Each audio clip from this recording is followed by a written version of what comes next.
You get 30% off your entire order and 24 months of interest-free financing. 800-874-3600. 800-874-3600. That's 800-874-3600. California Deluxe Windows. Windows engineered for life. Certain terms and conditions apply. CSLB number 774518. Are you interested in new career opportunities in the Bay Area and want to make a difference in your community? The San Francisco Sheriff's Office is looking for people considering a job in law enforcement right now. If you're at least 20 years or older with a high school diploma or equivalent, the San Francisco Sheriff's Office wants to hear from you. Enjoy full benefits, flexible schedules, and opportunities for growth and promotion. For employment announcements and more information, visit sfsheriff.com. That's sfsheriff.com to apply today. Come into Friedman's Appliance and see the full line of Fisher & Paykel appliances. Experience them in person in live vignettes, including their famous dish drawer dishwasher and unique sizes of refrigeration designed to fit seamlessly into your kitchen space. Fisher & Paykel products deliver perfect results with exceptional design and performance. And for a limited time, receive up to a $2,000 rebate when you purchase a qualifying Fisher & Paykel kitchen package from Friedman's Appliance. Visit Friedman's Appliance in Pleasant Hill or online at friedmansappliance.com. Johnny Mosley here with your Thursday Toyota Tahoe report. Put an edge and wax up your favorite pair of boards because it is clear and crisp here at Palisades. Grab the keys to your Toyota and I'll see you on the mountain. Thanks, Johnny. We're expecting mostly sunny skies throughout the day today with temperatures in the 40s, dropping to a low of around 15 degrees overnight. This report has been brought to you by your local Toyota dealers. Check out Toyota's full lineup of mountain-ready all-wheel drive vehicles. Toyota, let's go places. Tune in to 95.7 The Game for Warriors Live, 60 minutes before tip-off of every Warriors game. Brought to you by Xfinity. Supercharge your home with supersonic Wi-Fi. Unbeatable internet, only from Xfinity. Why have over 2 million people trusted their bath remodels to Bathfitter? When a normal day is anything but normal, we fit your schedule with our unique tub-over-tub process installed in just a day with no demolition. When high quality is the only quality that matters, we fit your standards. We've been remodeling baths for over 35 years, and every bath we install comes with a lifetime warranty. Get the bath you want in a day with quality that lasts a lifetime. Bathfitter, it just fits. Visit bathfitter.com to book your free consultation. If you own a business, this has been a bumpy ride. From pandemic to inflation, I'm sure you could use a break. If your business has 5 or more employees and survived COVID, you might be eligible to receive a payroll tax refund of up to $26,000 per employee. The challenge is getting your hands on it. Hi, I'm Howard Mackler, and that's why I founded GetRefunds.com to cut through the red tape and get you the money. The team of tax attorneys we have put together are highly trained in this little-known payroll tax refund program. We do all the work, charge not a dime up front, and simply share a percentage of the cash that we get for you. Businesses of all types can qualify, including those that took PPP, nonprofits, and even those that had increases in sales. We have helped return over $1 billion to businesses, and we can help you too. Just go to getrefunds.com/sports, click on Qualify Me, and answer a few questions. This payroll tax refund is only available for a limited period of time. Don't lose out on up to $26,000 per employee. Go to getrefunds.com/sports. That's getrefunds.com/sports. In San Mateo, sunny skies today, highs near 63. Weather brought to you by Pfizer and BioNTech. This winter, there are new COVID-19 booster shots designed to help protect against recent Omicron variants. Schedule your updated COVID-19 booster dose at vaccines.gov. It's time to wake up with a nice cup of morning.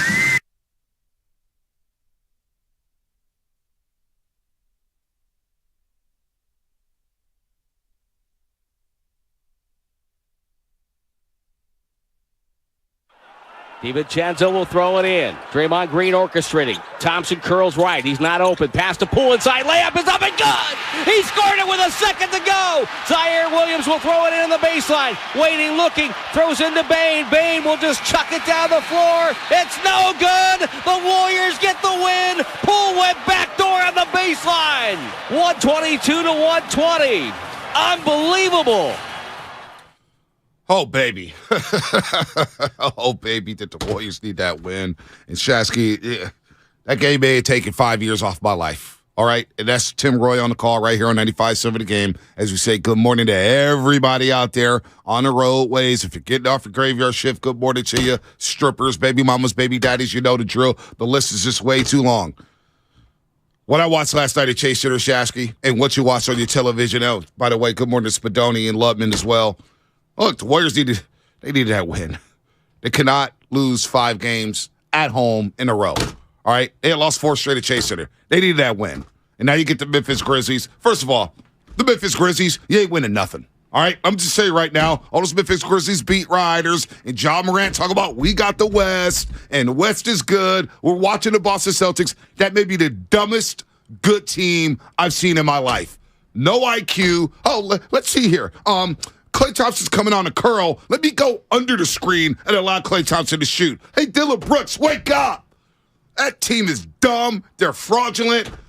You're good in the West. You're 0-4 in this West Coast swing. So you're not good in the West. All right? You're lying to yourself. The Warriors and this turnover bug and the inconsistencies. How about the late game execution?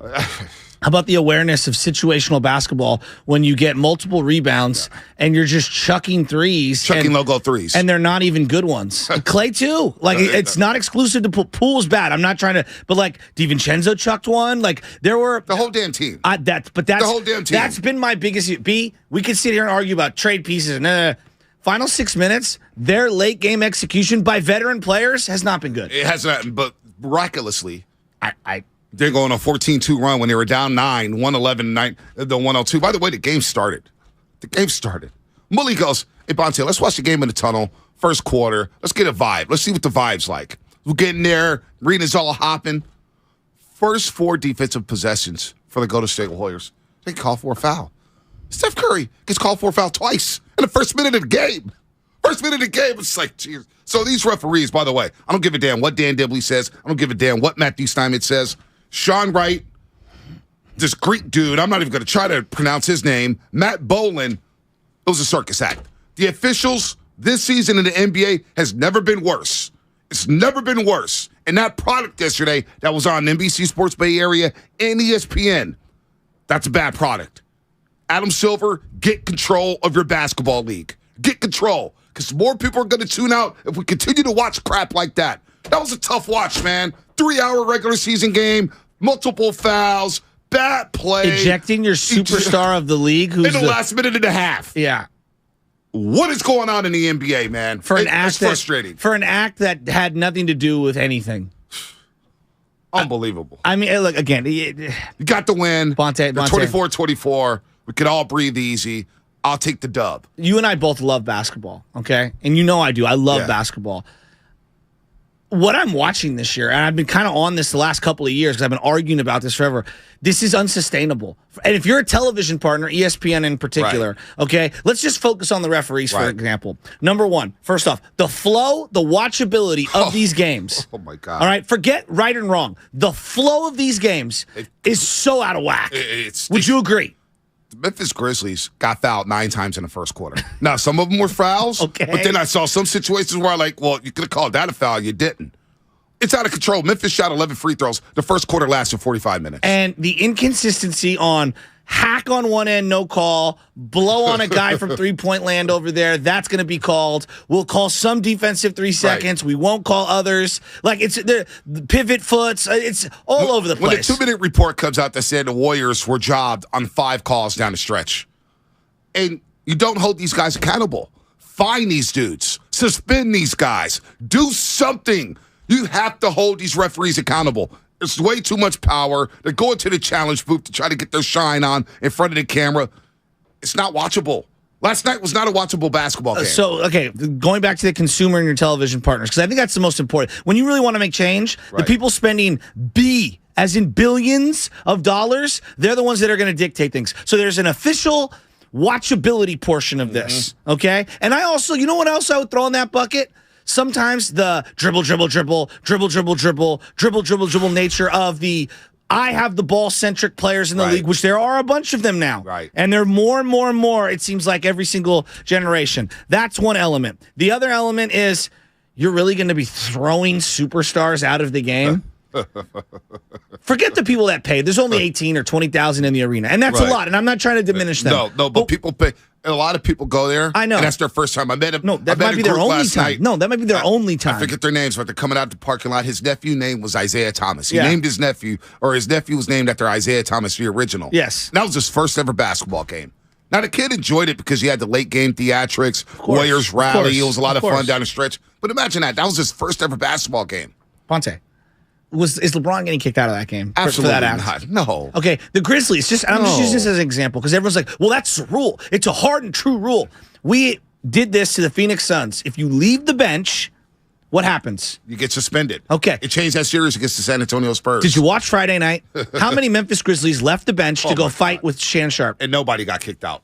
Nobody was held accountable. There's no fines? There's no fines, no no suspensions? No kickouts? And that's with time in between, the two acts. I just so don't give me this. It's the letter of the law BS. Again, I go more watchability, big picture, zoom out. Forget being a Warrior fan. I'm talking about a league partner. Let's say you're ABC, TNT, ESPN, okay? Mm-hmm. You can't be happy. No. Hell no. You don't even know who's going to be playing. Hell no. Let alone the officials, the watchability. I'm telling they've got big problems. They got huge problems. They got big problems, man. You know the worst part about it? You know the worst part about it? Been on this. You know what the worst part about that? Last night is half those calls in the playoffs will not even be called. Oh, well, no, everything that's happening in the regular season, they were throwing out of the window for the postseason, and it's going to be it's going to be a backyard brawl. They're not going to call anything. There is no consistencies with the whistle. Jordan Poole alone this year has been called for carry more than I've seen carry called in the last 35 years. I swear to God, it's the truth. Tell me I'm wrong. It's the absolute truth. And I feel like they're just picking on him. Yet Luka is allowed to palm under ball all day. John Morant does it every single game. Giannis, I don't know. Well, and then there's the other part of this. The talking from the Memphis Grizzlies bench. You want to this is the other part of the rules. They made it a rule where you're not supposed to jump onto the court and celebrate, which, okay, all right, fine. Then shut up, Memphis Grizzlies, every now and then. Curry was jarring with them all game. So this team, the Memphis Grizzlies, John Morant said, unsolicited, just out of nowhere, yeah, we good in the West. We ain't worried about the West. We got the West. We're watching the Boston Celtics because we're going to the NBA Finals. Basically what he said. I mean, you're not good, but how? And by the way, what if they won 2 series as a unit? It won 1. Okay, 1. Okay, one series. Excuse me, 1. They won the play-in game. Yeah. You got smoked in 5 by the Utah Jazz, and you barely got past the Minnesota T-Wolves last year. Right. The T-Wolves blew 20-point leads in like 3 of the games. They're coming out of our boy Edwards. Yeah. So they say they're good in the West. You know what their conference record is? What is it? 15-14. Oh. They're 15-14 in the West. So they're barely over 500. They've lost 4 in a row. Apparently, they got the number 1 defense because Jaren Jackson Jr. thinks he's the defensive player of the year. The dude walks off the bus with 5 fouls. I've seen him foul out of like 5 straight Warrior games. So cranked up. I love this. This team gets on my damn nerves. And I told you last year I wanted the Memphis Grizzlies. Yeah. I wanted to just humble these dudes. Yeah. These dudes talk so damn much. And the league is trying to profile this team. Yeah. The league is trying to make John Morant the face of the league. And he's talking about, hey, man, wait till you catch these hollow tips. Like, what?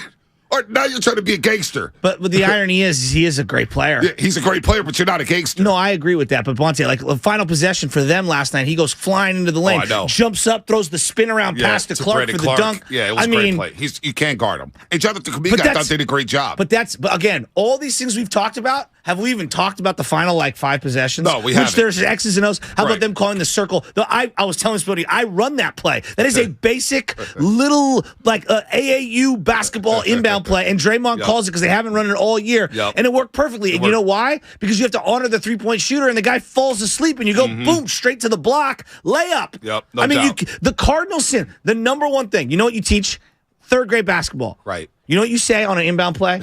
They are not getting a layup. Right. Every single youth inbound play is designed to get a layup at the block. And Jordan Poole makes a straight line drive cut. Didn't even need a screen. Just made it cut to the basket. He was looking toward the 3-point line, and they weren't even. They were like, "Oh, okay," and then he just went straight back door. Williams just had a brave heart. I mean, but again, this goes back to not understanding situational basketball. Yeah. And then Memphis Grizzlies do not understand situational basketball at all whatsoever. And then, by the way, we've buried the lead. Jonathan Kuminga's left-handed dunk might be a top 10 Warrior in-game dunk I've ever seen in my life. So Jonathan Kuminga. That might have been a top 10 Warrior dunk all-time in-game. Jonathan Kuminga played 23 minutes and 44 seconds. And I said on a post-game show. It should have been 40. I'm disappointed he played 35 minutes. Hey, 100%. And now, this is why plus-minus is a joke. In the first half, Jonathan Kuminga was the best player on the floor. What was he, a minus 700? He's a minus 16. Of course. Yeah, he has 13 points, 4 assists, 4 rebounds, 5 assists. So you can't tell me that he was being impactful. And he's slowing down because he doesn't want to get benched. So even on fast breaks, if he's at the three-point line, he's like, you know what? I'm not going to take the shot. I'm going to make the extra pass. And he made some really nice passes yesterday. He's a smart player. He's getting better and better by the game. But back to the Grizzlies for a second, because these frauds, these clowns ain't winning anything. Ain't never winning the title. But this is the problem with the NBA. We're talking about teams and narratives and officiating and not talking about the actual games. This team is second in the West. I would be okay with, hey, the Warriors, you want to be the 7th spot? Yeah, I'm play the play-in game. Yeah. Go play the Memphis Grizzlies in the first round. Right and away. bounce them out in 6 games. Yeah, I agree. Easily. I mean, that is just a... And when I can't believe how dumb they are as a team. I mean, that's the word. I don't even like to call, especially young black men who playing and making millions of dollars. I don't like to call anybody dumb. But the lowest IQ team, and the NBA is trying to pump them. They're second in the Western Conference. That tells you everything you need to know about this regular season. The Memphis Grizzlies are second in the West. They're not better than Phoenix. They're not better than the Golden State Warriors. They're not better than the LA Clippers. They're not better than the Dallas Mavericks. Oof. They're not better than the Pelicans. That team is an absolute joke. I'm so sick of the Memphis Grizzlies. Oh, my God, I'm so tired of them. They're such fraudulent dudes. But then you look back at the Golden State Warriors, and you think about the day that they had. Think about the season that we've had with the Golden State Warriors. It's my easiest show ever. Dude. They go on 8-game homestand. They win 5 straight home games, and everybody starts podcasting. I get paid the same. Keep going. Yeah, I know. We don't get paid by the word. I'm love so it. frustrated. So 8-game homestand. I'm paying attention. And win 5 straight. They lose 3 straight on the back end of the homestand, and everybody's podcasting. Everybody's talking. And you think about the article that was posted yesterday with Bob Myers and Joe Lacob, and I'm just. Dear God, can we just go a week without anything happening with the Golden State Warriors? No, because... Is this the end of it? No. Like, is this the end of the dynasty? Because it certainly feels like it at times. Bonte, this is the end of actual NBA games mattering. At some point, it's all just going to be simulation. We're just going to talk about, acquisitions and transactions and officials and where this executive is going to go and hypothetical trades, and we'll never talk about the games. Never. And that's the sad part, because down the stretch, as you just mentioned, Joe, the Warriors ran great sets and cooked the Grizzlies and to also get back into the basketball game. And also took horrific second-chance shots where you get a rebound, 14 seconds, you get a reset. And it's not just Jordan Poole, because he's... Clay does it too. Clay, DiVincenzo. They all do I'm it. like, what are we doing? Dude. And they did. Here's the crazy thing. Their floor game was really good. Their discernment on attacking and shooting threes, I thought the balance was good yesterday. Yeah, they only took 32 threes yesterday. Yeah, that's what I'm saying. 32 of their 85 shots were threes, which is great balance for the Golden State Warriors. They're number 1 in the league when it comes to three-point attempts, number 1 in the league when it comes to three-point makes. They were very, very balanced yesterday. They get up to 33 assists. The turnovers, though. It's the turnovers. It's the fouling. It's the one thing the Warriors got to clean up. And I get the referees are all-time bad. They're all-time bad, Joe. I don't give a damn what anybody says. Referees are all-time bad. I want to know who. Forget, you make that sentence.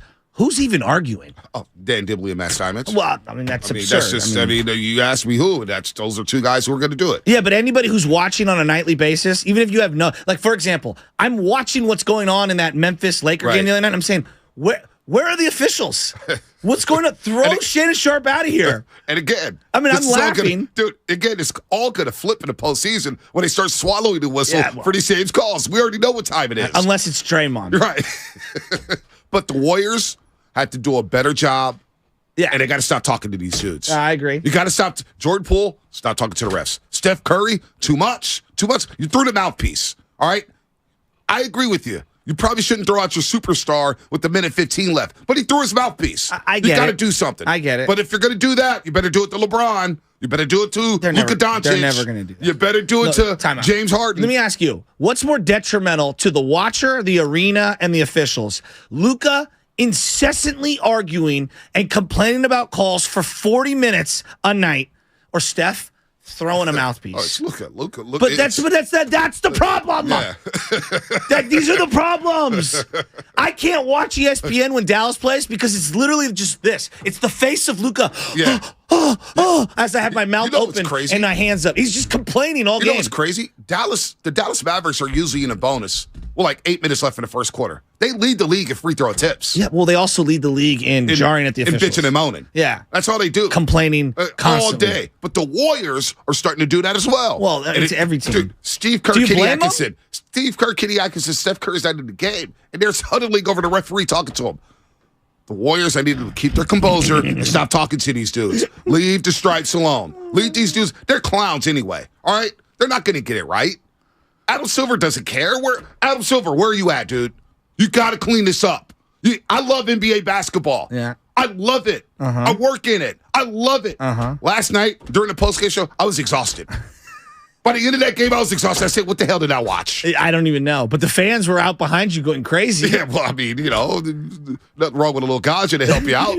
Nothing wrong with a little. You needed alcohol in there. So, I guarantee you yesterday at Chase Center, they broke records for alcohol sales. There's no way you could get through that basketball game without being pissy drunk.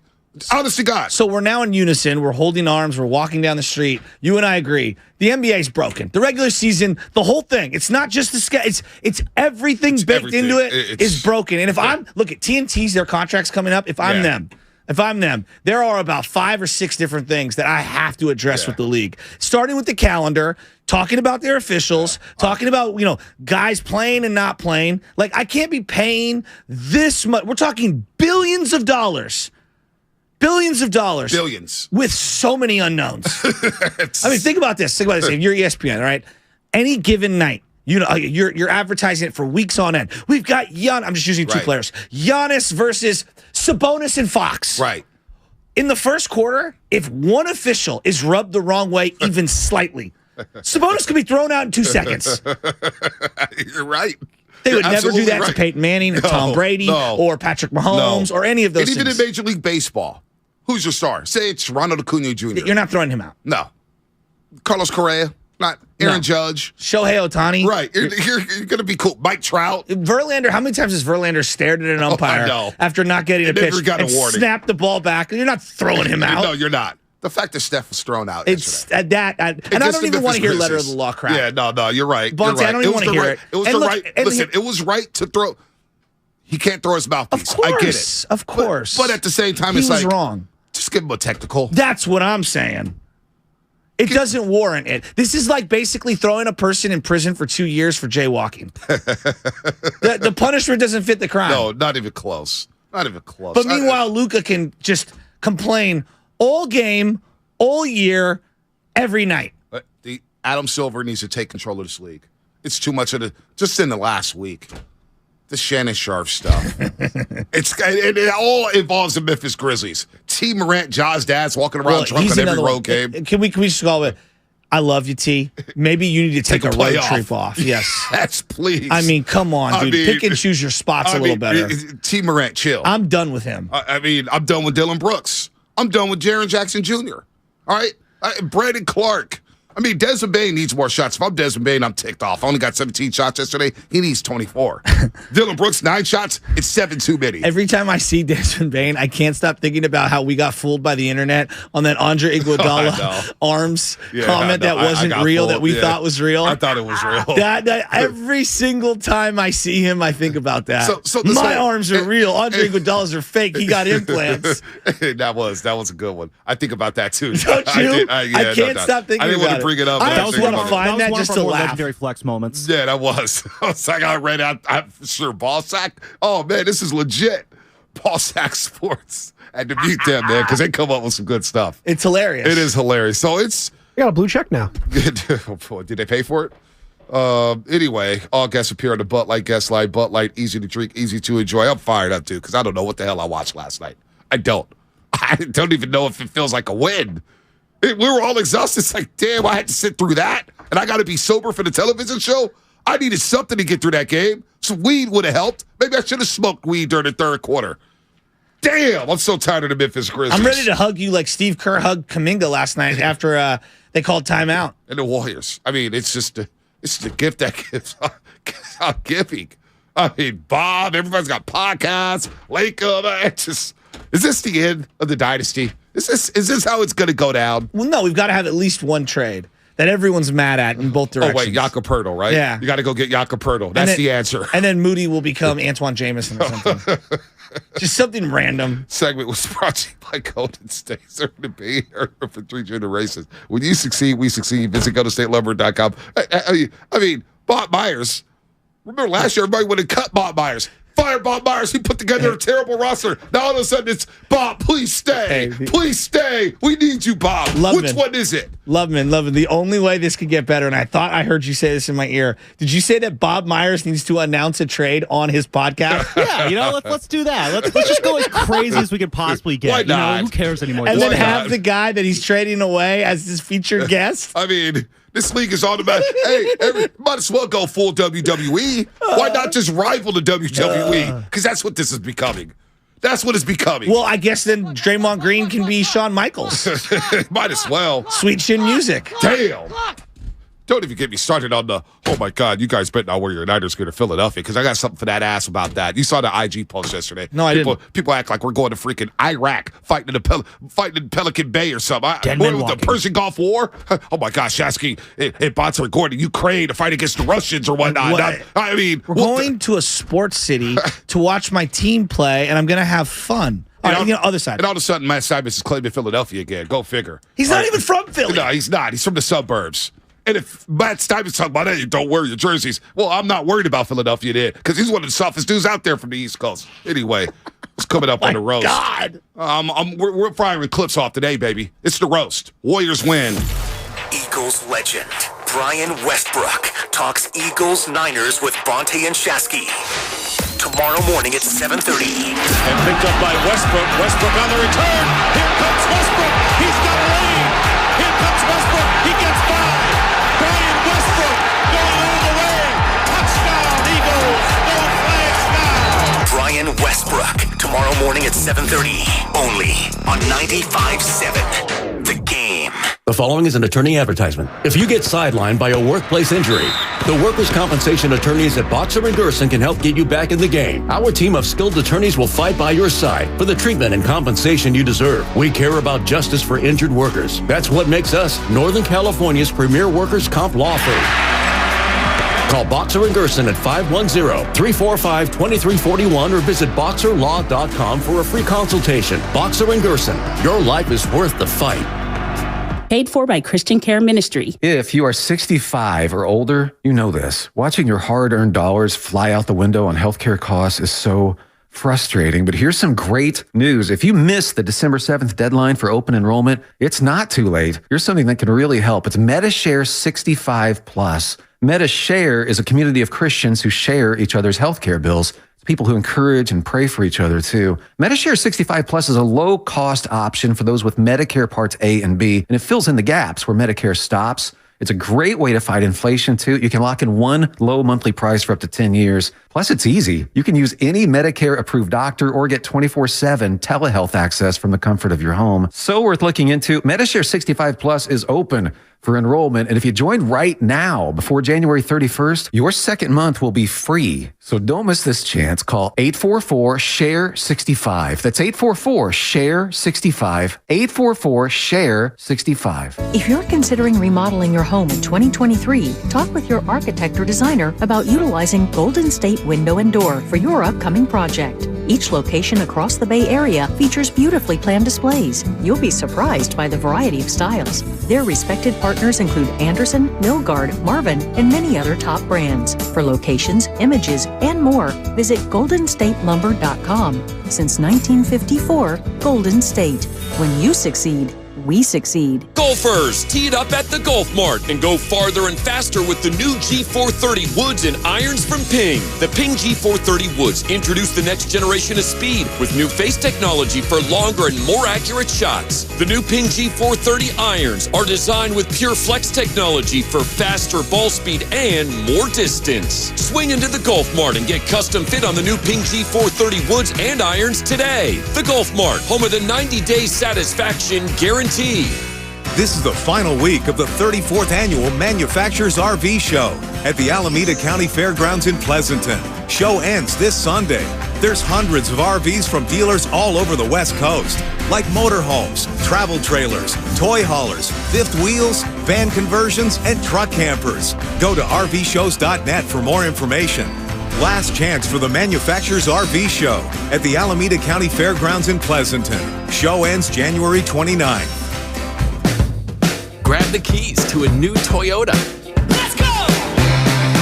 A new year means new adventures ahead. The open road is calling. Start your year off right in a new Toyota. Get low 3.99% APR financing on 2023 RAV4, Corolla, Highlander, Camry, and Tacoma. Toyota, let's go places. Offer available through TFS to buyers with premium rated credit. Excludes RAV4 Prime ends 1/31/23. We're on a journey to make healthcare more accessible and more equitable, to treat the most complex diseases and offer hope where often there is little, to provide better care to more people across the Bay Area. We are more than a hospital, more than a university, beyond science and technology. We are the people of UCSF. UCSF Health, redefining possible. The easy way to donate your car. Donate today and your car can be picked up tomorrow. Call 877-CARS-FOR-KIDS today or donate online at carsforkids.org. Remember, that's cars with a K.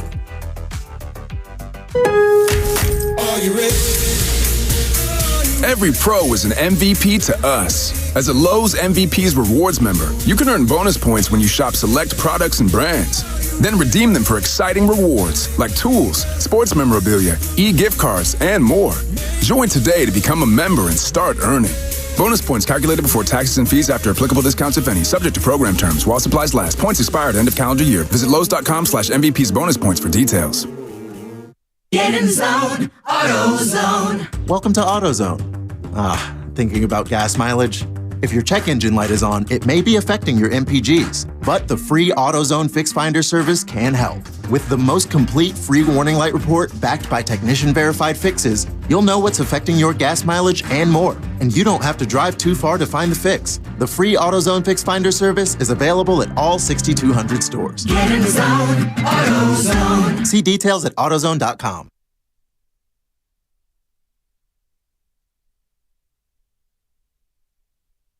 Warriors could have run some more clock there. Poole misfires, 116-114, and a technical foul has been called on Curry. And he's been ejected. Gediminas Petritis ejected him. Gediminas Petritis has ejected Curry on a play ahead of the play. There was nothing going on there except the bench was jawing at Curry, and he's been ejected from the game. That's astounding. It's astounding. It's ridiculous. It's not been a good night for three guys in gray shirts tonight. The Morning Roast is live on YouTube right now. Take it away, Bonte. What up, Steph? You shouldn't have been kicked out. You're too humble. It's time to get arrogant on these a-holes. Almost slipped up. I'm a little fired up today because I got something for Philadelphia's ass later on. Angelo Cataldi, WIP 94. He's going to join us at 7:30 to talk about the Philadelphia Eagles. You see his photo with the number 65 jersey on, Lane Johnson. We'll get to Philadelphia. Trust me. We ain't forgot about you guys. This whole thing about us going into Philadelphia, don't wear your gear, blah, blah, blah, blah, blah, blah, blah. Okay, we walk out with a 23-20 win, and we're wearing T-shirts and hats going to the damn Super Bowl. Talk to me then. But we'll get there. No, we'll focus on the Go to Say Words. By the way, thanks to Boxer and Gerson again. Boxer and Gerson sending us to Philadelphia. We love you guys. Honestly, what you do for the station, what you've done for the show, the partnership has been amazing. Hopefully it lasts a long, long time. So thank you to Boxer and Gerson for sending us out there to the 215. We're going to have a lot of fun, eat a lot of cheesesteaks. By the way, I got a little secret for you, too, for Saturday night. Ooh, we maybe end up somewhere that you're going to really, really enjoy. James Harden Strip Club? Well, we should find out about that. We're away from the wives. They're asleep still. No. Don't talk about it. You didn't hear what happened to me this morning? I had to give my wife a ride to work. You're kidding. And she threw my whole day off. And I'm gonna throw her under the bus because I love her. She knows I love her. Does anyone really have a choice? She drives me nuts with the time. So wait, why is she going to work so early? We went to the SISH Bruce game yesterday with the girls, and so she parked the car at work and took an Uber over. Why? Wow. And took an Uber over to War Memorial, and then I drove her home, and then this morning wanted a ride, so I told her a specific time. I said, look, for you, we can leave late. I'll leave at 5:15. We got to leave right at 5:15. So at 5:15, it was I'm ready. which means another 4 or 5 minutes to scramble and grab purses and things like that.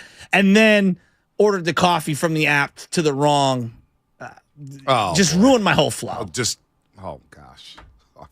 I have a whole vibe. See, I need when I leave the house, windows down as I'm coming down Embarcadero. I want to feel the air. I want to hear my music. None of that. It was like a silent ride.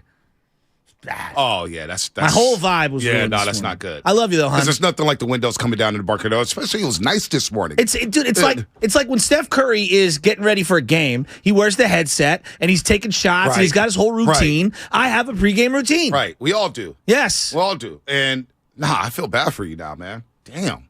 Nothing gives me more anxiety than running late. No.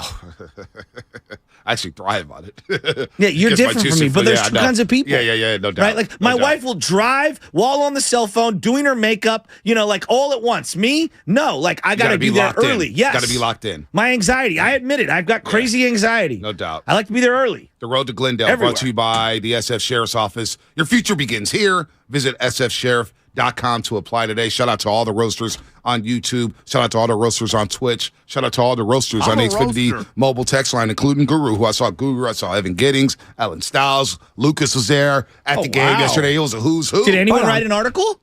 I think, what's our boy's name? Alex, who writes for the website, right? Alex Santiago, I believe. Alex Espinoza.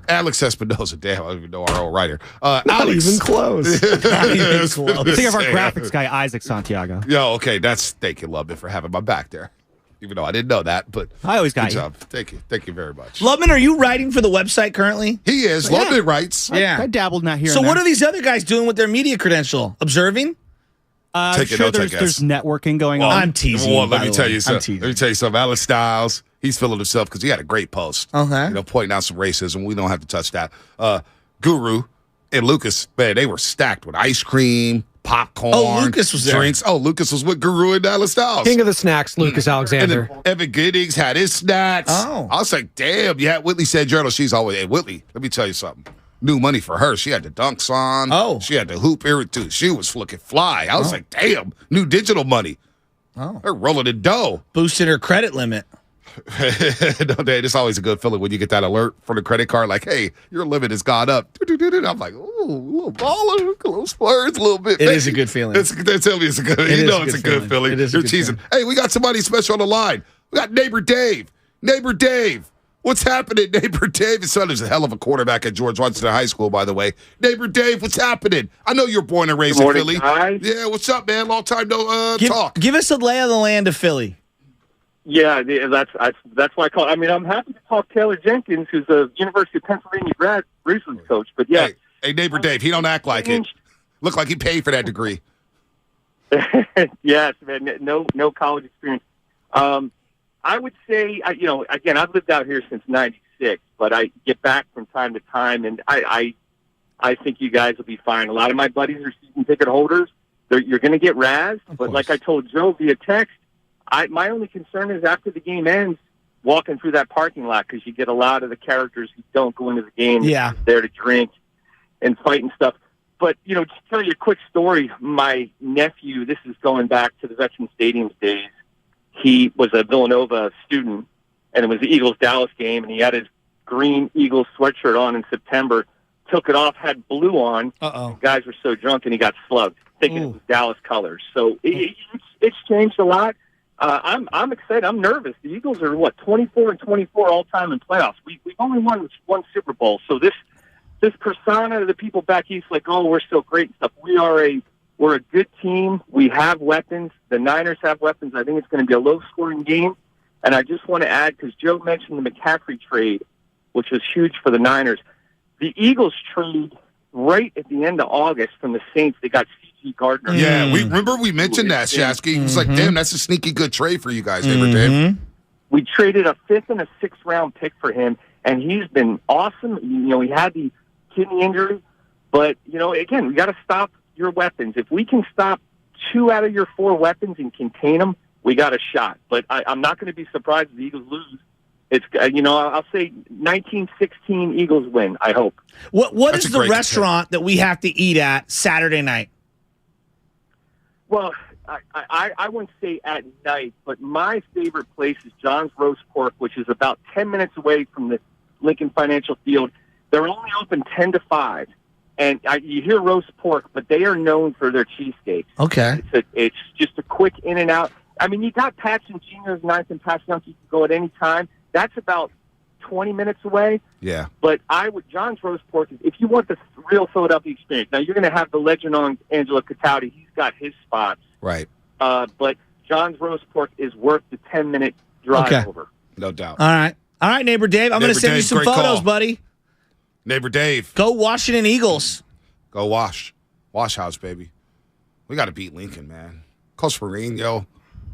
Speaking of which, Coach Mourinho told me, Bonta, you're going to have the Balboa coach out after the state championship. What about me? Got to get Coach Phil Mourinho on. He's been calling me on Facebook. You know, you're an OG when you call somebody through Facebook Messenger. I don't do Messenger. Yeah, I mean. I don't have a laptop. By the way, we have to go to break, Bonta. Oh, all right. Spike the ball. Let's go. All right, let's go. Clock. What's coming up in the game? Sponsored by Golden State, serving the Bay Area for 3 generations. When you succeed, we succeed. Visit GoldenStateLumber.com.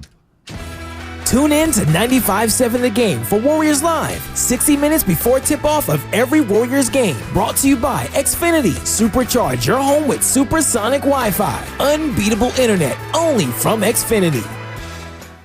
Kirby, they're your driveway mechanic, and they bring the shop to you. And our friends over at Kirby just won the Motor Top 20 Award for innovation, brakes and tire replacements, oil changes, and more. And they've just added Kirby's eco-friendly wash. It barely uses any water, and it makes your car look brand new. They use all biodegradable products that provide the ultimate shine and protection to both the exterior and interior of your car, all in the ease of your driveway. The ultimate convenience, easy booking, transparent pricing, on-time arrival, service in your driveway. No waiting rooms, no coordinating rides, direct access to your mechanic. Friendly and reliable service, no middlemen, and no upsells. Get $50 off your first oil change with the code OIL50. That's OIL50. Check out Kirby.com. CURBEE.com. Every small business owner knows business happens everywhere. The office, the warehouse, or on the road. And no matter where it takes you, there's one solution to help your business thrive.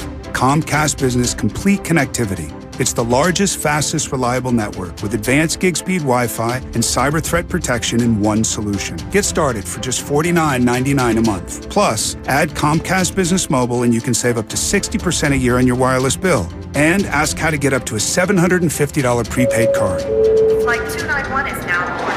Yep, you're going places. And when you get there, be ready to do business. The complete connectivity solution from the company that powers more small businesses than any other provider. Comcast Business, powering possibilities.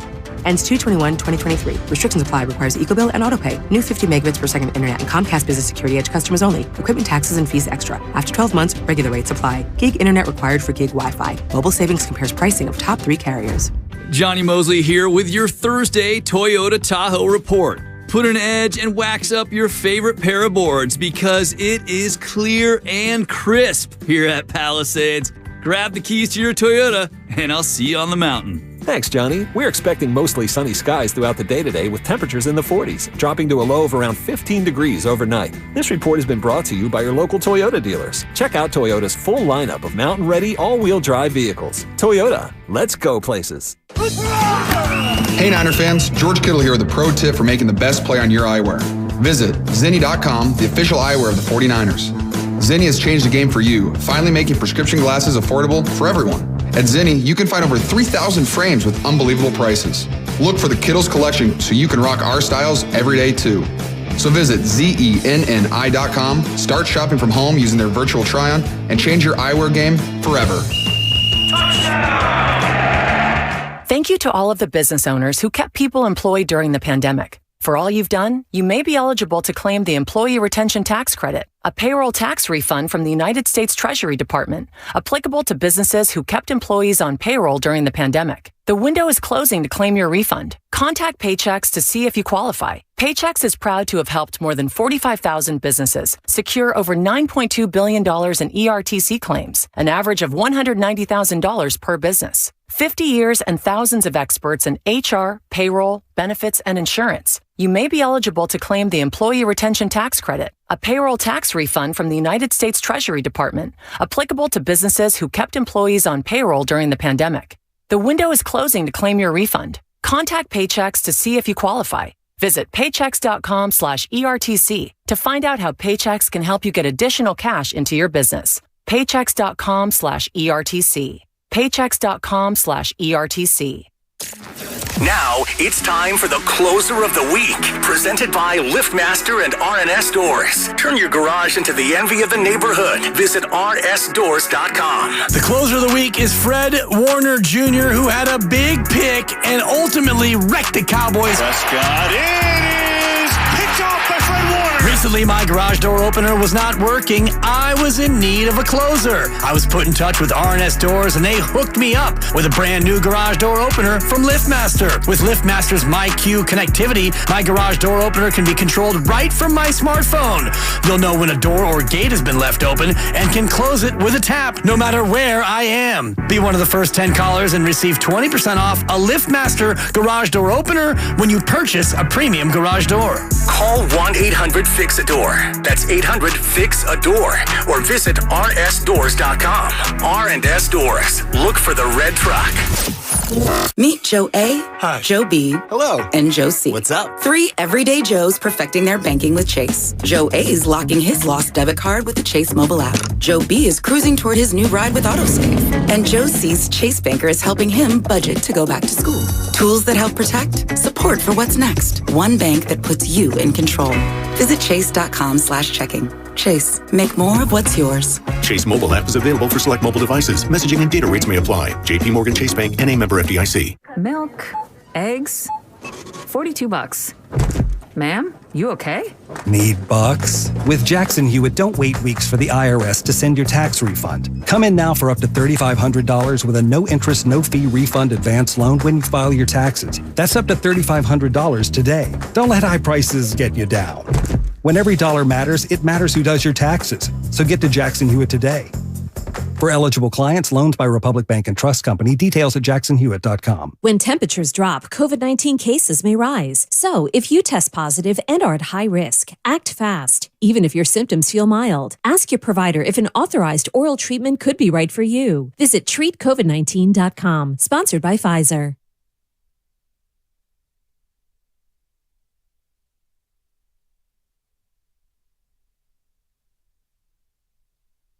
Woohoo! What's going on, Bay Area? It's your boy, Chewy Gomez from 102 Jams. Listen to me every day, 3 to 7, playing your best hip-hop and throwbacks. Now back to my boys, Bonte and Shasky, right here on 95.7 The Game.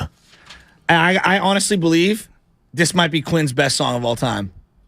It's not. Listen to the story I'm about to tell. Another tale about that Yale. It's not. Innocent and sweet. 14, introduced to the streets, started from a big smoke out before you exhale, blunt in your mouth. Come on, man, this one's a hitter. And then Nicotina, ayo for yayo, walk around. I mean, come on, man. It's a great one. He got so many. Quinn's got The Hustle Continues. I mean, yeah, but this one was a story. Shock the Party was hard. Come on, that's like precursor Quinn. Still some of his hardest work. Yeah, I agree. You know, by the speaking of Ayo for Yayo or whatnot, felt like I had some Yayo last night watching that basketball game. Oh, really, Tony? Maybe I needed some Yayo. And I got the Yayo when he called Sosa? Might as well have been on psychedelics because what the hell was going on that field? Okay is a hell of a drug. Or was he calling Frank? I forget. Was he on the phone calling Frank or Sosa? Well, on the setup. I think it was Frank. He called Frank. It was Frank. Yeah. I'm trying to think.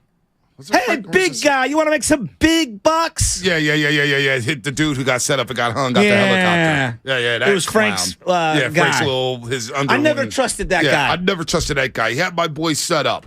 It's a pig that don't fly straight. Oh, God, I love Scarface. I do love Scarface. You would love Godfather of Harlem. How have I not seen that? Amazon Prime. Forrest Whitaker plays Bumpy Johnson. Well, I love Forrest Whitaker. Chin. Dude, it's an amazing show on Amazon Prime. Okay. You would love it. I'll have to check that out. You had to love it. Bully loves it. He loves his gangster. I'm rewatching Sopranos slowly right now. God, I just love Tony. I was going to do that. You know what's coming back soon is Snowfall. Oh, I can't wait. Last season of Snowfall. I actually put a tear in my eye knowing that it was the last season. Well, the uncle's the best character in the Uncle whole. Jerome is the best. I mean, Frank Lassay. Let me teach these boys how to squabble.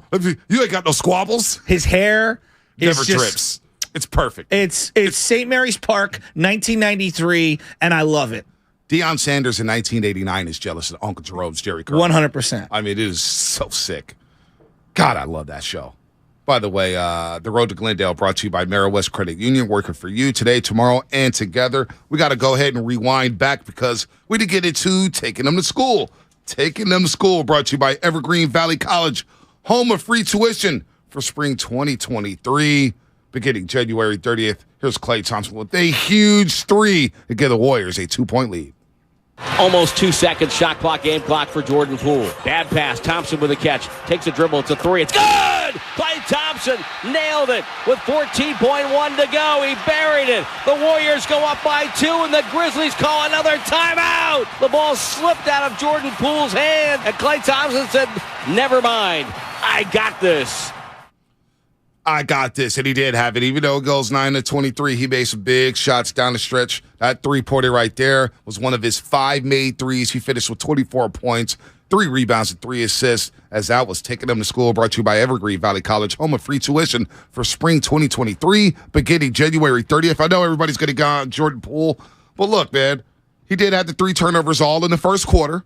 Didn't turn the ball over after the first quarter. Almost turned it over on that 3-pointer right there. I mean, that might as well have been a turnover. See, like that's one thing. Like that's one thing. No, like that's one thing. Like as when you want to get a little more sophisticated, right. When you dribble into trouble and you throw it to somebody who has to be forced to take a bad shot, that is a turnover. Yeah. When you hang on to the ball until the last 22 seconds and then you throw it to someone at the last minute and they got to hoist up a bad shot, that is a turnover. When you take an ill-advised shot, it might as well be a turnover. Yep. No doubt. And by the way, John Jones, I'm talking about Godfather of Harlem on Amazon Prime. Godfather of Harlem. BMF is also a good show. I like BMF on Stars. That's pretty damn good as well. Stephen Curry, 10-19, 34 points. Jordan Poole, as I was just mentioning, 8-14. Shasky, 2 of 6 from the 3-point line, 21.7 assists, 5 rebounds. It's getting a little shaky down the stretch, and Steve Kerr's going to have to make a decision in the playoffs. I think he will tweak it. If Jordan Poole is not right down the stretch, because it's been a common theme with him. There's one critique I have him, because I think Jordan Poole's played some great basketball. All the criticism he gets, all the criticism Klay gets, it's not warranted. All right, it's not. Jordan Poole's playing his ass off. He's asked to come off the bench. He's asked to start. He's asked to play when the big 4 is out, right? Andrew Wiggins, Klay Thompson, Steph Curry, and Draymond Green sits. They still ask Jordan Poole to play, and he plays. So I got no problem with Jordan Poole.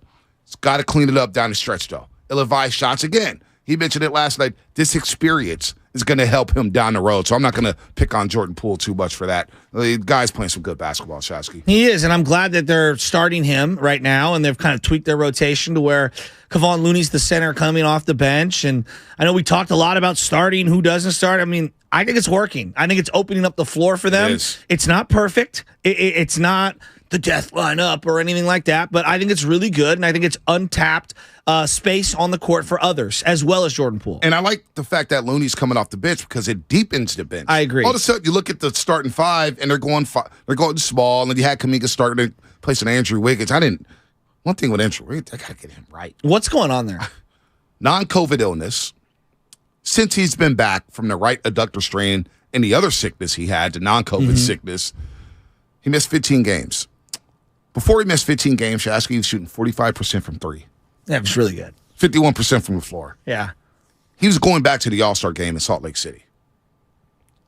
The 7 games since he's been back, he's shooting 22.7% from 3 and 34% from the floor. How many games? 7 games. And he's not playing the defense that we're accustomed to seeing. I didn't think his legs were there. No. And I think it takes time because there's one thing to be like in shape and there's another thing to be in game shape. Right. And that's a thing. Yeah. I know people don't, no, that's a thing. And I think that his legs aren't there. Already did, Lubman. Already did. Okay, we're good. I could do it again if you want. Want me to do it again? No, you're good. All right. Do it again for him. All right. Whatever you're supposed to do. That was taking him to school. Brought to you by Evergreen Valley College, home of free tuition for spring 2023, beginning January 30th. Unless I'm dope. All right, Lubman, are you okay, buddy? Lubman, are you okay? No, we're vibing today. No. Let's peel the curtain back a little. Lubman is a little disappointed that he's not allowed to go to Philadelphia. Come on. I'm kind of over it. No, that did not sound like the voice of a man who's kind of over it. Yeah. Sounded like the voice of a man who's kind of ticked. I would be too. Me and Bonte were super pissed when we didn't get to go to the Super Bowl. We wanted to go. Yeah, after doing all the pre- and post-game shows and repping the Niners hard and repping the station hard, let's go ahead and send... I'm not even going to get started about Miami. Are you okay, Lubby? Lubby, it's going to be all right. Man. Yeah, you know what? It happens. Someone's got to stay down here and hold the fort. So hey, but you know what? if the Niners go to the Super Bowl. Well, we gotta talk to the boss about our special plan for that one. I mean, you're going to be part of that plan, right? Oh, of course. So yeah, no, we got really talk to the boss though about that plan we cooked up. I don't know if we want to say it on air yet. No, don't do it. This is a big tease we're doing right here. Don't do it. Xfinity mobile text line. I've been listening for 30 minutes and have yet to hear anything sports related. You talked about Philly food and music and movies. Did you not hear you going off on the NBA for 25 straight minutes? I sat back and just laughed. You went crazy on the Warriors. That is the most, as much as Mully makes fun of me about losing my mind, you lost your mind more than you ever have when we've been a show, okay? Over the Warriors right there. And I just sat back like a great partner, knowing what my partner needs from me on a given day, and I let you do your thing. You gave me 3 minutes. I gave you 17 with just his side with the Giants. I let you cook. I need 14 more minutes. You want me to cook again? Yeah, I'm clearing out. If you weren't intoxicated watching that basketball game, how did you enjoy watching that basketball game? How? And by the way, I'm going to throw Lubman a bone because he wants to do his fantasy quarterback rankings. He's been wanting to do that for 3 days. Let me do that really quick because I want to set something up here because we're going to have Cataldi on. Yeah, Cataldi. Angelo Cataldi. And he's going to 7:30, and he's going to retire from radio after the Eagles season ends. So I want him to retire on Monday. I want Monday to be his last show. And I want to bring something there. So let's do these stupid quarterback ranking things right now, and then I want to bring something else up. All right, let's do it. Lubman, it's your time to shine, baby. All right. I mean, I don't know if they're stupid, but I like them, Sam. They're not stupid. I mean, damn. Talking about Shasky picking you up and then just coming off the top rope and doing you like Marty Jannetty. Pick them back up. Dude, This is how we roll on the road. He did you like Marty Jannetty. You know, when Shawn Michaels kicked Marty Jannetty and the Rockers, you thought, they're going to be reunited, and they're hugging it out, and Shawn Michaels just hits him in the throat with a kick. It was very Tony Soprano to Chrissy. He'd bury him, then bring him back up. Yeah. It was a very toxic relationship.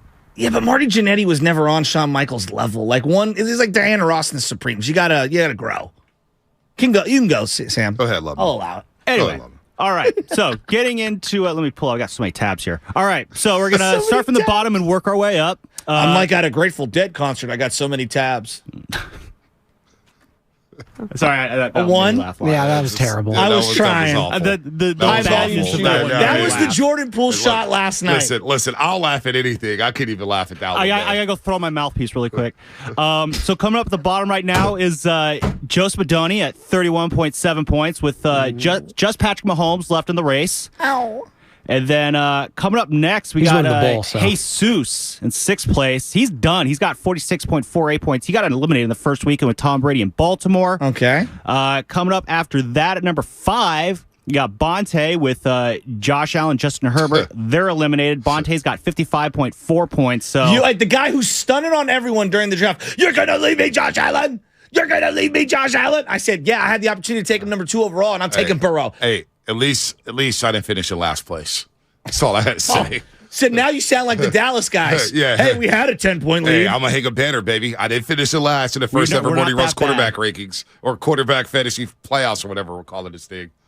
All right, keep going. All right, at number 4 is you, Shasky, and you still got Joe Burrow in the race. You got 62.96 points. And hoping on Joe Burrow to... Who was my other quarterback? You also had Geno Smith. That didn't go so well. Great throw to DK, though. Great touchdown. That was a great touchdown pass. So holding firm at number 3 is myself. So as long as Joe Burrow doesn't put up 4 points this weekend, I should be able to hold on to that bronze medal there. I got 66 points. Are you done? I am done, though, because I got Kirk Cousins and Trevor Lawrence. So you're not winning. You're done. You're not winning. So who's alive?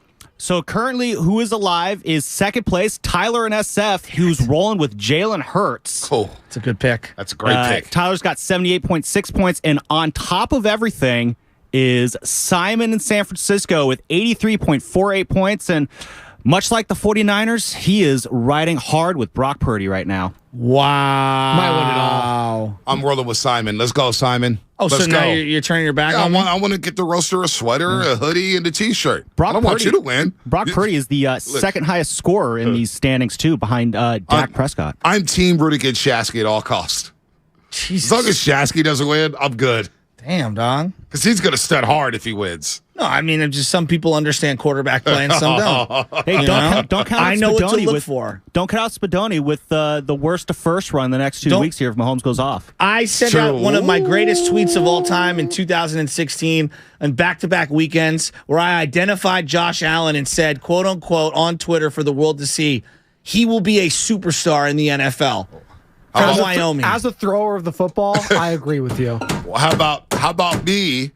Since we want to look at me and flex and everything, how about my tweet back in 2014 or 15 when I said Dak Prescott's going to end up being a better quarterback than Jameis Winston and Marcus Mariota in the NFL. Wow. It's documented. Okay. And Jameis and Mariota went 1-2. How about back to my tweet where I thought Johnny Manziel was going to lead the Raiders to a Super Bowl? That didn't really work out. All right, I want to get into something. All right, well, let me read the legal. Yes, we got to pay bills. Right. We got David in New York City. He wants to get on, and he feels disrespected by Eagle fans. I feel disrespected by everybody who's telling us, don't wear your Philly gear. We're going to get to that. We're going to get to that. Oh, my God. Oh, my God. They're gonna. Oh, my God. Oh, my God. Philadelphia. Ooh, it's so scary. The hell out of here. I'm wearing eye black Sunday. I've made a decision. I'm wearing eye black at the game. I've never done that before. You going full Tim I'm going Tebow? full Tebow. I don't give a damn. Bonte 316. I might as well wear wristbands. I feel like I'm playing on Sunday. Honestly, I feel like I'm playing on Sunday. Bonte 316 means I just kicked your ass. No, I had the little Jesus pieces on my cheeks. I may go Aiden Hutchinson. Eye black on one side. I'm dead serious. You're listening to 95.7 The Game, KGMZ FM at HD1, San Francisco. Always live on the free Odyssey app. Download the Odyssey app and favorite 95.7 The Game for the best and most up-to-date sports coverage. Do not forget that you can also watch us on YouTube every single day or Twitch. Just log on and search 95.7 The Game. Be sure to like and subscribe to the channel while you are there. Between the Memphis Grizzlies and everybody talking about Philadelphia, I'm sick.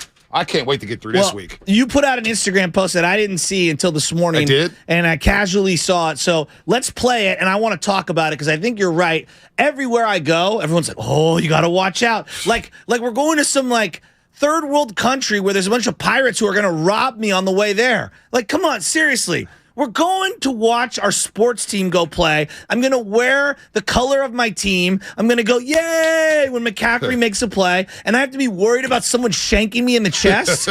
Is that seriously what we're talking about here? Is society falling that low? Man. Play the Instagram post from Bonte, and I agree with him. It's only Wednesday, and I'm already sick of everybody talking about, Wednesday, don't wear your Philly gear. Don't wear your Niners gear to Philadelphia. Oh, my gosh, they're going to be really rude to you. What the f*** acts like I'm going to Iraq or something, man? It's a football game. Calm down.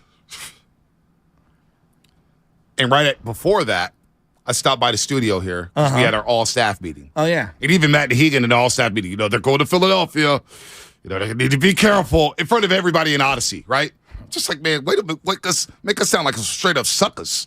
Like, were we from Sonoma? You know what the most dangerous spot of my life was? Waiting for the bus at Geneva Admission when I was 14 years old with a couple bucks in my pocket. That was the most dangerous thing I did in my life. How about getting on the 22 Fillmore, knowing that it's going to drive by the McDonald's right there, go to say to Fillmore, knowing everybody's there, and it's like, damn, oh boy, somebody's going to rush the back of the bus and just pocket check me. I'm broke, but they're still going to run through my pockets and embarrass me. Like, seriously. I don't give a damn about Philadelphia. So all this, so before that post, I was a little fired up because we had the all-staff meeting. Matt Dehegan, Shasky, they're going to Philadelphia, but, word to you, just be careful. Thank you, we want to come back. Gerson. Thanks you, Boxer and Gerson. Thank you so much. We appreciate it. And I'm like, damn, Matt, way to make us sound like some suckers. And then Steiny's talking. You told me this. I didn't even hear the changeover. Oh, Steiny during the changeover said he's worried about you. He's worried about you in Philadelphia. So I came by after the all-staff meeting. They were on the break right before the executive show. And I looked at Steiny. I said, F Philly. Straight up. F Philly. Ain't nobody worried about Philadelphia. I'm from Fillmore, California, man. What the hell you talk about? So you Steinmetz? You gave him the Shannon Sharp. I gave him the Shannon Sharp. I want all the smoke. He's wearing the sweater, too. All the smoke. And Steiny looked at me. He was like, oh, I don't really want the smoke. Steiny didn't want the smoke. And Guru's laughing and stuff. I don't give a damn about Philly. I'll wear my jerseys out there. What you want, the Jerry Rice? You want the John Taylor? You want me to go perch? I'll go wear Ricky Waters there and disrespect all of them. I don't give a damn for who, for what, for how. The hell, Philadelphia. Angelo Cataldi, 7:30 to talk about Philadelphia. Nobody's scared, man. All these scare tactics, like we got to go fight a war or something. It's 1991. All of a sudden, we're going to Saudi Arabia. What the hell are we doing here? I know, especially with real life tragedies happening. Let's be real. Let's peel back. If you're a member of our society, what happened down in L.A. and what happened in Half Moon Bay this week, can we all take a deep breath? We're going to watch a football game in Philadelphia, where our country was, in part founded. And I'm going to go see my team with some civic pride, and I'm going to wear a jersey. And I need to be worried about getting in and out of the stadium? Right. Is that really where we're at in society? It's kind of sad. I mean, but the amount of people that have said to us, you got to be careful. You got to be careful. Oh, I'm just saying. Even Baldy. Oh, boy. Ross Tucker. I told my family not to wear Washington gear on the way to the game in Philadelphia. No, Ross Tucker. I told my family not to. Pretty good. That's like a 4. Good. That is good. If you're going to do the Ross Tucker, you've got to talk slowly. Man. Princeton's own. I'm so sick of Philly already. Listen, I'm going to pose a question. 888-957-9570. Would this be the biggest road win in 49ers history? Especially in the playoffs? When you talk about road wins, I've got going my on list. the road. Yeah, I got my list. Would this be the most historic road win for the 49ers in their franchise history? The biggest road win. If we took neutral site games, Super Bowls away, okay? The argument, so it starts here. So our boy Adam Knopf texted that to me. I think it's one of the great texts. And I was like, damn. I think it's because I've done my research, Ponte. This would be the biggest road win in 49ers history. Your job's in jeopardy here. We've got people producing for us on the fly. You're worried about going to Philadelphia. You better be worried about that gig over there. Adam Knopf's coming for you. He's not even paying attention. I love you. I do. He's so rattled right now. If now, power rank number 1, one of the biggest wins in 49er history, in my opinion, NFC Championship game, Chicago Bears, 31-0? Soldier Field. What was it? 28-3. 28-3. Thank you. Jerry Rice, 2 long, quick slants. Thank you. Keenan Turner. Hey, the finesse-ass 49ers came to the old cold in Chicago. Is that power rank number 1? In my lifetime, it would probably be number 1. Playoff victories. Playoff road wins. Okay. Where does the Atlanta, because I think the Atlanta one goes below the Green Bay one. The Green Bay Colin Kaepernick game in the frozen tundra, even though that was wild card, the other was, I think that game goes up to 2. 0 degrees, no sleeves on. Frank Gore, Blake, great block. Crabtree, great touchdown catch on 4th down. That's number 2. I think Atlanta, it's 2. There was a lot of Niner fans in Atlanta, and nobody was afraid of the Georgia Dome. We know they're front-runner fans in Atlanta. Well, I think we were all like, yeah, we'll take on Atlanta. Right, yeah, Like, nobody was, like, tripping off Matt Ryan. No, nobody. And so I think that would be number 3. I mean, what else you got on there? The Carolina win on the road? It was a good win. They did dismantle Cam Newton in them. It was a good win. And Luke Kuechly the year he won Defensive Player of the Year. Right, it was a good win. This would be number 1 for me. I think so. Where does the Dallas win last year rank in terms of road victories in franchise history? It's up there, but there was a lot of Niner fans. I know. Nobody feared Dallas. We went what down about the Green Bay win last year? That was, you know what? That may be number 3. I mean, you didn't score an offensive touchdown. I know. I mean, you beat the MVP. You had a hustle play before halftime, Jaquaski Tart on Aaron Jones. Yes. You blocked the field goal before halftime. Then you get the punt block. Of course, Hufanga scores a touchdown. Jordan Willis with the block. That's an all-timer. They have 2 NFC Championship game losses on the road that I think were classics. The Washington game in 83. When they got jobbed, coming back from 21-0. Yep. Ronnie Lott gets jobbed with a bad pass interference call. January of 2014 up in Seattle, the 2013 season. That one hurts. They've had some really rough losses. The game last year, obviously, in SoFi Stadium. You lose that game. Oh, my gosh. Right? So they've had some really tough losses on the road. You talk about heartbreakers. Oh, my God. We could rank those, too. Let's go to David in New York. He's been waiting on hold for a while. Let's get to David in New York. You're on the roast. What's up, David? How's it going, guys? So I was listening to sports radio in Philadelphia, and just to hear what they were saying this week. And they're sounding pretty confident. They sound like the game's over already. I was actually a little shocked because I actually wore a Niners shirt in New York City, and I saw an Eagles fan. And the first thing he said to me walking down the street was, "It's going to be a long Sunday." So I'm just not understanding why they think it's such an easy win. I mean, when you run the football and you play defense, you win championships. You're so on, David. They've already said the game's going to be over by halftime. From what I've heard, and I've listened all week, trust me. I'm going back listening to podcasts. Did you do any hits? No hits yet. I did a hit last night. Where at? Joe Giglio? Yeah, Joe G. What was he talking about? I was talking mad smack. What was he talking about? Well, I think these two teams are going to face off multiple times in the playoffs moving forward. They have a 24-year-old quarterback versus a 22-year-old quarterback. Joe G. I'm like, can we worry about this game? Yeah, you're worried about the future. I'm worried about kicking your ass on Sunday. And then he was like, where does this rank, in terms of hostile environments? Well, we'll see. I was like, have you ever seen Star Wars? When Luke went into the Emperor's Palace, all right? Did you see Return of the Jedi? Did you see what ended up happening? How about you just bring us Snowfall? What about Frank Lassaint walking into projects, rocking up and selling rocks there? No, in the middle of the projects. I was going to go Scarface, going to Frank's place. I know you put the hit out on me, where he's got the arm in the sleeve, and then he shoots him, and then the cop goes, "You can't shoot me, I'm a cop," and boom, he blasts him in the face. Angelo Cataldi actually 720. And then the guy goes to Tony, "You want a job?" Yeah, Tony, sure, I do want a job. I want a job. Hell yeah, I do. All right, Angelo Cataldi is going to join us on the Bud Light guest line. That's Loveman. And Angelo Cataldi, WIP 94, longtime morning host out there in Philadelphia. He's going to retire after 40 years of radio once this season ends for the Philadelphia Eagles. So next week will be his last week on the airways, and we'll discuss it right here on the Morning Roast. Life is uncertain. It's okay to feel stressed, anxious, worried, or frustrated. CalHope can help. Access CalHope's free and secure mental health resources. Call 833-317-4673 or live chat at calhope.org. Christian McCaffrey continues to deliver off the field. But off the field, the superstar running back has to look his best wearing our favorite brand, Flag and Anthem. From the best flannel shirts and most versatile quarter zips that layer up with everything you've got in your closet, to shirt jackets, hoodies, and durable jeans with a hint of athletic stretch, Flag and Anthem makes premium quality clothes with an attention to detail at a fair price. In other words, the kind of clothes that will last you years. Head over to flagandanthem.com today and use the code GAME, G-A-M-E, for 25% off your purchase. Flag and Anthem, real clothes for real life. If you own a business, this has been a bumpy ride. From pandemic to inflation, I'm sure you could use a break. If your business has 5 or more employees and survived COVID, you might be eligible to receive a payroll tax refund of up to $26,000 per employee.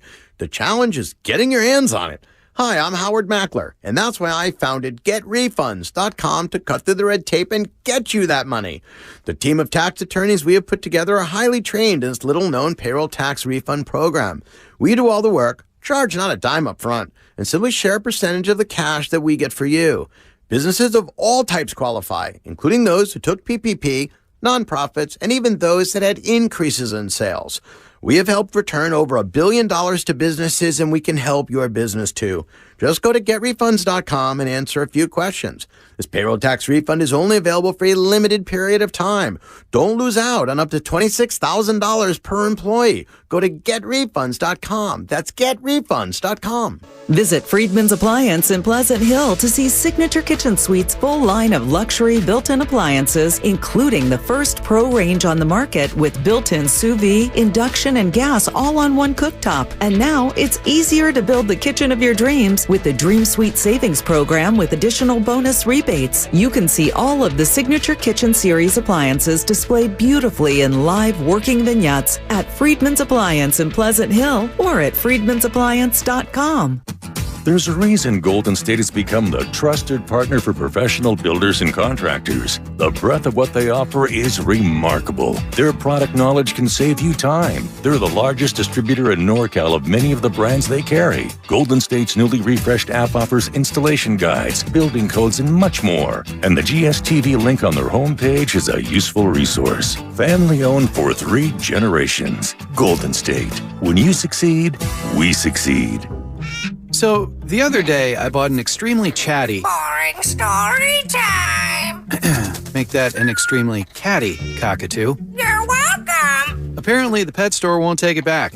But, hey, I'll manage. I love that for you! Just like I manage without home internet. No, you don't! Sure, my mobile hotspot is slow and makes streaming shows unbearable. Aw, Bertie likes to stream! But I'm making do.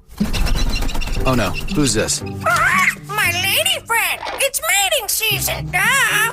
No home internet? It's not that bad.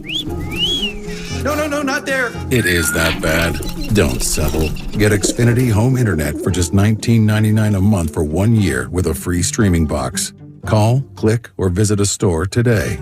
Restrictions apply. Not available in all areas. Requires paperless billing and auto pay with stored bank account. After 12 months, regular rates apply. Offer ends 2/21/23. Investing is confusing. Dawn Raids, Triple Witching Hour, Candlesticks, Crown Jewels, Bears Bowls, Bear Hugs, Blue Chips, it's one big word salad of uncertainty. Fortunately, Fremont Bank now has incredible rates on their savings accounts and CDs. And while savings accounts and CDs may not be known for their great rates at your current bank, at Fremont Bank, you can get great rates from a great local bank. To learn more, stop in or visit us online. We'll explain it all in plain language. Fremont Bank, serving the Bay Area since 1964. Member FDIC. When people have a craving to explore new and traditional Asian cuisines, they head to P.F. Chang's, where scratch-made dishes come from the 2,000-year-old tradition of wok cooking. P.F. Chang's wanted to explore new possibilities for their website. They turned to AmericanEagle.com. AmericanEagle.com re-architected P.F. Chang's website, integrating multiple third-party systems to create a unified digital experience. The results? Improved page speed and performance, personalized content based on users' location, intuitive online ordering, an increase in organic search visibility, and a 40% increase in new users. For scratch-made Asian cuisine, visit your local P.F. Chang's or go to pfchangs.com for website design, development, digital marketing, and hosting that produce efficiency, revenue, and results. Visit AmericanEagle.com. P.F. Chang's and AmericanEagle.com. Another example of the best businesses in the world, turning to the best in the business for websites. Go to AmericanEagle.com or call 877-WEB-NOW1. That's 877-WEB-NOW1.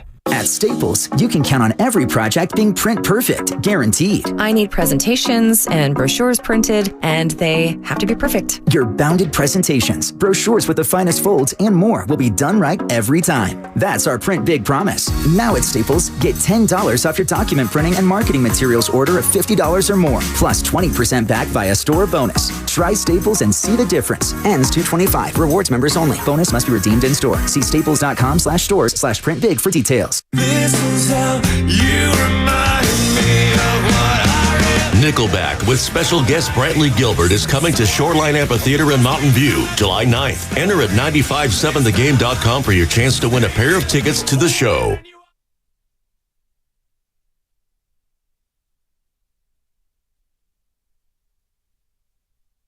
Come on, man. You got Larry June in the building. You listen to the Morning Roast, and we're doing numbers, man. Good job, Morning Roast. Sock it to me. Hey. Yeah. What up, Larry? I know Larry stays sucking-ducking. He don't worry about them Karens. There's a couple Karens in the YouTube chat right now. Shout out to YouTube. What's coming up on the game brought to you by CalHope.org and the Department of Healthcare Services, as well as the Road to Glendale brought to you by SF Sheriff's Office. Your future begins here. Visit sfsheriff.com to apply today. Also, the Road to Glendale brought to you by Mary West Credit Union. Working for you today, tomorrow, and together. Angelo Cataldi. He's been on the air for over 40 years. Oh, my God. WIP 94 in Philadelphia. He's fired up about this Eagles game. Of course, the NFC title game taking place Sunday, 12 o'clock West Coast time, 3 o'clock East Coast time, Lincoln Financial Field in Philly. The two best teams in the NFC all season long, going toe-to-toe for a trip to the Super Bowl. Before we get Angelo, as we're trying to connect to him, let's get to Stuart in Delaware. Out there in Delaware. Stuart, what's happening? You're on the roast. What's going on, Morning Roast? How you guys doing? Good, man. Good, Stuart. Check this out, man. I'm a transplant. I'm a San Jose State grad, and I'm a transplant, man. And all they do is chirp out here with this Eagle stuff. And it's like I tell them, the boys from the Bay, we don't play. My folks from East Palo Alto, we going to be out there strong. We're going to be with the 717 Niner Faithful. We tailgating 200 strong. Okay. So we going to be tailgating there. I left my number for y'all to call me because we want you to come by. So I'll let them know I'm from the Bay. Oh, nice. I want y'all to come by and show them what time it is. I want to see you guys there. And I'm wearing my Pat Willis. Let's go. I don't take nothing off. I don't take nothing off out here. I love it. I travel for a living. as a field service engineer. I go through Maryland. I go to New Jersey. All the Giants fans, all the Commander fans are like, get in them. Get in them. They ain't nothing. Hey, you know what's... And then when I go ahead. No, I was gonna say I want you to send. Do you have like a graphic of where you guys are tailgating? Because there's all these like meetup parties and stuff. Instagram. Please send us that so we can repost it. Because the amount of people asking me where we're gonna be, I don't even know where we're gonna be. Yeah. I want to hear where the people are, and we'll show up there. You got it. I'll send you the flyer that's got it. It's called Philly. It's called Philly Takeover. Let's go. Let's go. Because that's what we're doing. Yes. We're taking over the 215. How many people have asked you, hey, where are you going to be? Yeah, where are you going to be? Well, I think we're all going to meet up at the Rocky statue at some point. Oh, we're yeah. all going to meet you. We're all going to have the Mafia breakfast. My We'll be brother's ready to go. coworker was hitting me up left and right. He's like, we're going. We got a ton of people. He makes pins. He made me a Terrell Owens on the I like star that. pin. I like that. Oh, it's incredible. That's You know, pretty I have the good. collection of pins. Yeah, I like that. Yeah. I like that. All right, let's go talk to, we've had him on the show before, Angelo Cataldi. He's been on the air for over 40 years out there at WIP 94, does their morning show. And I tapped in a little bit the other day, Angelo Cataldi. Guess what, folks? Angelo has decided to retire from radio after the season ends for the Philadelphia Eagles. So I'm guessing, Angelo, as we say good morning to you out there on the East Coast, how are you going to get through the last week of the season? Hi, Joe. Angelo, how are you guys doing? Yeah, we're doing great, Angelo, and I'm guessing, so you're retiring after the season ends for the Philadelphia Eagles, so what do you have in store next week? Because I guess Monday's going to be your last show, right? All right, this is rude. This is not what I expected from you West Coasters. I'm notifying the cops to stop the Philly takeover at the Rocky statue, so that's not happening. And Brock Purdy is in for a big test on Sunday at 3 o'clock Eastern Time. I promise you that. All right, Angelo. Angelo's joining us on the Bud Light guest line. All postseason guests appear on the Bud Light guest line. Bud Light, easy to drink, easy to enjoy. I love this. This is hilarious. Cataldi, I mean, we've been talking so much all week. Our boss has got us all wrong. Oh, you're going to Philadelphia. Me and Bonte grew up in probably the two rougher parts of San Francisco. We've had very... I would say non-traditional paths to where we are today. Let's just put it that way bluntly. I did not go to journalism. I didn't even graduate high school, okay, Andrew, to be quite frank with you. Yeah. I've seen some things in my life. I'm going to a sports game wearing a sports jersey. Why are Philly fans hyping this up like I'm going to Iraq in the middle of the Gulf War? I'm going to root on my team, play a football game on Sunday. Why? What is this thing I got to worry about people punching me from behind? I mean, come on. Are we really dealing with that many low lifes? Yes, you are, and you are in grave danger. I'm going to warn you right now. You guys came here last year. I remember the Art Museum steps, a whole bunch of 49er fans. That was the second game of the season. It didn't matter that much. The fans of Philadelphia want me to go out on top with a Super Bowl parade. Oh, it's about you. Defend my honor, and they will beat Brock Purdy on Sunday. I have never been more convinced of anything than I am. You guys are in for a very rude awakening. Angelo Cataldi, WIP 94. Now I want to know what the second most thing he was convinced of. What was the second most conviction that you've ever had in your life? That's what I want to know. That's not a problem. I am convinced that Jerry Jones has 7 or 8 face makeovers. We can agree on that one. Jerry Jones is a fraud. We can agree on that one. The Botox, everything that's going on with him. What a fraud he is, and what a fraud the Cowboys are. I see what you guys have been dealing with every year in the NFC East. We can't stand the Cowboys out here, but now we're starting to get to the point where we can't stand Philadelphia Eagle fans, because I was listening to your show the other day and people on your show discussing the game, saying it's going to be over by halftime because Brock Purdy has a pop gun for an arm. Well, it's not all about Brock Purdy. You ever hear of Christian McCaffrey? You hear of Deebo Samuel? You hear of Brandon Ayuk? Or what about that tight end, George Kittle? Oh, no, you got lots of talent, but you see, the quarterback position is the most important in sports, and this guy does not have the talent. And it will be unmasked against a very good Eagles pass rush. What it comes down to is 70 sacks in the regular season. This guy's a 7th rounder. It's going to be real hard for this guy to get the ball to McCaffrey if he's being swallowed up in that rush. How are you guys going to stop the run, though? The run game, you guys can't stop the run. You struggle. We do. We didn't struggle after we got Linval Joseph and Ndamukong Suh. There's plenty of beef in the middle, boys. You don't have a way to go with this. You're looking at max 10 points. So all the Eagles got to do is get a couple touchdowns, and you're going home. Well, then how did you get 40 dropped on you by the Cowboys? That was simple. That game, we were not concerned. We were looking ahead. It's only your biggest rival. We let you guys take care of the Cowboys, and you did. We thank you for that. Now it's our turn to take care of you. Angelo, you don't even believe what you're saying. No, I you can don't. hear You really the fear don't. in your voice. You don't want to come out here. There's some tough goons out here. Oh, my God. You're not taking over. That was week 3. This is the playoffs. We've been to the playoffs and been in the NFC Championship game 3 times in the last 4 years. We took over L.A. last year. I don't know if you've been paying attention. We've taken over every stadium we've been to, and we're doing it again this weekend. Monte, I want you to understand something. I've been doing this job for 33 years.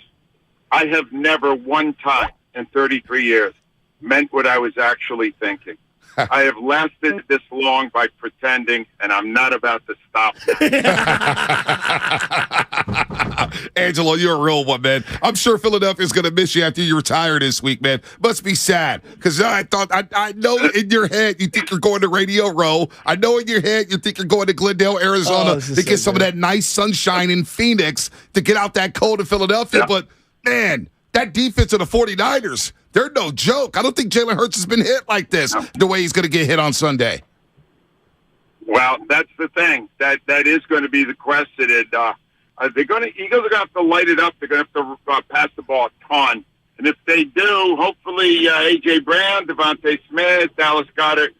You know what, guys? Can we be honest for a second? This is a really good matchup. Oh, this is great. No doubt, Angelo. This is great. We want this. Two best teams. Two best teams in the conference.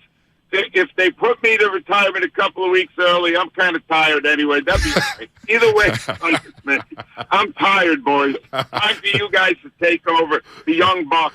I'm done, man. Angelo, you don't want to steal a couple more checks, man? Well, that's the thing. I wouldn't mind stealing one more, Bonte, but you know. Good deal. Hey, Angelo. Either way, I'm fine, fellas. I'll be all right. Hey, Angelo, you feel like an old school kind of a guy, almost like a Goodfella. Yeah. I love the movie Goodfellas. You remind me of Joe Pesci as he walked in thinking he was going to become a made man and got popped in the back of the head, because that's what's going to happen this weekend for Eagles fans. Let's go. The Niners are coming. Do you think I'm here to amuse you? That's what you're saying? Angelo, you're one of a kind, man. I can't wait to see you on Monday at WIP. We'll be there doing our show from WIP 94. We can't wait to meet you, man. And it'll be fun. It'll be all smiles from us. You better believe it, Angelo. Great. I look forward to seeing you guys. We do have a beautiful studio. I think you'll like it there. And then whatever happens, we'll shake hands and move on into the future. Angelo, we'll have a drink for your retirement party Monday afternoon. Yeah. Angelo, if the Eagles do lose, what is that recipe for them to lose? It's not hard. You got to run the ball, like you said, control the clock, and try to keep the ball away from Purdy, because he is going to get rushed pretty hard. And on the other side of the ball, pretty much do what you've been doing all year, because these Niners have the best defense. It's not that close. So if you keep doing that, forced turnovers, usually two good teams, who's giving the ball, the other team usually wins the game. No doubt. Whoever wins that battle is probably going to win it. Well, they're 14-0. You know what? Niners are 14-0 when they win the turnover battle. 15-0. 15. Yeah. You know, Angelo. Perfect scenario. Yeah, no, it is. It sounds like Philadelphia's just not impressed with Brock Purdy. He's undefeated. He's done no wrong. He outdueled Tom Brady. He outdueled Tua Tagovailoa. He won all his games down the stretch, beat the Commanders, dropped 37 on them, won a couple playoff games, but it just sounds like you guys aren't sold out there in the East Coast. No, we're really not. And honestly, because he hasn't done much yet on the road. And he hasn't done it in the environment he's going to be in on Sunday. So what is that environment? The environment. Are they going to chant Purdy? Really? Yeah. It's going to be, I was trying to give him some information today. He's got very small hands. He's easy to strip the ball from. He's slow. He doesn't have a big arm. These are all things the fans are going to use in a profane manner to remind him that he is not at home in San Francisco right now. Angelo. It will be ugly, boys. Angelo, you sound like Uncle Junior telling Tony Soprano he'll never be a varsity athlete. That's correct. I believe that. And fellas, since you're coming into town and I'm leaving, I would like a nice going away present. If that's possible. We got you, Angelo. I will pay homage. Yeah, we will. I will pay homage. Here's what do you like? Red wine, white wine? What's your drink of choice? I was thinking some sourdough bread and maybe, some wine would be nice from the Napa Valley. And Angelo, I got you. I mean that. No matter what, I got you. I'm sending you a package. Bonte makes fun of me. I got a spot up in Sonoma. Sonoma's my place. I'm in the wine club, too. I will send you. Do you like red, white? Like, what's your... You just said red. No, but what kind of red? I like red. What kind? Little Pinot? For maybe... Yeah, that would be fine, or a Merlot would be nice. Oh. Got you. But I'm going to have a taster check it first because I don't trust you. Trust me, it'll be sealed up for you, Angelo. We wouldn't do you like who that. Who would piss off Philadelphia more or yourself more? If Gabe Kapler was on the sidelines with the 49ers or Ricky Waters? Gabe Kapler. Gabe Kapler is dead to us in our town. I hate this guy so much, fellas. I had nothing but battles with him. Gabe Kapler every time. If Gabe Kapler in any way is affiliated with Sunday's game, it would truly inspire the Eagles to even more heinous acts. So keep him out of it, please, boys. We're not ready for Gabe Kapler again. No, I think we're kind of getting tired of Gabe Kapler out here as well. Yeah, we have Kapler fatigue as well. Good. Good. Love it. Trust me on that one. I'm surprised it's Gabe Kapler over Ricky Waters. But hey, Angelo, we got you some Merlot coming. We're coming out there to the East Coast. We got you a nice little retirement gift for Monday afternoon. Trust me, it'll be good. Straight from Napa Valley. We got you covered, buddy. Guys, pleasure being on with you. You sound like you're having a great time. Absolutely. Thanks, Angelo. We appreciate it, man. And legend. Absolute legend out there in Philadelphia. Thanks Heard for about you for carving years. the way for guys like us. No doubt. I mean Angelo, that. he's a good sport, man. That was a lot of fun. Angelo Cataldi is going to retire after 33 years in the business. He said, hell, if I got to retire this week, what the hell? I'm tired anyway. Tyler Miller. He's collecting them SSI checks starting Monday. Dude, he's not tripping. That was hilarious. That was pretty good. He says, I haven't believed a word of what I've said in 33 years. What makes you think I'm going to start now? That's a great line. It really is. It's an awesome line. What about Jason Lockenfor? You think he beliees what he says? Jason Lockenfor. There's another guy who hasn't believed anything he said in the last 10 years. Well, listen to what he had to say. Who fell off harder? Jason Cole or Jason Lockenfor? I think Jason Lockenfor. Is he part of the Odyssey family? Oh, yeah. He hasn't fallen off. He's actually come up. Oh, yeah. Him and John Heyman. They're two peas in a pod. Carson Judge. What podcast was this again, Lubman? I had you pull it. It was on it was 94. That podcast. Okay. All right. That podcast. Let's go. Here's what Lockenfor had to say about Brock Purdy. Brock Purdy's played 2 road games. One was at Seattle, which is a team that they know very well, and they had Seattle's number all year. The other was at the Raiders, which was basically a 49ers home game, because that's what happens there. He hasn't played. This is a whole nother level. Like, I just don't see him. Man, he looked bad under pressure against the Cowboys. He's going to be under even. These dudes have 75 sacks, including the playoffs, the Eagles. Like, man, that's going to be a problem. That rotation up front is so deep. They get pressure inside. They get pressure off the edge. Like, they get pressure with their safeties when they bring it. Like, I just don't think that's good news for Brock Purdy. All right, that's Jason Lockenfor. Wow, that's profound. He's got another I don't know if you know too. this, Bonte. Yeah. Pressure makes quarterbacks crumble. Yeah, I know. Wow. I've seen it happen to Tom Brady. And by the way, Angelo Cataldi, he did join us on the Bud Light guest line. All guests appear on the Bud Light guest line. Bud Light, easy to drink, easy to enjoy. Here's what else he had to say about the Eagles' offense, Jason Lockenfor. And the 49ers defense has one fatal flaw. They can't defend the deep ball. Yep. Well, I think A.J. Brown had 7 touchdowns this year of 25 yards or more. Like, I just think that this defense is going to be leveraged by all the different ways the Eagles can beat them. And I think it will expose their flaws. And I'll say this, Bosa and them guys, you better bring it a whole lot more than you brought it against Dallas, man. I mean, Dallas didn't know on Friday who their left tackle was going to be. And I thought it would be an issue, and it was not. Like, the 49ers are going to have to get sustained pressure. I just think this has the potential to get a little sideways. Oh, potential to be a blowout, How many according blowouts, to Jason Lockenfor. How many blowouts in the Shanahan era since they found Jimmy Garoppolo? We got the one against Kansas City earlier this season. Okay. 2020, they got blown out a couple times in the pandemic year. Miami Dolphins. Jimmy was hurt. Yeah, Jimmy was hurt. They got blown out a couple times. Hasn't been much. Hasn't been many. I mean, blowout. Well, okay, whatever. I mean, here's what I will say about the deep ball. passes that go over 25 yards. The Eagles led football in QBR on those types of plays and on yards per attempt on those types of plays. The 49ers were basically dead last. Bottom 2, bottom 3 on a lot of those metrics. So, yes, you that is where you're going to try to attack, throwing the ball down the field. Here's what I think is the slept-on thing in this matchup that I don't think the data can really even try to begin to quantify. What about them being battle-tested? Are the 49ers not one of the most battle-tested teams? Why don't they get the benefit of the doubt? Think about the core of this team. It's pretty much, outside of McCaffrey, pretty much every other guy on this team has won 4 playoff games in a year, in a calendar year. Yep. This team knows what it's like to prepare on short rest. They know what it's like when the chips are up against it. They won 2 huge road games last year with very bad quarterback play. Right, and almost stole the Rams game. Hell, they were up in the Rams game 17-7. Why do we do this? Why do they do it? Why do the East Coast media do it? Why does the national media do it? Like, when you talk about blowouts, I'm just looking at the 2021 season, right? And the Niners started off 3-5. They didn't get blown out against Green Bay. Remember, Green Bay won on the last-second field goal. Didn't get blown out in Seattle at home. You lost 28-21. You didn't get blown out to an undefeated Cardinals team that dropped to 2-3. You lost 17-10 when Trey Lance made his first start. Now, the Colts game in the rain, it got away from them, right? 30-18.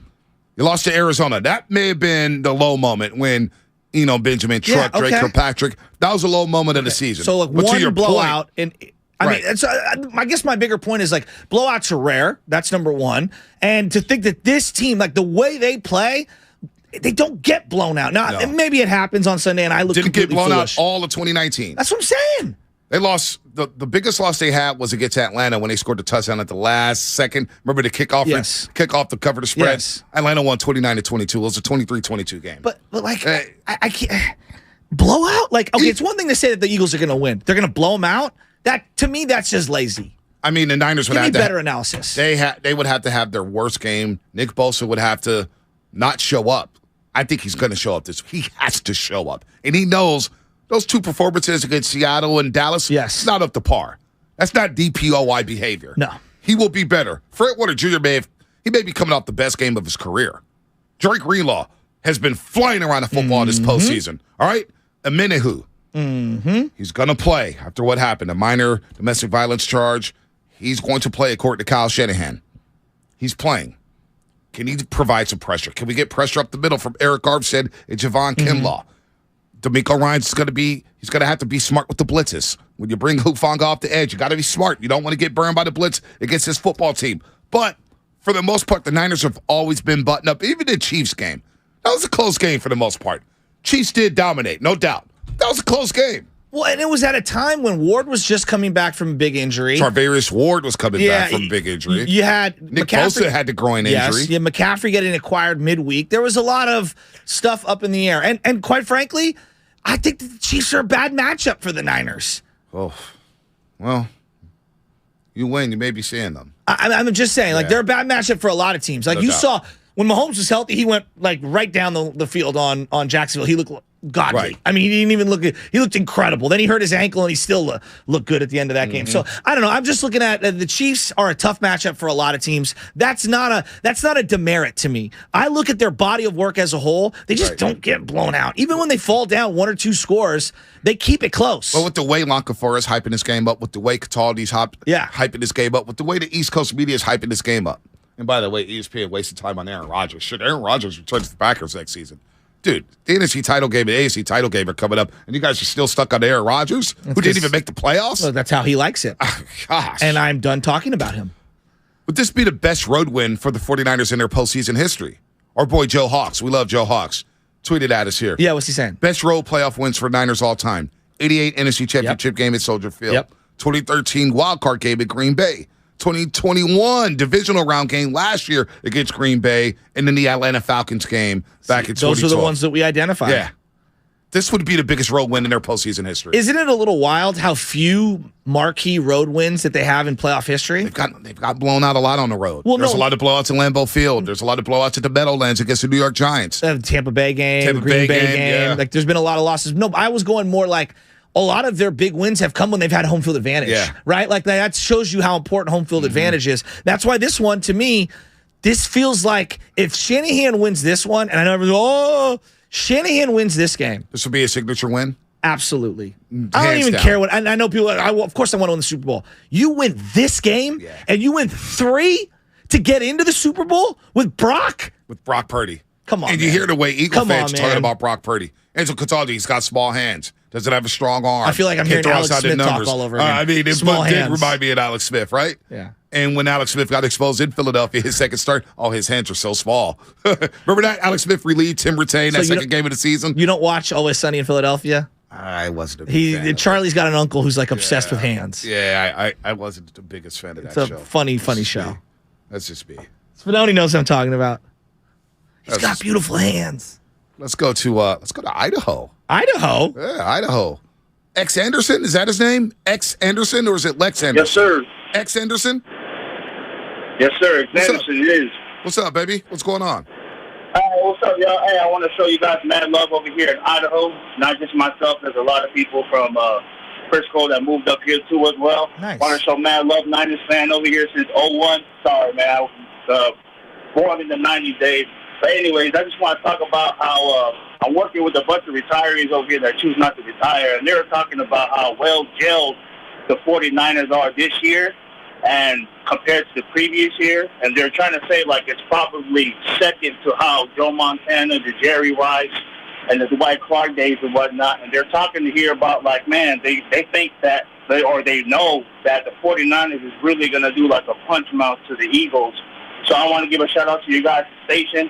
You should stay out there in San Francisco and everything, and I really hope we get this dub and move on forward, because all of a sudden these Eagle fans are just surfing out of nowhere, and I hope we win and we just take this all the way, man. So shout out to you guys at the station, listening to you guys right now on a 12-hour shift at the moment. So, man, it's a blessing. Where you work at? Thank you guys so much, man. Where you working at, Where you working at, Anderson? I'm working out here, a boiler out here in Idaho. So I start from 7 a.m., get off at 7 p.m., and I listen to you guys like every morning on YouTube. Thank you. So I wanted to give a shout out, man. I lived out there in San Francisco from like 93 all the way up to like 07. And I moved to the islands in 07. And after that, I was like, oh, man. But, yeah, I used to stay in Betrayal Hill, Sunnydale, and also Hunters Point back then. Nice. Also in South City. Nice. Nice, shout man. out to you guys, man. I hope we win it all the way. Real talk, man. Let's go. No doubt. Call no doubt. more often. Yeah, 7 to 7, putting in hours. Yeah, he is. That's dedication right there. Shout out to Anderson, man. That's love right there, all the way in Hell Idaho. yeah. Watching this here on the roast. By the way, over 700 people on the YouTube chat right now. Shout out to YouTube, the Xfinity mobile text line, as well as Twitch. We appreciate you guys. Also, download the Odyssey app. You don't want to forget that. You can take that baby everywhere. That's how I've been listening to everybody in Philadelphia, Shasky. What's so funny? Just the YouTube chat is dropping all of these Always Sunny in Philadelphia comments on hands. Can you put your hands over my hands so they look bigger for the picture? That was wow. Charlie's uncle. It's an inside joke if you watch the show, and I just can't stop laughing. I tried to get into it. I tried. It just might not be your cup of tea. Yeah. Very dark. Yeah, I know. I tried. My buddy Philly Zoo, who, by the way, was tweeting at the Morning Roast the other day, one of my best friends in the world, couldn't text me. He'd rather take it to Twitter. You're lying on me. That's not the conversation we had. Oh, yes, it is. How come you didn't want to bet me? So we have a bet now. What's the bet? The loser has to take out. We have to all go to King Prime Rib. We're going to go to House of Prime Rib. Oh, So HOP. loser. Yeah, I haven't been there in a while, so, it's going to be on him. And he's like, we're going to double date, and the loser has to pay for the double date. Okay, fine. That's a pricey tab. Yeah, well, for him, and I know he's frugal. I lost a He doesn't like to bet spend here. money. I lost a bet here, and this is like I think it was Eat 24 Caviar. This is like pre-Uber Eats days. I had to buy Prime Rib, House of Prime Rib for everyone here. Sony, were you working that night? Did I buy you a House of Prime Rib? I would have remembered. No, I was not here, unfortunately. I owed Townie a bet. Oh, it was terrible. It was when the A's beat the Giants. Oh, gosh. Yeah. Who was the kid from Bellarmine with the home run? For the A's? Yeah. On a Sunday? Yeah. I forget. And he stuck his hand up. It was on Friday night, and he was going crazy. I forget. God. Well, that was 2018, right? Yeah. I think I was in Cuba during that series because Bumgarner pitched on a Saturday, right? I don't remember that part of it. All right. Just remember losing the bet. Let's go to our favorite auntie on a morning roast. It's Robin in the city. Robin, what's happening? Mark Cannon. Oh, you guys have got a bad connection. Can you hear me? We got you, Robin. I can hear you now. Okay. Okay, I pulled over. I'm in Half Moon Bay. This is what I want to say, you guys. First of all, the very first thing I want to say is ain't nobody scared of Philadelphia. Okay, all they fans, you know, crazy folks are everywhere. Thank you. And they right here in the Bay Area, Thank too. you. Okay? Robin, there are so many crazies on Market Street. I get out of the Olympic Club and I go down Jones and I'm like, there can't be any more weirdo people than that little area right there in the world. Hey, me and my brother and his group, we was all in Philadelphia with our Niners stuff on, okay? And then all those Niner fans from everywhere else, from Memphis and all that, I couldn't believe it. That's where, I discovered, I was like, Jesus, I met a dude from Harlem that was a New York fan, okay? Wow. I mean, that was a Niners fan. And then I want to say this, okay, because I want to get cut off the air. I'm so tired of this radio station talking about how beautiful city Philly is. Let me just say this without getting cut off the air. It is not a pretty city. Okay, I'm sorry. Okay, it looks like half of what Oakland or the TL looks like. Yeah, and I'd rather be in Oakland. Yeah, now. And then the other thing I want to say is I want to hear you guys' opinion. I do believe we could run off Philadelphia. Me too. I don't think we can. I want you to tell me why. And then switching gears, this is what I want to say to the Warrior fans about always blaming Stephen Curry. I mean, blaming him for stuff. Stephen Curry, maybe he shouldn't have got kicked out, and maybe Jordan should have passed the ball, but that is no excuse for Stephen Curry's behavior. Jordan Poole did not make Stephen Curry throw that mouthpiece, regardless if he should have passed the ball or not. I agree.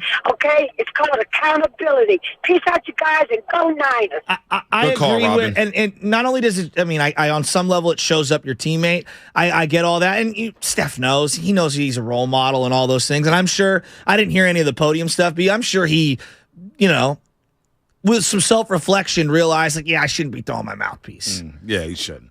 It wasn't. It's not him. No. It's not him. But you know what? They got the win. They shut up the Grizzlies once again. Those frauds. You want to talk about frauds? Oh, I'm so sick of the Grizzlies. Oh, my God. I can't watch their basketball games anymore. Low IQ. Taylor Jenkins thinks he's Popovich's greatest creation. I mean, it's just... Jordan Poole beats Zaire Williams, straight line drive to the basket. Less than 2 seconds left. How? Dylan Brooks, you're playing against the Splash Brothers. Going under the screen is probably not a wise idea. I'm just saying, Dylan Brooks. And he's talking about the refs are picking on me. Dude, you're out there playing football on the basketball court. The flopping that they do. He should play rugby. The flopping they do, Shasky. Talk about the West. Sorry, we ain't worried about the West. We're watching the Boston Celtics. We're watching what they do because the West is ours.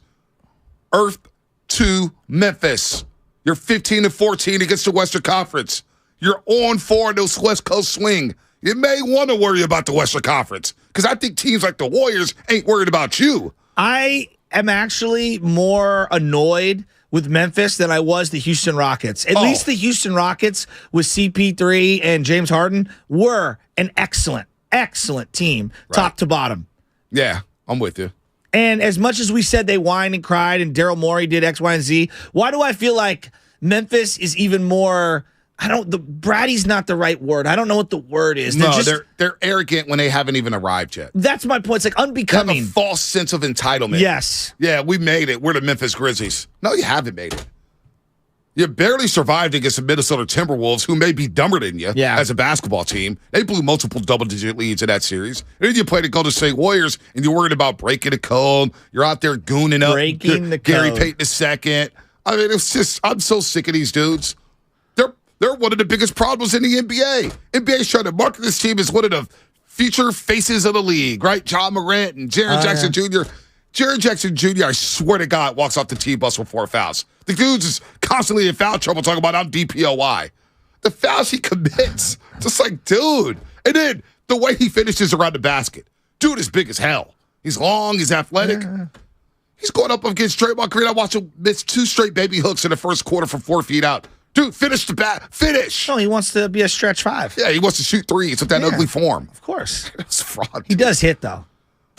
Every now, what is this percentage? Him and Karl Anthony Towns, if they realized how big they were proportionate to everyone else on the floor and how much easier the baskets are around the rim, my God, it'd be like a revelation. The other thing we haven't even touched on with the Memphis Grizzlies, all the dancing they do before the game. Oh, well, come on.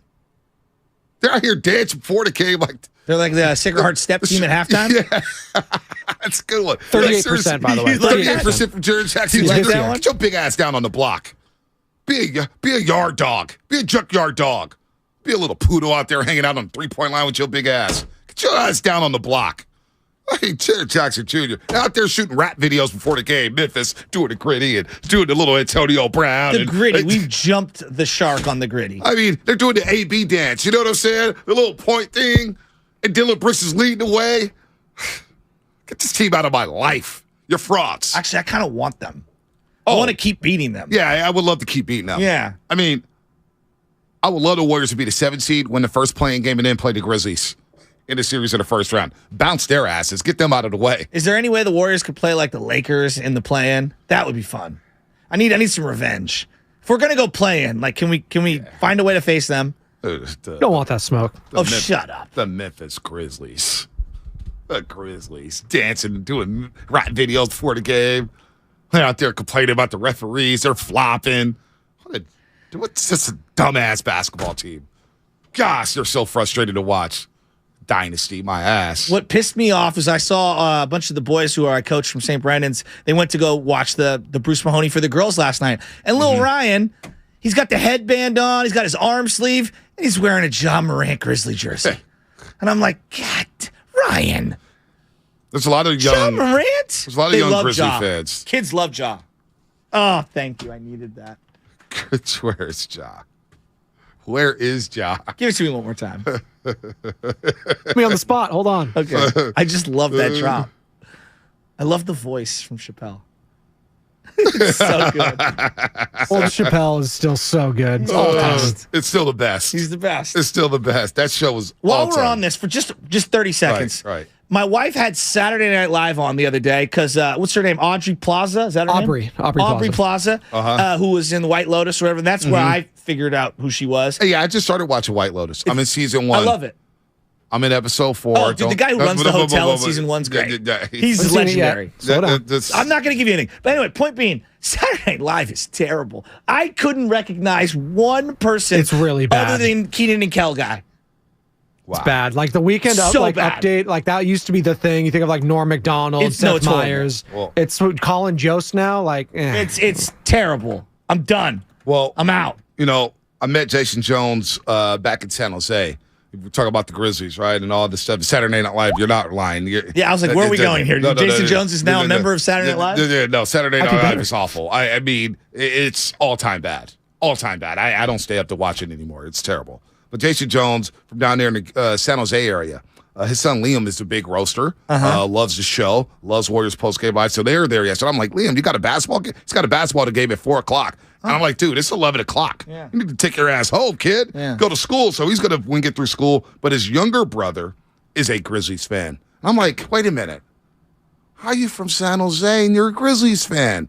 So they didn't take the youngest one to the game yesterday. I wish they did because he needed to see how fraudulent the Grizzlies are. All right, Liam, tell your little brother he needs to find a new team. It's crazy. Let's go to, is it Markeisha in Livermore? How do you pronounce this name? Almost. What is it? Sorry, dear. Marshika. Marshika. Good morning, Marshika. Welcome to the Morning Roast. What's up? Good morning. And I've called in before, so it's my first time, but I was in Emeryville. And you guys probably don't remember, but it was the night that Trey Lance went down, and it was the evening after the game, and when he went down, I was looking at my man. I said, you know what? Okay, let's get that Brock Purdy in, because I watched Brock Purdy in the preseason, and he was good to me. So I'm like, okay, and then all of a sudden here comes Garoppolo. I'm like, ah, shit. Oh, excuse me. No. Marshika. That sounded like a good call. She had a great tone, man. Great energy. It's very comfortable. That's the nice part about our show. It's very welcoming. People feel like they can just talk their talk. They let F-bombs and talk fly. their S, apparently. The S-bombs fly. I almost dropped a couple. I'm getting like the roasters, man. I'm ready to drop a couple curse words. Why not? After watching that game last night at Chase Center, I'm glad the Warriors won. Sam, what did you think her first name was? No, it was Marshika. Well, it was nice. She jumped right on, and she's like, this is Marshika, and then she spelled it out for me because, I should have read it right. People misspell her name all the time. So. That's my bad, Lubman. I didn't trust you on that one, so that's why I went the route I went. It's all good. It happens.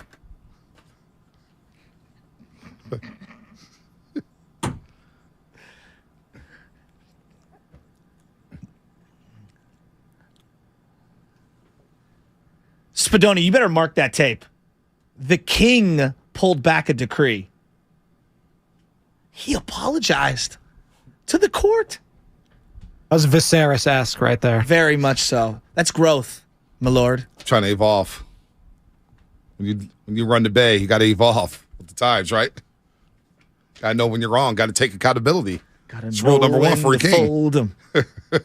Kenny Rogers. I wouldn't know. Eagles are expected to be near full strength Sunday when they take the field against the Niners. Only 2 players were held out of practice yesterday for the Philadelphia Eagles. Cornerback Avonte Maddox, he was absent, but is expected to be back at practice today for the first time since suffering a toe injury back on Christmas Eve. And offensive tackle Lane Johnson is day-to-day as he deals with the groin injury. He is expected to suit up as he did last Saturday against the New York Giants. The injury report brought to you by Boxing Curzon, Northern California's premier workers' compensation law firm, helping injured workers get their lives back for over 40 years. Sean King will join us at 8:30. He was a rookie who knows what it's like to play in the title game. We'll talk to him at 8:30. But in the meantime, 888-957-9570. Would this be the biggest road win in 49ers franchise history? We get to go regular season, postseason. Would it be the biggest road win? The way Philadelphia is hyping it up, I think it will be. We'll take your calls on the other side coming up on the roast. This is the final week of the Manufacturers RV Show. See hundreds of RVs from dealers all over the West Coast. Don't miss the 34th Annual Manufacturers RV Show at the Alameda County Fairgrounds in Pleasanton. Show ends this Sunday.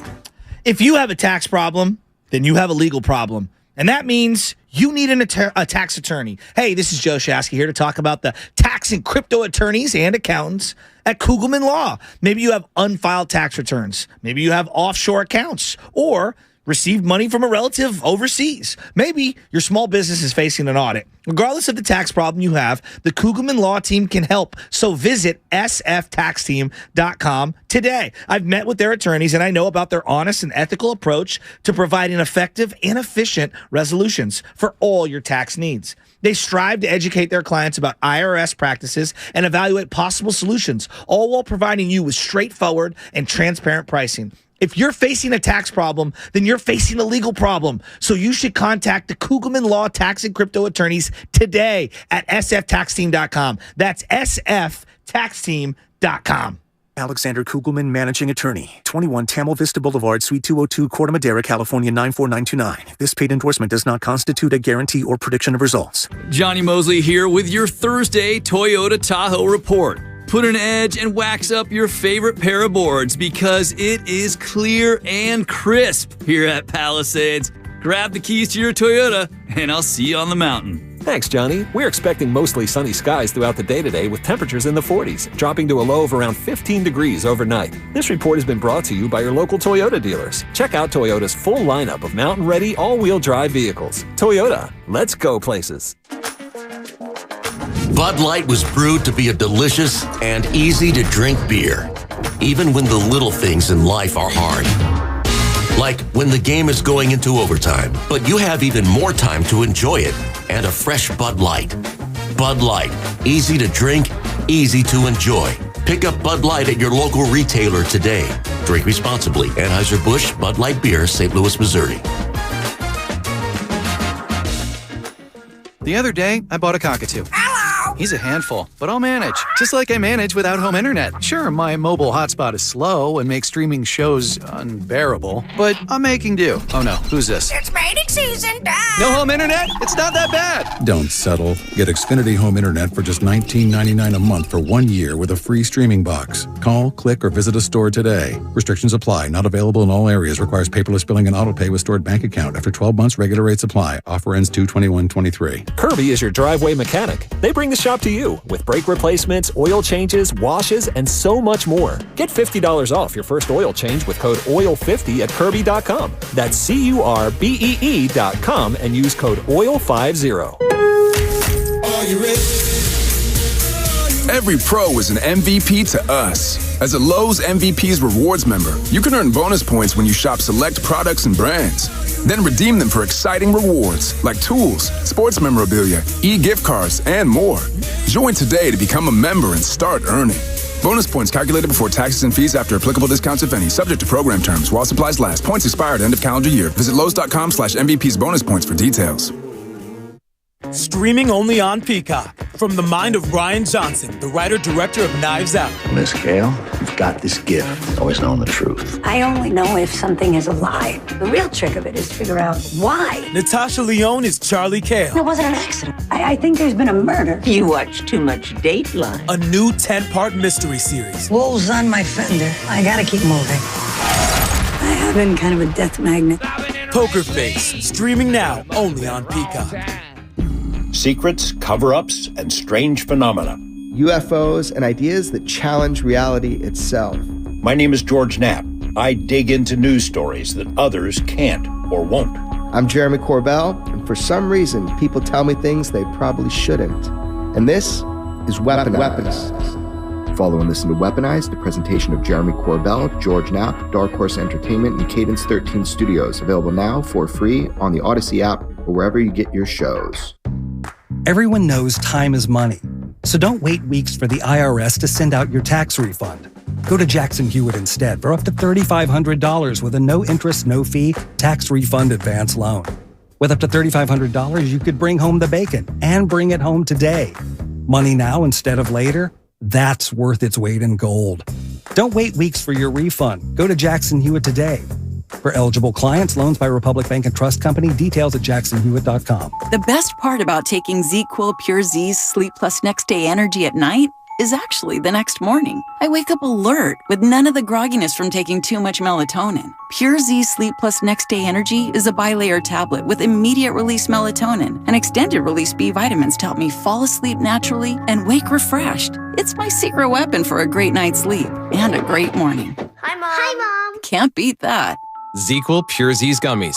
Sleep better, wake your best. Straight Talk Wireless knows there are plenty of reasons you might need a new phone. But switching to a better wireless provider doesn't have to be one of them. Keep your own phone and save when you switch to any Straight Talk Wireless plan, like our $45 Silver Unlimited plan with unlimited high-speed data and 5 gigs of hotspot, plus nationwide 5G. Keep your own phone. Switch to a better wireless plan. Straight Talk Wireless. No contract, no compromise. Requires a compatible unlocked phone and KYOP kit. 5G capable device required. Actual availability, coverage, and speed may vary. See latest terms and conditions at straighttalk.com. You're listening to 95.7 The Game, KGMZ FM at HD1 San Francisco. Always live on the free Odyssey app.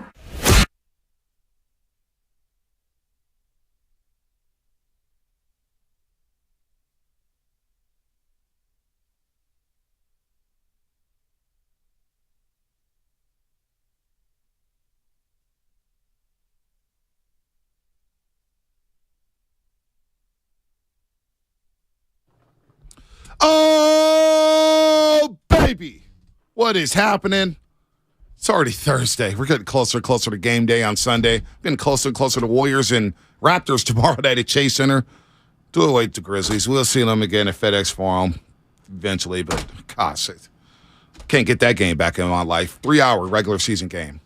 The referees are a complete circus act yesterday, but the Warriors do find a way to snap their 4-game home losing streak against the Memphis Grizzlies, who also got Niners and Eagles on Sunday again. Good morning to everybody out there getting off your graveyard shift. Good morning to all the strippers, baby mamas, baby daddies, Spadoni, Lubman, Shasky, engineers, janitors, bakers, you name it. Who's laughing back there? What's going on? What's it's up? the boss. I mean, he puts these signs everywhere that say, don't yell, don't scream. The studio, we've got the door wide open because of all the faultiness going on in this old building. Yeah. And then he's the one talking the loudest. I got beef with the boss. I got beef with the boss right now. He made you and I look like punks yesterday in the Odyssey all-staff meeting. Explain that to people. Well, all-staff meeting, he's like, thanks to Boxer and Gerson, by the way. Boxer and Gerson. All right? Boxer and Gerson sending this out there. Yeah, Northern California's premier workers' compensation law firm helping injured workers get their lives back for over 40 years. Thanks to Boxer and Gerson for sending us to Philadelphia. Matt Nahiga gets up there in an all-staff meeting. Odyssey, everybody's watching coast to coast. Yeah, you like Alice and the Q102 and all our other stations are there. Yeah, everybody. My boy Vinny. It's my homie. Is it? I see him in the elevator all the time. Good. So he goes up there. We're sitting Shasky and the Dave. The Dave. Yeah, the Dave. Shasky and Bonte, we're sending them to Philadelphia. And, I want them to be careful. I'm telling them not to wear their gear. I'm like, man, why does it make us sound like some suckers, man? And that irked me. Really? And then you told me, during the changeover site, he's worried about you in Philadelphia. He's not worried about you. He's worried about me. Well, as a great company man, I was moving my car to come back in time for said. And you were late. You were late. Oh, here he comes. Wow. The boss man has decided. Have you ever cracked a mic on this show? He's never cracked the mic. He doesn't know how to work it. Look. I'm just going to watch this. He doesn't know how to work the mic. Am I on? Yeah. Oh, my God. Oh, my God. He's on the airways for People the first time see ever. What you look like. No, let's show him what he I'm as ugly as it gets. You are a TikTok star. Yeah, you're definitely not. You definitely don't have a face let's cut of to the TV. chase. I don't come on very often. I've told you guys not to wear your jerseys. I'm going to tell you a little story. When I first got to Philadelphia, I was there for 11 years. This is amazing. Running a sports station. Okay. I went to a game. I brought my wife. Uh-huh. My wife goes in the porta potty in the parking lot. She was in there for a little while. She had some things going on, women things. TMI. Yeah, we know. Well, that's part of the story. Okay. She was in there a long time. The line starts getting long, 25, 30 guys. They start getting pissed off, like, let's go. They start beating on the porta potty. You seem rattled over this situation. I'm like, dude, as my wife's in there. He's like, I don't care. Yeah. They start shaking the porta potty. I'd lose my mind. Well, it was me against 25 or 30 guys. Like, what am I going to do? Yeah, that's a great She comes out. They wanted to tip the thing over. She comes out literally in tears to this day. She's like, I will never, ever go to a game ever again. Now, this was how many years ago? This was 15 years ago. Okay, and you were hanging out in the parking lot. Correct. Yeah, see, I don't think, number one, that I'm going to be hanging out in the parking lot at the tailgate situation. Because, look, even if you're at a Niner game and you're a Niner fan, you can find trouble at a Niner tailgate. Not saying that it's you can find trouble at any tailgate. Can we all admit, like, every city's got nice parts and very bad parts? 100%. This guy's never cracked a mic. I know, I'm on air. But I want to say something, though. You keep saying, Joe, that that's just wrong that they do that. You're right, it is, but they still do it. What are they going to do? What are they going to punch me in the face? Maybe. If you walk around, Matt, you're going to scare Sausalito Shasky. And you're talking smack with a opposing jersey on, they will throw things at you. And it'll be fun at first. Yeah. Like, there's a boom, and they'll chuck a beer can at you or whatever.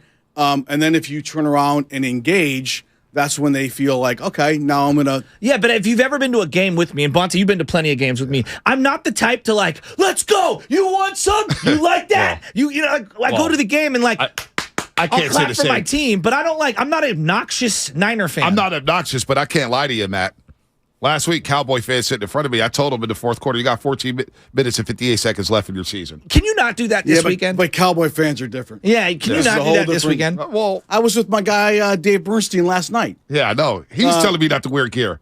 By the way, one of the big wigs at NBC and Bonte. Were you working on helping me get on for Giants pre and post game shows? I was like, how about Joe? Like in the post game, he's like, yeah, no thanks.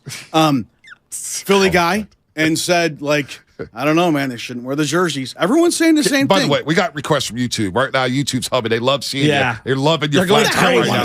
My wife doesn't want to see me. You look like your flat top looks like Guile in the mid-'90s on Street Fighter 2. So we need a couple things, Matt. My 9-year-old, look. I'll leave you with this. My 9-year-old said to me a couple days ago, Dad, I really love you. Don't get mad at me, but I kind of don't want to look like you when I grow up. Oh, my gosh. No, he didn't. Can we get a look? No, he did not say that to you. I don't even do that. Look. Clock. Break on time, by the way. Clock. I love you. Clock. That may be the best moment in Morning Roast In the words of Radnich, he got in and out. No, actually, he was a little long-winded. Yeah, he was. Nobody knows me. Nobody cares. I'm out.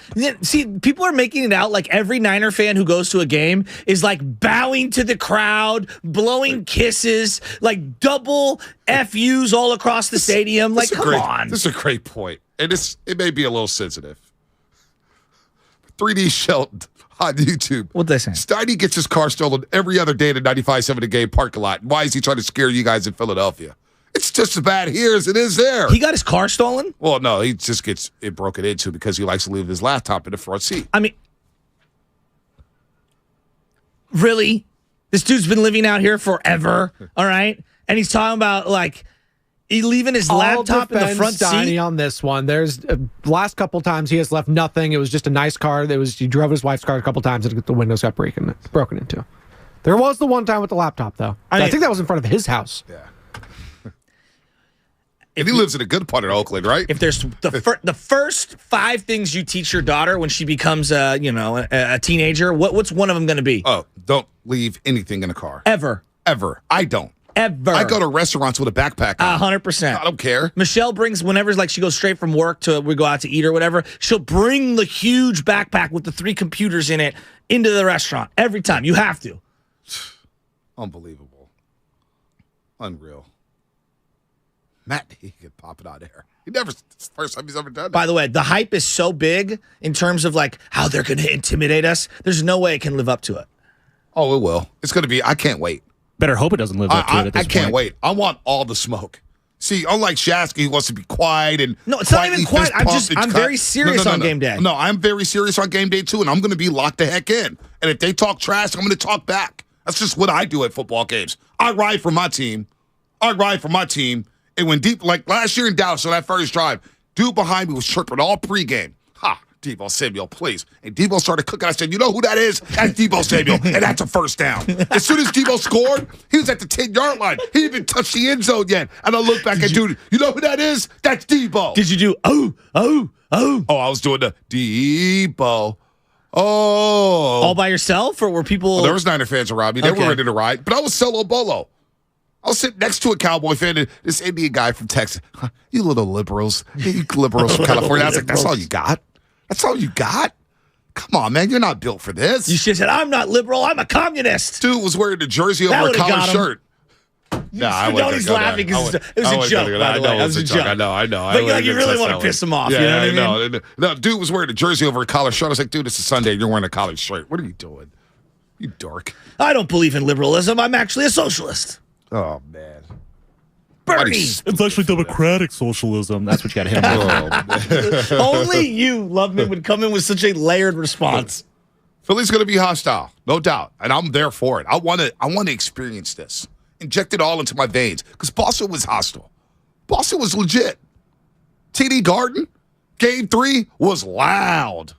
It was 9 o'clock on a Friday night. Now, football's different than basketball. I'll start there. Like, you're talking about just a different fan base environment in general. Bonte, I was by myself walking down this block with thousands of liquored up Bostonians in the middle of summer. You were fine. Looking to get into it. Oh, of course I was fine. Of course I was fine. Did you take off the jersey? You saw me. I was on Instagram Live, going right down the street. Well, I didn't see with the camera right in my face, the way I do it. I was doing the post-game show. Oh, I know you were doing TV. Excuse me. I apologize. I caught up with it later. I apologize. You were doing television, getting free Converse. Yeah, Chuck Taylors. I haven't worn them since, but they hurt my feet. All guests appear on the Bud Light guest line. Bud Light, easy to drink, easy to enjoy. Question of the day. Tried to join the army, but I was flat-footed. Come on. I had to hit you with the E40 because at the Chucks, if you got flat feet, you're done. You're done. Yep. What was I going to say? The question of the day. Has Kate Scott hooked us up with tickets? Because I have a feeling she's not going to come through. So I've already got Matt, and I've got the big boss at NBC, Matt Murphy, on the assignment saying, maybe we get these guys some tickets to the Sixers-Nuggets game on Saturday night. Is he the same Matt Murphy that caught the historic Barry Bonds baseball? He is not. Okay. He is not. I'm pretty sure if he did, he wouldn't be working at NBC. Shout out my homie, Matt Murphy. It's a lot of Matt Murphys out there. It's a very popular name. So is Kate Scott. Has she replied to you yet? about the tickets. Let me look back. Oh, you would know. It's the fact that you have to look back. I got so many It's texts. not a good sign. It's Not. Oh, yeah, he's so popular. I mean, you're the man. I got to give my homie Ed Hagen a bunch of restaurant suggestions because he's going out to Philly for a big volleyball tournament. Okay, So all right. Remind me to hit him up. All right. King. She has not replied. Should be a beautiful weekend here, which is awesome. Was the last text message she sent back to me. Oh, my God. She's definitely. You know what that was? That was a Derrick Henry stiff arm in the flat. Sounds like you guys are getting your own tickets at this point. Yeah. We're going to spend more money on that. That's good. She's the ops now. She's fly, Eagles fly. So those old 49er shirts that she used to wear growing up, just burn those to the ground. That's okay. It's all good. All right, so biggest road win in 49er history. Is this the biggest? If they win this one, Yeah, would this this is be the number biggest of Shanahan's? Oh, this would be the Head biggest coaching. win for Shanahan. This would be the biggest road playoff win for the 49ers in franchise history. Both those things are true, Shasky. This would be for Shanahan to lead a team to the Super Bowl with a third-string quarterback.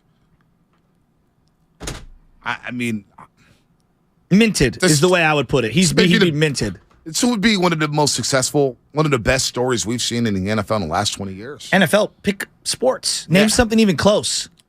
Like the Ryan Vogelsong story was a great story. No doubt. Right? The Cody Ross story was a great story. Those guys were ancillary pieces. Like Right. Cody Ross had big moments. Right. But like in terms of like how they won the World Series, there was Bonte, what, 7 or 8 guys? I mean, he's one of them, but like there was a lot of guys. You're the quarterback? Like, okay, the Andre Iguodala going into the starting lineup for Andrew Bogut. It's a great story. Andre Iguodala is a how many time All-Star? Right. How many hundreds of millions of dollars has he made? Just one All-Star. He's made a lot of money, but just one All-Star. Okay, well, I apologize for that. Draymond Green's a great story. Great story. Second-round pick, 4-time champ, DPOY. But again, second or third best player on any of those teams, Right. if we're being fair. Like, and not that Brock Purdy's the best player on the team, but the quarterback position, it's just different. It's just different. It is. It's different. This would be like wrapping up all of those favorites. Kurt Warner meets Travis Ishikawa meets Jeremy Lin, like Linsanity coming out of nowhere. Like this would be like 5 different things rolled into one. I agree.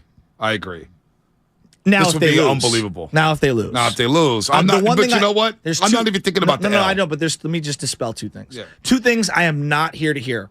I'm not here on this airwaves to hear through my ears. Shanahan can't win the big one. Stop that.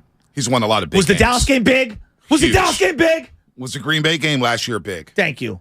Was the Dallas game last year big? How about the game up in Seattle? Pretty big. Earlier this year. Pretty big. Just Thursday pointing Night out. Football. What about the Tampa Bay game? He's won 4 playoff games in the last calendar year. All right? Put that to the side. The other thing I don't want to hear, well, this is why Brock Purdy's Mr. Irrelevant. This is why he's a 7th-round pick. No, don't do that. Come on. Even if he has a tough game this weekend, all right? Even if he has a tough game this weekend, that doesn't take away from all the amazing stuff we saw for 2 full months. Shanahan has been the perfect hire for the 49ers. And it took me a long way to come around. Now, I didn't believe when they were struggling last season and when they were struggling this year that Shanahan should be fired. Never said that. But I thought there's a conversation to be had. Is Shanahan overrated as a head coach?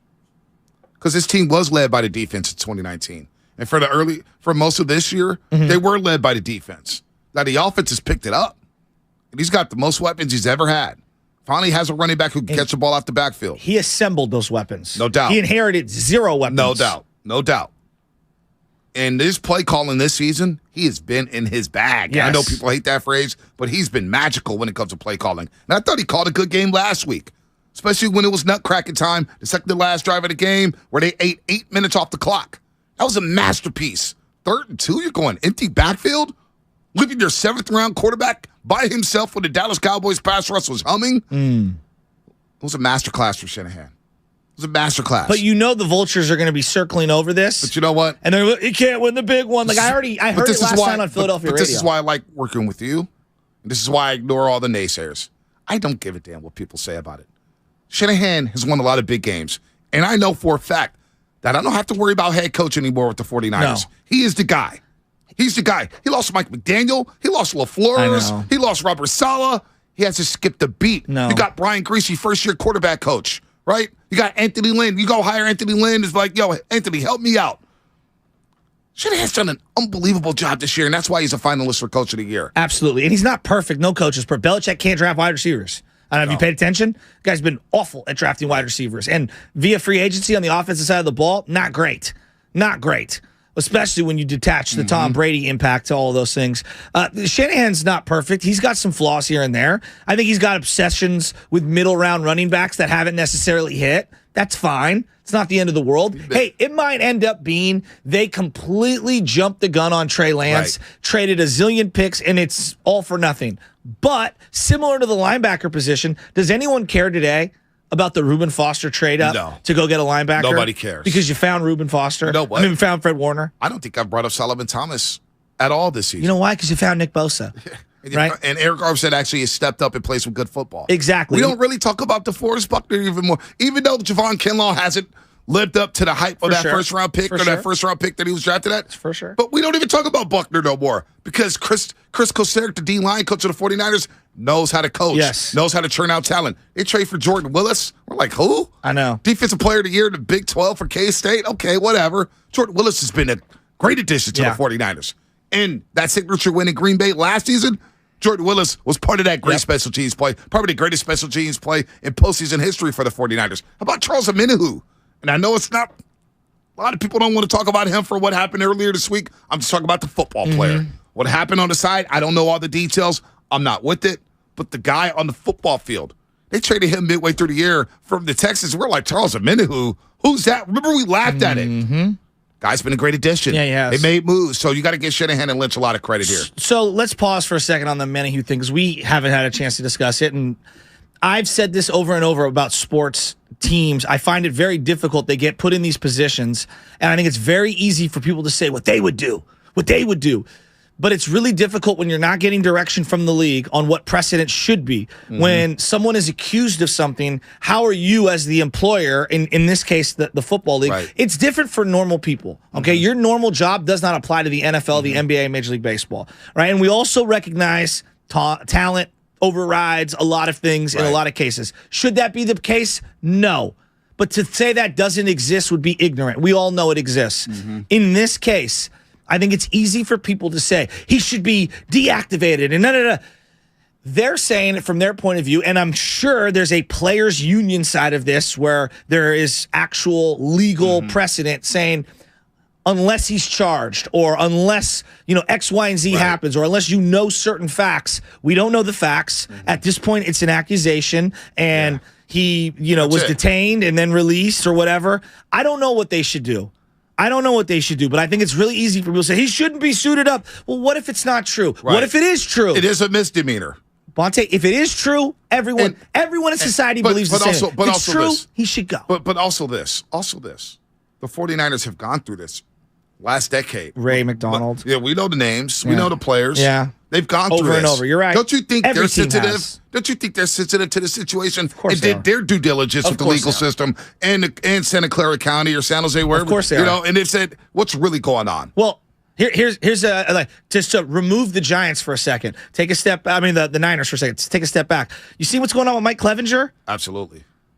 You see what's going on there? And you know what? The team that just signed him, the White Sox, took a step back. For those that don't know, Mike Clevenger's being accused of some very, very heinous things by his, I don't know if it's his ex-wife, the mother of one of his children, and he's being accused of child abuse and all these different things. No one knows whether this is true or not, or if it is true, and obviously he's a horrible human being. The White Sox are looking to Major League Baseball, and they're like, what do we do here? Why did it take so long in the Trevor Bauer case where there actually were criminal situations and the law actually did get involved? It's very difficult for the law to determine whether someone did something or not. I find it very, very difficult for these sports teams to figure out how to navigate these waters. And I think it's very easy for people to say, this guy's a bad guy. This guy's not a bad guy. Also, too, we just don't know. But also, we ignore the victim in the situation, which I don't like. The victim, you're right. And if I was insensitive in what I was saying, that's not what I was intending. I'm not insinuating that at all. We don't look at the victim. I want to care about the victim first. Of course. Is the victim okay? Yes. Is the victim all right? Is the victim going to press charges? Because that's first and foremost. Forget the player. What about the victim?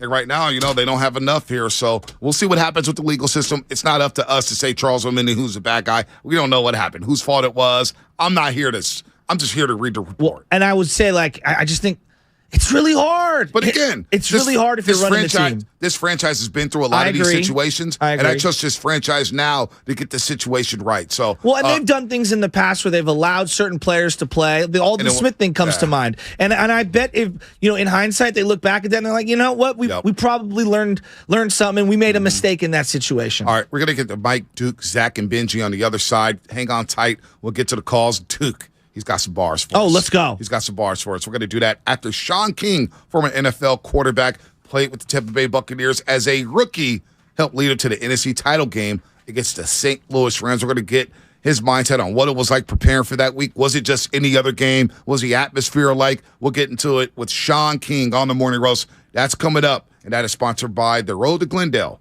SF Sheriff's Office, your future begins here. Visit sfsheriff.com to apply today. Eagles legend Brian Westbrook talks Eagles-Niners with Bonte and Shasky. Tomorrow morning at 7:30. And picked up by Westbrook. Westbrook on the return. Here comes Westbrook. He's got a lead. Here comes Westbrook. He gets by. Brian Westbrook going all the way. Touchdown, Eagles. No flags now. Brian Westbrook. Tomorrow morning at 7:30. Only on 95.7. The Game. Christian McCaffrey continues to deliver on the field, but off the field, the superstar running back has to look his best, and he's wearing our favorite brand. It's Flag and Anthem.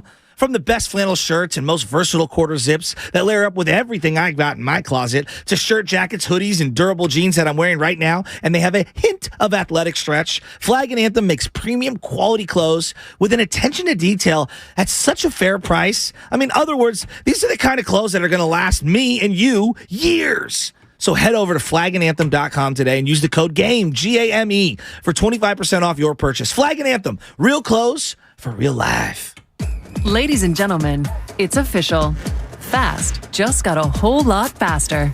Xfinity has the fastest internet with up to 6 gig speed. Plus, Xfinity Mobile is the fastest mobile service with 5G and millions of Wi-Fi hotspots. You heard that right. Xfinity just increased internet speeds again. And Xfinity Mobile gives you can't catch me speeds. The fastest internet, the fastest mobile service, and major savings?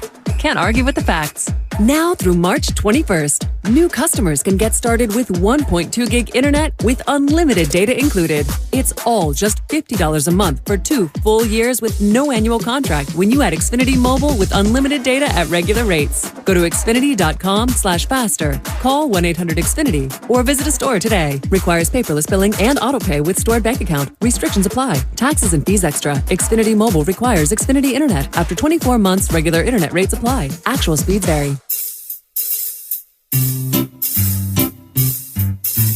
1-877 Cards for Kids. KARS Cards for Kids. 1-877 Cards for Kids. Donate your card today. 1-877 Cars for Kids. KARS Cars for Kids. 1-877 Cars for Kids. Donate your car today.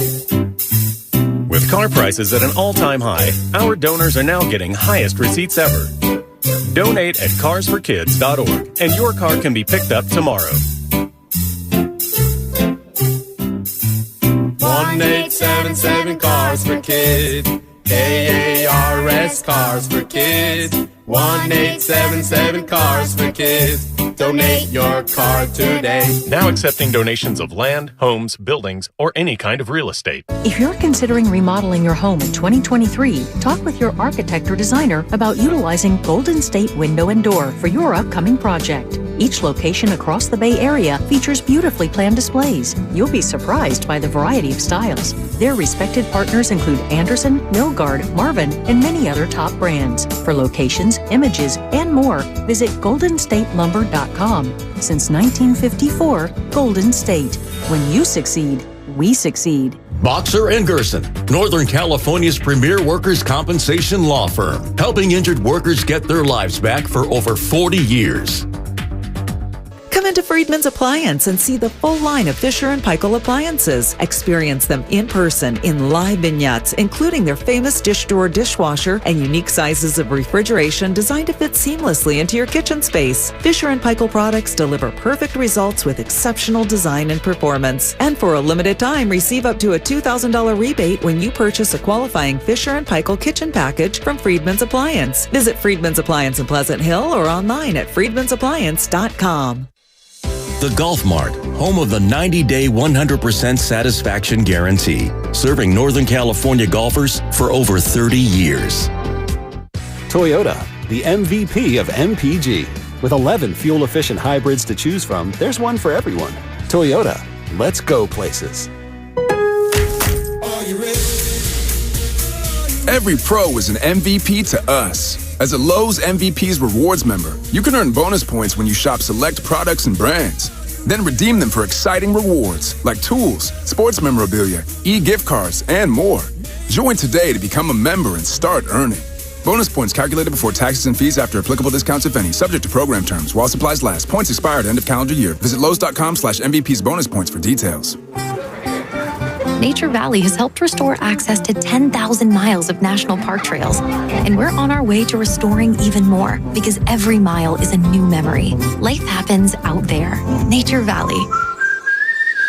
In San Mateo, sunny skies today, highs near 63. Weather brought to you by Pfizer and BioNTech. This winter, there are new COVID-19 booster shots designed to help protect against recent Omicron variants. Schedule your updated COVID-19 booster dose at vaccines.gov. The other day, I bought a cockatoo. Hello! He's a handful, but I'll manage. Just like I manage without home internet. Sure, my mobile hotspot is slow and makes streaming shows unbearable, but I'm making do. Oh no, who's this? It's mating season, Dad! No home internet? It's not that bad! Don't settle. Get Xfinity Home Internet for just $19.99 a month for 1 year with a free streaming box. Call, click, or visit a store today. Restrictions apply. Not available in all areas. Requires paperless billing and autopay with stored bank account. After 12 months, regular rates apply. Offer ends 2/21/23.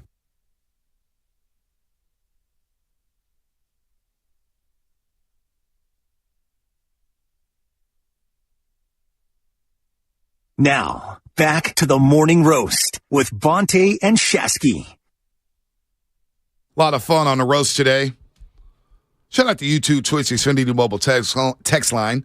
Download Odyssey app, 95.7 The Game. Thousands of other stations and millions of podcasts are free on the Odyssey app, as this segment is brought to you by the Road to Glendale Merrill West Credit Union, working for you today, tomorrow, and together. Sean King, do we have him? Not yet. Let's go to Duke of the City. We'll get to Duke of the City, then Zach and Benji. Duke, what's happening, man? You're on the roast. Good morning. What up, Duke? Uh-oh. We don't have Duke? I gotta go. Let's go to Zach all the way in Bloomington. Mom's spaghetti right there for Duke. Bloomington, Indiana. That's good. I could go for some spaghetti. I could go for some. I could go for that movie 8 Mile. I need to watch that again. Zach, what's happening? Cheddar Bonte. Cheddar. Bonte, Shasky, what's good, What's up, guys? Zach? What's going on, Zach? First of all, Bonte, thank you for hopping on the podcast with Biggie. I know that was our. Biggie started off with a bang with the Brock Purdy question. No doubt. That said, I want to give you guys a warning about going to Philly this weekend. I'm sure some of the listeners know. They beat up their own player, and Mike Scott. Let's not forget he was wearing a Washington, blank that is true. jersey. You guys got to be careful. And I don't know if we're going to, I call this game a toss-up this weekend, but I think Philly fans, they're not as smart as us. I go to school here in Indiana, and people say "Go Birds." I'm like, what are you talking about? I don't know what bird you're talking about. And my last point is, I was talking to someone on campus here who's a Philly fan, and I said minivan. George Niang. You know where George Niang went? Iowa State. Come on, baby. That's all I gotta know. Go Niners. All right, Zach. Have a good one, man. Let's go to Duke in the city. Duke, what's happening, buddy?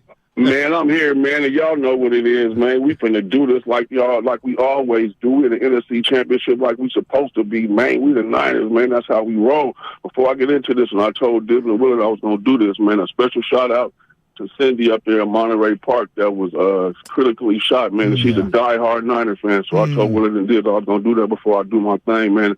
Shout out to everybody else, all my family out there. Y'all know who y'all are, man. We're going to do this just like this. Face the 49ers, fatal flaw, Mortal Kombat. Don't ask me. Ask your boy Dakota Prescott. Debo rolling hard on them 26 goal one. McCaffrey is the one with the 450 motor. Kittle serving you like the all-night market. We on our way to Philly Bullseye. Number one is the target. My team is the Niners. Draping ready to go. Smash the mob that we come and take your soul. Listen to 95.7 The Game, the morning roast. I'm Duke from the city, and I'm a roaster. Niners and back to Bonte and Shasky with more of the morning roast. Oh, baby. Let's go, dude. Oh, my God. I felt like I was listening to an IMP album from 1993. That hit hard. Dude, man. He's a special talent. Rebel. He's a special talent. My name, Coog Nut. He's a special talent. God, I love Duke. Duke. I wish he was coming to Philly. And he was leading the charge in the Lincoln Financial Field with freestyles left and right, busting flows as we walk into the link, taking over that stadium. I can't wait till Sunday, man. I'm looking at this Mike Scott video wearing his Washington football game. I mean, he was going after them. He was. Like, I mean, he's looking for the smoke. Yeah, and he's solo bolo. Right. Yeah, so, look, I'm not going to look for the smoke. I'm just walking through. People are going to be talking. I'm like, hey, what's up, man? I'm here to win. I don't start talking. Hi, I'm Bonte Hill. But, I'm here to win. Yeah, yeah, that sounds like San Franceschi. Listen. That sounds like Mickey Mouse. I don't start talking until people start talking to me. And I wait a while. I'll wait. I'm like, all right, it's time to empty the clip. You're talking to the wrong dude.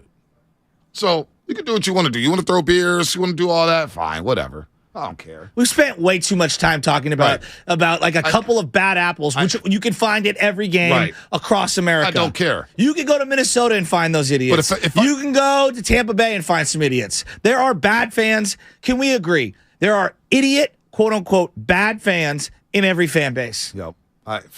Every fan base. I'm kind of done talking about it. I don't care. I'm going to do what I do at football games. I'm going to enjoy myself, and if people talk that trash, I'm going to talk that trash too. Worried? Oh my God, you're gonna get beat up, or you may not make it out alive. Dude, I'm not going into the Vietnam War. You know what I'm saying? Like, I'm not. the first scene of Saving Private Ryan. Right. Us getting out of the Uber on our way into the link. Come on, I've been told Omaha Beach and Lincoln Financial parking lot are very similar. I mean, come on. Jeez, let's go to Benji in the city. Benji, hey, what's Benji. happening? I'm all about the Benjamins. Benji, what's going on? What's up, y'all? What's up, Benji? Good morning. Good morning. First of all, I just want to say thank you guys for having me on the show. And y'all be safe out there because, you know, them East Coast fans, they be tripping.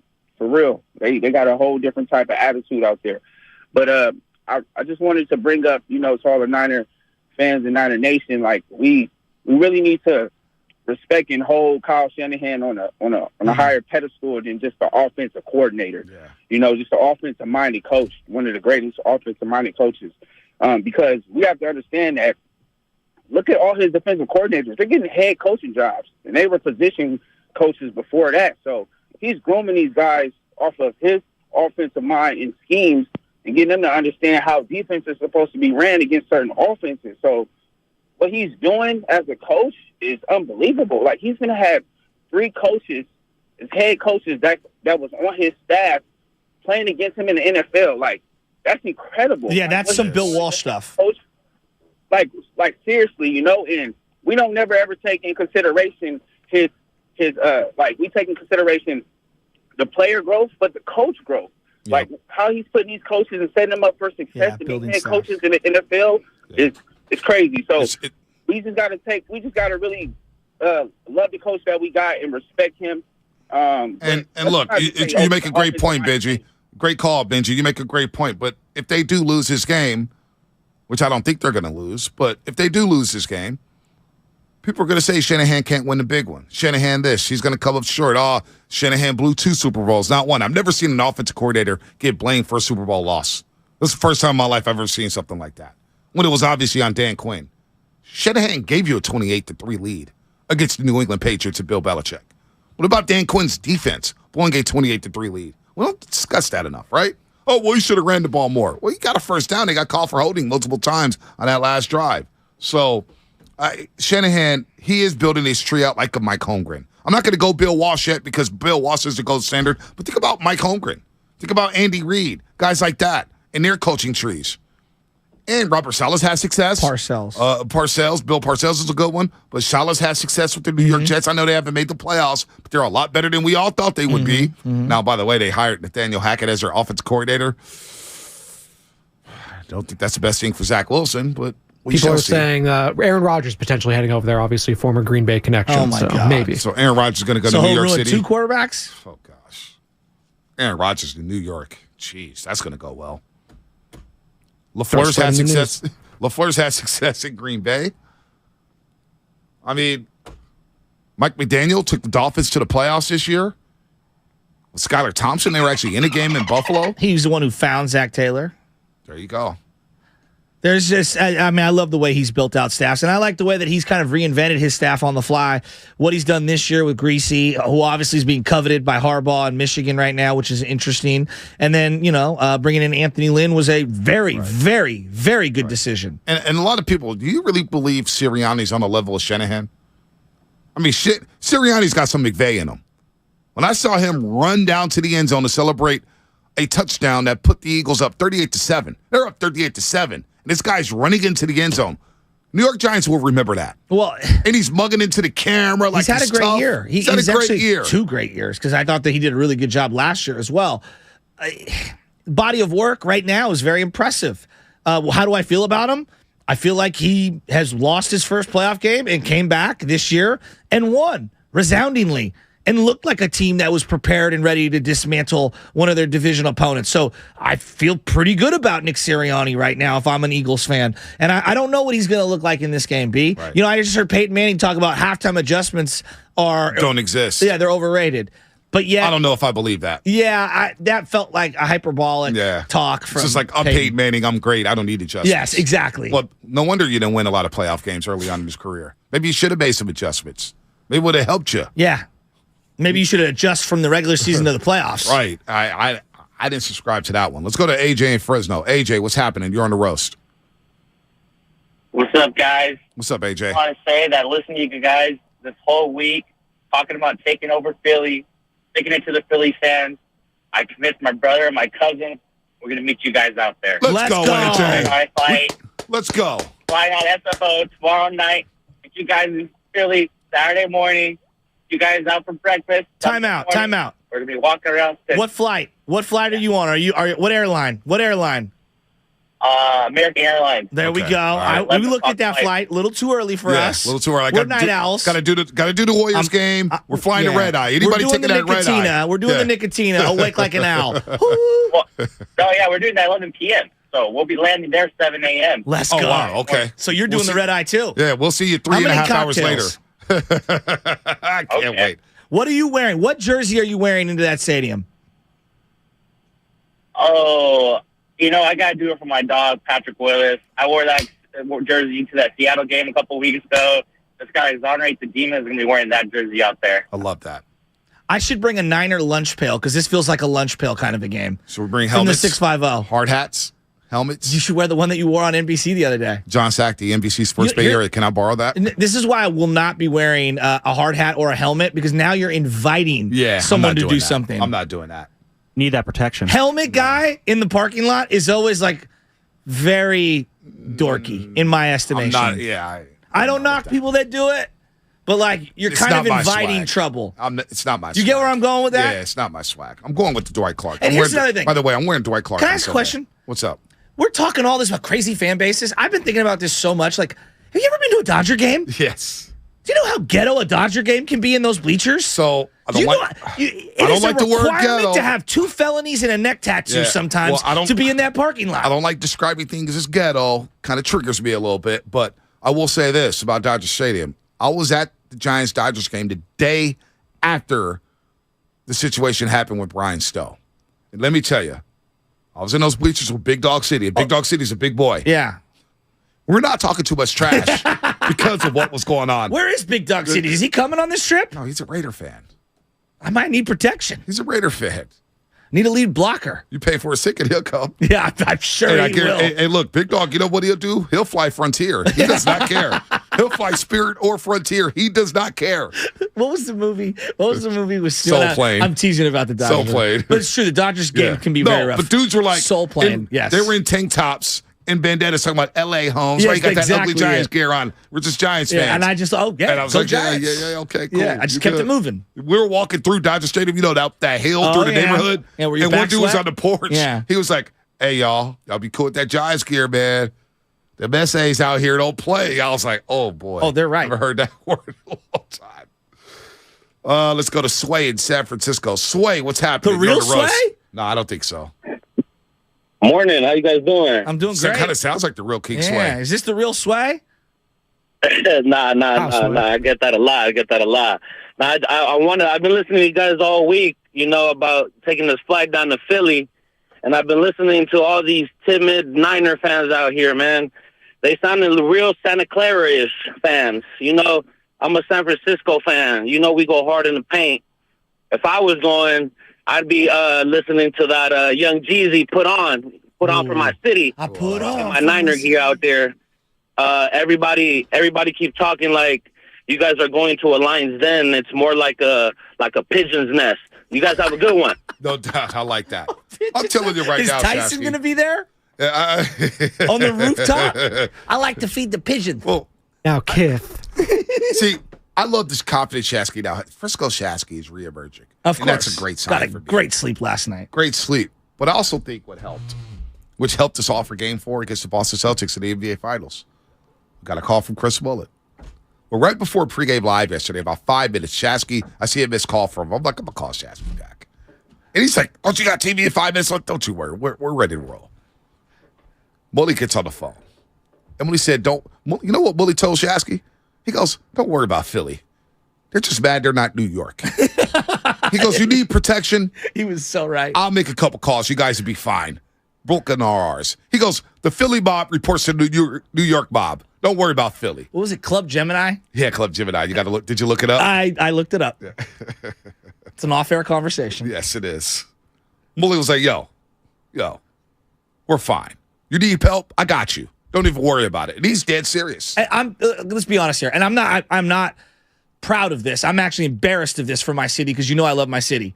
Is there any more lower level part of the world than Market Street right now? Like Jones and Market? Has anyone been down there? Everyone's like, you got to watch out for Philly. It's a third world country. Yeah, I drive through it every day. But am I tripping? No, you're not. I mean, I'm not worried at all. I'm like thinking about all the material I'm going to use Sunday at Lincoln Financial Field because I know about the Eagles' history. And boy, I can rattle opposing fans. That's what I do. Not worried. Fights, violence. I haven't been in a fight in years. I don't plan on fighting. Friendly banter should be fine. Now, if they get a little sensitive about it, then I'll stop talking. Because that's what happens around here. People start chirping, they get a little sensitive. We got to have pocket awareness. Right. Well, people aren't ready for the clap back. You got to sense the pressure. Step up in the pocket, Right. Scramble out left. Well, people, they act like they're a quarterback who, oh, man, I can just throw the ball all over the yard 50 times a game. All of a sudden, you apply pressure to them, and they crumble. I don't even know who you're talking to. I'm just saying. A lot of people don't be ready for the clap back. Malish, who are you speaking of? 888-957-9570 Xfinity Fast 5 coming up. We're going to have Sean King on, but he called us back late, so we continue to keep it moving. And speaking of pressure, shout out San Quinn. Pressure makes diamonds. There you go. Past rookies at conference title games. 76 NFC title game. On there. 76 NFC title game. Pat Hayton for the Rams. 9-22, 1 touchdown, 2 interceptions, 161 yards, and a loss. 86 NFC championship game. Peter Brock going up against the Chicago Bears. 10-31, 1 interception. He threw for a grand total of 66 yards. That was against the 85. Yes. Sean King. Buccaneers lost 11-6 to St. Louis. The St. Louis Rams. He was 13-29, 2 interceptions, 163 yards. AC title game, 2005. Ben Roethlisberger. Rookie, had a spectacular season. Went up against Belichick, 14-24, 2 TDs, 3 interceptions, 226 yards, including a pick 6 to Rodney Harrison. A lot of interceptions. 2009 AFC title game. Joe Flacco gets the Pittsburgh Steelers. I remember this. 13-30, 141 yards, 3 interceptions. And what do you know? The rookie who had the best title game appearance so far back in 2010 against the Indianapolis Colts, it was Mark Sanchez. Really? New York Jets fight on 17-30, 2 touchdowns, 1 interception, 257 yards. I believe he threw a bomb to Braylon Edwards in that game against the Colts. People slept on early career Mark Sanchez. Mark Sanchez he got a lot of heat. Back-to-back AFC title game appearances. Better than John David Booty and Matt Leinart. He was the best USC quarterback outside of Carson Palmer. Yes. Not even close. Well, the kid this year is going to, Caleb Williams. Oh, my God. Yeah. Okay, we're going to rebook. As a thrower of the football, Caleb Williams, I'm not even joking. I think he's the best college quarterback throwing I've ever seen. College. Ever seen? I can't go. I watched, I think, 8 of their games. He makes unbelievable throws. Flick of the wrist, arm angles, throwing across his body, the scramble, the rollouts, arm strength. He's got everything in the bag. He wasn't better than Deshaun Watson. Bonte. He is a better pocket quarterback, thrower of the ball than Deshaun Watson. I've seen better college quarterbacks than Caleb Williams.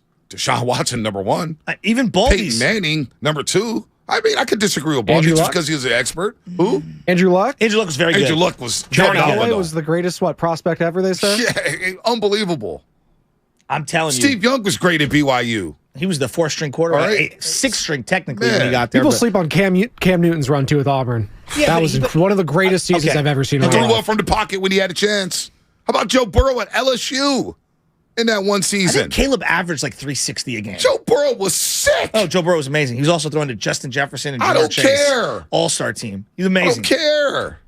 It's amazing.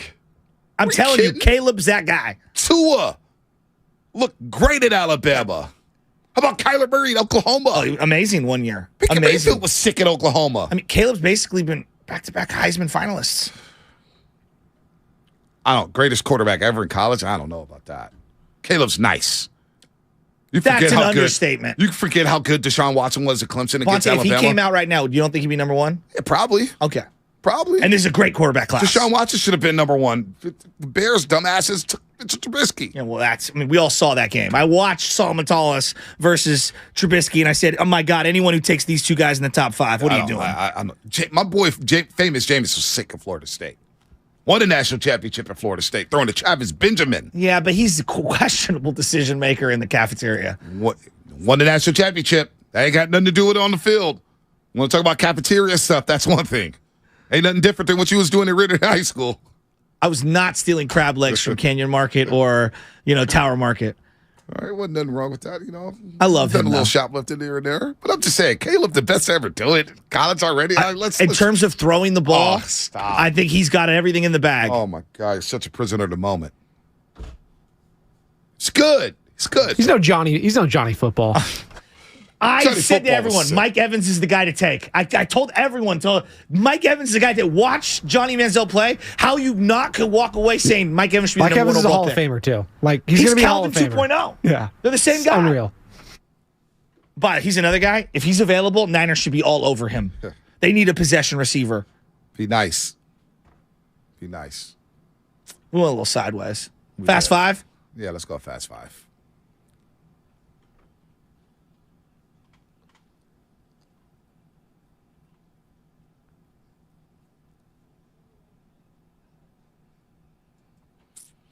Xfinity Fast 5. Fast 5. Line them up 888-957-9570.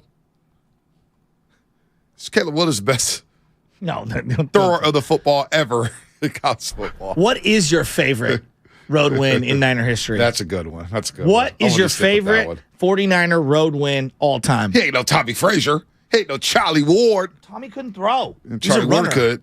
We didn't even mention Trevor Lawrence. That was a great one, too. Yeah, Trevito is a baller. Let's go to Jose Redwood City. All slants offense. Jose Redwood City. What's happening, Hey, Jose? what's up, Bonte? What's up, baby? Listen to you guys for a while. You know, all I got to say is Kyle Shanahan is going to choke like he always does. Jalen Hurts is going to rush for 2 touchdowns, and Nick Bosa isn't going to do a damn thing out there. Fly, Eagles, fly. All right, Jose. Behind enemy lines. Let's go. I like that. Xfinity Fast 5, 888-957-9570. I see some stuff here. Chicago road win. Gary. Score was actually 28-3 when the Niners beat the Chicago Bears in 1988. Andre Thompson saying, beating Green Bay in Green Bay with Kaepernick running all over the place. 0-degree weather. It's a good threw that dime, yeah. Nick Michael Crabtree. That was a really good when win. Harbaugh wore 18 pairs of khakis. That was pretty good. He looked like the Michelin Man. Harbaugh was pretty good. Let's go to Schlepp Rock. Was that Phil Dawson kicking that field goal? Phil Dawson, yes. Oh, Phil. Yes, sir. That game was closer than it should have been. The Niners really dominated that football game. Schlepp Rock, Bill Peters, what's happening? What's up, guys? Hey, you guys got an iPhone or a Google phone or what? Because I want to see you guys document your experience in Philly, see how rough deck you guys really are. Absolutely. We'll be on IG Live. I'm not worried about walking the mean streets of Philadelphia, man. I'm telling you. I think you just missed a finger roll there, bud. You thought he was coming in for a dunk. No, it clinked off the rim. All right. Next. It was like JaMychal Green missing that alley-oop yesterday that flew like 50 feet in the air. Green. I like JaMychal Green. He's playing some better basketball. He's playing better basketball, no doubt. All right, that's it. Xfinity Fast 5. Let me get there. Read. That was Xfinity Fast 5. Brought to you by Xfinity. Supercharge your home with supersonic Wi-Fi, unbeatable internet, only from Xfinity. Change over and be a little quick today as the boys got things to do. We got to pack our luggage. We got to get ready for Philly. We're in Dwight Clark on Sunday. It's 87. I'm going Dwight Clark, rest in peace. Made that. Could go Ricky Waters, but that may be. I hate that dumb. You're right to say that. So what's the weather going to be like when we get there? I have not checked the weather. It's not snowing. From what I hear, it's actually going to be nice. It's going to be, I hear, 50 degrees or something like that. Let's see. Philadelphia this weekend. Philadelphia right now is 46 degrees, breezy. The sun is out. Nice. Saturday is going to be 30 degrees. Oh, let's go. Patagonia degrees. Joe's going to be out there. With a high of 48. You're going to wear the Patagonia? I'm a North Face guy. I know you are. Yeah, I have some North Face as well. I've got them both. Real Frisco. You know? Patagonia. It's got the nice Sherpa on the inside. Look, Patagonia, I'm not mad at the brand, very comfortable, but that screams gentrification in San Francisco. Yeah. Patagonia. I'm trying to gentrify Soma right now and Tenderloin. I want to make it nicer. Good luck. That is my goal is to clean up the streets of San Francisco. Just that area in particular. Kickoff Sunday. It's going to be 51 degrees in Philadelphia. 51. Ken Norton, that's a good omen. There you go. Blake Costanzo. I like that. Randy Cross. I like that. That's a good omen. It is. 51 degrees. Can I keep going?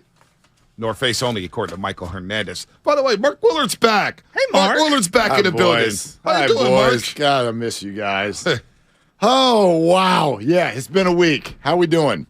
I think we're doing. It's really good to see you guys. And I was listening when our awesome boss came in here and tried to explain to you guys not to wear jerseys in Philadelphia because his wife got shook in a porta potty in the Philadelphia parking lot, which is awful. Yeah, those are called lowlifes. Right. Which that exists probably in every drunk stadium in America. However, yes, there is more of that aspect in Philly. But I failed to sort of make the connection in my mind as I was listening to that story of like, okay, what does that have to do with two grown men in jerseys inside the stadium? I'm like, that's like vagrant behavior. Exactly. Like there's nothing you're going to do about that. Thank you. That doesn't translate to two. What are you, Bonte? 6'5"? You're just 6'5", 6'4", bearded man in a jersey. Thank you. You're going to be fine. Yeah, and I'm not worried. and it's a classic thing. Philadelphia people, I think it's part of the insecurity and anxiety that causes many of them to act the way they do. Man, they love to think they are so damn hard and intimidating. It's just the people going to a football game. You're going to be fine. A sports game wearing a color of a jersey clapping for my team. We're acting like it's kind of crazy to me. Nobody's getting arrested. Thank you, Mark. I appreciate you being reasonable. I've been saying this all week. Is it going to be loud? Is it going to be hostile? Sure. And I'm sure I'll hear some funny lines that I've never heard before that will make me go, you know what? That was pretty good. I'm sure I will. And in fact, I embrace that. I'm ready to hear new material. Yeah. You guys are built for this. Exactly. Y'all are built for this. Built for tough. You're going to be fine. Yeah, thank you. Brought to you by Chevy. I mean, I hate to Whoever wants to play the size card and good morning, but Bonte's more built for it than you are, Joe. 100%. Bonte's a little bit, even though he's the king, I think he's got a sense of like road humility, and you, in your all caps way, being a little bit smaller. And I know you've been going to the gym, and I noticed that you got some gains. Size matters. Shout out gains, but yeah, Philly's tough. Don't let Mark slow play the fact that Philly's coming for you. Yeah, things will be thrown, things will be poured, batteries. I would go with Kevlar if I were you. Kevlar, yes, underneath your jersey. I go Kevlar. I'd go helmet. Okay. I'd go shin guards. I'd go steel-toed boots. Oh, absolutely. Yeah. If you want to go to the game in a full 49er uniform, I'm for it. Last year at SoFi, we met Jimmy G in the parking lot. The guy came in a full, no joke, full outfit. Full uniform. Helmet, I have the picture. Yeah, helmet, pads on? Pads. No way. I swear to God, I'm going to pull it up right now. Who's ready to roll? And then we took photos with him. It was hilarious. How about our boy Coach Buck? Shout out to Coach Buck. Wearing the Shanahan gear. He had the wristbands on with the play sheet. He had the headset. Nice. He was ready to roll. He was coaching. Perfect, yeah. And stuff. He had the whistle around he it. had all the stuff and stuff. Yeah. SoFi's a little bit of a different vibe, as you know, than going to Philly. But yeah, not even close. But Butch, knowing that you went to Boston last year for the NBA Finals and you endured what you endured, yes, and I'm sure it didn't get too physical, and so I read the room. Yeah, exactly. As we like to say, read the room, know your environment, and fit in. Right? Exactly. I mean, he fit in I get it where too. I fit in. I mean, he fit in Boston. We know about that town and no doubt some of the history there. I was all called right. some things wearing a San Francisco jersey. It's like, guys and gals. I'm saying. No, it's true. I knew I was you probably involved. get that a lot, don't you? What? Shazzy, like you don't. Make sure you take this the right way. Yes. You don't look like you're from here. Do you get like, oh, you're an East Coaster? Oh, you get that a lot, right? People tell me I actually do too. Like that. The way that I talk, people are like, too fast. Usually, when I used to wait tables, this would come up. People were like, "Oh, where are you from?" I'm like, "Here." Yeah. And like, if they had a range of guesses, where are you from? Bay Area, California is about the 6th place exactly that people would guess. Well, so that's why I always tell them, like, too, I'm from Hell's Kitchen in West Coast, Excelsior. You know what I mean? It's a melting pot of like 6 different cultures. So that's just where I'm from. I'm trying to find this Jimmy G photo. You're going to be fine. You guys keep filibustering. You're going to be fine. Oh, Mark, you've been off, man. I know you've been, as long as you've been without the mic twice this week, man. Dude, that's it. I know you've been going through some things, man. So the floor is yours. We good. No, I listen. First off, I mean, we're gonna get ready for this game. That's obvious all week long. But like, can we spend a minute on the Warriors? Yeah, I decided to. Mark walked in the green room and threw his mouthpiece. I did. He almost got ejected. That's why Dibs took a minute to get in here. I hit him in the side of the head. And I love it, by the way. Just everyone, including Bobby Fitz, immediately. Oh, and Steph got ejected. Steph got ejected. Take a beat, everyone, and realize that the officials did their due diligence. The man throws his mouthpiece. You get ejected. So before we all fall over backwards about, oh my God, the GOAT got ejected, he deserved it. And you know what, Jordan? Pass the ball, young man. Pass the rock, son. Yeah, if you want to blame someone in that, I actually do blame Jordan Poole. What was it? That was J.R. Smith level play by Jordan Poole to have that ball. But that's a little strong. No, it wasn't. A little strong. It wasn't a smart play, but nobody goes full J.R. Smith. Okay. It's not like what you're saying. It's not like he didn't know the score. He's talking about the clapping. I thought you meant playing golf as a junior. Curry threw his mouthpiece because he was mad at Jordan Poole. Right. That's a fact. Yeah. And he was right to be mad at Jordan Poole. Like that. But he was wrong to throw his mouthpiece. Well, it's against the rules. It's the letter of the law. So I'm with you on this. Unfortunately for Steph, like that ref is put in a spot where. What's he supposed to do? Easy call. You threw something into the stands. Was it dangerous? No. Very dangerous. But can I ask a question on that? this? That saliva can fly off, and you just never know. I teed up a 9-year-old girl last weekend in similar fashion. She screamed at me from the bench. It was a boilerplate, automatic boom Baby T, 9 years old, doesn't matter. Okay, so it's your job. I want to make sure that I'm understanding this. Please, Joe. The NBA is like a nightmare right now. So we will punish the Phoenix Suns for leaving the bench in a playoff series where a guy comes off an inch onto the floor. But yet Shannon Sharp. So, whoa. You're going back to 2007 here? Yes. Okay. Because we're going letter of the law, right? And then this week, the Grizzlies are involved in an altercation with a spectator where everyone clears the bench. No one gets in trouble. Right. There's no... They had, 4 days to review it? Have you heard anyone say, you know what? The Memphis Grizzlies should be suspended I for take leaving the offense bench. that you going back to 2007 to... It's precedent.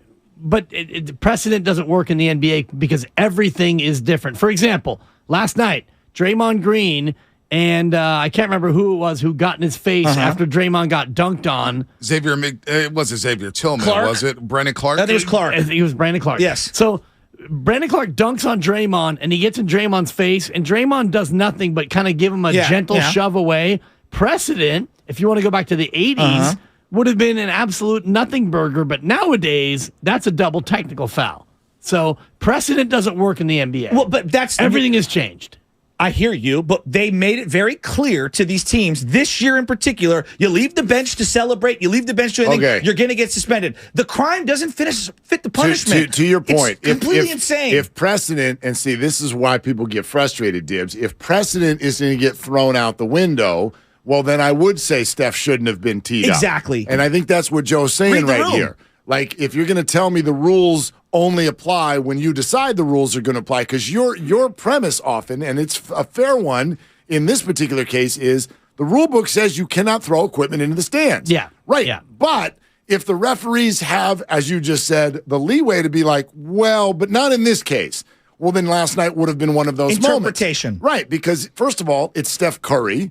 There's no reputation here. It's not like he threw a ball into the stands. Right. He threw a mouthpiece and he threw it on the ground. So, like, are we doing letter of the law or are we trying to be contextual? Well, and then this is why it's frustrating. And I didn't see the Memphis Grizzlies coming off the court, off the bench too. Yeah. In terms of, and we've seen like celebration texts now from the Golden State Warriors where you over celebrate and now you get attacked because you came on the floor. I'll have to look at the video of the Memphis incident, but one thing is clear: if you knock something into the stands, and we had somebody like slap a monitor into the stands and he got ejected. If you throw your mouthpiece toward the crowd, you're getting ejected. I understand that. What I'm saying is that if I'm running the league and I take a step back, I go, guys, okay, I get throwing your mouthpiece is a bad look. It's Steph. I mean, he should never do that. He knows that. He'd be the first to say it.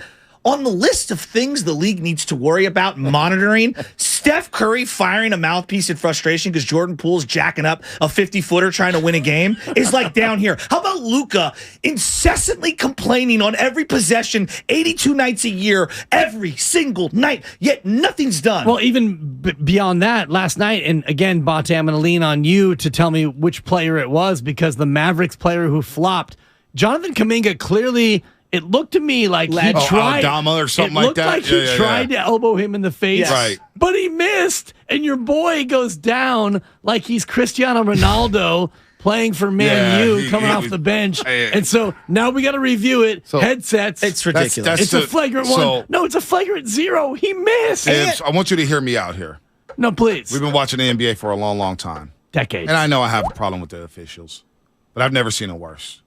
The first 4 defensive possessions for the Golden State Warriors were call fouls. Steph had 2. 2 in the first 50 seconds of the game. Yeah, exactly. If I am a league partner, it's unwatchable. Yesterday was unwatchable. The game lasted 3 hours. 3 hours and 1 minute. That was as frustrating of a game I watched in a very long time. And the Grizzlies are just frauds. They're flopping. They're crying too.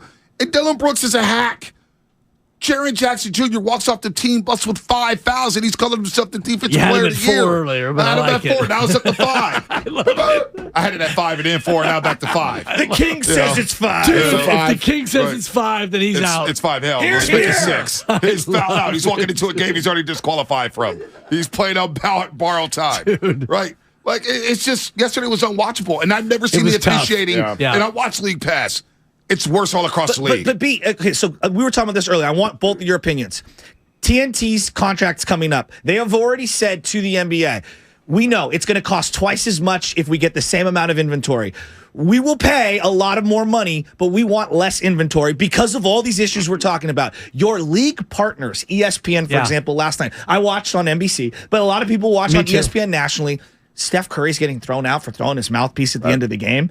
Wiggins is sick, whatever, he misses a game. They never know who's playing on any given night. The refs are constantly, it's a show left and right, whether it's Trae Young, Luka, the watchability of the product from a partner standpoint, who are the big Apple and all them, they've got to be pissed. But it's not just the players though. It's also the officials. They do bring in these new officials. Adam Silver has to do something to crack down on this because I'm getting tired of the Warriors constantly talking to the referees, whining to the referees. They got a tech earlier this year. Just coming play off the bench. Basketball. Just play basketball. Forget about the referees. The Dallas Mavericks crying. They lead the league in free throw attempts and free throws made, and you're still crying about getting calls. I think the Warriors lead the league in techs. Well, they've got Draymond's number one, and Steph and Jordan Poole are both out there. Exactly. Clay's got way more this year. Steve Kerr's got some techs. Poole. It's everything. No, and I'm with you about last night because I had the game on. I watched you volume up. And then baby girl had to go down, so I went to mute. Yeah. Sorry, Bob. I was able to gut out the game with you on mute somehow, some way. But you watch it, and Steph Curry's got 2, and there's 10:58 to go in the first quarter, and and you got the crowd right out of it. You killed the flow of the basketball game in the first quarter alone. That's an ESPN game, and you're trying to pump up the Memphis Grizzlies as the team of the future, and it's like, those guys don't have the IQ to be the team of the future. They're fraudulent. They're not winning any championships this year or next year. As long as they got Dylan Brooks and Jerry Jackson, they're done. They're a joke. And T. Morant, take a road trip off. Dylan Brooks has become, for me, the hardest athlete to watch in sports. Honestly. What do you mean by that? I mean, because as you said, we want to call him a hack. He is a hack. Call him a fraud. I think he is. I don't like it. Look, I know in hockey there are what we call goons. Chris Pronger. Right? There are people Richie who are Incognito. They're out there to instigate the opponent. But Dylan Brooks is someone who it does not appear that his intent in a basketball game is to play basketball. Yes. That's what bothers me. It's like, dude, play basketball. And I don't even like his basketball. His shot is ugly. Yes. I don't. You know what I mean? He's a great player. Right. And he also mentioned that the refs they have it out for me. They're picking on me. Dude, do you for see good how reason. you play defense? That's well-earned reputation. Exactly. Oh, by the way, I do have the stat, and your eye test is correct. The Minnesota Timberwolves and Golden State Warriors lead the NBA at 0.8 technicals per game on average. They average almost 1 per game. Wow. Yeah, that's wild. Which is really wild. By the way, Memphis is right behind him at 0.7. But in terms of watchability, you're right. And, whatever the TV contracts I'm from a frustrated. watchability standpoint, it's tough. And I love the refs. And I watched last night, Steph with the 2 quick ones. It's like, man, how do we find a way to officiate this game to where we're not calling so many fouls? Forget Steph having 2, because one of them was legit. One of them was ticky-tack. He's got 2 quick ones. What do we do to make the game more palatable for the people who want to watch it? Well, you know what's funny is in the playoffs, they're not going to call these same fouls. Right, exactly. They're going to call the game completely different in the postseason, and that's going to frustrate everybody. Now everybody's going to be carrying. Everybody's going to be hacking. The refs are going to swallow the whistle because, hey, it's the playoffs. It's more physical. You got to be consistent. That's all I want from the referees. Just be consistent, but also don't take over the game. I should know, offensive linemen, whenever we talk about offensive linemen, it's not a good thing, right? It's like, oh, damn, they must have gave up 4 sacks. Same thing with the referees. If I got to remember the name, and I'm talking about Tony Brothers or, Steve Jaffe, I know he's retired. But if we're talking about those guys, then it's a problem. But then it turns into like baseball. You have to learn his strike zone. And you have like back in the day. This is why everyone's frustrated in baseball. Oh, you have to learn what he likes and who his beefs are with. I mean, you saw the Donaghy doc. I don't like Iverson. We are going to literally call more. Yeah. I told him, I feel like Jordan Poole has more carries this year than I'd seen called in 35 years. Absolutely. Well, Jordan Poole. And we're getting to know him. But that's so.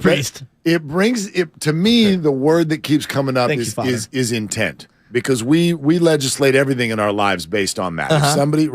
If somebody if you get into a car accident, yes, right, and I mean it's a fender bender, and somebody was turning their head because there's a crying baby in the back seat is very different Too than soon. right, than if somebody's just on their phone or if they're flipping the bird or sending a message. It's the same thing here, which is why I don't think, Dibs, I don't think we can sit back and say, "Whoop, letter of the law, it's a T," because we never use the letter of the law. There's different rules for different players. 100%. The Jordan rules.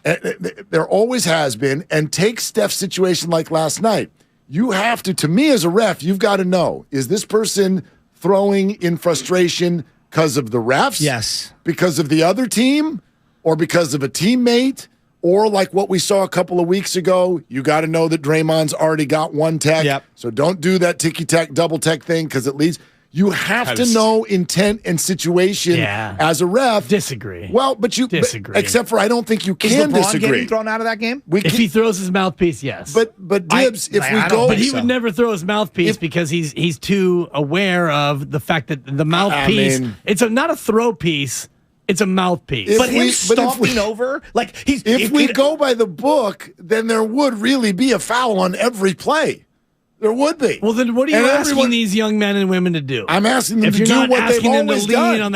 on the real good book. I'm asking them to do what they've always done. If you're telling me to go by the book, then how come stars get treated differently? You know That's why not they can't go by the book anymore? Video replay. Because if they go by the book, never been able to go by the book. If they go by the book, like the old school was, there would be a loose ball and there'd be a clear foul, but the ball would go out on the team that committed the foul. You just give the other team the ball. Right. But now we're going to go to review. So now we can't just go and say we're going to give the Warriors the ball, even though the other team fouled them. Now we got to go to the video monitor. It's like, well, it was off on the Warriors, so now we got to call a foul. Because we can't just give them what we wanted to give them. That's a fair because point. now we have to go by the book. That's a fair point. But where in the book keeps them from going off the book? But where in the book did it say that that's a foul if Michael Jordan's driving to the lane, but it's not a foul if Bill Cartwright is the one who's underneath the hoop? Well, you all want Steph Curry to not have two quick ones, but those both, according to the book, were fouls. But I'm just saying, you can't have it both ways. I'm not asking for it both ways. I'm bringing my stripes tomorrow. I'm so mad. I don't think you can officiate by the book, and I don't think anyone ever has. And I don't think we want it that way. Right, exactly. We don't want it that way. But so therefore, we can't use that as a reason when a mouthpiece goes into the stand and you say, like there's no context here. What all of you want is you want it by the book until you don't want it by the book. That's what you all want. I don't want it by the book. Every last one of you. Every last one of you. I don't want it. By the book. That was off them. The only time your guy pushed him out of bounds. The only time I live by the book is if I'm at a blackjack table. That's it. Yeah. Period. Yeah. Holding the five. You gotta stand. What do you guys got coming up today? We got all kinds of stuff coming up today. A lot of Willard today. He's making up for lost time. Yeah, I got stuff to say. Your boy's another day that ends in with the letter Y. Yeah, exactly right. Exactly right. That's a gosh darn for him. Right. Your boy's going to be like 11:30 at a motel. It's checkout time. Don't even take the backpack off today. Just keep the backpack on. No, Joy Taylor made news yesterday with her comments about the massive, as she put it, the massive gap between Brock Purdy and Jalen Hurts. Joy will be on at 10:30. Oh, I love Joy. Joy's coming on. Mike Silver's coming on. Local radio in Miami, and then Yep. jumped up and did call-in show for a long time. And now she's doing, is it Speak for Yourself? Well, what do you guys think about this? Kyle Madsen, by the way, will pinch hit for me during that interview. Kyle Madsen could do it. Excuse me, Joy. Kyle's trying to bait me and is listening. Jay Spadoni's listening. Yeah. Michelle Shasky's listening. Kyle We're is going to not stay going out of to. this. Adrian Dibley's not listening. Kyle's not going to do that segment by the book at all. But no, what do you? Massive gap. Jalen Hurts, Brock Purdy. In what? In talent? No, in gap between the talent. Yes. Is it a sliver Massive gap or is in it talent. a chasm? I mean, I feel like Jalen, he went to one of the top Playoff. schools in college. Mm-hmm. I do believe that his talent is two of warranted, them. and he's gotten a lot better. Yeah, I mean, he's a phenomenal player. How big is the gap between the two? What's wrong with you, Bonte? Where'd you go? See you tomorrow on the morning host. God, I said Joy Taylor, and that was a wrap. Yeah, boy got shook. No, Damn. I'm not Damn. going there. Call him. Not going you there. can blow the whistle Joy on Taylor, that. 10:30. He's got Blow the better arm whistle. strength. He's stronger. He's quicker. I think he runs better with the ball in his hands. Yeah. He's all of those things. I don't know about the gap. It's. I just think we've also awarded him elite status a little early. He's had an elite season. He has. That's what he's had. He's had an elite season. He's not had an elite career. At the beginning, I agree with. At the beginning of the year, we were like, I'm not sure about Jalen Hurts. And now we're putting him on Patrick Mahomes style pedestal. I'm not there. I mean, you know how many playoff starts Jalen Hurts has? 2. Same number as Brock Purdy. Same number. Yeah. So anyway. That'd be a lot of fun. Willard and Dibs taking you up until high noon. Their longtime friend.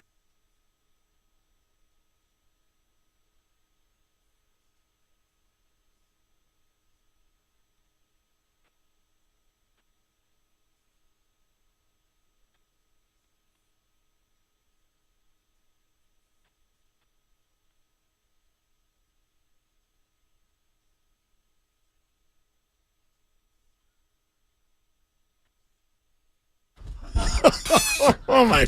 Get over here. Get your banana chair over here and sit down and talk to me because I haven't gotten to talk to you for most of the week.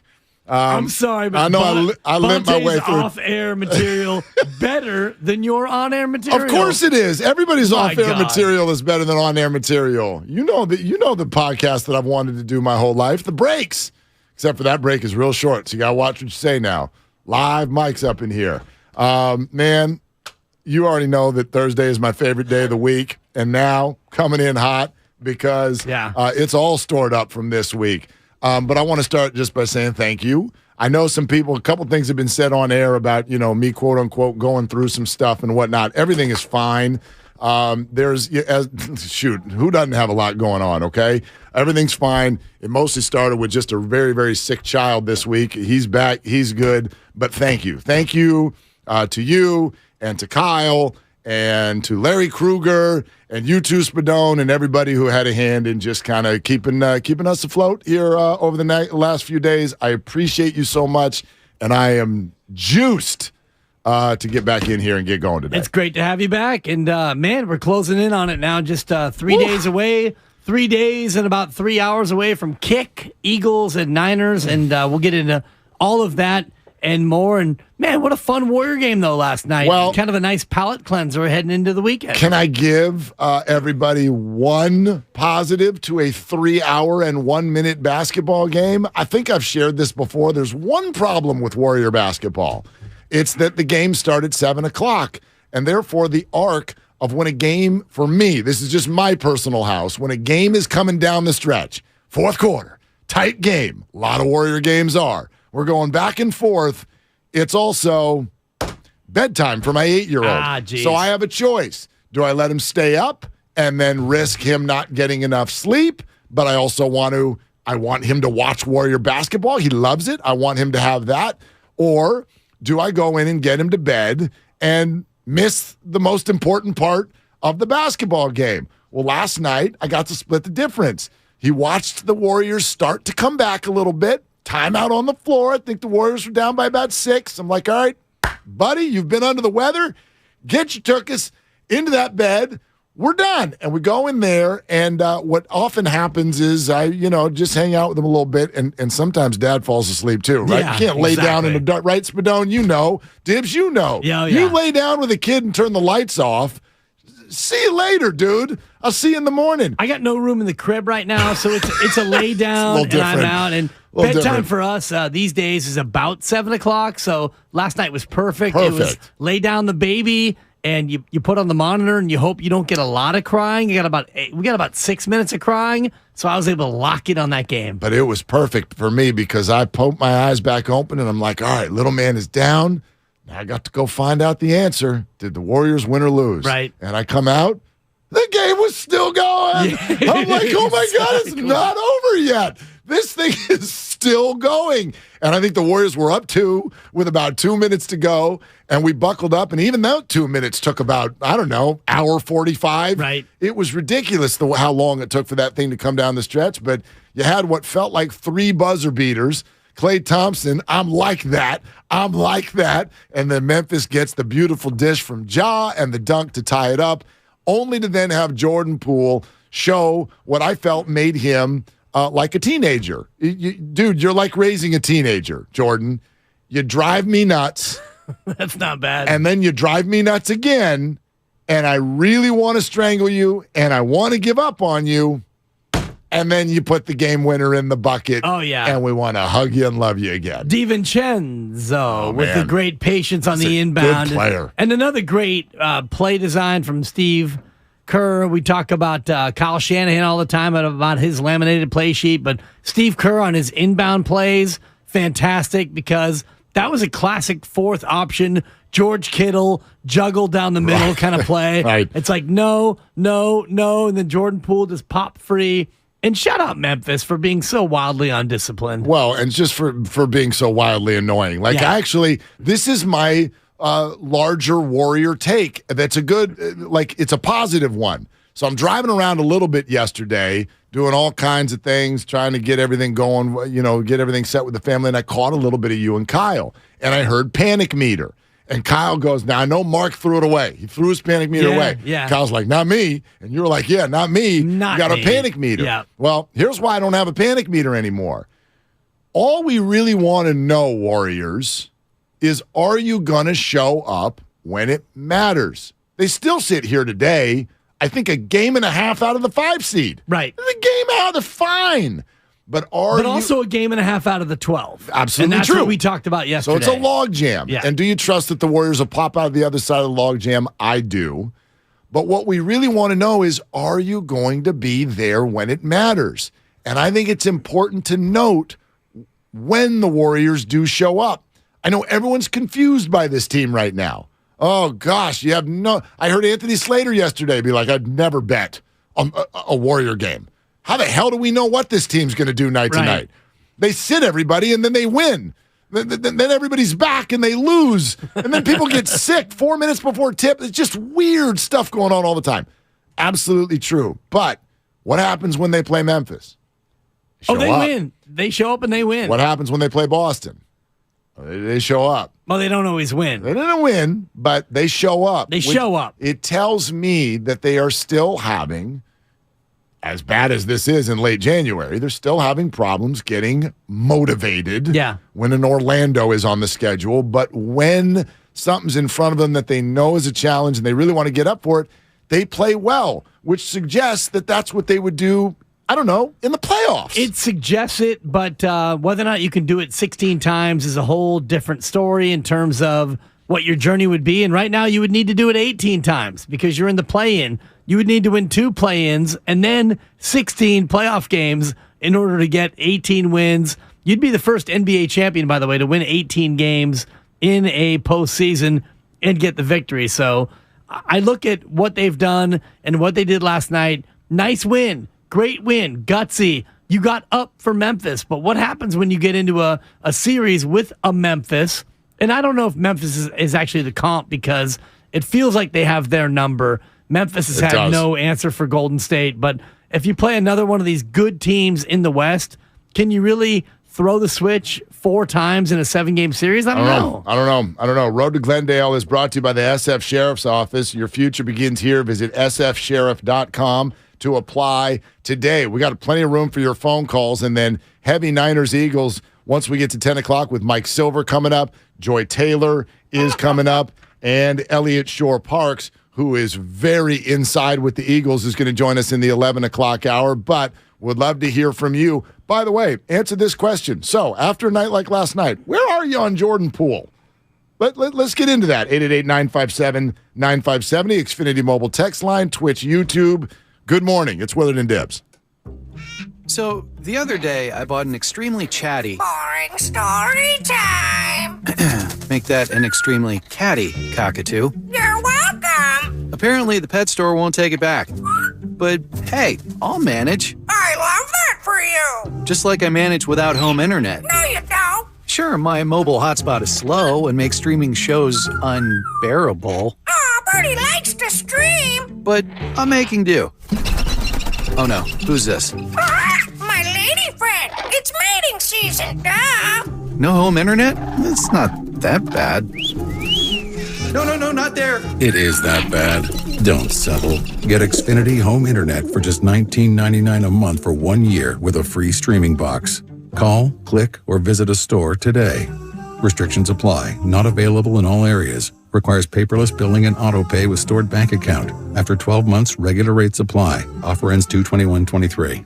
Make connections that count at Evergreen Valley College and get free tuition when you enroll for 6 units or more. That's right, free tuition and no student fees this spring. EVC is an award-winning transfer college and has the 4th most diverse faculty in the country. And with EVC alum earning more money than nearly every other community college in the country, you can take classes and transfer or fast-track your career. Enroll for classes today and get free tuition for the spring. Visit evc.edu for more information and enroll for classes at evc.edu. That's evc.edu. Golfers, tee it up at the Golf Mart and go farther and faster with the new G430 woods and irons from Ping. The Ping G430 woods introduce the next generation of speed with new face technology for longer and more accurate shots. The new Ping G430 irons are designed with pure flex technology for faster ball speed and more distance. Swing into the Golf Mart and get custom fit on the new Ping G430 woods and irons today. The Golf Mart, home of the 90-day satisfaction guarantee. Investing is confusing. Dawn raids, triple witching hour, candlesticks, crown jewels, bears, bulls, bear hugs, blue chips. It's one big word salad of uncertainty. Fortunately, Fremont Bank now has incredible rates on their savings accounts and CDs. And while savings accounts and CDs may not be known for their great rates at your current bank, at Fremont Bank, you can get great rates from a great local bank. To learn more, stop in or visit us online. We'll explain it all in plain language. Fremont Bank, serving the Bay Area since 1964. Member FDIC. Hi, I'm Brian Bakhtiari, Executive Manager of Stevens Creek Subaru. With all the recent storms in California, it's a reminder of the power and unpredictability of Mother Nature. At Stevens Creek Subaru, we understand the importance of all-wheel drive, whether it's getting you to the slopes or coast, but more importantly, getting you back home safely. No matter what the elements, there's no better place to buy your next vehicle than Stevens Creek Subaru. Subaru has been awarded the most IIHS Top Safety Pick Plus awards than any other brand since 2013, and Kelley Blue Book's most trusted brand 8 years in a row. As always, at Stevens Creek Subaru, you always get good prices, great selection, and truly exceptional service. So whether you stop in for service or to take delivery of your new Subaru, remember to stop by the Wilderness Cafe and talk to our Subaristas. It's just another reason why Stevens Creek Subaru is the Bay Area's preferred destination for all things Subaru. We're located on Stevens Creek Boulevard just off of Winchester or online at StevensCreekSubaru.com. And remember, buckle up and drive safely. Tune in to 95.7 The Game for Warriors Live, 60 minutes before tip-off of every Warriors game. Brought to you by Xfinity. Supercharge your home with supersonic Wi-Fi. Unbeatable internet, only from Xfinity. Progressive presents Adjusting to the Suburbs. I never really thought about tools until I bought a house in the suburbs. It's like this weird homeowner test if I need a tool for a project and don't have it. And my neighbor Ted loves to give me that look when I ask to borrow a pole saw. A year ago, I didn't even know pole saws existed. And now I gotta borrow one from Ted? What is happening? Anyway, when you save with Progressive by bundling your home and auto, that's the easy part of adjusting to the suburbs. Progressive Casualty Insurance Company, coverage provided and serviced by affiliates and third-party insurers. Hey everybody, it's Boomer Esiason here. When a part of your offense isn't firing on all cylinders, it shows. And sometimes the only solution is to replace that part with something new. It's true on a championship team, and it's also true with cars. That's why I love eBay Motors. They have all the right parts at the right prices. 122 million of them, by the way. And that way you can get the parts that you need to make your car a winner. ebaymotors.com. Let's ride. Dancing crew, trip for two, nailed the final interview. Game with Doug, brand new mug. Come here, kid, give me a hug. The more you want to do, the more we want to do. New COVID-19 boosters designed for recent Omicron variants are now available. Learn about eligibility and schedule a free, updated booster today at vaccines.gov. Sponsored by Pfizer and BioNTech. Streaming only on Peacock. From the mind of Rian Johnson, the writer-director of Knives Out. Miss Gale, you've got this gift. Always knowing the truth. I only know if something is a lie. The real trick of it is to figure out why. Natasha Lyonne is Charlie Cale. It wasn't an accident. I think there's been a murder. You watch too much Dateline. A new 10-part mystery series. Wolves on my fender. I gotta keep moving. I've been kind of a death magnet. Poker Face, streaming now only on Peacock.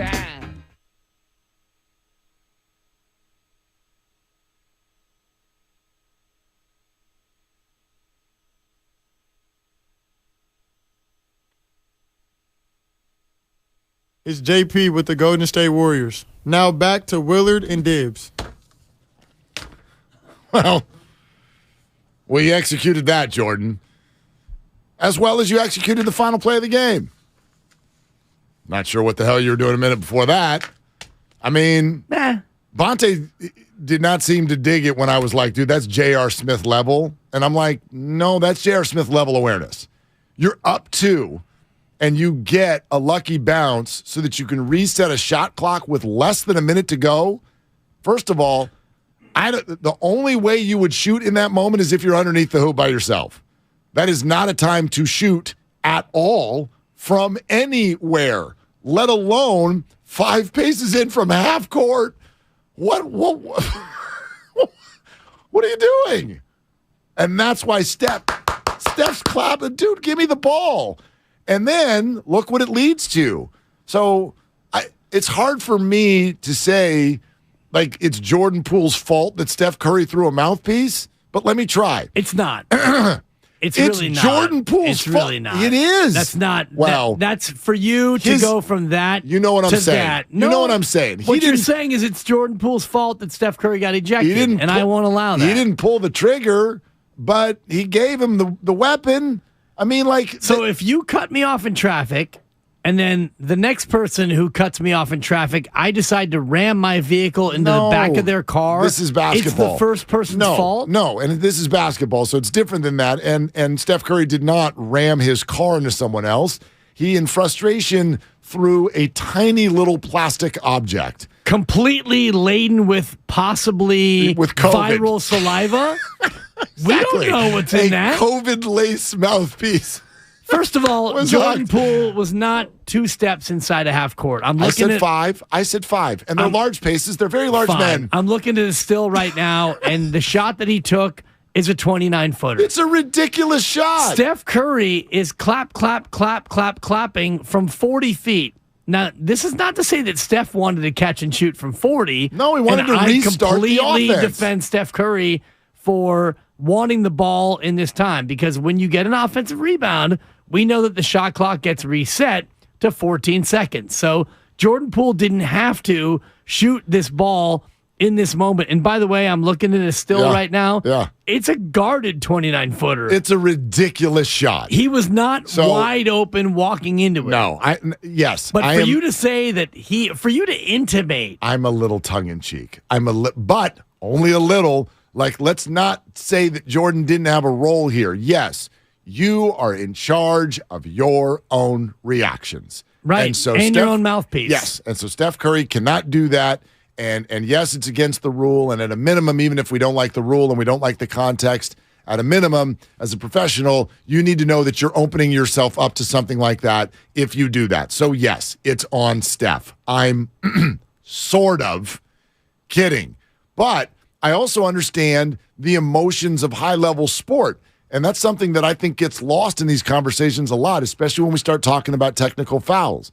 We're acting like professional athletes should just be able to, at all times, totally be emotionless, which is absurd.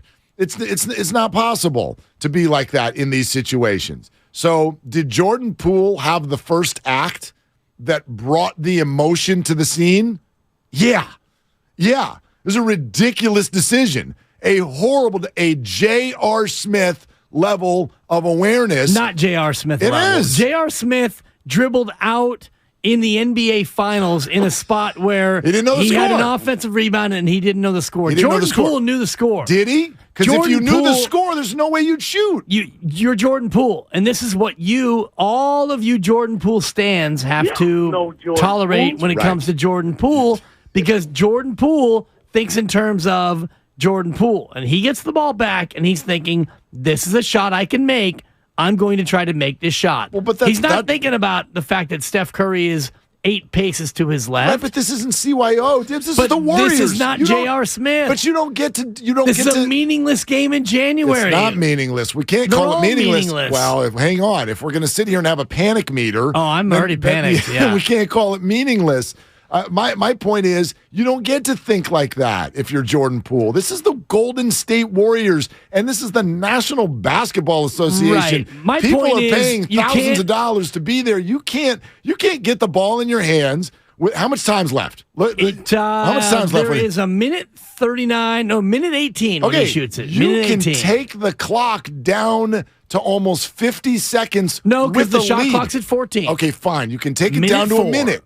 You can take it down to a minute. Minute 4. And, by the way, get a better shot. With a lead, the ball bounces to you 30 feet away. And 29. And you're telling me that that's not lacking awareness at a high level to shoot that? I'm not defending the shot. It's a terrible shot. I'm not defending the shot. It's a terrible shot, and this is why I've been critical of Jordan Poole, because he doesn't play with much maturity or much awareness in many moments. And this is not my way of dismissing what Steph Curry did, because if it was Draymond Green would not have passive-aggressively thrown his mouthpiece toward the crowd. He would have confronted Jordan Poole. And Steph Curry, as a leader, if you really want to exert your frustration, go to Jordan Poole. You don't have time to do that in that moment. You got to play defense. So you do have time to run down to the baseline. And do you know what's so funny? Listen, I'm mad at Jordan, so I'm going to throw my mouthpiece at the crowd. I'm not going to try to come down your road, but can I tell you something that I do find?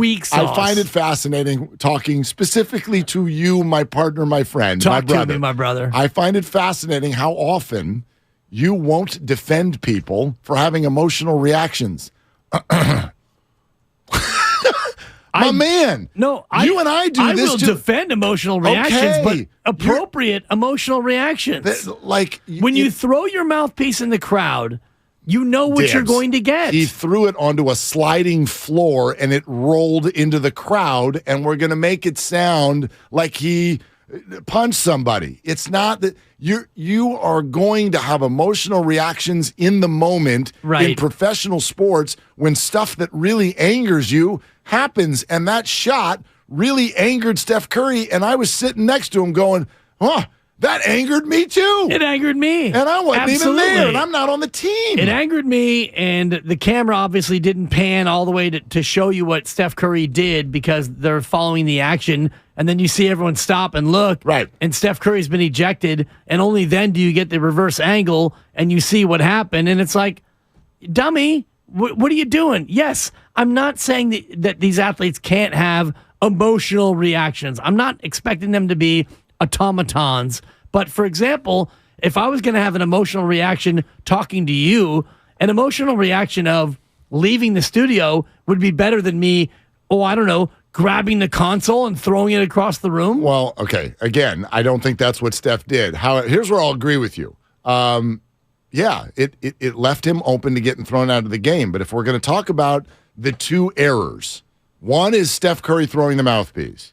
The other is Jordan Poole's shot. Which is a more egregious error? There's no question to me. Steph Curry. Oh, gosh, no, it's Jordan Poole. It's Steph Curry. Jordan Poole took a bad shot. Yes. Steph Curry's the best player on the planet, and he got thrown out because he threw his mouthpiece. He rolled a mouthpiece on the ground, and it slid. If Jordan Poole doesn't break open and win the game for the Warriors, if they go to overtime and lose, Steph Curry is the GOAT. No, I disagree. I think no. I don't think so. Jordan Poole would be the one with egg on his face in that particular situation. Let's hear from you. 888-957-9570. Yeah, Kyle, what's up? Are we going to blame the professional basketball player for shooting the basketball, or the 34-year-old man for throwing something and having a temper tantrum? Do you know what? On the court. This is not a temper tantrum. And it's fascinating to me how many of you I know so personally. What was it then? All of you who have emotionally reacted worse than that to situations that are way less emotional, you keep coming down Steph's road for grabbing something in the moment and rolling it on the ground. You guys are making rolling it sound on the ground is dramatically underselling. No, exactly. He threw it down. He threw it down. If it was a baseball field or a football field, it wouldn't have gone anywhere. It would have stopped in the grass. But it's the NBA, so it slides into stands, hits somebody in the foot, and he gets thrown out. And you guys, self-included, we have all had worse emotional reactions to things way less than this. And you guys are making it sound like he's acting like a child. But that's I don't not get a childish when I throw a temper tantrum. Right, because we don't live in their world. Like, this is not a temper tantrum. What is it? It's an emotional reaction to an emotional moment. What's the difference? What's the difference between emotional reaction and temper tantrum? The difference is in the punishment that ensues. A temper tantrum is something that is drawn out and completely overdone. This was neither of those things. This was, damn it, Jordan, boom.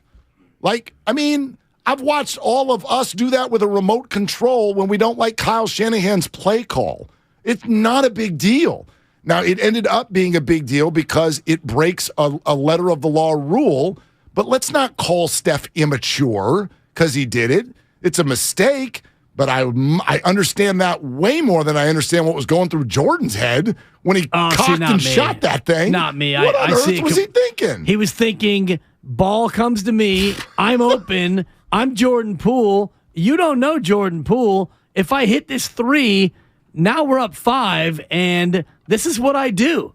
It's a pool party. It's money time. You all have given him license to be Jordan Poole. So you can't then say, Jordan, don't be Jordan in this moment. Who gave him the license to do that? Everybody wants Jordan Poole to play free and fast and loose. I'm not defending the shot because it was a brain dead moment in terms of game time. You got the lead. Go ahead and kick it out. Let's work for a better shot. I get that. But for Steph Curry to then run down the court and get mad at Jordan and throw his mouthpiece, be more like Draymond. You think Draymond would have thrown his mouthpiece? I think Draymond. You admire Draymond Green so much. I think Draymond would have gone over to Jordan Poole, and who knows what he would have done. Draymond would have gotten Jordan to leave as a free agent. That's what he would have done. Exactly. Yeah. Steph got bailed out by Jordan Poole. He should be sending Jordan Poole flowers. Free and fast and loose has nothing to do with a horrible shot in a big moment. It's a bad shot. Nothing to do with that. It was a brain dead moment. It was a bad shot. You ref CYO, and I bet I would, if I were you, I would expect 10-year-olds to know not to take that shot. Well, we don't have a shot clock, so. But still. And actually, run the day, like what? I've got 9 games this weekend, and on behalf of all the 9 and 10-year-olds, I'll officiate. They don't have that awareness, and I've seen games already this year where a team is up. A team might be up 8-7. Poorly coached then. 8-7 with 18 seconds left, and you got kids hoisting. My team not shooting that shot. Yeah, my team not shooting that shot. You should not impugn 9 and 10-year-olds. And if they did, they're 9 and 10-year-olds. Jordan Poole should not have taken that shot. Right. But to make 2 wrongs don't make a right. So Jordan Poole takes a bad shot, and Steph Curry, the leader of the team, is going to trudge down court, and he's so mad. Oh, the guy. He's so mad, exactly. Mark. I love that. I'm going to take my mouthpiece out, and I'm going to hurl it into the crowd. If this wasn't Steph, none of you would be saying this. Like, we can't give Steph this. Steph got mad, for the third time in his life. Fine. Like, you know what? On. It's indefensible, and for you to defend it is a bad look on you. I'm not defending it. I'm telling you which is the more ridiculous thing to do as a professional basketball player who makes millions of dollars. There's no question which is more understandable. It's Steph I categorically disagree with you. That's fine. I mean, basketball player making a basketball play, a bad one, versus grown man having a human moment. Yeah. That's not a human moment. Of course it is. And How many times have you thrown your mouthpiece? How many times have you thrown your remote and you're not even there? Never. Stop it. Those remotes are precious. Yes. I'm not a remote thrower. But you're emotionally always completely under control. No, not at all. So this is human. How many times have I been thrown out of this show for my emotions? Not as many as you should. There it is. Mike in San Jose. Home. Mike in San Jose on Willard and Dibs. Come on, Mike. Mike, what are you doing? Hey, good morning, guys. I'm just going to say the banter between you two is funny as hell, but I'll put this out there into your brains for a piece of a thought. Jordan Poole's a young guy. He's, 23 years old? Every young guy goes through their, tribulations. They go through their oh shit moments. That's not that. And there you go. Thanks, what is this, Mike. The morning roast? See, so now let's the fourth add time this week. Yeah, these guys. so Jordan Poole's shot, Steph's mouthpiece, or callers saying things that they're not allowed to say. Man. Which is the most egregious error?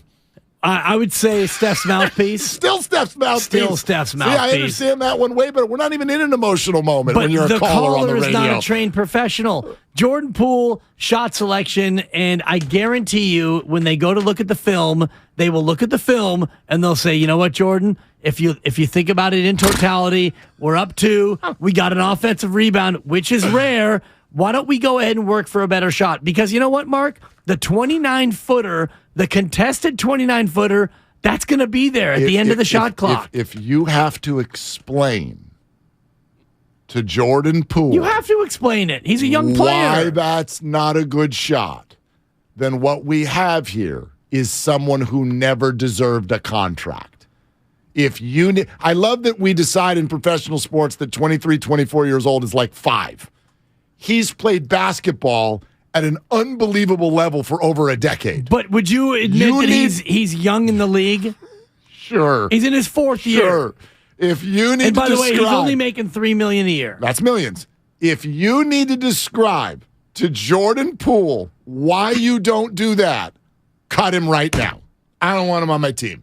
If you got to describe to a 23, 24-year-old who played at Michigan, who's played in the NBA Finals, who just is about to start $35 million a year, if you have to explain to him situationally why that was a bad shot, get off my team.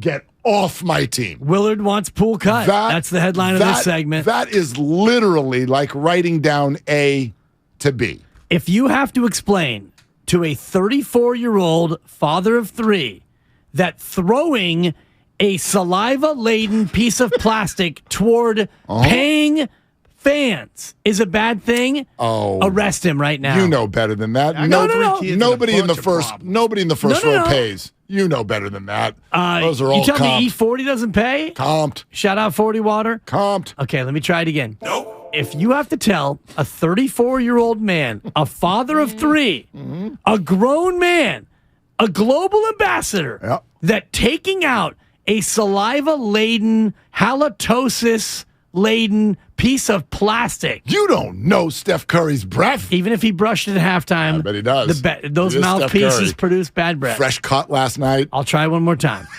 If you have to tell a 34-year-old father of 3, global ambassador, that hurling a piece of mouth guard toward paying or non-paying spectators is a bad thing, then cut him right now, Mark. No. Yeah, that's absurd. It's absurd for you to think that a young player, an aggressive young player, won't make a basketball mistake. We're talking about high-level basketball awareness versus emotional reactions as a human being. I can tell you which one I find a hell of a lot more understandable. Right. That's me. Vince in San Jose. By the way, Mike Silver in 10 minutes. And all guests appear on the Bud Light guest line. Bud Light, easy to drink, easy to enjoy. Hey, Vince in San Jose. You're on with Willard and Dibbs. What are you doing, Vince? Hey, I am just floating around today, but I tell you what, Jordan Poole, wouldn't he be so much more of an effective player if he learned a proper jump stop? And what a jump stop is in basketball is when you're moving with your momentum, and you might have a defender behind you, you might have a defender to your side. And basically what a basic jump stop is you're taking a hop and you're landing on your pivot foot. Now, what this does is it can make a defender fly right by you. But what Jordan Poole does is he just kind of rushes to the hoop, and he's a phenomenal player on both ends. I don't mind him taking the shot. I don't mind. It's a pool party, right?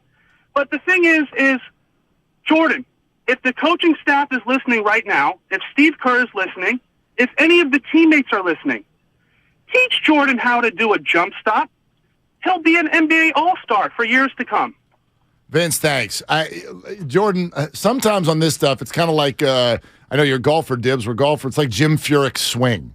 Do you know what I mean? Like sometimes weird stuff works. Ugly. Right. So, like sometimes you find your own way to do stuff and it's a little bit weird, but it works. I sort of look at Jordan Poole that way. He's got an unorthodox way of moving, and sometimes his body does move faster than his brain and the ball and all of that. And so you have weird turnovers and bad moments and all of that stuff. And that's part of the experience, and that's part of what he needs to refine.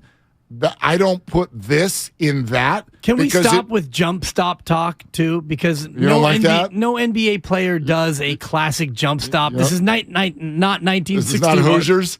No. 5 passes before you shoot. How many times? Most players don't do a classic jump stop. Occasionally you'll see it like if a player is going to the hoop and they'll jump stop, hoping that the defender flies by. But you're more likely to get the gather step, the Euro step. There's no jump stop anymore. Let's go to Jim in Berkeley. Mike Silver in 7 minutes. Hey, Jim, you're on with Willard and Dibs. What are you doing?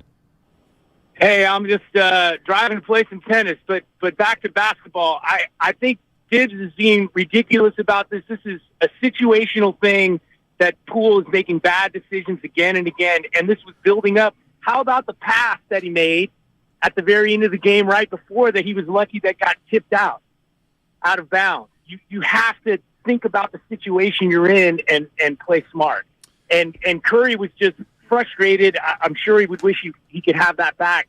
But Jordan Poole needs to think about the situation that he's in. He plays too reckless, especially at the end of games. That's a good point. And if you look at the totality of the Warriors team, they all play largely too reckless. Draymond Green, 5 turnovers, and a lot of those are reckless turnovers. They're risky passes, but we give Draymond Green a pass. I'm no Jordan Poole apologist. I've been very critical of Jordan Poole. I didn't think that they should have signed Jordan Poole. In that moment, I think that the Steph Curry mouthpiece throw was more egregious than Jordan Poole taking a, quote, bad shot. And it was a bad shot. And by the way, really bad shot. Jordan Poole. But good job at the end. Jordan Poole was a plus 15. Yeah.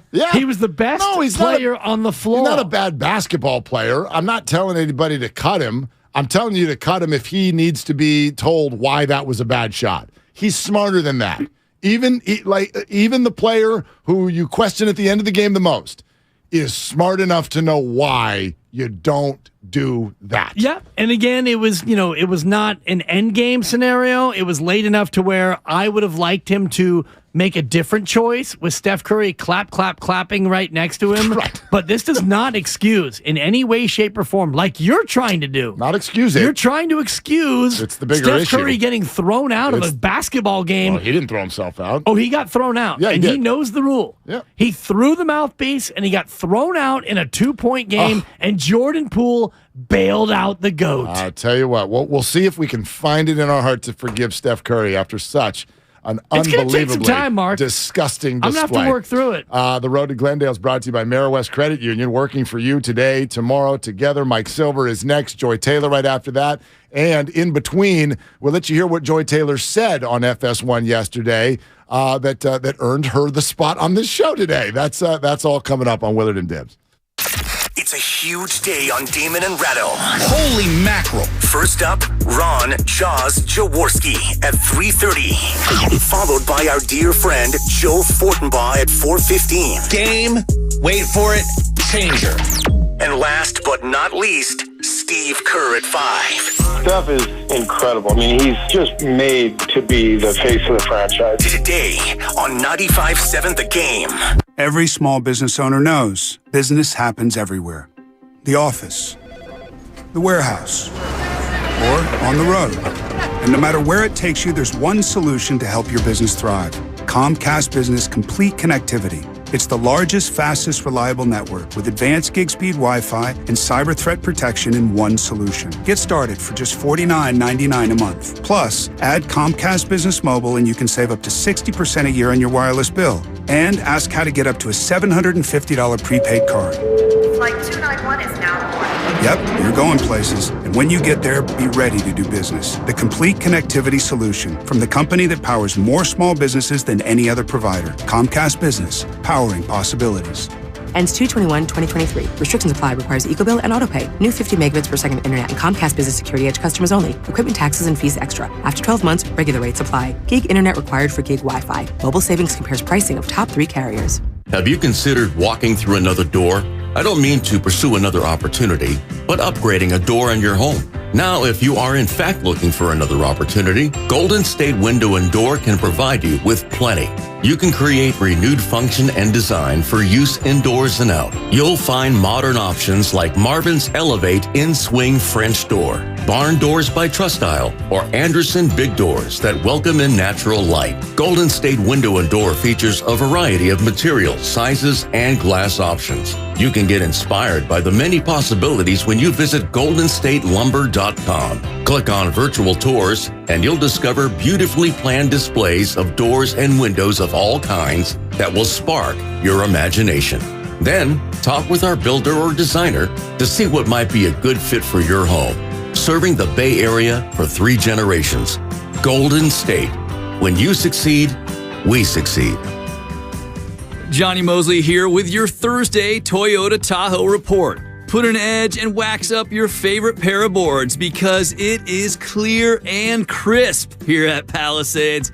Grab the keys to your Toyota and I'll see you on the mountain. Thanks, Johnny. We're expecting mostly sunny skies throughout the day today with temperatures in the 40s, dropping to a low of around 15 degrees overnight. This report has been brought to you by your local Toyota dealers. Check out Toyota's full lineup of mountain-ready all-wheel drive vehicles. Toyota, let's go places. Thinking of selling your house, but you don't want to deal with repairs, cleaning, realtor photos, and showings? With John Buy's BayAreaHouses.com, you don't have to do any repairs or pay any commissions. Call 510-426-7000 and John will give you a fair cash offer without any inspections, showings, or other headaches. That's 510-426-7000. When you sell to John Buy's BayAreaHouses.com, you decide when you want to move, according to your schedule and your terms. John buys vacant houses, inherited houses, beautiful houses, fixer-uppers in any condition, as is. John Buy's BayAreaHouses.com provide you the easiest sell possible and assist you in every step of the way. If you want to sell and have any questions, please call 510-426-7000. That's 510-426-7000 and get the offer you have been waiting for. The NFL playoffs live on Odyssey, and Westwood One brings you the AFC and NFC championship games, streaming live for free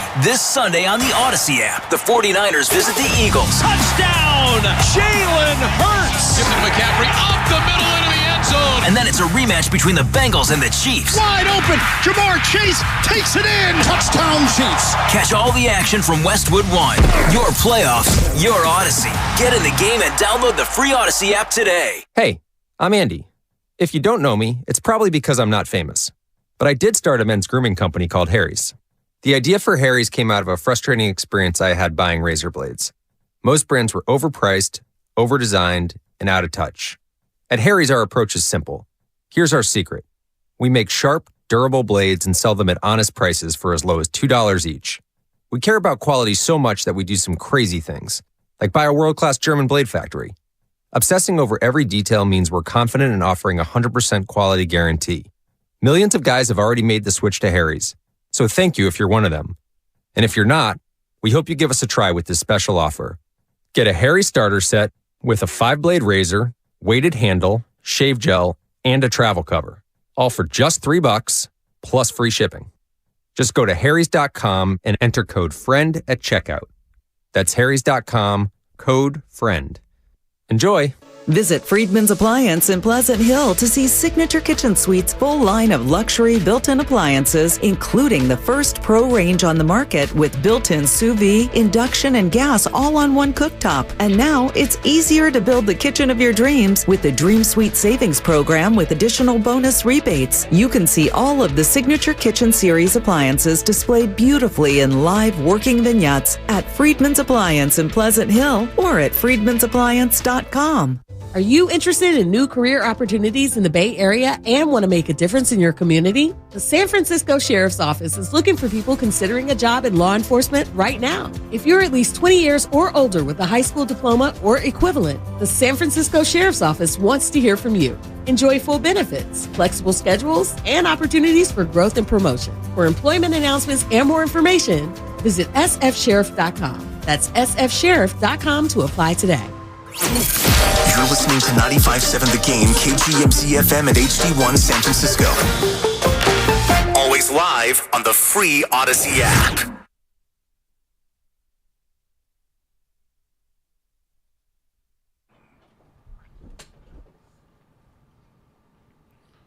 This is Kevon Looney. Welcome back to Willard and Dibbs on 95.7 The Game. Take it away, Mark. Every time I hear his voice, I hear Steve Kerr in my head going, "I'll ride with Loon." I'll never forget that sound clip from the whole Jordan Poole, Draymond preseason experience. I'm riding with Loon.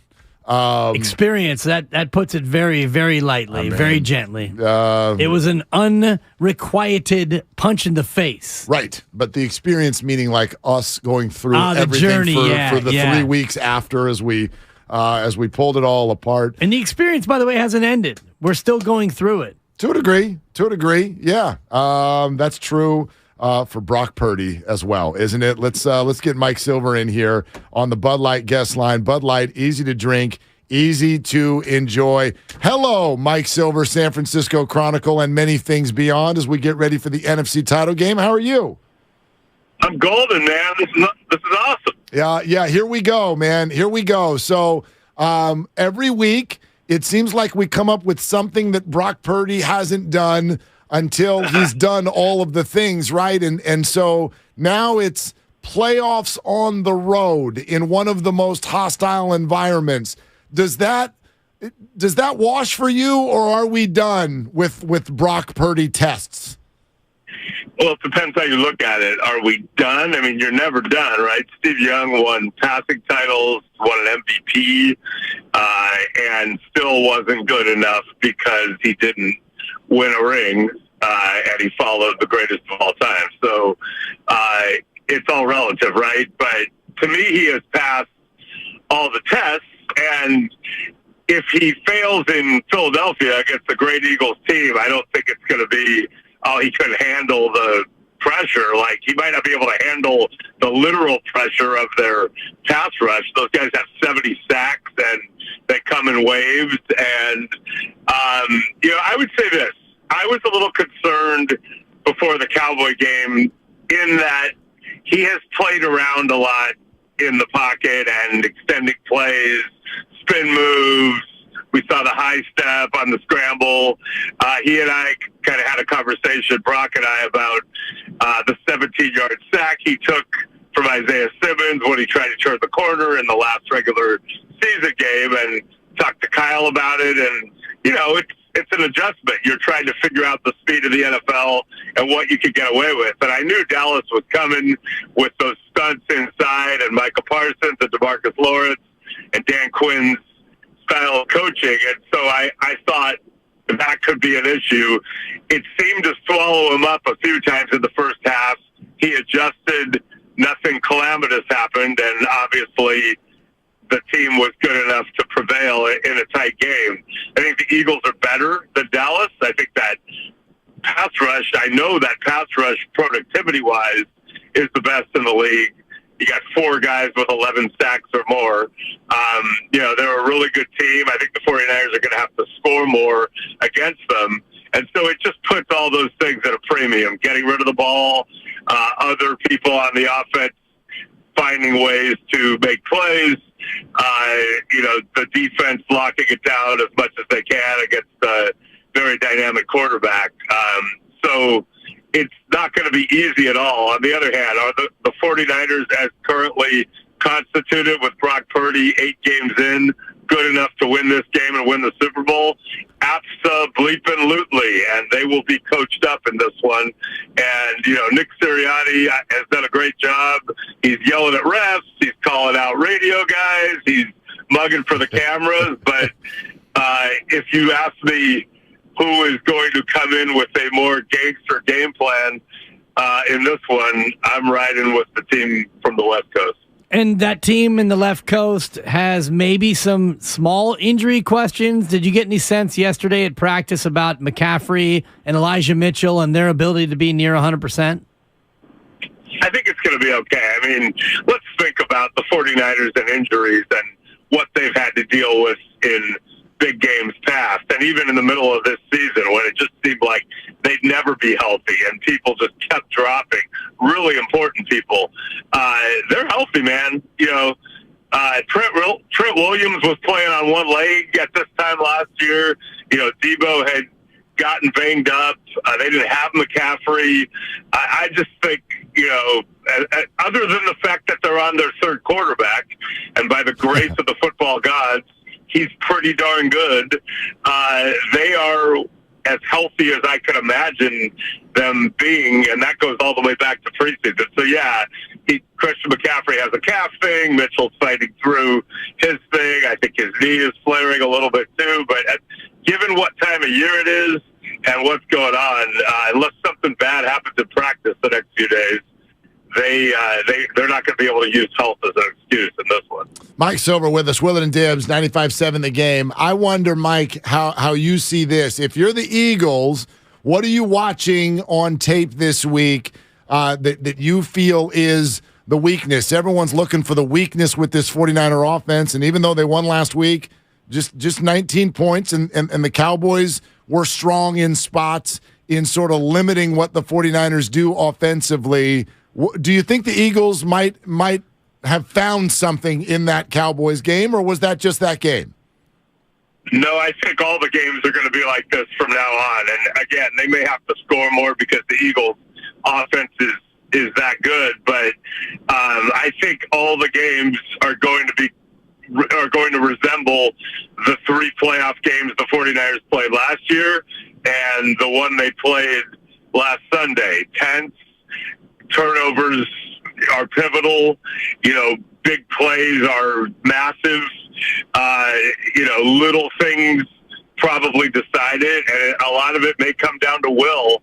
And all of those things, by the way, factor in, the 49ers' favor based on the way they prepare and play all year. But this is the best team in the NFC other than the 49ers, and they have a lot of capabilities. So to me, it's hard to just say, oh, well, the Eagles are going to do this or Dallas showed that. I mean, it's going to be like Dallas, but better.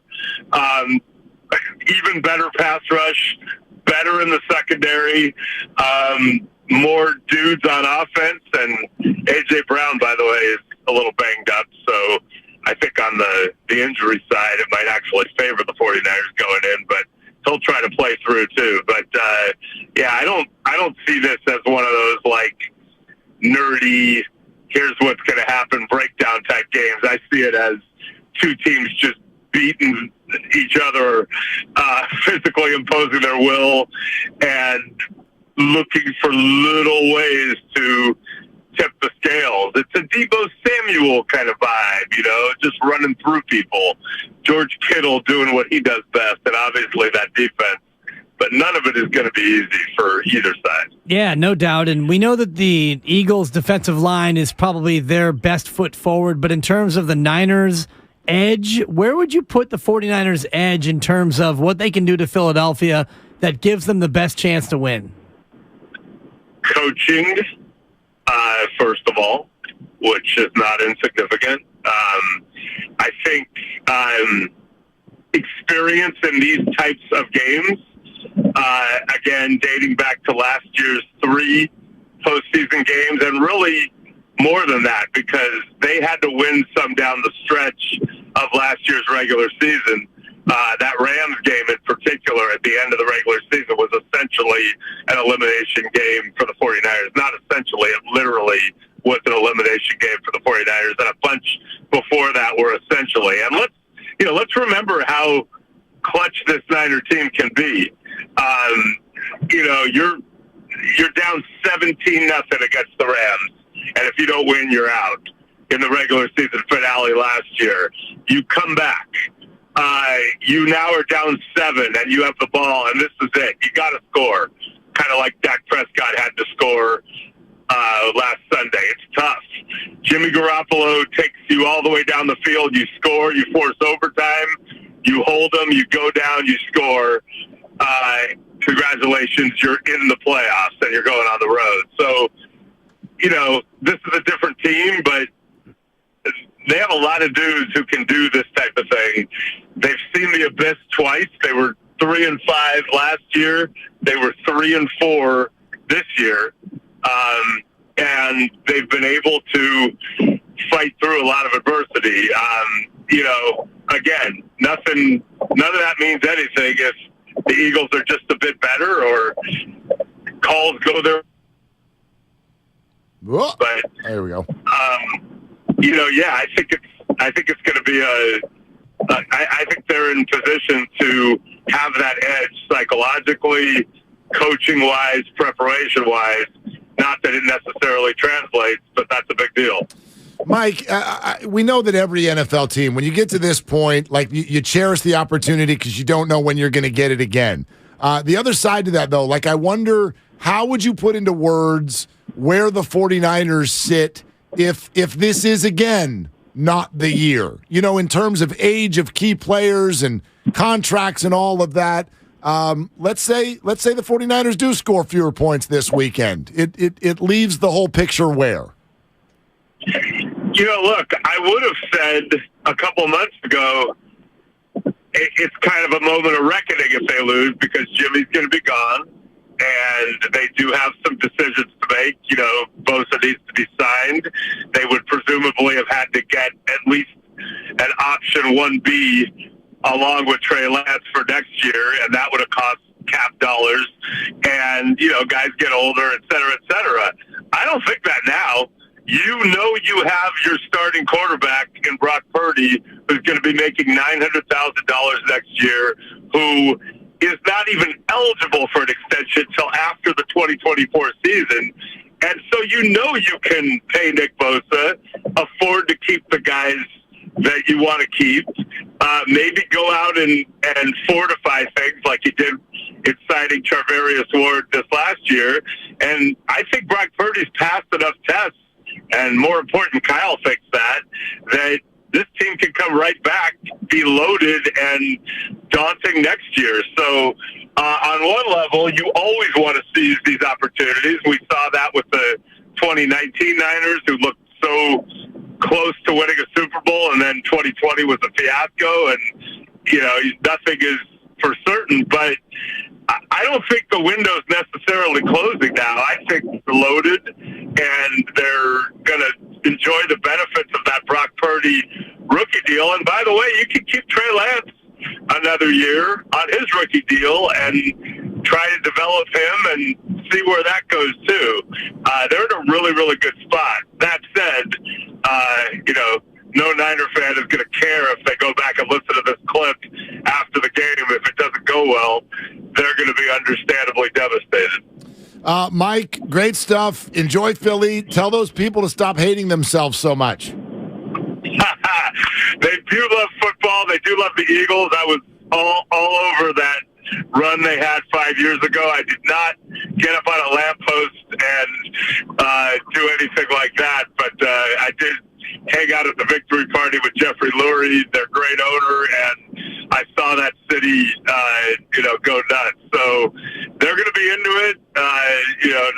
The Niners are not going to be shying away from any of it. May the best team win. Mike, enjoy it, man. Thank you as always. Thank you, guys. All right, there it is. Mike Silver, San Francisco Chronicle, Valley Sports Beyond, joining us every single week right here on Willard and Dibs. And again, the road to Glendale is brought to you by the SF Sheriff's Office. Your future begins here. Visit sfsheriff.com to apply today. He brought up something that is really, it's for another day. I know that people were all very, very excited about the game we've been wanting to see all year coming up this weekend. But it is sometimes fun to daydream about the advantage the 49ers will have in a financial standpoint over the rest of the league for the next couple of years. 2 years for sure. This is a significant thing. It's no doubt. And you look at what Seattle did, and they weren't the first ones to realize it or the first ones to do it, but they were the first ones to do it in that fashion and do it well. And now you're the Niners, and you have two rookie quarterbacks on rookie deals. And if you happen to have Brock Purdy as your guy and something happens, you've got Trey Lance. And if you choose that Trey Lance is actually the starter next year, you got Brock Purdy. You got two quarterbacks on rookie deals. And so when you look at the salary cap, and I know there are things that you can do from a gymnastics standpoint to massage the cap, when you have two quarterbacks on rookie deals, that goes a long way toward giving you that flexibility to do the things that you want to do to keep your roster together. We didn't ask Mike much about Jalen Hurts. We'll save that for maybe the next conversation, which is coming up here in about 15 minutes. Joy Taylor of FS1 is going to join us. And she even mentioned yesterday, she goes, I think Niners fans think that I hate them, which is because of these comments that she made on her show on FS1. The gap is massive. There's a huge gap. Big, large. You just steal up all the adjectives to explain the space. Jalen Hurts was an MVP candidate for most of the season. Mm-hmm. We didn't even know Brock Purdy's name until Jimmy G went down. I did. And that's no disrespect to Brock Purdy, because you weren't supposed to, because he was a 7th-round rookie and he was the 3rd-string quarterback. True. Now, he's made a name for himself now, Absolutely. and it's not Mr. Irrelevant. But it ain't Jalen Hurts either.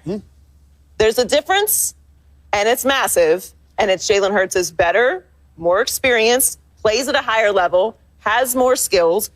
Whatever measurement you want to get to, maybe we'll stop at leadership, and I would still probably give Jalen the nod there as well. Okay. I don't think there's really anything there that stands out as untrue. There's really only one word, and it was used twice, that I sort of have issue with, and it's the word massive. Massive, That's my issue with this, is because what we're saying about Jalen Hurts, it's true today, but it hasn't been true that long, so you can't come, in my opinion, you can't come with, well, Brock Purdy just got here.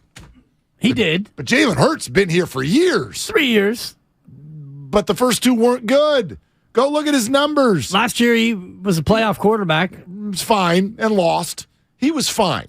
You would not. Jalen Hurts did not come into the year as an MVP candidate. No, he had an okay year last year. Okay. This year he's been unbelievable. He was fine. And this year he's been unbelievable, and she's and absolutely Brock Purdy did just get here in terms of, the national stage. The national stage hasn't been watching him in training camp beat out Nate Sudfeld, for example. This ain't no homer take. I'm not here to tell you Brock Purdy's got physical gifts that rival Jalen Hurts. You don't need glasses to see that. I fully understand that. I guess my point is this. Let me talk to you for a second about Josh Allen. Did we or did we not jump the gun by going, well, there's Mahomes and Allen, and then there's everybody else? I think today people want to go, you know what, there's just Mahomes. And actually, if we want to put Allen next to Mahomes, you better stick Burrow in there too, because Burrow keeps beating both of them consistently and constantly. And so Josh Allen does pop off the TV screen. But what's he done? What's he really done when it matters in the playoffs? Well, he hasn't quite done it yet. Yeah, great performance last year, but you lost the game. My point about Jalen Hurts is he's fantastic, but we've only talked about him at this fantastic elite level since September or even October. Because his team's been better. Right. And this is where I always bristle at this conversation, because we separate the quarterback from the team's performance. So now Josh Allen loses in the playoffs. So is he now less of a quarterback than he was a month earlier because he was in a spot where his defense wasn't good enough and his ground game isn't good enough? So now he, as an individual, he as a quarterback is not as good as he was a year earlier. And the same thing applies to Jalen Hurts. And it applies, by the way, even more so to Brock Purdy. So Jalen Hurts goes throughout the course of this year and he loses one game as a starter. One game. And so now Jalen Hurts is so much better than he was. And if you look at his numbers, they're very similar to last year. Interceptions are down. Rushing yardage is up. Wins are certainly up. But now he's a much better player because their team is better. And Brock Purdy, if he was a quarterback in the Houston area, the Houston Texans, he wouldn't be nearly seen the same way he is because of the team he's on. He wins all these games. If you look at just Brock Purdy and the way that Brock Purdy has played, he's been good. He's been fine. He hasn't made you think about Patrick Mahomes, but he's won games. Yeah, but Jalen Hurts hasn't either. And I'd say all those things. If Jalen Hurts was on the Houston Texans, we wouldn't be talking about Jalen Hurts. That's exactly my point. Right. And I'd fire back, though, about his numbers last year and this year being similar. They're not. He's a 61% completion percentage. He's 66.5% this year. His touchdown to interception ratio last year, 16 TDs, 9 picks. This year, 22 to 6. He's better. That's what I said. Right. His quarter. No, he's way better this year. But his team is way better. That's part of it. Of course, that's always going to be a factor in this. That's where I always push back on this conversation, because now Josh Allen loses to Cincinnati, and now we don't want to put Allen in with Mahomes. No, he's very good, but we can't put him in with Mahomes. He hasn't achieved what Mahomes has. And we talk about achievement in terms of team achievement. And Patrick Mahomes is with Andy Reid and Eric Bieniemy in a great offensive package, and Patrick Mahomes is amazing. Yes, we know that. But Josh Allen now suddenly a week later is not the same quarterback because they lost a game at home in the snow. He doesn't have the same feeling resume, because it wasn't just he lost a game in the snow. He lost a home game where he only scored 10 points and was never in it, and where you were favored by almost a touchdown. Right, with a defense that was absolutely overrun and no ground game and no a wide run receiver game. who straight quit on you. You're right. Your wide receiver quit on you before the final horn. Listen, I'm not out on Josh Allen. That's not what I'm saying at all. I guess my point is what we do here is we grab something that we see, and then we grab a paintbrush and go, this is what is. Exactly. Well, hold on a second. Jalen Hurts is also still a very young player in this league who is getting better and has taken a while to get here and has the same number of playoff starts as Brock Purdy, who we met a week and a half ago. Same number. They both have 2. Jalen's 1-1. Brock's 2-0. Why couldn't I fire back and go, when I had seen the first 8 games of Jalen Hurts, they didn't look anywhere near as good as Brock Purdy. You can fire back and say, and this would be fair, Brock Purdy's had a much team around him for his first 8 games than what Jalen had. My point is simply, we're getting ahead of ourselves on Jalen Hurts. There's a long way to go. He's had a wonderful, wonderful year. You want to know something my son says to me this morning, the youngest one? He's got a football sticker book that he got for Christmas. You know who's on the cover of it? Jonathan Taylor.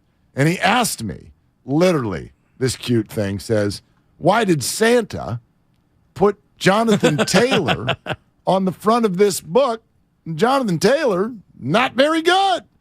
I said, no, Jonathan Taylor is very good. He just it didn't work out as good this year versus last year. It doesn't mean he's not good. And he goes, boys turning on Jonathan Taylor. He said, well, Santa would know that because he's Santa. And I'm sitting here going, will you just get in the car and go to school, please? I mean, like you got me. You bear me. So the correct answer is Santa had Jonathan Taylor on his fantasy football team, son. Very good. That's the answer. So can we, instead of going, Jalen Hurts has now arrived and he's elite and he's unbeatable and he's way better than this, Jalen Hurts has had an incredible year. Yeah.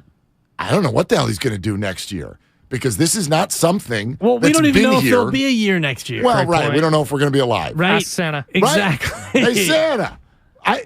Can Jalen Hurts do a little bit more before we decide he's this massive, unbeatable force that's way better than someone who's never lost a football game? Joy Taylor coming up in 7 minutes, and you can direct this at Joy Taylor, friend of the program. Yes, in terms of her comments, he is way more athletic. This was a fun conversation, and you can take whichever side you want on this. Kyle says to me this morning, Jalen Hurts has way more physical gifts than Brock Purdy, and I nod my head. I said, so does Trey Lance. So what makes good? What if you ask 32 good? GMs, you have your pick. You can right now. You get either quarterback for 5 years on a rookie deal. It's Jalen Hurts. 32 out of 32. Of course it is. Kyle Shanahan takes Jalen Hurts. It's Jalen Hurts, but is it massive? Joy Taylor coming up in minutes. And does that even matter? Like, are you telling me that the Eagles are going to score 40 and the Niners are going to score 10? Because that's massive. I mean, we'll see. What are we saying? All right. Joy Taylor joins us next. Road to Glendale brought to you by the SF Sheriff's Office. Your future begins here. Visit sfsheriff.com to apply today. Willard and Dibbs. Bay Area, it's your boy Shasky, and me and Bonte, we are flying out to Philadelphia, and you better get ready, because I'm about to ring that Liberty Bell like the 49ers are this Sunday, and it's all because of our friends at Boxer & Gerson. Without them, we ain't flying, Eagles flying to Philadelphia. Boxer & Gerson, Northern California's premier workers' compensation law firm, helping injured workers get their lives back for over 40 years.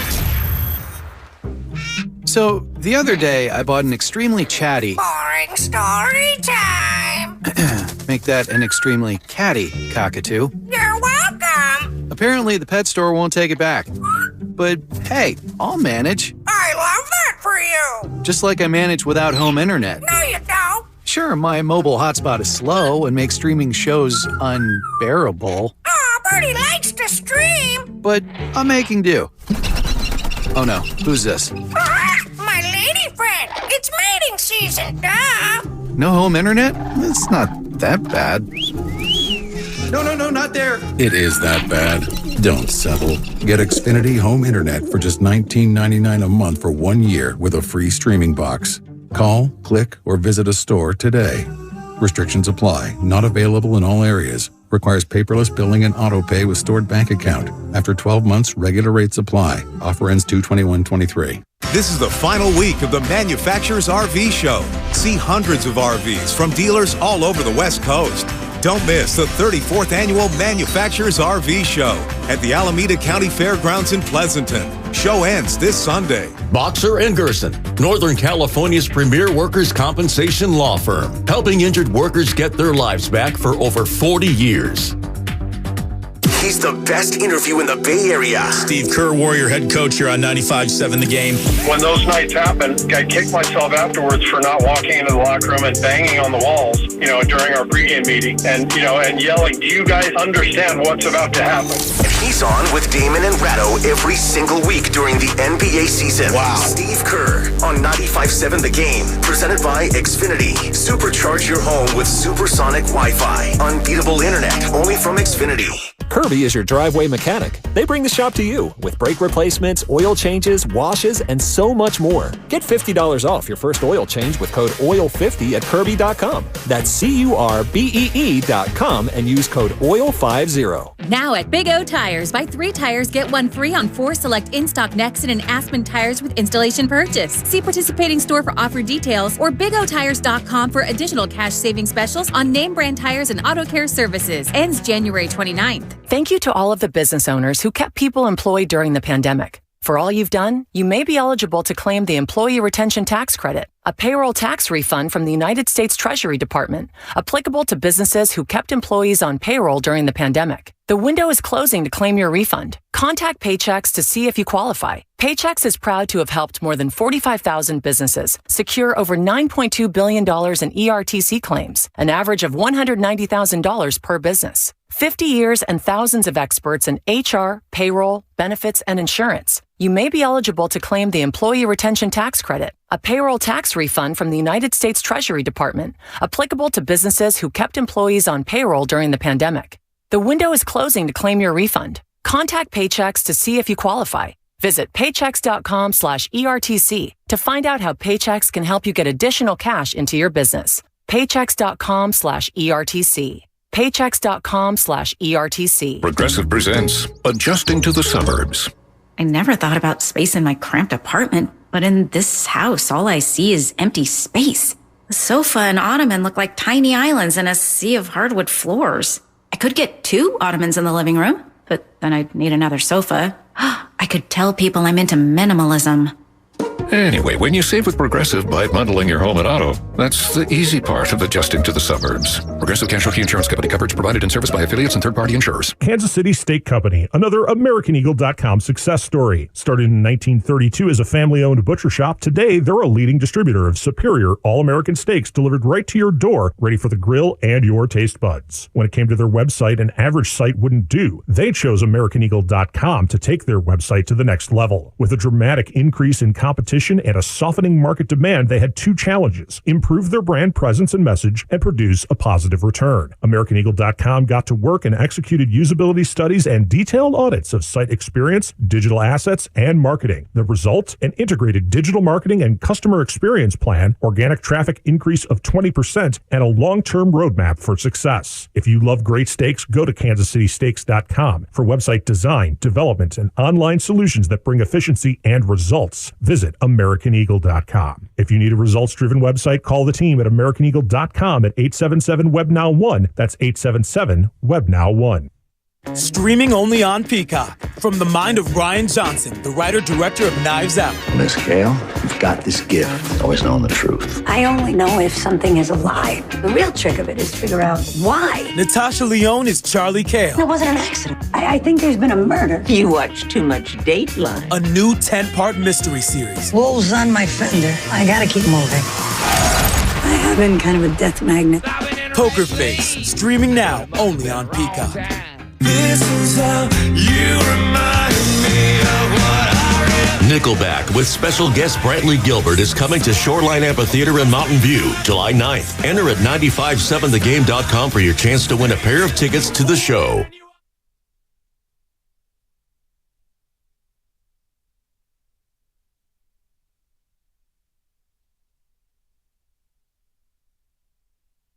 Now back to Willard.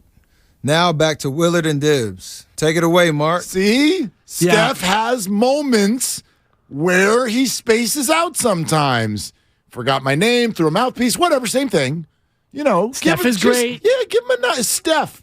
It's all good. When Steph makes mistakes, he would want us to put him in check. So, Steph, on behalf of myself and all of us who are checking you after Mouthpiece Gate, you're welcome for being the gatekeeper for you, Stephen Curry. Speaking of checking people, let's go. Man, Joy Taylor just checked the entire San Francisco Bay Area, California yesterday, goes on FS1 and goes, man, I hate the Niners and their frauds. Isn't that what you said, Joy? Hi, Mark. Hi, Joy. Right? That's what it sounded like to me. That's the way I heard it, Joy. You know what's funny? I feel like that's what every fan base hears every time I open my mouth, which is why I give up. I'm like, I'm just going to say what I think, and this is what it is. Because when I'm right, nobody comes back to follow up and apologize about how right I am. No, we don't do that, Joy, in this business. And, that's okay. No, and if, by the way, if Philadelphia wins 42-3, we are certainly not calling you on Monday. After you described the gap between Hurts and Purdy as massive, and I believe you said it twice, which is what has hurt Niner fans the most, Joy. Okay. Well, first of all, let me just say, I have many, many, many Niners fans in my life. Both of my producers, a lot of my producers, actually, I can't even say both, a lot of my producers are Niners fans. And I adore the Bay and San Francisco, so don't cancel my card because I'm going to come back. But, I mean, objectively, you guys don't think that Brock Purdy is a better football player than Jalen Hurts, right? I don't think anyone say, no. We'll ask the questions here, Joy. How dare you? Yeah, I get here would be my and I don't even want to call it a rebuttal because no one's arguing the larger point, which is that Jalen Hurts he's proven more. He's more physically gifted, he's more experienced, he's all of those things. Here's my question. Are we getting ahead of ourselves just with Jalen Hurts? Forget Brock for a second. Is Jalen Hurts one of the best quarterbacks in the league, or is he simply having a great year? Carson Wentz had an MVP year for the Philadelphia Eagles one time and then was never heard from again. So I just think we're a little early to the party to say Jalen is like a Mahomes or an Allen or a Burrow and then just move on with that. I think there's more to prove, right? Well, Jalen Hurts is an all-pro. He's 14-1 as a starter. He just smoked the Giants, and he's an MVP finalist. You know who else had a nice stretch with the Eagles that we never heard from again? Nick Foles. Yep. Kind of sounds like what Brock Purdy's doing. Would hate for that to be the outcome. Now you're getting inflammatory. Now you're starting to get inflammatory. That was a much smaller sample, and go to Nick Foles' numbers during that run. By the way, it was about 4 games, and only in the final 2 playoff games were there good numbers. I mean, now hold on. You got to give Brock. Hold on. 8 games. This is where we're getting crazy. Okay. 8 games, Joy. Let me say first of all, I am very impressed with Brock Purdy. I think he's doing an unbelievable job. I don't know that there's anyone else that could do what Brock Purdy's doing, and we didn't know who Brock Purdy was. Obviously, you guys in the Bay, followers of the Niners probably knew a little bit about Brock Purdy, but you weren't expecting to see him this year. Not much, so for him to come in as the third quarterback this year and do what he's doing is nothing short of remarkable. But if we're going to start making comparisons to Carson Wentz, you can't skip the Nick Foles comparison. Now, I think Brock Purdy is the future of the 49ers. I think they would be crazy to go back to Trey Lance, particularly if he wins this game on Sunday, which is entirely possible. And, we can have the offseason conversation later, but I don't think that Brock Purdy is Nick Foles, but I also don't think that Jalen Hurts is Carson Wentz.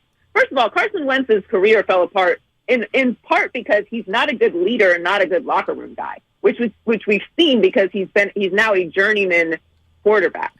I never bought into the hype of Carson Wentz's MVP season to begin with.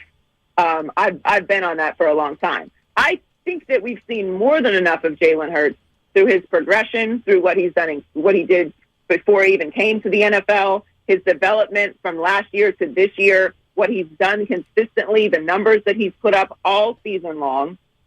It is a big gap between Jalen Hurts and Brock Purdy as a player, as a experience, and what he's accomplished this year. We can't project out Brock Purdy as if he would have never lost a game if he had played from the beginning of the season until now. But we can look at what Jalen Hurts has done all season long and the record that they have and the performances that he has. So when I say there's a massive gap between Brock Purdy and Jalen Hurts, objectively there is. But that doesn't mean that Brock Purdy isn't capable of playing an amazing game on Sunday and beating the Eagles. But the question that I answered, and this is why on our show, the clips get sent out and a little of the nuance and the bigger element of the conversation gets lost. Also, all the nice things I say about Brock Purdy and the Niners get lost as well. But objectively speaking, we weren't talking about the teams. We weren't talking about Kyle Shanahan. We weren't talking about Nick Sirianni. We weren't talking about the Niners defense. We were just comparing the two players of Jalen Hurts and Brock Purdy. And there is a massive gap between Brock Purdy and Jalen Hurts as players right now. Objectively, that's true. It's funny because does it matter? Yeah. Who knows? Yeah. You use objectivity, but objectivity is subject to the subjectivity of the objects that the subject is looking at. So it's hilarious that you keep driving home the point of objectivity because in a greater, more global sense, aren't both of these players subject to the systems within that they are playing, and thus Brock Purdy and Jalen Hurts are only as good as the systems they're playing in, Joy? Well, no. We know Jalen Hurts is better because we got to see the Eagles without Jalen Hurts this year, and they looked terrible. So Jalen Hurts is definitely elevating the Eagles. Unfortunately, because of that injury, we got to see the Eagles without him and how it looked. Now, Brock Purdy has elevated some of the offense, which is an offense that we know can work with pretty much anybody. So I think Brock Purdy deserves credit for that when you break down the numbers, what he's been able to do. But yes, you can't separate them from where they are. That's true. So when I say objectively, I'm saying let's evaluate the numbers and the experience and all of that, all the fact that Jalen Hurts is an all-pro this year, pretty hard to do. MVP finalist, pretty hard to do. 14-1 as a starter, pretty hard to do. All of those things, that's why I say objectively. You're right. Like, you can't separate them from their teams. And the reality is Brock Purdy's not playing Jalen Hurts. Brock Purdy is playing the Philadelphia defense. And Jalen Hurts will be going up against the number one defense in the league, a generational side of the ball in San Francisco. So, all these conversations are fun to have, but when we were talking about quarterback versus quarterback, that's how we're billing the game. As we know, that's not really how it's actually played. Joy Taylor, FS1, right here with us, Willard and Dibbs, 95.7 The Game. All right, let's have you answer a different question then, and I wonder where that conversation will go, and it's just a very simple one. Like, who do you think is winning this game? Honestly, I haven't sat down to go over my pick yet because I truly do not know. I think that this is – I'm excited about the AFC Championship game. We get two great quarterbacks, two great teams. But this game – I don't know if I'm hyping myself up, but it really feels like this is going to be one of those games we talk about for a very long time. It's just two very physical teams, two well-coached teams, two quarterbacks that are playing at the highest level. you have so many incredible generational players for San Francisco that can do unbelievable things. I mean, George Kittle was just unbelievable last week, and you can go down the line.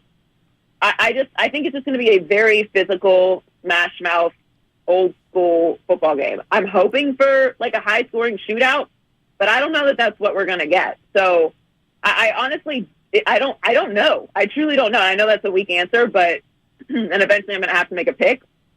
But they're just two really, really evenly matched teams that have played amazing football, especially down the stretch. So I just think, like, as fans, obviously I'm not an Eagles fan or a Niners fan, but right. As fans of the game, I think it's going to be. I'm very, very excited for this game. I think it's the game we deserve. When you go back through the whole season and look at some of the teams that had these kind of emergences throughout the season, to get to the NFC Championship game and get one of the best defenses that we've seen in a very, very long time, an incredible story with the last pick in the draft of Brock Purdy coming in and playing at the level he's playing at. Jalen Hurts, who's, constantly having to overcome the speculation about him in Philadelphia, putting together another team that's making a run. It's just going to be a really, really fun game. So I don't have an answer for you yet. I obviously will make a pick eventually, and I know I don't have that much more time to do it. But it's just there's just so many arguments you can make for everyone that it's really, really, really going to be a tough game to predict. Joey, what I'm hearing you say is that you're going to pick the Eagles, but you don't want to pick the Eagles on Bay Area radio, and I respect that at a certain level. So I'm not going to hold your feet to the fire, because when you eventually pick the Eagles on your national show, I will be made right, and I won't be disappointed. I'll be more disappointed that you didn't make the pick here, because I know that you think that the Eagles are going to win. But let me ask you this. What kind of a game is the kind of a game where the Niners can win? A low-scoring slugfest or a high-scoring shootout? I think against this team, it is going to have to be a little more high-scoring. The game against Dallas was interesting, because I think that if Dak Prescott had played a better game, we might not be speaking right now. I know that you guys probably don't agree with me, but that defense taking the ball away from Dak Prescott, or Dak giving it away, however you want to look at it, really swung that game. So I think that Philadelphia is going to score more than Dallas will. Like, they take care of the ball better, so they're not going to make those kind of mistakes. So I do think that the Niners offense is going to have a pretty solid performance, which I think that they will. Again, I don't know. Like, I could see this being a very low scoring game, but if it's low scoring, I think I would lean Philadelphia, because they're not going to turn the ball over. Whereas if it's a high scoring game and you get, McCaffrey going off, and we know Brock Purdy can sling it when he needs to, and you have the ability to open the field up and have these chunk plays, a shootout could go either way. Joy, did you say the Niners need a pretty good performance or a pretty good performance? I couldn't tell, and I feel like I know you well enough to know you're the type that's rolling your eyes about the Purdy puns by now. No, I love it. You do? I love it. Honestly, if you guys go on to win the Super Bowl, I am so here for all of the, he's going to have movie deals. Totally. Book deals and merch for life. I mean, what a story, right? He comes in, and then we gotta get rid of the Mr. Irrelevant title for everybody. I mean, if Mr. Irrelevant can come in and lead the Niners to a Super Bowl win, you can't call the last pick in the draft Mr. Irrelevant anymore. No, the name of the book is Relevant. That's going to be the name, and now so good, right? It's so good, yeah. Miller. I mean, Mr. Irrelevant now in the future is going to be an even bigger deal. Like, right, next year's draft, the last pick.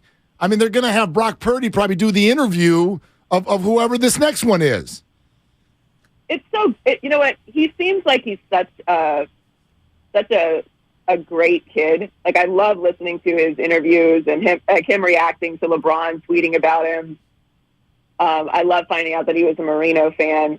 It's really a great story. Regardless of what happens, I think it's awesome. And I think we were talking about Kyle Shanahan yesterday and, Coach of the Year, which I think Brian Dable will end up winning. But the fact that Kyle Shanahan just continues to do what he does with every, hang up that keeps getting thrown in their way is really remarkable. I think it's all just a really great story. Yeah. I'm happy for him. Brock Purdy is a great guy, but according to sources, Jalen Hurts is a massively better guy. Here we go. Here we go. Yep, here we go. Here we go. No, we'll let's Joy, we should do this again soon. We should. After we know the outcome of this game. Mm-hmm. I'd be happy to come on and either brag or take my punishment. Yeah, anyway. yeah. Well, you haven't even made a pick yet, so that's true. yeah. She has the Eagles winning 27-10. Just read between the lines. That's all you need to know. No way, definitely not. All right. Eagles by 17 is not your pick. Okay. Look, it's going to be a massive differential. Joy, thank you so much. Joy. Thank you, guys. Enjoy the game. Yep. All right. You too. There it goes. Joy Taylor, FS1. It just massive. She hit it twice. And by the way, the 49ers will have the Mr. Irrelevant pick again if they win the Super Bowl. They've got compensatory picks. Kyle, laid this out yesterday. They've got comp picks in the 5th, 6th, and 7th rounds again this year, so that they will have Mr. Irrelevant if they win the Super Bowl. Would be last. Yes, right? if they win the Super Bowl. That's crazy. Yeah, they would have the same pick again. It's possible that they have it no matter what. Like, do the Eagles, Chiefs, and Bengals have comp picks in the 7th round? You got to Google it. I got to Google it. I don't know. So maybe they've already got the Mr. Irrelevant pick. And boy, everybody's going to come back to the TV for that to find out who they grab next year if that happens again, right? Right. And should take another quarterback. Seriously. And you want to be that player now, I guess, Right? if Brock does what he's done. Usually you don't. You know what I mean? Like, if you talk to agents, you get to the 7th round, they're like, now we hope we don't get picked. Right. Because it opens the door to 10 teams or 5 teams. You can go wherever you want. And also geographically contractually, if you get taken in the 7th round, it's 3 years before you can renegotiate. If you are an undrafted free agent, at the end of your first year, you can renegotiate a deal. Exactly. Yeah. So, interesting to listen to her expand on the point a little bit. There's a lot of this that's obvious. Nobody is going to come to the party with, no, Brock Purdy's better than Jalen Hurts. Like, who would say that? And the physical gifts and all of that.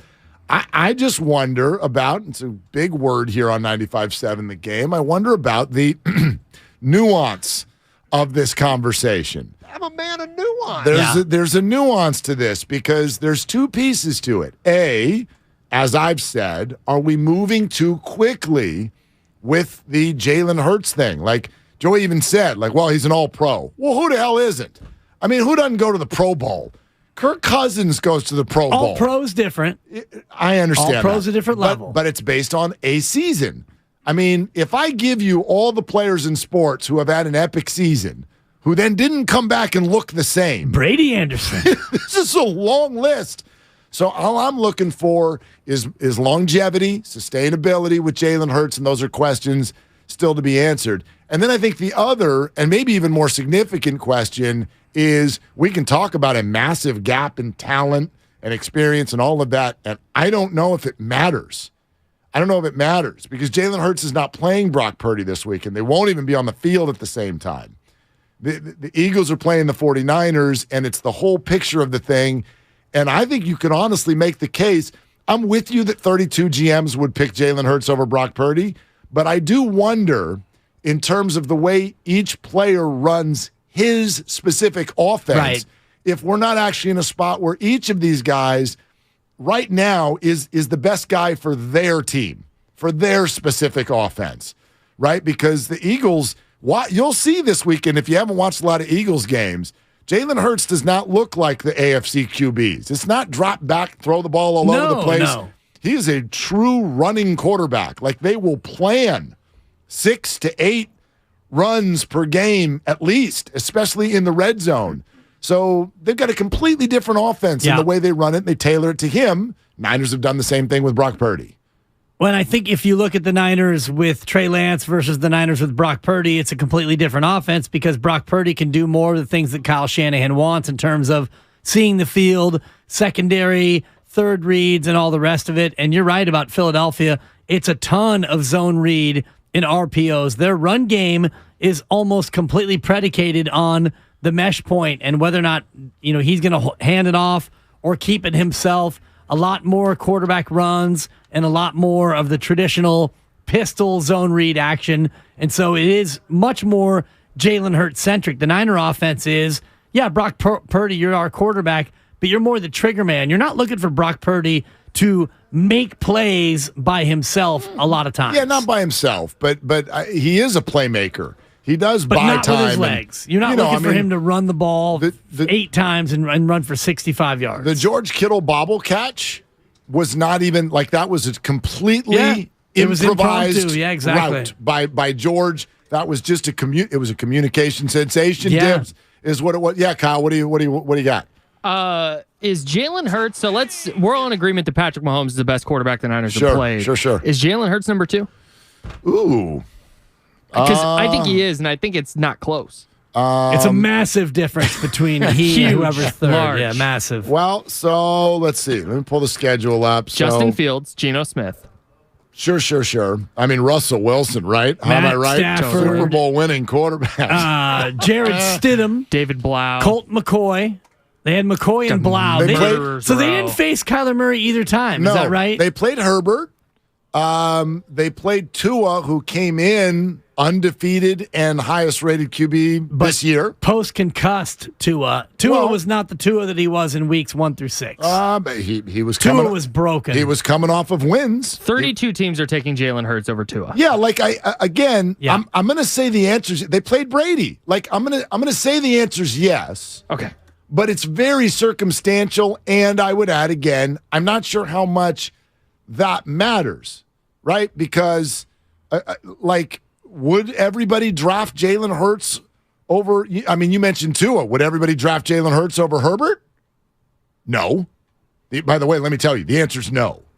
Not everybody would draft Jalen Hurts over Justin Herbert. At the end of this season, it would be closer than it would have been at the start of this season. But not everybody would draft Jalen Hurts. I agree with that. I would say 2 out of every 3 would take Herbert over Hurts. And if I said to you, Spadone, Raiders representative, you can have Jalen Hurts or Tom Brady next year as your QB. What do you want? Jalen Hurts. Okay. I think that's the right answer. But, I mean, if you ask Spadoni, and I hate to take the follow-up question away from you, but if it was Jalen Hurts or Justin Herbert next year, who would you go with, Spadoni? Herbert, probably.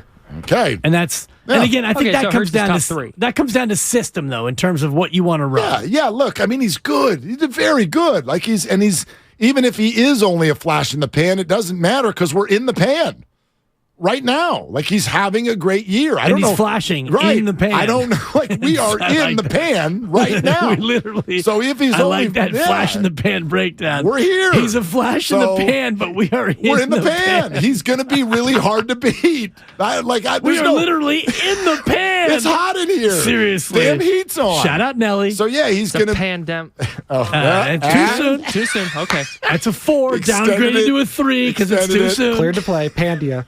Oh, speaking of clear to play, I got a question for you on that because you talked to Feely yesterday, right? Feely talked to me. Is the way that works. Oh, he called you. When you're out, I handle the doctoring, and then we let the experts come in and just sprinkle in and sprinkle me. You went most interesting man in the world, Dos Equis, right there. That was always my favorite. Those commercials where all the different things. Yeah. His business card says, "I'll call you." that was always my favorite of all the. Most interesting man in the world. Okay, fun to have Joy Taylor on. Next hour, Elliott Shore-Parks, insider with the Eagles, knows him inside and out. We'll get to that. We got time for your calls right now on your perceptions of Jalen Hurts and beyond. Brock Purdy, the game that the Niners have this weekend for sure. The road to Glendale is brought to you by Meriwest Credit Union, working for you today, tomorrow, together. Also, Willard and Dibs is sponsored by CalHope.org. Your phone calls next on 95.7 The Game. Life is uncertain. It's okay to feel stressed, anxious, worried, or frustrated. CalHope can help. Access CalHope's free and secure mental health resources. Call 833-317-4673 or live chat at calhope.org. Eagles legend Brian Westbrook talks Eagles Niners with Bonte and Shasky. Tomorrow morning at 7:30. And picked up by Westbrook. Westbrook on the return. Here comes Westbrook. He's got a lead. Here comes Westbrook. He gets 5. Brian Westbrook going all the way.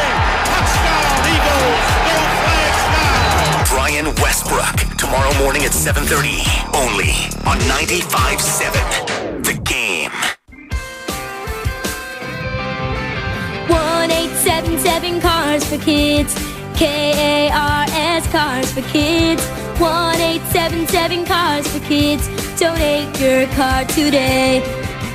1877 Cars for Kids. KARS Cars for Kids. 1877 Cars for Kids. Donate your car today. With car prices at an all-time high, our donors are now getting highest receipts ever. Donate at carsforkids.org, and your car can be picked up tomorrow.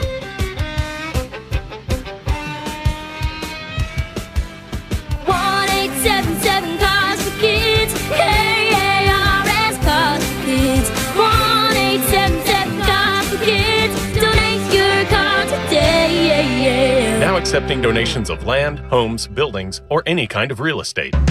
What's it like to go to the South Pole? How do some animals change color? Can you catch a liar? That's dangerous territory. Can you trust a gut feeling? What about yawns? Yes, yawning is contagious. Mike Simpson here, and on my podcast, I've Got Questions. We go through all these things we're curious about and some stuff you probably don't expect. Yo, strawberries are not even fruits at all. So what are they? I've Got Questions. New episodes Thursdays on the free Odyssey app or wherever you get your podcasts. Get in the zone, AutoZone. Welcome to AutoZone. What are you working on today?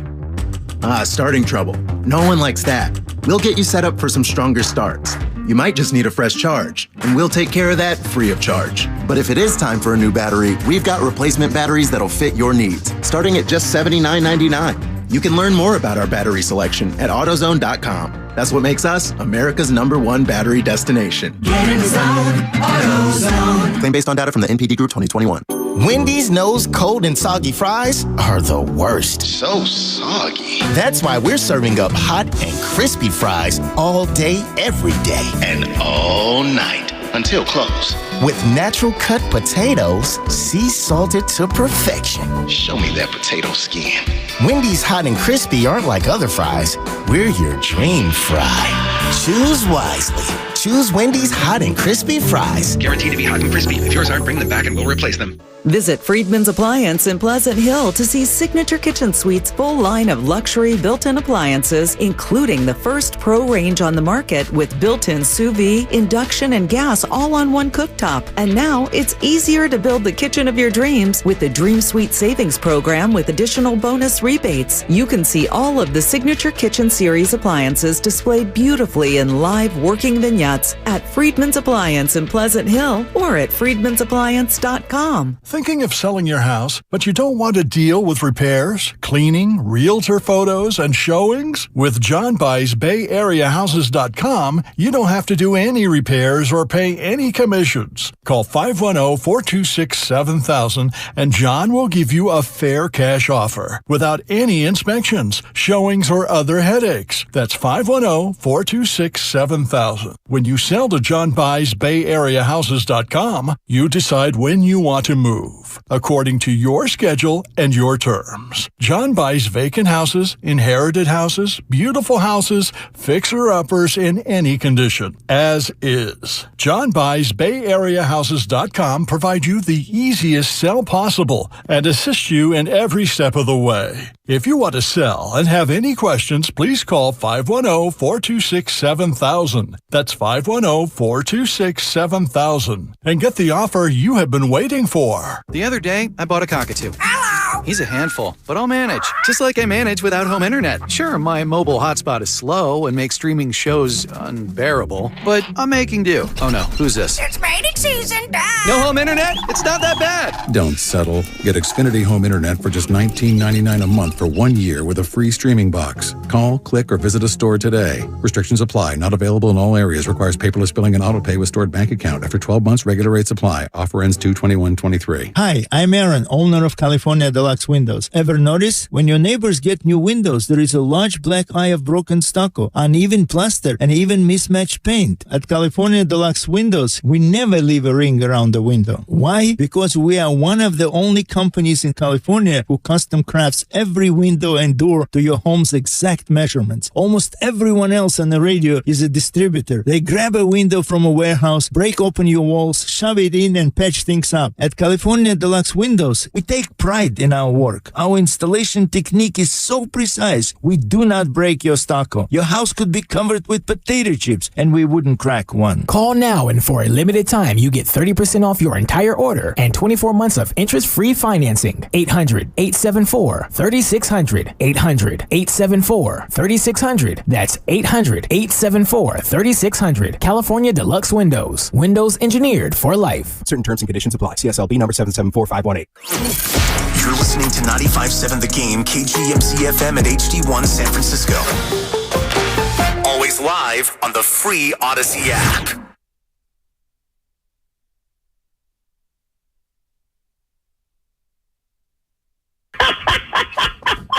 Now, back to Willard and Dibbs on 95.7 The Game. I was wondering, is it going to make the rotation? Is it going to make the rotation? Put that next to Mike Silver. We've had two guests. Okay, give me Silver. Give me Joy. I think Joy gives me more joy. Joy Taylor's, right? Yeah, it's a good cackle. Wow. I would lean toward Mike Silver just for the randomness of the Well, his was sarcastic. His was not an actual genuine laugh. But coming from Mike Silver, this is Mike. I always kind of seem to have a cold. It's my natural voice, and I love Mike Silver. But to go from that to it was such a stretch. Now I'm stuck on your impersonation of Mike Silver's laugh, which was also really good. Yeah, thank you. Yeah, I've been practicing. Good. Yeah, I can tell. I use it at home all the time. All right. So, and what other laughs do we use? Who else do you have in there, Spadone? Do you have any others? A lot of Nick Friedel. Oh, Yeah. well, Awful lot. Right. Yeah. That's my favorite. Okay. Also, Steiny, rare one, which is kind of fake. Yeah. That's completely Aggressive Nick fake. Friedel. That's totally. And then Jabba the Hutt. And occasionally the sarcastic dibber with the Yeah. And then That's my favorite. give me Joy on the back end of all of that. Easily the most aggressive. It is like that's belly. Yeah. There's some diaphragm up in that thing. Yeah. Woo! From way That's downtown, good. bang. It's good. Yeah, she liked it. She Friend of the program. she did. And by the way, that was before she spoke a word on the air today. Exactly. That was literally the first audible noise from Joy Taylor today. There it was. You That's how she set her up with a joined. trap. You said, Joy, There's a trap. You hate the Niners. Something to that and extent. the whole state of California. Right. Even though she lives in it. Yeah. And I'm a little disappointed that Joy didn't come out and say what she wanted to say, which is the Eagles are going to win. And that's why I had to call her out for that, because everything she said is not even leaning. She's going to pick the Eagles. So go ahead and pick the Eagles. Well, the Eagles are the favorite. So I think more than half of America is going to pick the Eagles. It's not like a crazy thing. ESPN's got it at 65% chance for the Eagles, I believe. Oh, Last I that's their checked. their game Whatever, indicator, yes, whatever the hell exactly. that means. Yeah. That's like when someone gives you a fantasy prediction. Oh, A.J. Brown's going to have 5 catches for 87 yards and a touchdown. What the hell are you talking about? Like, what is it? What a projection. Get out of here with that. But yeah, it's not a crazy prediction. But you know what? Her point about the quarterbacks was different than her point about the game, which then leads to, I think, what we're talking about. Sure, Jalen Hurts, fine. He can be better than Brock Purdy. I don't even know how, our favorite word, relevant is it. I don't even know if it's relevant. Are the Eagles a better team? I gave her the opportunity to say that, and she declined. And they're at home. And she was not confident enough to say that they were going to win. Well, so she basically said, without saying it, I don't know if it was confident or if it was deferential to the market that she was broadcasting in. a lot of times, especially being in her spot, national commentator, you don't want to come out and rankle a fan base in their own backyard. That's kind of the sense that I got from Joy. All right, that's fair. I don't think there's a whole lot of offensive discussion going on with regard to this particular one. There was one thing that I heard that I want to highlight for a second because I saw it from our YouTube audience as well in the comments. But put that aside for a second. Did we have a little developing news? What's going on? The Carolina Panthers have hired their coach. Is that accurate? And it is none other than Frank Reich. There it is. There's your new head coach of the Carolina Panthers. So that's one D'Amico Ryan's shot that's been avoided. All the teams that are waiting, that's what I keep waiting to find out, is D'Amico Ryan's name going to get called here by one of these teams? Yes, and I would imagine that it would, but if I'm D'Amico Ryans and I look at all of the jobs that are available out there, for me, it would be Denver or bust. I don't want any job other than the Denver Broncos because the Texans, we know they're a mess, and we know that their front office has not been kind in terms of dealing with African-American head coaches. Yep. It's kind of a one-and-done destination. Carolina, you've got no quarterback, and now that they have their own head coach, so it's a non-starter. Indianapolis is an interesting one because you got a pretty talented roster, but you also don't have a quarterback, but you feel like maybe you're one quarterback away from having a spot that might actually work. But for me, it's Denver. Arizona Cardinals? No? No thanks. No? You're stuck with Kyler Murray. You got calamari for 4 more years. Right, but some people may look at that and say, I'm fine with being stuck with Kyler Murray because while I agree with you that it's short of the goal, it's better than a lot of other situations. Right. It's better. I would take Kyler over one of these jobs where you're starting from scratch. I'd rather start from scratch. Really? Yes. Huh. That's interesting. Much like calamari itself as an appetizer, every now and again, calamari is delicious, but you don't get calamari every single time you have a meal. And that's kind of how I feel about Kyler Murray, a.k.a. calamari. Okay, so Elliot Shore-Parks, who is a reporter with the Eagles, embedded, knows the team inside and out. We'll get down to brass tacks on that coming up in just about 20 minutes or so. I wanted to highlight one thing that Joy said. I've seen this on our YouTube feed. I've seen it online, and I would like to debunk it right now. She made the comment, had Dak Prescott played a better game? It's inflammatory. Well, it's not inflammatory. It's what we do. We had a discussion about this on Tuesday where it's like, okay, if I'm a team, the Dallas Cowboy Twitter feed did just this. If I'm a team and I'm going to go, well, here are the 8 things we did wrong.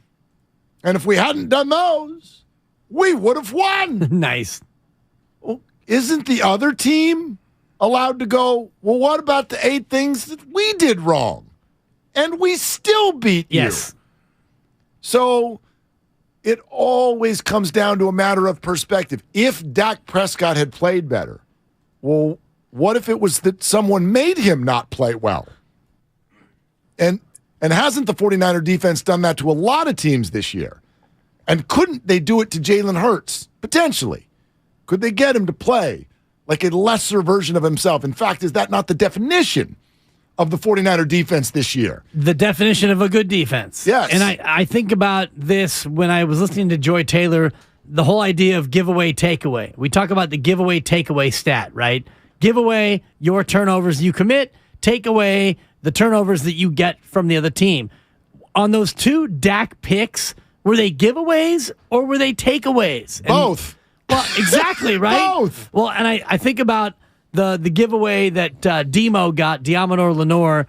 That was a straight giveaway. That was a bad throw. But he has to make the catch. How many interceptions did the Cowboys dropped one? Exactly. The 49ers dropped one. Dre Greenlaw had a pick 6. The second pick, to me, was more of a takeaway. Great defense. You double-teamed. You came in late. You popped it up, and you got the takeaway. My point, though, being to Joy Taylor, if Dak would have played better, but he didn't because he was going up against the best defense in football, and good defenses make great offensive players play worse than they normally do. Right. And I saw this comment from one of our YouTube viewers just about 10 minutes ago, which is that Dak, quote, Dak played the better game and the 49ers still won. Now that, I'm sorry, comes from a fantasy football brain. That's the only place it comes from. There is, and I'm going to now take Joy's word, objectively, you cannot look at me and tell me that Dak Prescott played a better game than Brock Purdy. You can tell me he had a touchdown pass. That's cute. You can tell me he had more yards passing. I don't even know what he finished with. You can tell me that he looked better in the pocket. Look. You can do whatever you want, but it's factually untrue. Simply because Brock... Again, this is objectivity is not objective. Hold on. You can look at what you want to look at. Objectivity is subject to the subject that's looking at the object. Totally. As I told Joy. I think I get what you're saying, but anyway. No, it's... I do. You could look at one number and say, Brock was better. Listen, I could look at a number and say, Dak was better. That's life. And it's nonsense because it doesn't matter. Right, that's life. Just within the last few years, you've heard people sort of like change the phraseology of the truth to my truth. Yes. Well, this is my truth. And people will get mad because there's only one truth. There's only one truth out there. This is what happened. Oh, really? Go try to find somebody who was in the same space you were and tell me, did they see it the exact same way? Hell, we've got people who've got red hankies, review flags. They go to a camera, we get a camera, and we watch what happened again, and we still can't agree on what happened. So, yes, there are, if you will, alternate truths. Remember that was it the blue dress, red dress thing or whatever? Yes. It's like, we spent a week on that, and we still don't know. Or gold, whatever. Yeah. That was an Anna Kagarakis production. Shout out Anna, I'm telling you. Former staff member. I looked at that thing a bazillion times, and I still couldn't tell. Right. Well, and then my there are truth others. it was blue. There are others where you look at it and you're like, I don't even understand what everyone's talking about. Right. Like, of course this is blue. And then you'll sit with someone next to you who's like, no, it's not. Then you start realizing, by the way, some people are colorblind. Thank you. Or everybody's eyes are different. I don't see color, Mark. Everybody. Thank you. Everybody's experience. I am colorblind, though. Right. The real colorblind. Do you Not the woke colorblindness. Okay, good for you. Do you know between red and green on a stoplight? You know, just like... Yeah. The top one is the one that you... If stop. the top one's lit, you tend to wait. Right, exactly. So anyway, point being is we can look at these things and maybe see it the different way. So, okay, I won't use the words objectively and the facts. But I do think this... You're taking too much away from Brock Purdy if you're like, well, he didn't do anything special. He did, he completed a lot of his passes. There's no touchdowns. Like, he didn't turn it over, but stop right there. He didn't turn it over. Period. He wins. He's the better player on Sunday because he didn't turn it over and the other guy did. So I don't care who threw a touchdown pass. Dak. I don't care who threw for more yards. Brock. Did he? Yeah. What did Dak throw for? It was close. 206. 214 to 206. 214. Okay, so whatever. I don't care who had a better presence. I don't care who was running for his life less. I don't care who ran for more yards, and I know that was Dak. I don't care. Brock outplayed him because these little things that we just sort of think of as whatever, toss away items, these are part of the conversation. Don't look at the box score and tell me who outplayed who. I can tell you who outplayed who. Is the person who took care of the ball better? Is the person who made better decisions? There's nothing in the box score That's very subjective of you. Well, it's the only way to live life, isn't it? Well, and honestly, the whole idea of who outplayed whom is stupid because it's about the team. So Dak could have outplayed Brock Purdy and they lose the game. Good job, Dak. Here's a little ribbon. Here's a second place ribbon, and we'll see you in Mexico in Cancun. So a lot of times we get fixated on QB versus QB and Joy Taylor talking about, Jalen Hurts, it's a massive gap between the two. That may be true. It's a subjective way to look at it. And that may be true on Sunday, and the Niners might still win the football game. Yep, absolutely. Jalen Hurts could go 30 for 40 for 382 and 3 touchdowns. Brock Purdy can go 14 of 20 for 117 and no touchdowns, and the Niners can win the football game. Boy, McCaffrey better run for 200. But you're right. Couple of kick sixes. Yeah. And, maybe it's a fumble on the 1 yard line. You never know. And ultimately, it doesn't matter who outplays who. It matters which team wins. Right. But what you're saying is also rare, especially when we Very get to rare. the end, Yes. right? If a quarterback, look, if Jalen Hurts does throw for 382, I don't like the 49ers' chances, right? Because that's not their calling card. So, but you're right factually, but it's rare. I just get a little annoyed when you look back at a game like what we saw last weekend, and the whole conversation for days now has been, boy, Dak just choked that thing away. If Dak this and Dak that, if he had done that, but he didn't do that. Well, if he didn't turn it over, but he did turn it over. And those are bad decisions, and that is part of your play. And Brock Purdy didn't do anything that wowed you. Like, what's the one moment? This is a big part of it. We live in a world of snapshots and highlights. Yeah. Digital but the repurposing. Highlights. What's your moment for Brock Purdy in the game against the Cowboys? What's your moment? Everybody knows what the highlight is, and the guy who caught the ball impressed you more than the guy who threw it. It's a great throw. It was it was an improvisational thing. And he put it in a spot where only his guy could get it, and his guy got it. But it was a more impressive catch than it was a throw. Right. And so we walk out of the game and go, oh, Brock didn't do much. Oh, hell, he didn't do much. He was pressured, and 48% of his dropbacks, which is the most in 2.5 years in a 49er game, and didn't turn it over. Yeah. That's huge. It only took 2 sacks and completed 19 of 29. And if you look at the throws that he made, other than the George Kittle juggle catch down the seam, there weren't many of them that were like eye-popping, like, wow, what a throw. Right. He put throws where they needed to be. He hit Kittle a number of different times. Kittle wound up with 5 catches for 95. He hit Ayuk with a big catch for a 3rd down. He got Jawan Jennings twice. One was a big 3rd down conversion. He made the plays that were there that needed to be made. The other big offensive play was one that he wasn't involved in, the Christian McCaffrey 2-yard touchdown run, which if that was at midfield, McCaffrey probably goes for 30 or 35. That play was a thing of beauty, designed perfectly, blocked up expertly.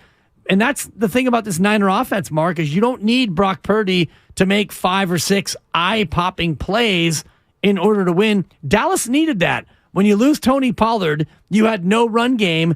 It was up to Dak to get it done, and he didn't get it done. I'm so fascinated to see what this matchup will look like, because we are doing all kinds of projections in our minds about who these teams are. But in the end, it feels like conversations often end up with, well, except for neither one of them has really had that landmark prove it win. And the reason why is they haven't played each other. And so, Philly does this and the Niners do that. Well, I don't know. What do they do it against each other?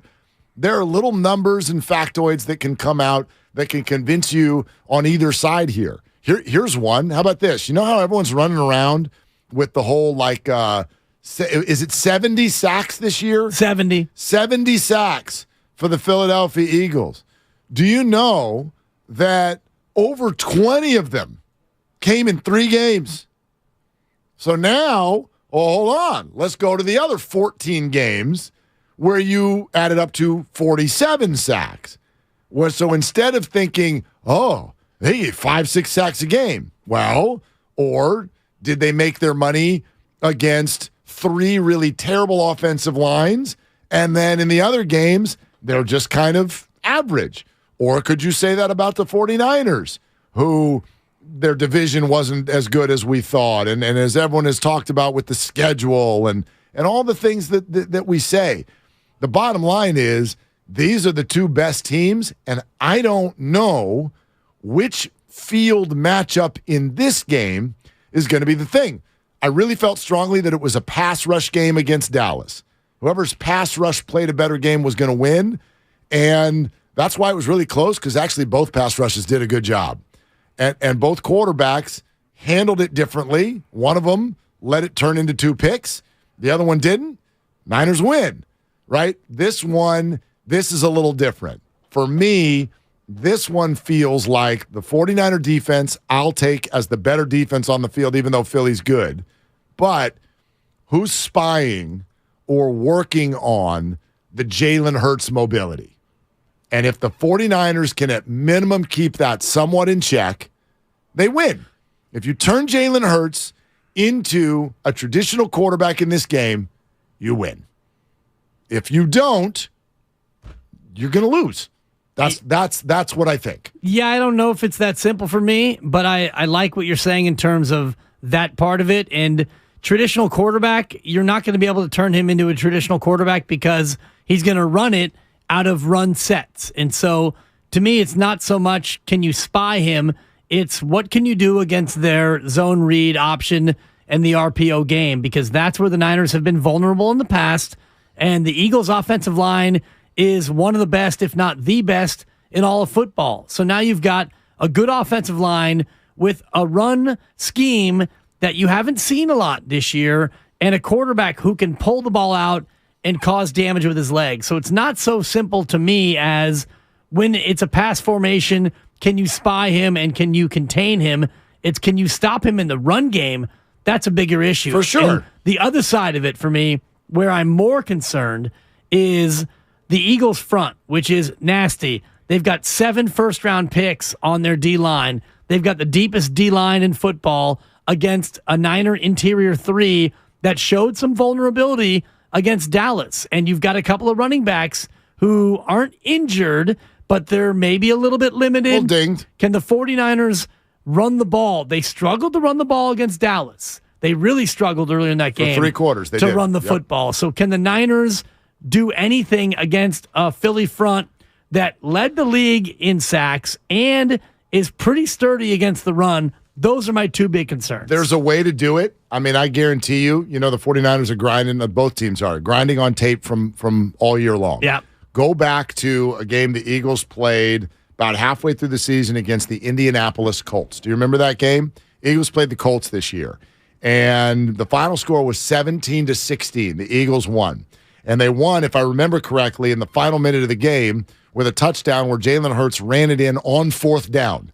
They were literally moments away from losing that football game, and they entered the 4th quarter of that game with only 3 points on the board. The Colts in that game, for 3.5 quarters, turned Jalen Hurts into a traditional quarterback. They're like, no, you're going to have to drop back. You're going to have to pass. You're just going to have to play this the way Tom Brady plays it. And after 3 quarters, the Eagles had 3 points. They did it, but they didn't do it for 4 quarters. And then the dam broke, and Hurts went on the drive that ended up winning the game, and he finished the game with 86 yards rushing and a touchdown. Right. And that's what did it. And they won by 1 point. But if the 49ers can somehow grab that tape and effectively do what the Colts did for 3.5 quarters, I would like to hope that the 49ers are up by more than 6 points when they get to the end of the 4th quarter. And even if Hurts then has a drive, it doesn't matter. It ended up beating the Colts by 1. But you've seen, I know he was perfect this year, almost perfect. He lost 1 game as a starter, all of those things. But we have seen moments where you can turn Jalen Hurts into a traditional player, and it's less dynamic. Yep. It's less dynamic, and he still eventually got his, and unfortunately Indy didn't have the offense to really make it count and make it stick. And in that game, that was a Matt Ryan quarterbacked game for Indianapolis, and Philadelphia fumbled twice in that football game. They didn't rack up a ton of yards, and that was one of those curious games, but the Eagles did find a way to get it done. And again, that Philadelphia Eagles defense, they bottled up Jonathan Taylor. They contained Matty Ice when he was still quarterback in the team. That was a Frank Reich coached team back when Indy still had something to say about their season. So it's still a game that Philadelphia won. Remember, Jonathan Taylor's not that good. Right. Just ask Santa. And Santa. Yeah. And Santa, yes. Road to Glendale brought to you by the SF Sheriff's Office. Your future begins here. Visit sfsheriff.com to apply today. Elliot Shore Parks joins us next. Nobody knows the Eagles like he does. He's the host of the Go Birds podcast, which, by the way, you can get on the Odyssey app, just like this show right here, which is called Willard and Dibs. Roasters Bears unite, baby. It's going to be a party in the 215 this weekend as Joe Shasky and myself, Bonte Hill, hit Philadelphia. We're going to have some cheesesteaks. We're going to hit the Rocky statue. We're going to ring the bell. And we're going to go out there and kick the Eagles' ass. Thanks to Boxer and Gerson for sending us to the NFC title game where the Niners will hoist that NFC title trophy. Boxer and Gerson, Northern California's premier workers' compensation law firm, helping injured workers get their lives back for over 40 years. Hey, what's going on? It's Mark Willard for the Game Time app, which is the fastest growing ticketing app in the U.S., and it's very easy to understand why. Let me share a little bit of it with you. First of all, amazing deals last minute on tickets. So one of the cool things about this app is, you know how hard it is to plan things? Well, in this particular case, you can kind of wait. And the longer you wait to see if you want to go to a show or a game or a concert, the ticket prices are going to come down. And sometimes deals pop up, so you can just follow along as the event gets closer and see if you can find the deal that you're looking for. And it is incredibly user-friendly. You open up the app, you put in your city, you put in your email, and everything is there. You go to San Francisco Bay Area right now, you're looking at the home opener for the San Francisco Giants. You're looking at Taylor Swift. You're looking at the Sharks hosting the Penguins here in a couple of weeks. You're looking at Joe Coy. You're looking at Nickelback. I love using the Game Time app. I used it again yesterday. I've been using it since last baseball season, and it is absolutely fantastic. Really good deals and very easy to use. Download the Game Time app, put in your email, and use the redeem code THEGAME for $20 off your first purchase. Terms apply. Once again, go into the app, put in your email address, and use the redeem code THEGAME for $20 off. Download Game Time today. Last minute tickets, lowest price, guaranteed. Ladies and gentlemen, it's official. Fast just got a whole lot faster. Xfinity has the fastest internet with up to 6 gig speed. Plus, Xfinity Mobile is the fastest mobile service with 5G and millions of Wi-Fi hotspots. You heard that right. Xfinity just increased internet speeds again. And Xfinity Mobile gives you can't catch me speeds. The fastest internet, the fastest mobile service, and major savings? Can't argue with the facts. Now through March 21st, new customers can get started with 1.2 gig internet with unlimited data included. It's all just $50 a month for 2 full years with no annual contract when you add Xfinity Mobile with unlimited data at regular rates. Go to Xfinity.com/faster, call 1-800-XFINITY, or visit a store today. Requires paperless billing and autopay with stored bank account. Restrictions apply. Taxes and fees extra. Xfinity Mobile requires Xfinity Internet. After 24 months, regular internet rates apply. Actual speeds vary. Golfers, tee it up at the Golf Mart and go farther and faster with the new G430 woods and irons from Ping. The Ping G430 woods introduce the next generation of speed with new face technology for longer and more accurate shots. The new Ping G430 irons are designed with pure flex technology for faster ball speed and more distance. Swing into the Golf Mart and get custom fit on the new Ping G430 woods and irons today. The Golf Mart, home of the 90-day satisfaction guarantee. So yes, it was after midnight and the glue on your kid's mission project refused to dry. But once everything was finished, you realized the smooth white and terracotta make this piece of history beautiful. CertaPro Painters has good news. Your home paint project doesn't have to come with the frustration and panic of your child's 4th grade project. Skip the stress and still end with the look you love. To get your painting project started, go to CertaPro.com. That's Certa with a C. Each CertaPro Painters business is independently owned and operated. License information available at CertaPro.com. Don't miss taking them to school. Quick move, good, decisive drive over Walker. Took him to school. Every weekday morning after a Warriors game. Shoots on the way, it's up and in. Taking him to school. Brought to you by Evergreen Valley College. Get free tuition at Evergreen Valley College when you enroll in 6 units. Enroll in 15 units for $1,500 towards textbooks. Apply today at evc.edu. This is the final week of the 34th Annual Manufacturers RV Show at the Alameda County Fairgrounds in Pleasanton. Show ends this Sunday. There's hundreds of RVs from dealers all over the West Coast, like motorhomes, travel trailers, toy haulers, fifth wheels, van conversions, and truck campers. Go to RVshows.net for more information. Last chance for the Manufacturers RV Show at the Alameda County Fairgrounds in Pleasanton. Show ends January 29th. There's a reason Golden State has become the trusted partner for professional builders and contractors. The breadth of what they offer is remarkable. Their product knowledge can save you time. They're the largest distributor in NorCal of many of the brands they carry. Golden State's newly refreshed app offers installation guides, building codes, and much more. And the GSTV link on their homepage is a useful resource. Family owned for 3 generations. Golden State. When you succeed, we succeed. My simple solution to the problem was remove people from the scene and help them feel safer. In response to attacks against Asian Americans, Maddie Park raised over $250,000 to donate cab rides to the Asian community. There is so much more work to be done. We really need to come together and tackle this issue as a community. Support the Asian community. Learn how at lovehasnolabels.com. Brought to you by Love Has No Labels and the Ad Meet Council. Joe A, Hi. Joe B, hello, and Joe C. What's up? 3 everyday Joes perfecting their banking with Chase. Joe A is locking his lost debit card with the Chase mobile app. Joe B is cruising toward his new ride with Autosave. And Joe C's Chase banker is helping him budget to go back to school. Tools that help protect, support for what's next. One bank that puts you in control. Visit chase.com/checking. Chase, make more of what's yours. Chase mobile app is available for select mobile devices. Messaging and data rates may apply. JP Morgan Chase Bank, N.A. member FDIC. Are you ready? Every pro is an MVP to us. As a Lowe's MVP's Rewards member, you can earn bonus points when you shop select products and brands. Then redeem them for exciting rewards like tools, sports memorabilia, e-gift cards, and more. Join today to become a member and start earning. Bonus points calculated before taxes and fees after applicable discounts, if any. Subject to program terms. While supplies last. Points expire at end of calendar year. Visit Lowe's.com/MVP's bonus points for details. Nachos! Hey, I'll take some. And some Frank's Red Hot. Nah. You're just gonna eat these boring nachos with no flavor. Frank it up! Frank it up! This guy finally gets it. It's the perfect blend of flavor and heat. Frank's Red Hot. I put that on everything.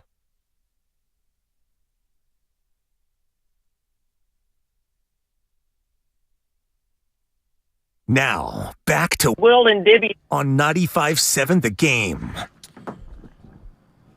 Oh, now I just feel like we're getting somewhere. We're getting there. We're getting there. One more show. We're getting there. We're in Elliott Shore Parks and a show away from kickoff time. Yeah, we are. And he's with us now. And again, Go Birds Podcast knows the Eagles as well as anybody. And all of our guests are brought to you on the Bud Light guest line. Bud Light, easy to drink, easy to enjoy, just like this conversation with Elliott Shore Parks, who joins us now. Hey, Elliott, welcome to the show. How you doing?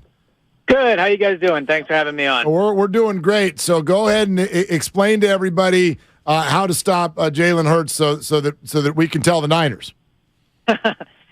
Good luck, I guess, would be my best advice on how to stop Jalen Hurts. I mean, this offense this year, look, I think like every team, they've had their ebbs and flows, and certainly, I guess if you want to look for one area, it would be that his shoulder, it has been a question the last few weeks. But when he's healthy, and he is, mostly, and this offense is playing well, they can run the ball, they can throw it. Hurts is really hard to sack for a loss, and they don't turn the ball over often. So I think much like when we talk about the Niners, the reality is these are two really good teams, and, it's going to just be who plays better on Sunday. Dak is a quarterback who's deeply flawed, and we saw that last weekend. And it seems like Jalen Hurts isn't the same QB, doesn't turn it over a lot. But we're concerned out here about Jalen Hurts and his ability to run. What's the breakdown between Jalen Hurts in designed runs in the run game versus QB scrambles? Yeah, so they actually don't call as many designed quarterback runs as people think. They probably only call them, 3 or 4 times a game, if that. A lot of where Jalen's running comes from is from the RPO. Now, you could, argue that's a called quarterback run, but obviously he can hand it off there. So I think that's where they're really going to try to attack this Niners defense. If you look at some of the teams that have had success against the Niners this year, right, it is teams that do the RPO stuff. So I think that the Eagles will do that. But, yeah, I mean, he's great at running, obviously, on the RPO stuff, like I said. But outside of that, he's just really hard to bring down, and he's super smart with the ball. So he doesn't fumble it often, and, he knows when to get down to avoid big hits. And, if it's not Justin Fields, I think that Jalen might be the best running quarterback in the NFL. Elliott Shore-Parks is with us, covers the Eagles, the Go Birds podcast, which you can get on the Odyssey app. Here with us on Willard and Dibbs, 95.7 The Game. Elliott, before we move off of Jalen Hurts, how does, and this is a little bit of a question based on some things that happened earlier this year with the 49ers, when Trey Lance got hurt, this city for a while was like, why are you running a quarterback between the tackles? And like one of my responses was, you ever watched an Eagles game? What is the Eagles fan response to the quote unquote danger that the team puts Jalen Hurts in? Yeah, I mean, look, it sounds like you guys debated there, and it's certainly something people talk about here. I think he ran it 17 times in week 1, and they've gotten that down a little bit, but I think the reality is just this, and I can speak to it with Jalen, and maybe it would apply to Trey Lance if he ever plays for the Niners again. But the Jalen Hurts thing would be, it's what makes him special, right? I mean, look, is there more risk involved? Yes, but with Jalen running the ball, with Jalen being even a threat to run, the Eagles are a completely different offense. So you can try to protect them, you can do certain things, but ultimately, if you have a quarterback that can be as good of a dual threat as Jalen is, because look, he can throw the ball really well too. He's improved a ton at that. But in terms of what his running does to a defense, the pressure it puts on them, it would be foolish for the Eagles to try to minimize it. Injury is part of the game. He could get hurt. He has to be smart about how he goes down. But I think in Philadelphia, at least, the discussions about limiting it are over because they're one game away from the Super Bowl, and it would be silly to try to fix what isn't broken. Eagles number 1 in the league in sacks, number 3 in sack differential, sacks committed versus sacks allowed. Let's talk about the offensive line. Where are they at their weakest in terms of allowing pressure? Yeah, I mean, the Eagles have really, really good line play. They have a great defensive line. They have a great offensive line. And it's because they've invested a ton of resources into it. So where could they be at their weakest? I mean, I guess I would say the left guard spot, Landon Dickerson has not had an outstanding year. He's kind of in and out of the lineup. He missed a few snaps against the Giants. Jordan Mailata is has a ton of potential, and he's played at an all-pro level at times. I think this year probably hasn't been his best season, so you could maybe say the left tackle spot, but I think both those answers are really stretching it. I mean, I've covered this team for almost 10 years now. Their offensive line coach, Jeff Stoutland, is one of the best, if not the best in the league, and I can maybe count on one hand, and it probably wouldn't even take many of the fingers to say how many times I've seen a defensive lineman, one singular lineman, like a Aaron Donald or a Bosa or a Micah Parsons, come into Philadelphia and wreck a game. It just doesn't happen. The coaching is too good. The talent is too good. So there's really no weakness on that line. Elliott Shore-Parks, Go Birds podcast with us.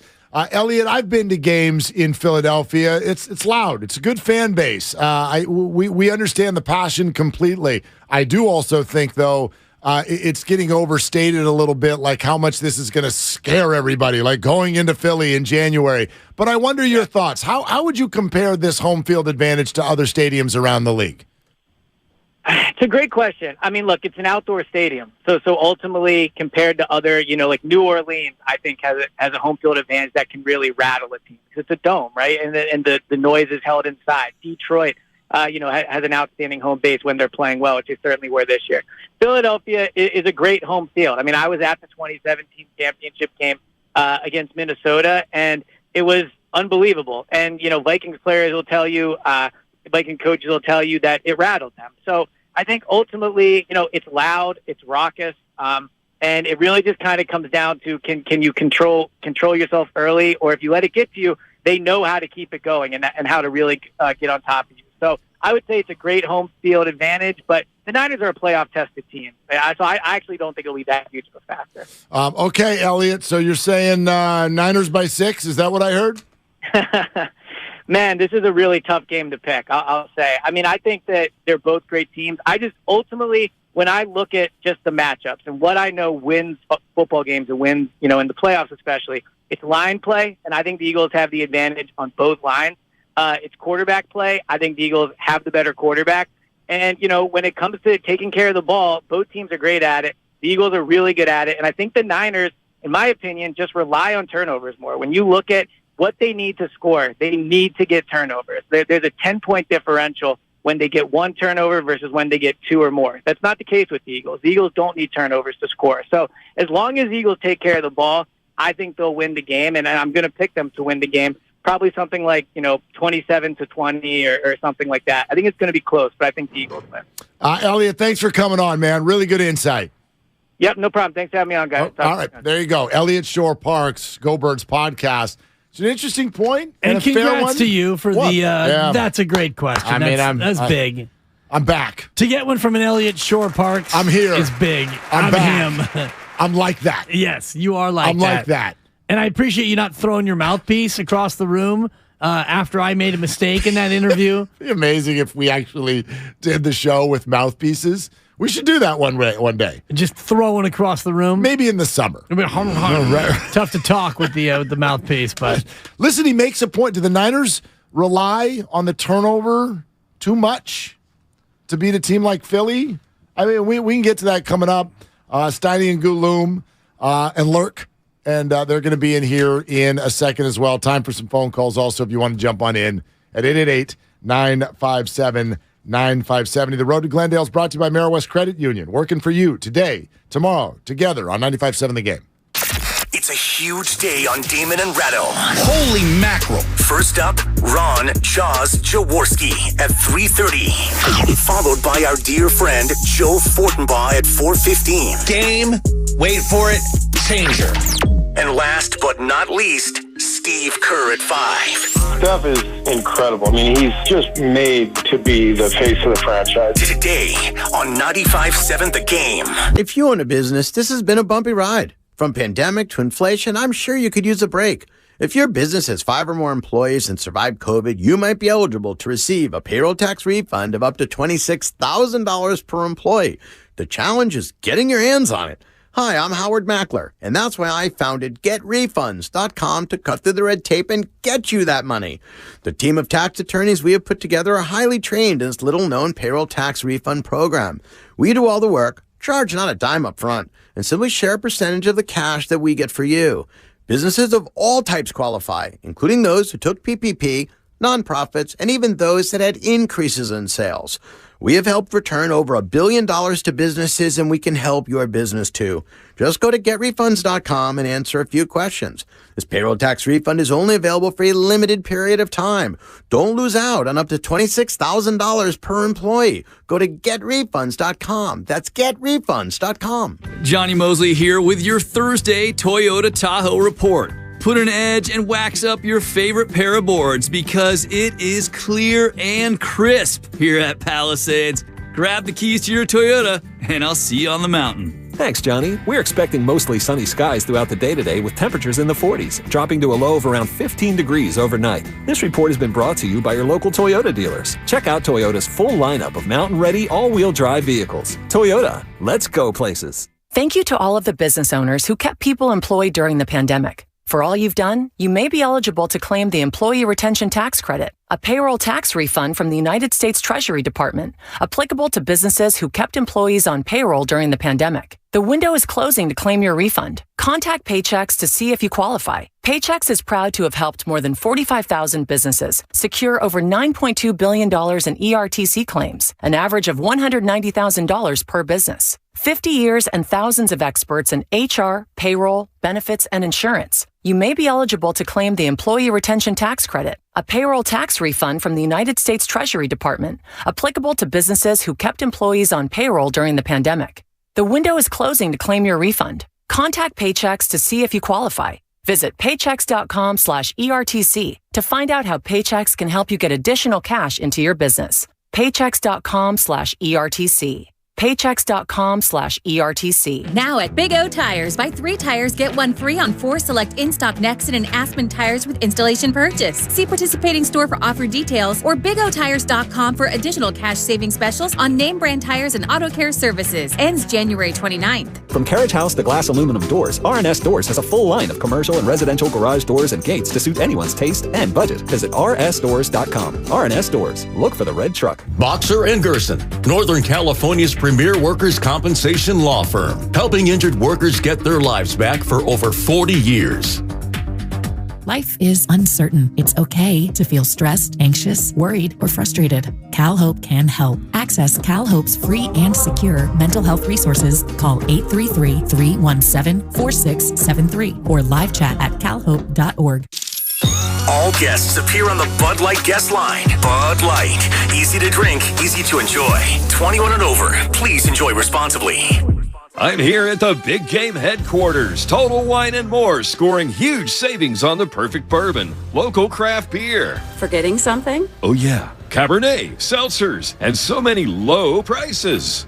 Valentine's Day is right after. Whoa, new game plan. You got this. Total Wine can help you score the perfect bubbly, too. Thank you, I would have been so... You sure would have. Your Big Game headquarters. Love what you find, always at the lowest price. Only at Total Wine and More. Drink responsibly. B21. If you own a business, this has been a bumpy ride. From pandemic to inflation, I'm sure you could use a break. If your business has 5 or more employees and survived COVID, you might be eligible to receive a payroll tax refund of up to $26,000 per employee. The challenge is getting your hands on it. Hi, I'm Howard Mackler, and that's why I founded GetRefunds.com to cut through the red tape and get you the money. The team of tax attorneys we have put together are highly trained in this little-known payroll tax refund program. We do all the work, charge not a dime up front, and simply share a percentage of the cash that we get for you. Businesses of all types can qualify, including those that took PPP, nonprofits, and even those that had increases in sales. We have helped return over $1 billion to businesses, and we can help you too. Just go to getrefunds.com/sports,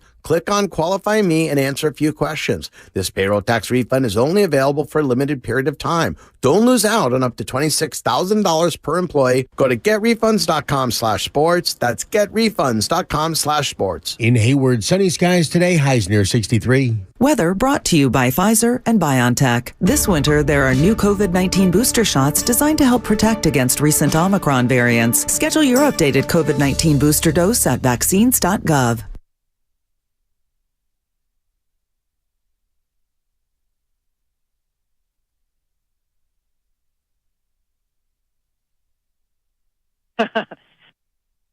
Hey, it's Moses Moody with the Golden State Warriors. Now back to Willard and Dibbs.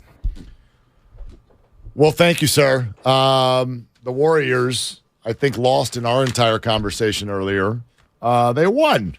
So it was a weird game. Jonathan Kuminga, ladies and gentlemen. Yeah. My God, he has arrived. If you have any concern about the Warriors' playoff rotation, it can't include Jonathan Kuminga. He's now playing with a confidence and an explosiveness that belongs, and it fits. And he's going to make mistakes. He's still a young player, but the things that he brings to this team, my God, the shake you from the top, dribble, left-hand dunk, what he does at the rim, that poor rim, Mark. Oh, I feel for it. Yeah, Chase Center has got to get some more God. standards up. Doc Pandia, great friend, obviously, just tweeted moments ago, quote, I believe that Jonathan Kuminga's ceiling will be higher than Jordan Poole's.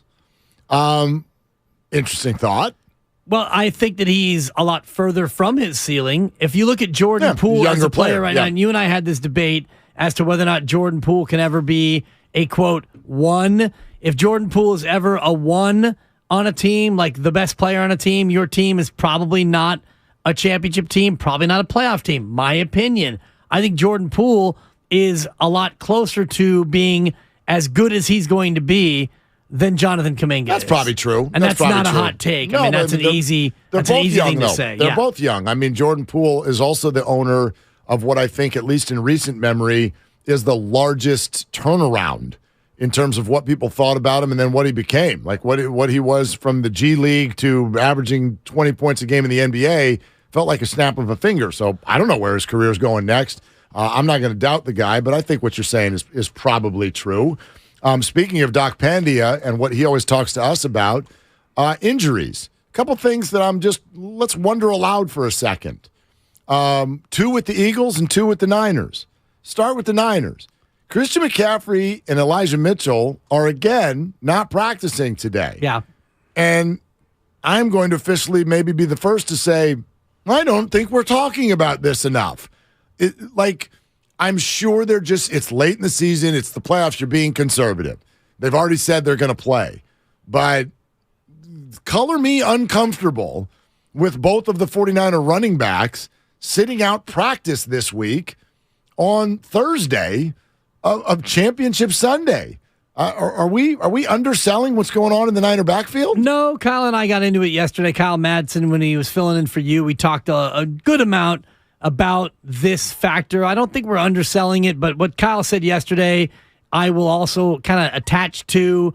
Today is more important than yesterday in terms of practice. So today, I'm a little bit more concerned if they're unable to really make it through practice tomorrow ahead of the trip out to Philadelphia. My concern goes up even a little bit more, but I was already concerned based on the way that game ended with Christian McCaffrey mostly on the sideline rubbing his leg. Yep. And I know that Eli Mitchell in many ways is the closer anyway, but Mitchell's dealing with a little bit of a groin. I'm more concerned about Mitchell than I am McCaffrey. McCaffrey with the calf, it's a calf strain. It's not so bad that he's been, that he was unable to finish the game. He came in on a couple of late third down conversions when they were suffocating that game on that last drive. And Eli Mitchell sure looked good when he didn't run out of bounds on that. And I'm not faulting him for that. No, it was a tough one to stay in bounds. It would have ended the game if he had. It would have, but he sure looked explosive on that play, so I'm not really concerned about either one. Right. Plus, if he had stayed in bounds, we never would have gotten that treat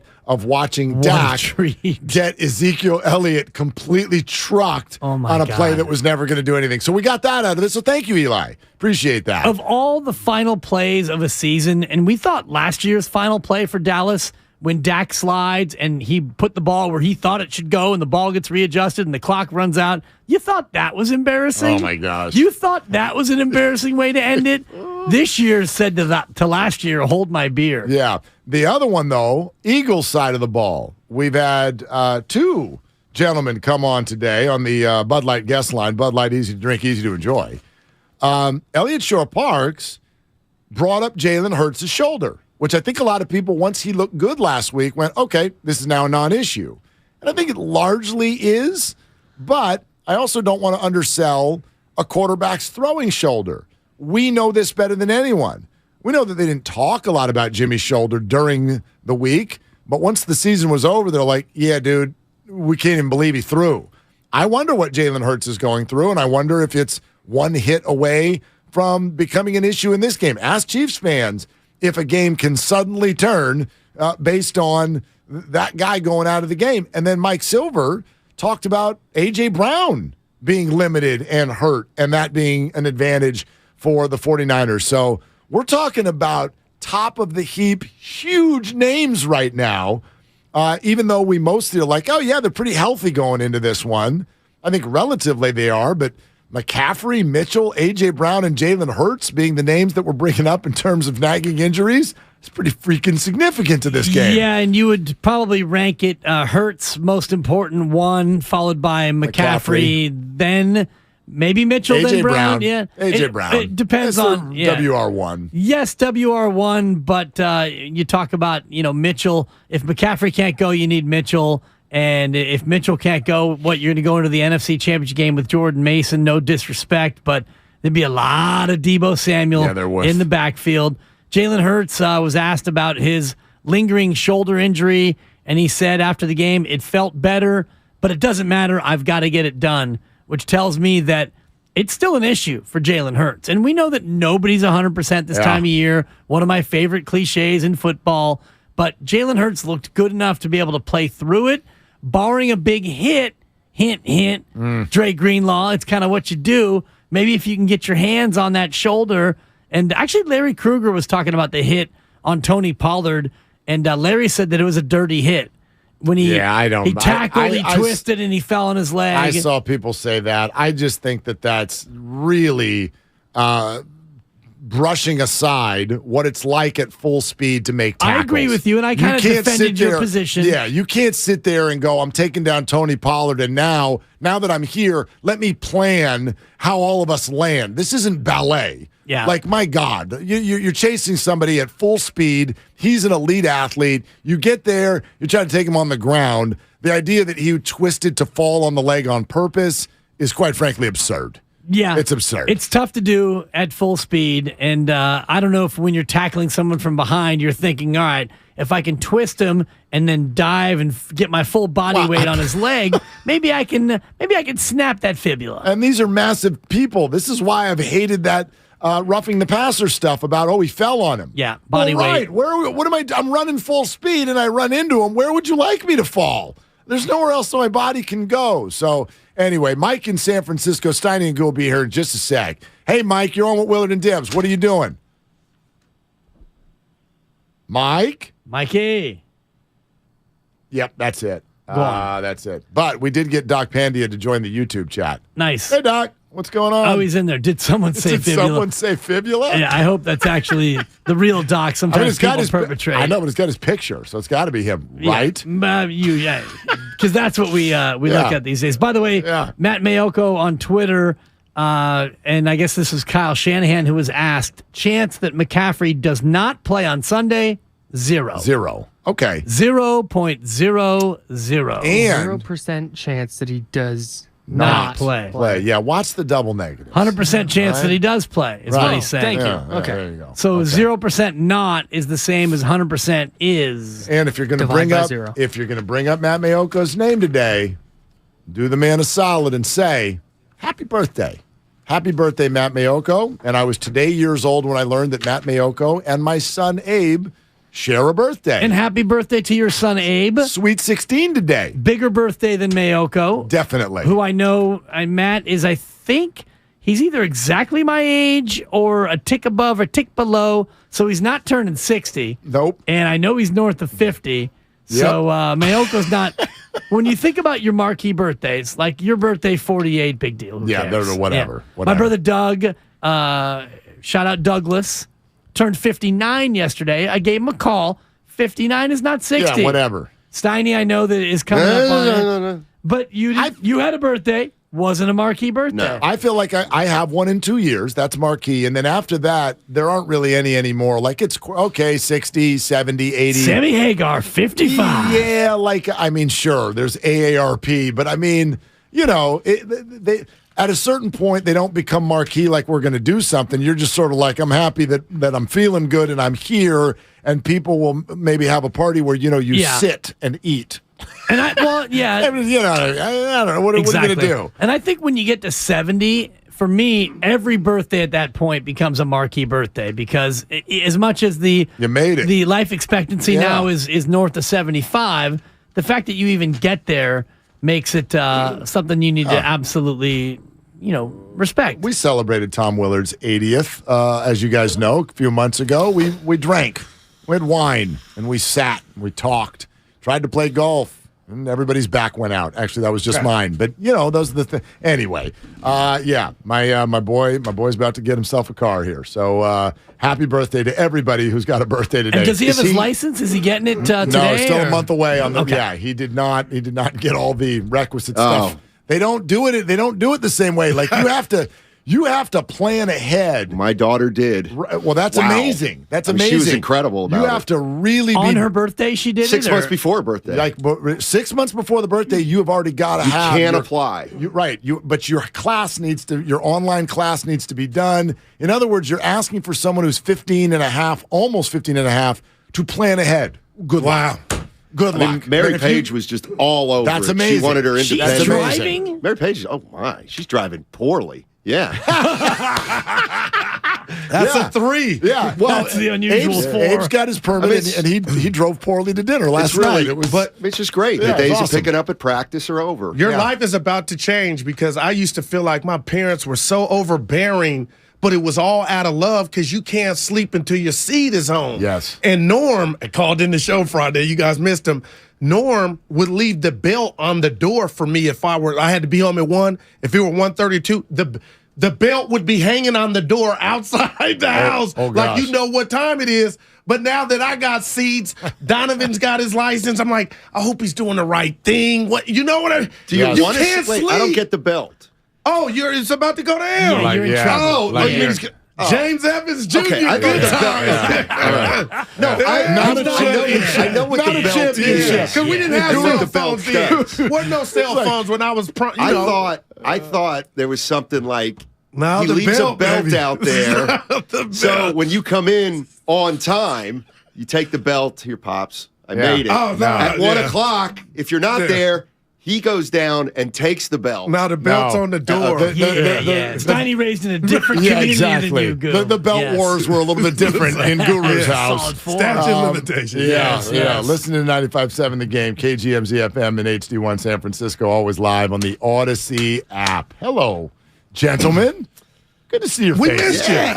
I missed you guys. Yeah. Been a heck of a week, but we're ready. We're ready. We're ready to rock. Here we go, man. We had a show dinner yesterday, kind of bonded. Show dinner? Yeah, show Look at dinner. you. Talked about our families. Thought we bonded, and you came in here without me.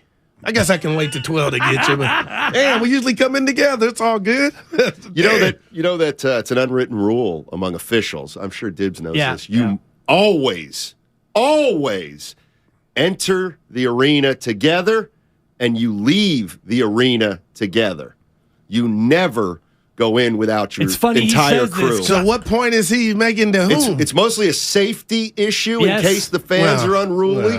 It's funny you mentioned this because I'm doing high school girls volleyball. Yeah. And a lot of times we do it in a gym where there might be 62 people. It's about as low wattage as possible. But like my first time back this year, I'm getting done and I'm packing up my stuff, whatever. And my partner's like, "You ready?" And I was like, "Ready for what?" And he's like, "Ready to leave. We're going out together." And I was like, "Thank you for the reminder." I've never heard that. So we don't arrive together because, we're not pros and we're not in the locker room together. It's like you show up when you can. "Hey, buddy, you coming?" But when it comes time to leave, you leave together. Steiny's right. Yeah, when my dad had this refereeing partner that he had a lot, Bobby Hebner. Bobby Hebner was a tough SOB, man. He was put together, and my dad always told this story. There was a high school playoff game, but it was at Shippensburg State. It held about 3,500. It's packed. Two urban schools playing each other at AAA, and it's close, and the fans are into it. And the game ends, and my dad's looking for Bobby Hebner to get off because now the fans are coming in. Yeah? And my dad's like, "Bobby, let's go. Bobby Hebner said, "I will never run off a basketball court." Bob Gibson, I feel like he is. My dad was like, "Oh, God." Yeah, Bob was about that life. Bob Hebner also is famous for the story. He was reffing a summer league game. This was at Antietam, 3 great summer league. Cicero Lassiter, great player in Reading. Great name. He's about 6'4", got into it with Bobby Hebner after the game, and Cicero goes, "You think you're so, we got referee, that striped shirt, yeah, you got all the paint." Took the shirt off. "I don't have it on now, Cicero." Bobby Hebner. A real one. He was tough. Yeah, he was. Like the He was. Man. He was the real deal. Willard, I miss I got a it, million of and I those, by won't the way. come down your road, but I'm driving in. Me, myself, and I. And Stan was out of pocket. He's presidential. So you weren't defending the throwing of the mouthpiece because I don't need the result was what it should have been. And I was Steph, you're listening, I love you. I'm disappointed he threw it. Yeah. But you got to go. It's not right. So I actually, I think as a fan, you get offended for a second anytime the star gets thrown out of the game. And then we got the replay after the fact of like what he did, and right, Fitz and Kalender are like, well, this is the rule. You're 4 for your Kalender. Right, this is the rule, and I'm like, okay, I get that. So I'm not offended that he got thrown out because it was by the book. The ref played it by the book, and you don't always have to do that, but they did. And so there's no complaining about him being thrown out. But I also am I offended that he did it? Am I quote defending it? That's what I'm asking. Well, it's not about defending it because no, in a perfect world he doesn't do that. But I don't find offense to it. It's an emotional moment in an emotional game, and we all do that. In fact, those of us on the outside do that for a lot less, right? We freak out in things that we're not even involved in. So I find it. I guess what the debate ended up being was in that possession, what sort of bothered you more? And I'm way more bothered by Jordan Poole shooting that shot than I am by Steph Curry reacting to it by throwing a mouthpiece. That's way more understandable from a professional to me to have a moment of human weakness versus a moment of complete basketball unawareness. That's my point. That shocked me. The shot. I went back and looked at that shot about 5 times. It's not a good shot, but it's a Jordan Poole type of shot. It's an absurd shot. It was, what do you mean a Jordan? That's what Jordan Poole does. He plays that way. He plays. It's not reckless. Well, but that's reckless. That's how Jordan Poole plays, and this is what you've empowered him to be in terms of the player you want Jordan Poole to be. You get this with Jordan Poole, and you got to live with it. I kind of thought he had a brain fart and thought maybe it didn't hit the rim and chucked it up. I think I don't like what you two are saying. I think he knew this is who everything. he is. I think it was a That's going to come back to bite him. That was absurd. It was going for the kill shot. It was going for the dagger. You don't go for the kill shot. I know you don't. Curry goes for the kill shot or Clay. Wait, Jordan Poole's late game decisions haven't already bit them? That's where I'm at, man. I love Poole. Probably got 4 losses this year. That was bad. From that. You can't With Curry standing right next to you, that was bad. That's why he was hit mad. the game winner, and Steph Curry was in the tunnel waiting to congratulate him. So I tell you what. Look, it's not like they break up. It's not like you hate him, but yeah, Steph was ticked in the moment, as he should have been. His point was made. Yeah. Yeah. You made the winning shot. You're right. So but damn. No lie. On the last play, I forget what happened, but the ball goes out of bounds, right? With 1 second. Dante. And at that point, I'm thinking, it might be Memphis's ball. Because there was a lot of confusion, but I was like, you didn't really know. And as soon as I saw it was the Warriors' ball, I'm like, this game's over. They're gonna run. Did you really think yes, I that? did. I knew it. I knew Well, then you it. agree with me about Memphis's.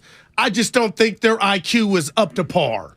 It isn't. You're right. That's why Goo and I were having this knew conversation. they were going to in the green score. room. Wow, that's Goo said, "Man, you don't want to see Memphis in the playoffs," and I'm like, "You do want Memphis, and this is exactly why." This is amazing. It's like watching and shout out Hurricane Gale, who went to remedial high school. But it's like watching somebody who goes to remedial high continuation school. school. Exactly the same thing. Either you went there because you struggle with your Shout out to academics, or you went there because you're a behavior problem, or both. And that's doubt. Memphis. We all know people who run on emotion over brains. We all know people like that. We know movie characters. We know we know many people, and that's Memphis.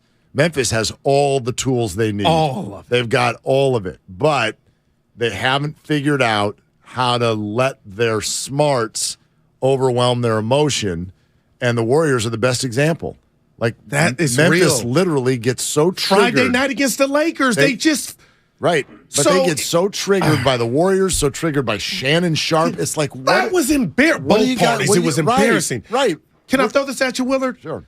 I'm not calling their current coach Dale Harris, but that Laker team needed Phil Jackson for high leverage moments like that. And I'm wondering, as much kudos as I give their current coach, somebody's got to be the fall guy for the team continually to lose it in those high leverage situations. So I'm wondering, is there a coach out there like a Phil Jackson, a Pat Riley? Is that what it's going to take to rein them in? Because Zaza came on yesterday and went out of his way to praise the Memphis coach, saying that Taylor Jenkins does a really, really good job.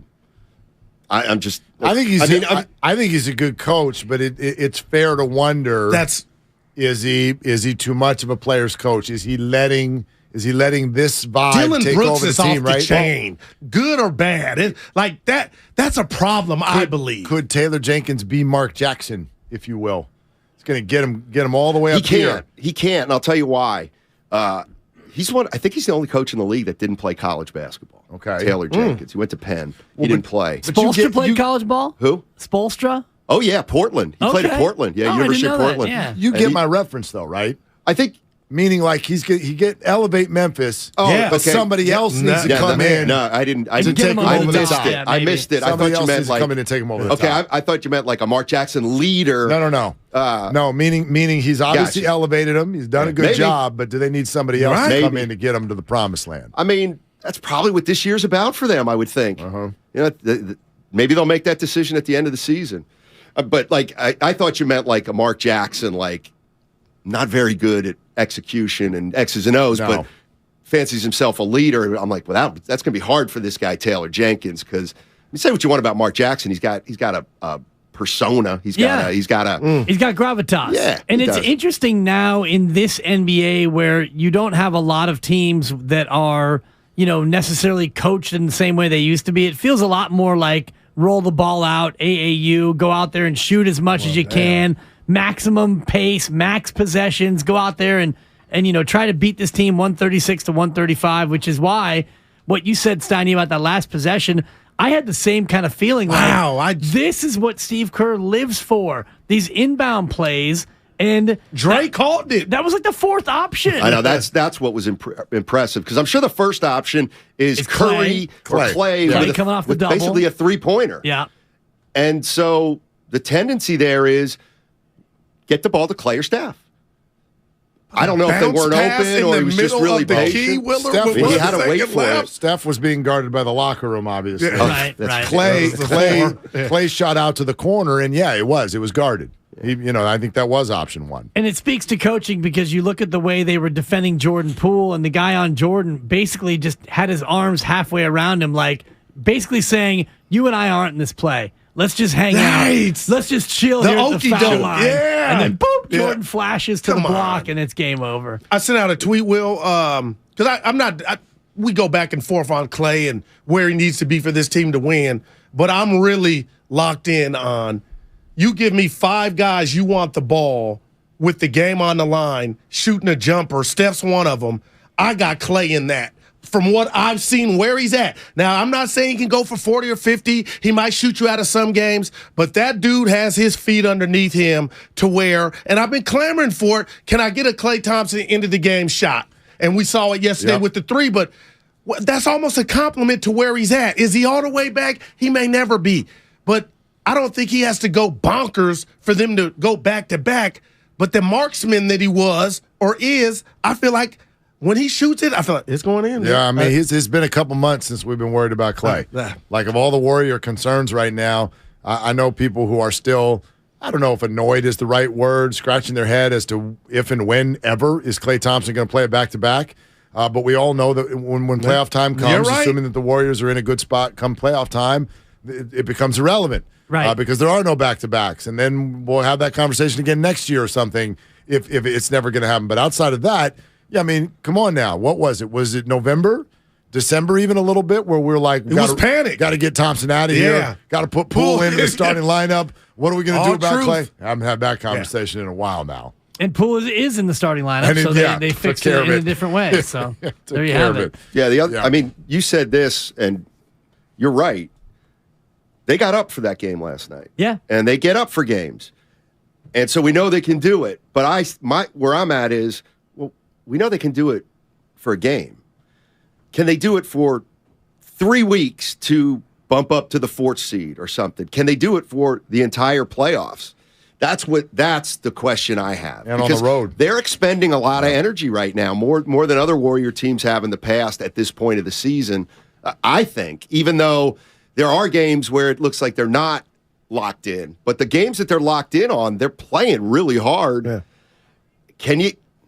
Now they got to stay healthy for the second half of the season, and they got to monitor minutes, and they got to win some games to get out. They've got to figure out a way to get to 4 or 5, I think. Well, and they can. It feels like the stretch is right now. Like, if you look at their schedule right now through the end of February, it's not like there aren't hard games on it. All these games are hard. They got to go to Denver. Right. You got to go to Portland. Oklahoma City's playing good basketball, whatever. But, like, the month of February is a month where the Warriors should be able to make some hay. Yeah. There's nothing too terrifying on here. There's a whole lot of Minnesota and LA and Washington and Houston, and there's just a ton of that throughout the month of February. So I would expect them to come out of the month, come out of the break. 5 games over 500. You come out of the All-Star break, and you've got a third of the year left. You've got 24 left. Is that what it is? 58 in, 24 out. So amazing. If you come out of those 58 and you're 30 and 28, which, based on what you're saying, Mark, 30 and 28 is not out of the question. You're going to lose to Denver. You're going to lose to the Clippers. Those are Those are prescribed losses. Those are back-to-backs, and those are games like the Denver game. I can tell you right now, they're not going to play anybody in that game. It's the third game in 4 nights. That's I just kind of hate that we know that. It's a brutal. And I heard Shasky with you guys this morning. It's a punt. He itemized what's wrong with the league, and I mean, like for you to say that, I just bothers me. Well, I mean, it's 30 true. and 28. If you get to 30 and 28 coming out, you're probably the 7 or the 8 seed. You're in a good spot. Yeah, no, I mean it's already 16 and 8. It's automatically a no. It's a no Clay game. Yeah. It's a back-to-back, so he's already out. So you're probably right, especially if they were. And I mean, gosh, we'll see if they win the next 3. If they can beat Toronto tomorrow, if they win in OKC, if they win in Minnesota, which is not ridiculous. Yeah. Right? Yeah. They'll punt that game. And I'm going to go out on a limb and say this. Iguodala's not playing in that game. Okay. That's ridiculous. But this is he had a new seat last night. He was behind the bench. This is kind of. They got him tickets. They're like, that's enough of this. Enough of the bench. Let's get some tickets for this guy. You don't like that. You were right. So where are we with Iguodala? Like, is he... Dibs in the same place he's always been. Can I just ask you a serious question? The smile. Like, I feel like Iguodala, I just kind of roll my eyes now. It's like he's gaming the system. Whatever. Yeah, but you don't like it at all. I don't like it at all. And I especially don't like it in terms of... Go ahead. He's taken up a roster spot. So you got a 15-man roster. Iguodala doesn't play, so you got a 14-man roster. Right. You got an empty spot because Joe Lacob doesn't want to pay $10 million for a bum. I don't blame him. Yeah. So now you got a 13-man roster. James Wiseman is unplayable because he's peanut brittle and he's not good enough. You got a 12-man roster. You got two-way players who are running out of eligibility. You got a 10-man roster. Moses Moody can't play. You got a 9-man roster. And guess what? Every championship in the history of ever has been won by what? 8 or 9 man roster. That's not true. That's not true. Who's using their rotations do shrink. We talked about that yesterday. So last year you had the 6, and then you had Peyton, GP2, OPJ, Otto. Bielitsa with some gutsy minutes in the finals. Moody too. Don't forget Moody against who's on his way to Santa Cruz. Well, and that's when someone got hurt. Yeah, I mean, yeah. But I mean, come on. Nobody's winning the title with their 11th guy. Steiny asked me why it bothers me. Okay. I'm simply answering why it bothers me. It's fair. Guy's making $2.8 million to sit in the second row. I'll be there when I be there. Exactly. That's what he said. It's cute when you win. And again, the season's not over, but I'm with you, Dibs. It's kind of like they're not hemorrhaging, but they could use that uniform nightly. You know what I mean? They could use somebody with some young, spry legs. Eric Housen doesn't have to wash it. Oh, there it is. That's a great one. I need a favor from you and Dibs. Saving detergent. What's up? I know it's never good. No, you're good. My cousin Rondi Strouder passed. Steiny knows this. So the funeral is tomorrow, so I'm going to be out. Just have my back when they go, good, we're taking a 4-day week. But I got to get these football takes off. Okay. So I heard Joey Taylor, the beautiful Joey Taylor, okay? I got to tell you, I feel like Brock Purdy played his first playoff. This is like his 8th, 9th playoff game when they shoved him out there against Miami. And seeing that fast Dallas defense that shocked me, that was very stout, really, I feel like is something he's going to be able to take to Philly. But what scares me for Philly is Hurts is not Mahomes. He's not Burrow. They're telling me how great he is. That tackle on Pollard, not because I'm a Cowboy fan, you can't outlaw that because that's too human. It was fast. But there was something about it. I was like, but he couldn't plan that. I say all that to say is this is no bounty gate. The Niners need to find out if that shoulder is intact. And I think Brock Purdy has been on the biggest stage. It's Hurts' time against a great defense to show me, can you tame this Niner D? I'm with you on that. If it ain't 14-3 early Philly, the longer it goes, I'm like, Niners got action. Yeah, I'm with you on one standpoint, which is we've accelerated the opinion of Hurts too quickly, in part because he's going against someone we just met last week at the diner, right? That's part of it. Jalen Hurts has only been a quote-unquote elite player in this league for 8 weeks longer than Brock Purdy. Because he played for 2 years. Go look at his numbers last year. He's like, Yeah. It's like, he's okay. He's fine. He's good. But nothing special. He's having a very special year, and this is that year, so I expect him to play very well. as far as your point about the Niners got to go knock on the door and check on the shoulder, I don't know. Like, I'm probably being naive here. I would not want it to look like somebody went and tried to do that on purpose. Like I've arrived at Jalen, and I'm going to now target the right arm. The ground's going to be cold, just a quick. I mean, the pounce. Do they call it pounce? Absolutely. You tackle the guy. I mean, look, if you happen to land on his right shoulder with your entire body weight, life happens. Life happens. What did Seattle do to Debo? If you're they tackled Debo and they tried to twist his ankle. Yeah, that was dirty. And by the way, everybody hated it, and it ignited a 25-0 run. I wasn't saying be dirty. If you're Seattle, you got to do it right. If you're going to try to twist the guy's leg, twist his leg, but no, they half-stepping. They ended up losing by a lot more because of Big that. Daddy K. I don't know. Like, if you're a sack artist, you're going for a quarterback's ball arm anyway because you're trying to make him fumble. Bottom line is, if it's a late hit, that's BS. Yeah, it's BS. Okay. If that's the way they do it, and maybe it'll be halfway in between where they do call it or don't call it, and that becomes the argument or the discussion. But I mean, that's what it comes down to. Or a blind side, Steiny. He's looking this way, and somebody's got a free. But your mind is in Pollard tackle.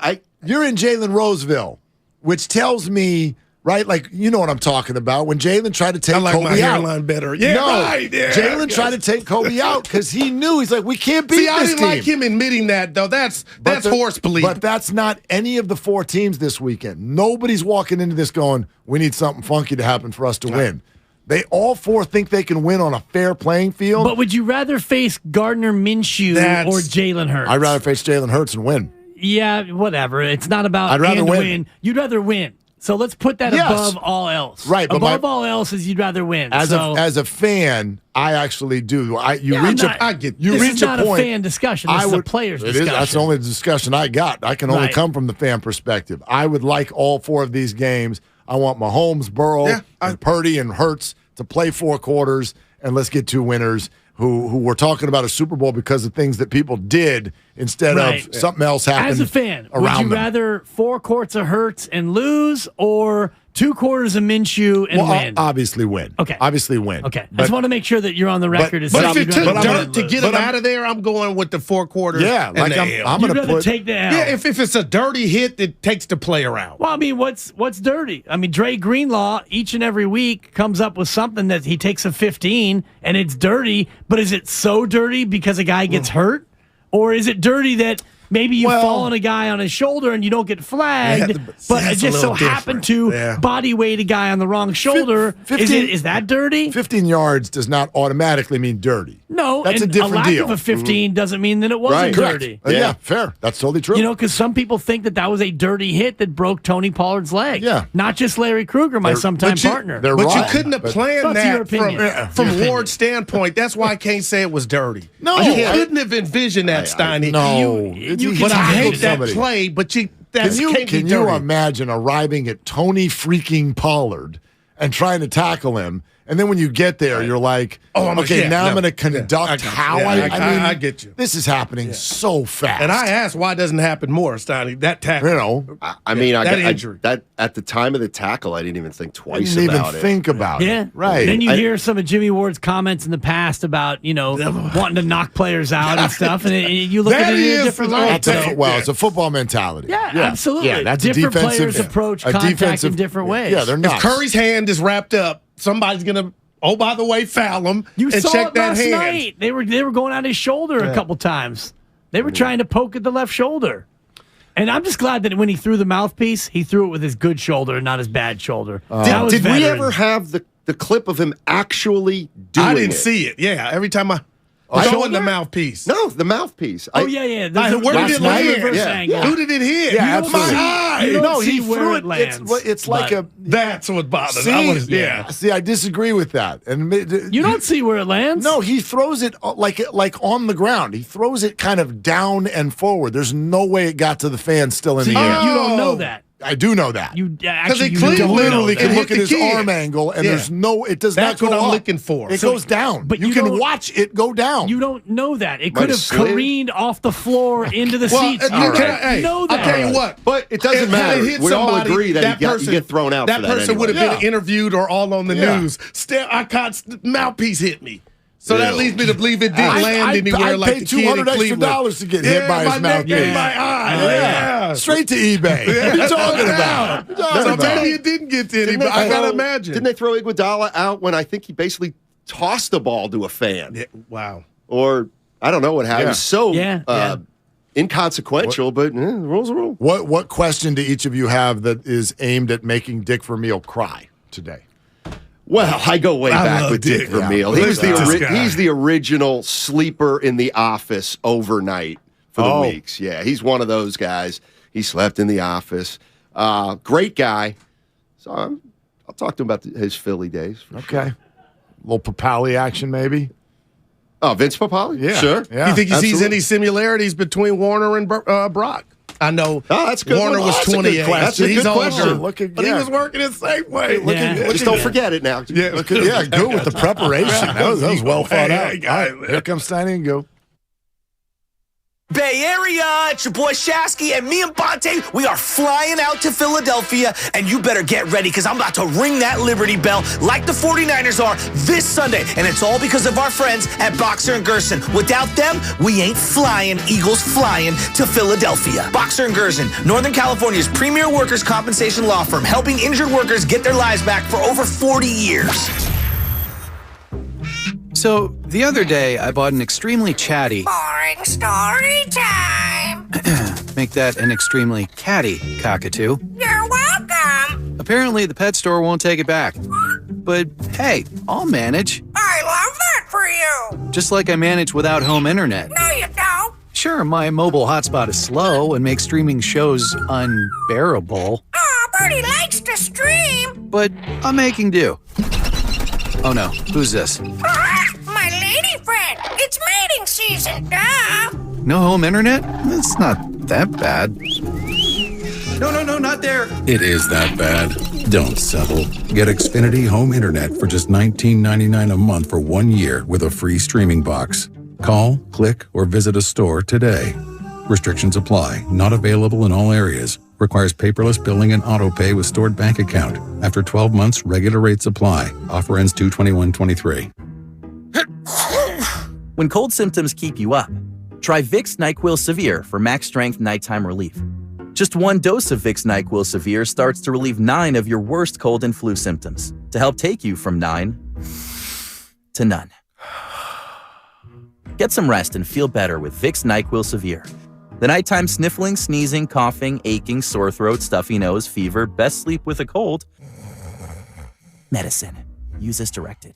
Finding great candidates to hire can be like, well, trying to find a needle in a haystack, but not with ZipRecruiter. Its powerful technology actively finds and invites qualified candidates to apply to your job. So while other companies might deliver a lot of hay, ZipRecruiter finds you the needle in the haystack. See why 4 out of 5 employers who post a job on ZipRecruiter get a quality candidate within the first day. Try ZipRecruiter for free at ZipRecruiter.com/free. That's ZipRecruiter.com/free. Thank you to all of the business owners who kept people employed during the pandemic. For all you've done, you may be eligible to claim the Employee Retention Tax Credit, a payroll tax refund from the United States Treasury Department, applicable to businesses who kept employees on payroll during the pandemic. The window is closing to claim your refund. Contact Paychex to see if you qualify. Paychex is proud to have helped more than 45,000 businesses secure over $9.2 billion in ERTC claims, an average of $190,000 per business. 50 years and thousands of experts in HR, payroll, benefits, and insurance. You may be eligible to claim the Employee Retention Tax Credit, a payroll tax refund from the United States Treasury Department, applicable to businesses who kept employees on payroll during the pandemic. The window is closing to claim your refund. Contact Paychex to see if you qualify. Visit paychex.com/ERTC to find out how Paychex can help you get additional cash into your business. Paychex.com/ERTC. Paychex.com/ERTC. Boxer & Gerson, Northern California's premier workers' compensation law firm, helping injured workers get their lives back for over 40 years. Brought to you by Stevens Creek Subaru. Custom order your next Subaru at StevensCreekSubaru.com. If you're considering remodeling your home in 2023, talk with your architect or designer about utilizing Golden State Window and Door for your upcoming project. Each location across the Bay Area features beautifully planned displays. You'll be surprised by the variety of styles. Their respected partners include Anderson, Milgard, Marvin, and many other top brands. For locations, images, and more, visit GoldenStateLumber.com. Since 1954, Golden State. When you succeed, we succeed. This is the final week of the 34th Annual Manufacturers RV Show at the Alameda County Fairgrounds in Pleasanton. Show ends this Sunday. There's hundreds of RVs from dealers all over the West Coast, like motorhomes, travel trailers, toy haulers, fifth wheels, van conversions, and truck campers. Go to RVshows.net for more information. Last chance for the Manufacturers RV Show at the Alameda County Fairgrounds in Pleasanton. Show ends January 29th. Wendy's knows cold and soggy fries are the worst. So soggy. That's why we're serving up hot and crispy fries all day, every day. And all night until close. With natural cut potatoes, sea salted to perfection. Show me that potato skin. Wendy's hot and crispy aren't like other fries. We're your dream fry. Choose wisely. Choose Wendy's hot and crispy fries. Guaranteed to be hot and crispy. If yours aren't, bring them back and we'll replace them. Get in zone, AutoZone. Welcome to AutoZone. Thinking about gas mileage? If your check engine light is on, it may be affecting your MPGs, but the free AutoZone Fix Finder service can help. With the most complete free warning light report backed by technician-verified fixes, you'll know what's affecting your gas mileage and more, and you don't have to drive too far to find the fix. The free AutoZone Fix Finder service is available at all 6,200 stores. Get in zone, AutoZone. See details at AutoZone.com. Streaming only on Peacock. From the mind of Rian Johnson, the writer-director of Knives Out. Miss Gale, you've got this gift. Always knowing the truth. I only know if something is a lie. The real trick of it is to figure out why. Natasha Lyonne is Charlie Cale. It wasn't an accident. I think there's been a murder. You watch too much Dateline. A new 10-part mystery series. Wolves on my fender. I gotta keep moving. I have been kind of a death magnet. Poker Face. Streaming now only on Peacock. He brings the passion. For what? I want to know now. I'm mentally invested. Don't tell me to pray and you don't say what for. He brings the perspective. Yeah, I think they both have a great point. Get off me, text line. He's truly one of a kind. That is wow. Oh, my God. And he's doing a great job. I need you to man up and say what you really want to say. Diamond, you're doing a great job. Together, they are Steiny and Guru. Yeah. On 95.7 The Game. All right, I'd like to start out the show with an apology. I'm going to apologize to Daryl the Guru Johnson for something that happened yesterday. What happened? I just did not understand a point you were making, and it was starting to frustrate me. But after the show, I was like, oh, that's what he was saying, and I realized I didn't get it. And what you were saying was this. Is it unfair, in a way, to Lance and Garoppolo that we have to judge them without Christian McCaffrey? I'm about to tear up. That's all I was. Yeah. I got you. Yeah. I got you. I wasn't looking at it. That. I wasn't looking at it that way, but now I completely understand what you were talking about. But you do think about the show off air.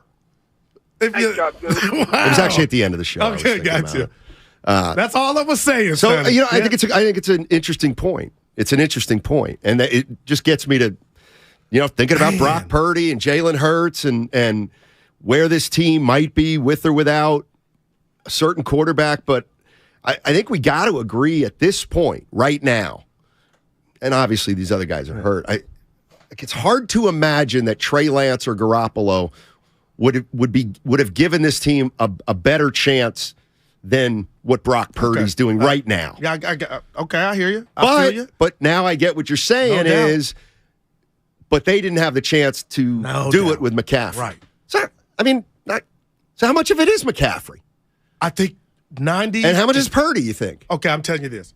and we got Dick Vermeil coming up, and we got some questions for him. I am shocked at the poise that Brock Purdy has shown. This is not 4 quarters. This is not 8 quarters. This is a run.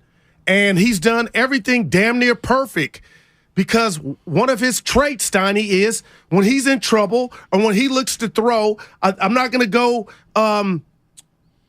talk about his arm strength or their lack of. He looks downfield, and all of a sudden we see 30 points on the Niners scoreboard. More often than not, up until last week when they got in the red zone, they had a little turbulence to where they couldn't punch it in. They settled for field goals. So I got to give Brock his props. But I got to go here before I throw it back to you. If you tell me what's at stake Sunday, obviously it's the trip to the Super Bowl to represent the NFC. But Hurts also has pressure to show the world he is what I feel like he's been anointed a bit early. And he's had a great season. So Brock's playing to show you he's the guy. I can do it. Did it last week. And so is Hurts. And as long as this game is close, I got to give Kyle and that plan of attack, that offense, that defense, Donnie, I'm going to give them the edge if it's a close game. So, Philly, you better be on your P's and Q's early. A lot at stake is what I would surmise from what I just said to you, Donnie. All right, so McCaffrey, his first game was Kansas City. And that was his first. We'll throw that one out because he didn't. Okay, so Jimmy Garoppolo quarterbacked 4 full games with McCaffrey, and the 49ers scored because that's to me what it's all about. Oh shoot, I don't have the scores here. Oh, yeah, I do. I'm sorry. Okay, so the L.A. Rams, 31-14. That was Garoppolo. All right. Los Angeles Chargers, 22-16. That was Garoppolo. Arizona Cardinals, 38-10. That's Garoppolo. And then 13-0 against New Orleans. That's Garoppolo. And then Garoppolo obviously gets hurt early in the Miami game. And then, so since then, 33 Miami, 35 Tampa, 21, 37, 38 to end the season. And that, I mean, so we were talking about Purdy and Garoppolo. Yeah. We can compare them, and the numbers look pretty similar. But the 49ers are scoring more. And they're scoring more points with Brock Purdy. The eye test is different. So I don't know. George Kittle on line 1. That's the bigger difference, right? He wasn't even he's a great blocker. He's a great blocker. Don't rob him of that. But he went Kelsey on you for the last 6 weeks. Yeah. You don't think that's a difference between him and, Purdy and Garoppolo? Well, I think there's more. I think it's like comprehensive. Okay. It's hard to explain, but has Purdy done more with Kittle than Garoppolo? Oh, of course. It's no doubt. It's right obvious. In front of your face. But maybe it's Kittle because Purdy can do something when Kittle is open that Garoppolo can't do. Hey, I have no problem with that. But I don't. But the bottom line has Garoppolo taken this team to a Super Bowl? Yes. Without Christian McCaffrey? No. Yes, he has. Oh, I'm sorry, yes. So to me, that is greater than what Purdy is about to do. Because I feel like Purdy's driving a Ferrari, a souped-up Ferrari, and Garoppolo without McCaffrey, still, I was high on the weaponry. It was a Corvette. Still good, but he has more at his disposal. And I don't want to get into the shade game or the credit game, but for the people that think, and I'm one of them, this looks different. Well, what did Dallas do to a Brock Purdy-led offense, and Kyle Shanahan for that matter? It was kind of quiet on the set, Steiny. They didn't get 20 points. Yeah, but that doesn't bother me. But it scares me about if it were Jimmy or Brock heading in to Philadelphia. On the biggest stage before the Super Bowl, can you impose your will with all that you have around you to go to the dance? And I feel like if I'm Philadelphia's defensive coordinator, I'm putting on the Raider film, I'm putting on the Dallas film from last week, and I cannot wait to see how the Niners and Bosa how they plan to attack Hurts in this offense and vice versa. Yeah, I like the 19 point. See, I always look at both teams, and you got to give Dallas credit. I mean, they're good. Dallas Cowboys are a good team. They you know what? me. That's the best. That win last week by the Niners, even if it weren't a playoff game, was their best win of the year. You're going to go. I know this is weird, but like let's say they played a 19-game regular season. And that just happened to be the last game of the regular season. That would have been their best game to me, even though they only scored 19 points. Because that was mainly of the top flight defense that Dallas has. Mainly because the Dallas Cowboys are better than. To me, the Dallas Cowboys are better than the Rams, the Chargers, Arizona, New Orleans, Miami, Tampa, Seattle, Washington, Raiders, Arizona. They're just okay. So what would conventional wisdom do when you add Philly to that list on the road? Well, I wouldn't automatically assume we're scoring less points. Right. Because I'm assuming it's good. No doubt. You never it could be a shootout, but this is the one. Michael Jackson, this is it, Stein. This is the one. They got 4 guys on the line, Philly, with double-digit sacks. They got 2 stud receivers, and they don't have Dak at quarterback. They got 2 guys on the ground that can run it, and people are telling me Philly is that's the bar. Well, and if you look at their record, they were the best in the NFC. Top 2 teams. So do you give the Niners a chance? Of course. I give them more than a chance because I don't believe Hurts is as good as people are trying to force down our throats. You better be careful. Well, Steven, they ain't got Philly time. I don't know how it's all going to come down. I can't. Damn right the 49ers have a chance. You have to have a chance. First of all, they've won 12 games in a row. And I don't like that. By the way, I got to address something. Uh-oh. Because I heard some other shows talking about, the 49ers haven't played anybody. I keep hearing that. Well, that's been me. Only I haven't been saying, they don't play anybody. All I've acknowledged is that their strength of schedule has not been great. Right. And the mere fact that the Eagles were in the toughest division makes their schedule harder than the 49ers. The 49ers schedule, I don't think it was great. What does it mean? I have no idea. Maybe the Cowboys defense and the Eagles defense back-to-back so good that the 49ers may only score 7 points. Right. I don't know. And then we'll say, well, look what happened the last 2 games against their 2 good teams. Right. But again, this could be a benefit for them. I think it's a benefit for Brock. As they've ever been outside the quarterback position, but that doesn't hurt us anymore. So maybe the 49ers manage this season perfectly to get to this point where they are fully loaded for the NFC Championship game. I always remember your story about you finally going to play the inner city in basketball and the athleticism and the athleticism. The first time you seen that up close, you cannot prepare for that. And I feel like we can apply that to Brock Purdy seeing Dallas's defense as a whole collectively. Like, oh damn, snap, this is different. Okay, you're going to see it again, kid, but I think the second time it won't be as if, he'll be ready for it more than he would the first time. I hear you. Or it could go bad and get ugly, but you would think, Steiny, boy, I know what it's like. I know exactly that was crazy. I know exactly what you're saying. Yeah. And maybe that'll happen. Maybe, but it would kind of be like no picks. It would kind of be like a basketball game. Okay, we're playing our first game against an inner city school, and I'm the point guard. Okay, but it's one of my first games against an all-black team. Yeah. They're quicker, they're longer, they're all, athleticism we're everywhere. on the road. Yeah. My coach might say, Stein, you're not going to bring the ball up tonight because you're going to get your pocket picked.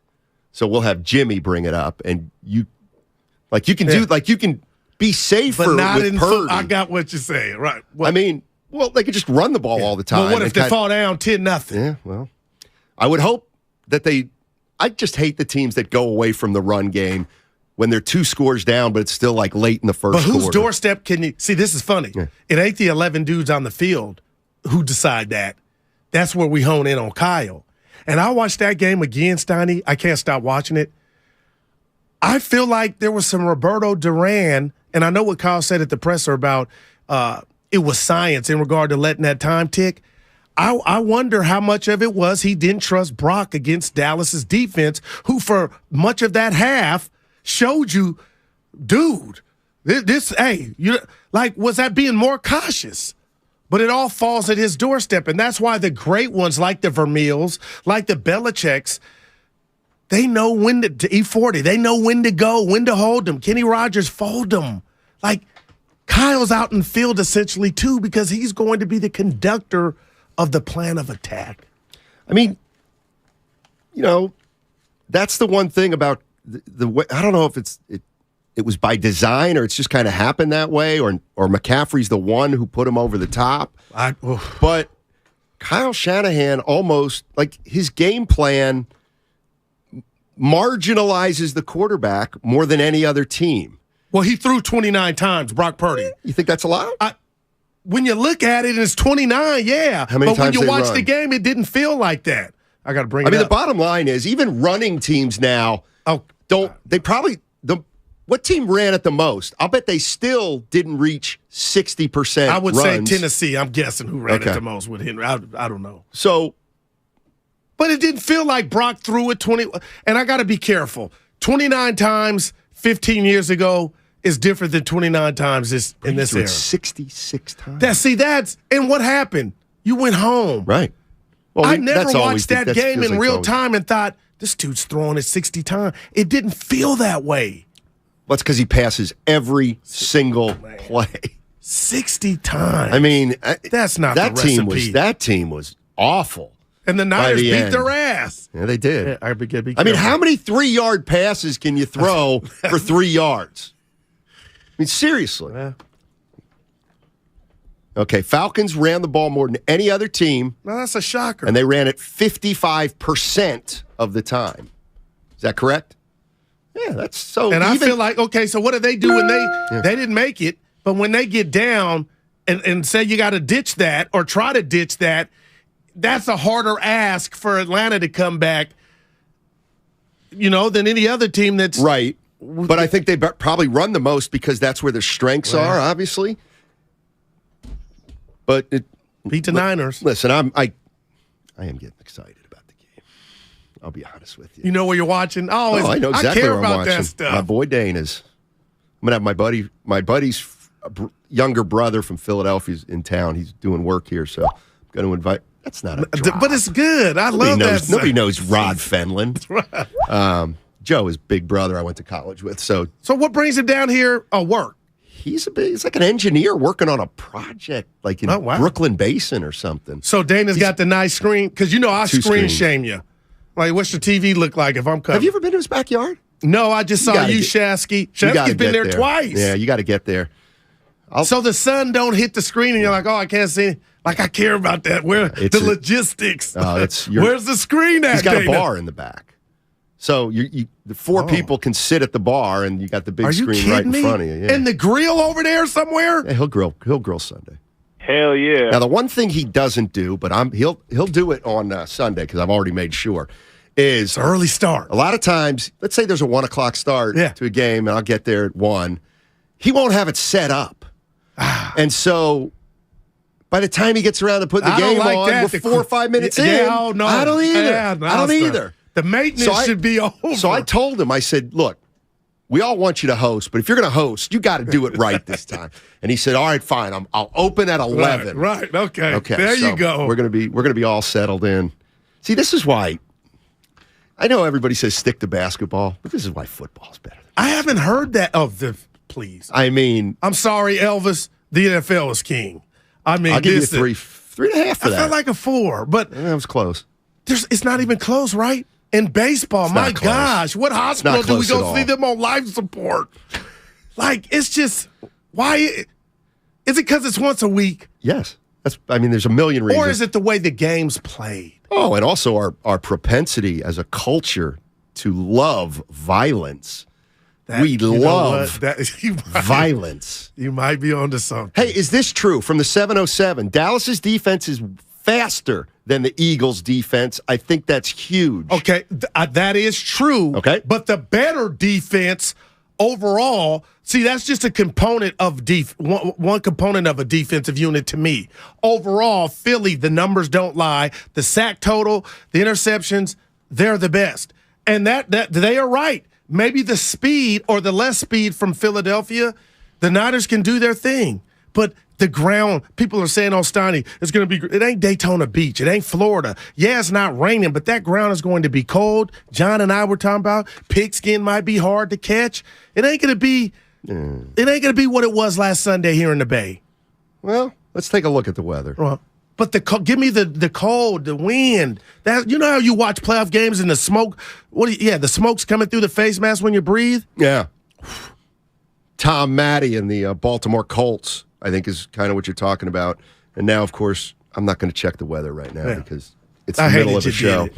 I do think there's one, and this isn't really about the bright lights, or maybe it is, but he's going on let's just talk Brock Purdy. Okay, he's probably going into one of the most hostile environments.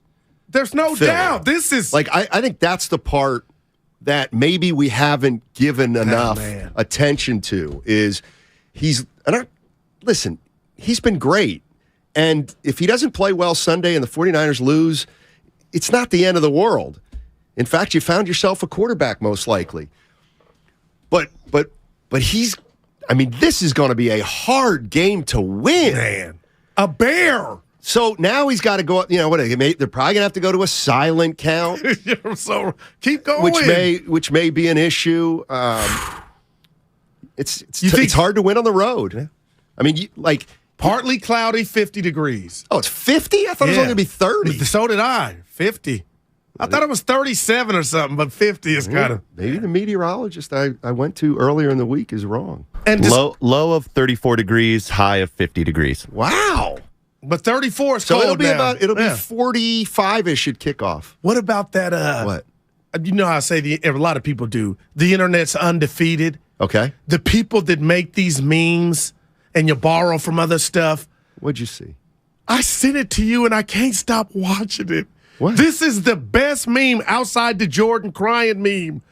Sylvester Stallone, Rocky. Right. With his original hair. It's him with the belt and the black shorts. Okay.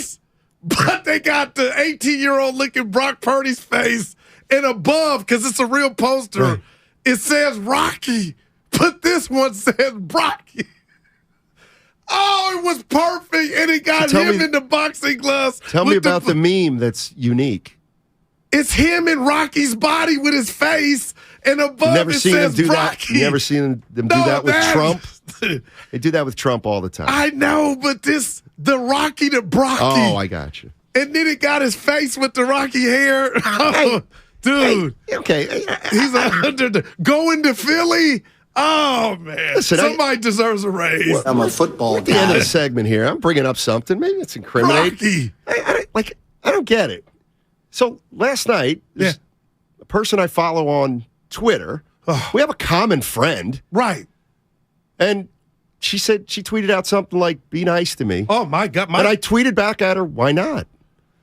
And the next thing you know, why? We got a common Evan and friend. I were at the Warrior game. I called you. Yeah, I picked up the phone. It looked racy because people, their mind's in the gutter. But you said that was your friend. I said, hey, man, but that's where we are as a society. What's her name? Yeah. Yeah, what's her name? Evan asked.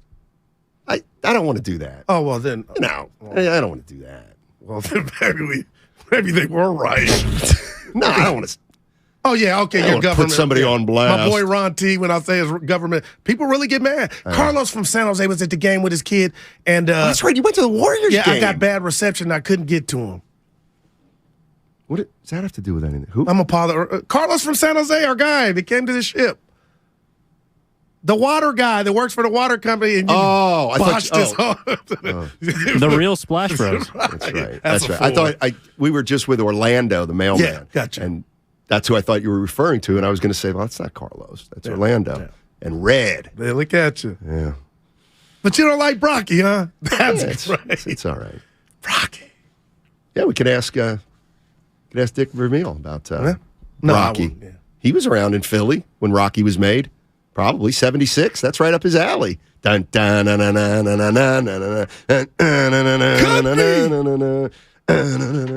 His brother-in-law was the best. What a soundtrack.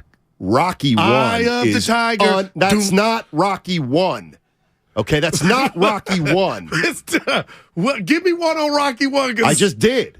Gonna Fly Now. By who? Stan Conti is the gentleman, I believe, that, what do they call it when they... No relation to Victor. Composer? Yeah, I think he did. Dude, my God. Take You Back. Do. Take You Back. Remember they had the singing around? That's not Eye of the Tiger, though. That was the one in the trilogy that was the greatest. It actually wasn't. Eye of the Tiger in the night. We should probably stop doing this. And we should probably break on time since we've got a big boy coming up at 1 o'clock. Who's the big boy, you're asking? I'll tell you who the big boy is. Dick Vermeil, Super Bowl champion coach. And I was like talking to Dick Vermeil because he coached in Philly. And he's going to be coming up on the Bud Light guest line. Dick Vermeil. I remember him because, to me, he was the first guy who there was a story about how he slept in his office 4 days a week. I might ask him about that. You know what? You want to take the first question about Brock Purdy and Kurt Warner? Oh, sure. I mean, geez, the boss came in and said, that's a great question. You introduce him and then I'll go. All right. Yep. We'll do that on the other side. Okay, the road to Glendale. It's brought to you by Marowest Credit Union, working for you today, tomorrow, together. This segment also sponsored by Anheuser-Busch. Coming up next on the Bud Light guest line, longtime NFL coach, Super Bowl champion, Dick Vermeil.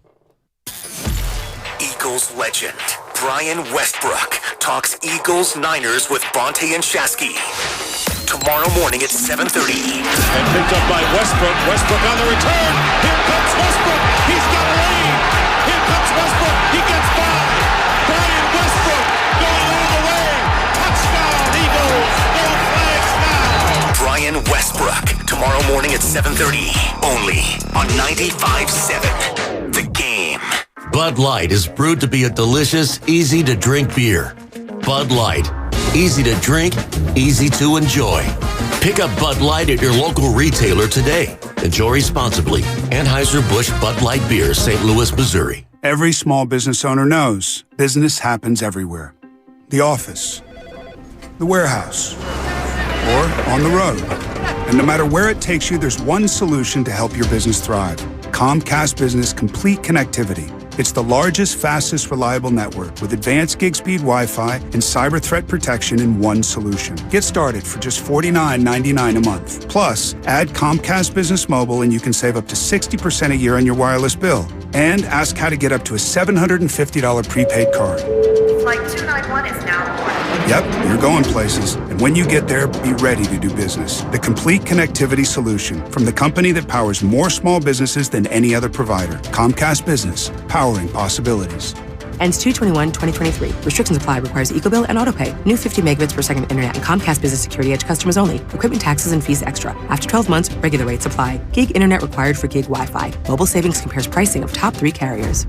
Make connections that count at Evergreen Valley College and get free tuition when you enroll for 6 units or more. That's right, free tuition and no student fees this spring. EVC is an award-winning transfer college and has the 4th most diverse faculty in the country. And with EVC alum earning more money than nearly every other community college in the country, you can take classes and transfer or fast-track your career. Enroll for classes today and get free tuition for the spring. Visit evc.edu for more information and enroll for classes at evc.edu. That's evc.edu. Kirby is your driveway mechanic. They bring the shop to you with brake replacements, oil changes, washes, and so much more. Get $50 off your first oil change with code OIL50 at Kirby.com. That's CURBEE.com and use code OIL50. Golfers, tee it up at the Golf Mart and go farther and faster with the new G430 woods and irons from Ping. The Ping G430 woods introduce the next generation of speed with new face technology for longer and more accurate shots. The new Ping G430 irons are designed with pure flex technology for faster ball speed and more distance. Swing into the Golf Mart and get custom fit on the new Ping G430 woods and irons today. The Golf Mart, home of the 90-day satisfaction guarantee.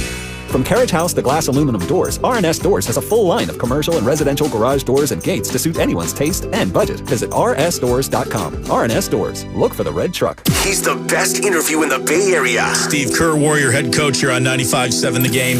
When those nights happen, I kick myself afterwards for not walking into the locker room and banging on the walls, during our pregame meeting and yelling, do you guys understand what's about to happen? And he's on with Damon and Ratto every single week during the NBA season. Wow. Steve Kerr on 95.7 The Game. Presented by Xfinity. Supercharge your home with supersonic Wi-Fi. Unbeatable internet only from Xfinity. Is your tub worn out, but you're not sure who to trust to replace it? With over 2 million successful bath remodels, people trust Bathfitter because we know how to do it right. We've been custom designing and manufacturing baths for over 35 years. Our unique tub-over-tub installation takes as little as a day with no demo to fit your busy schedule. And we offer a lifetime warranty on every tub. That's how confident we are in our quality and durability. Bathfitter, it just fits. Visit bathfitter.com to book your free consultation.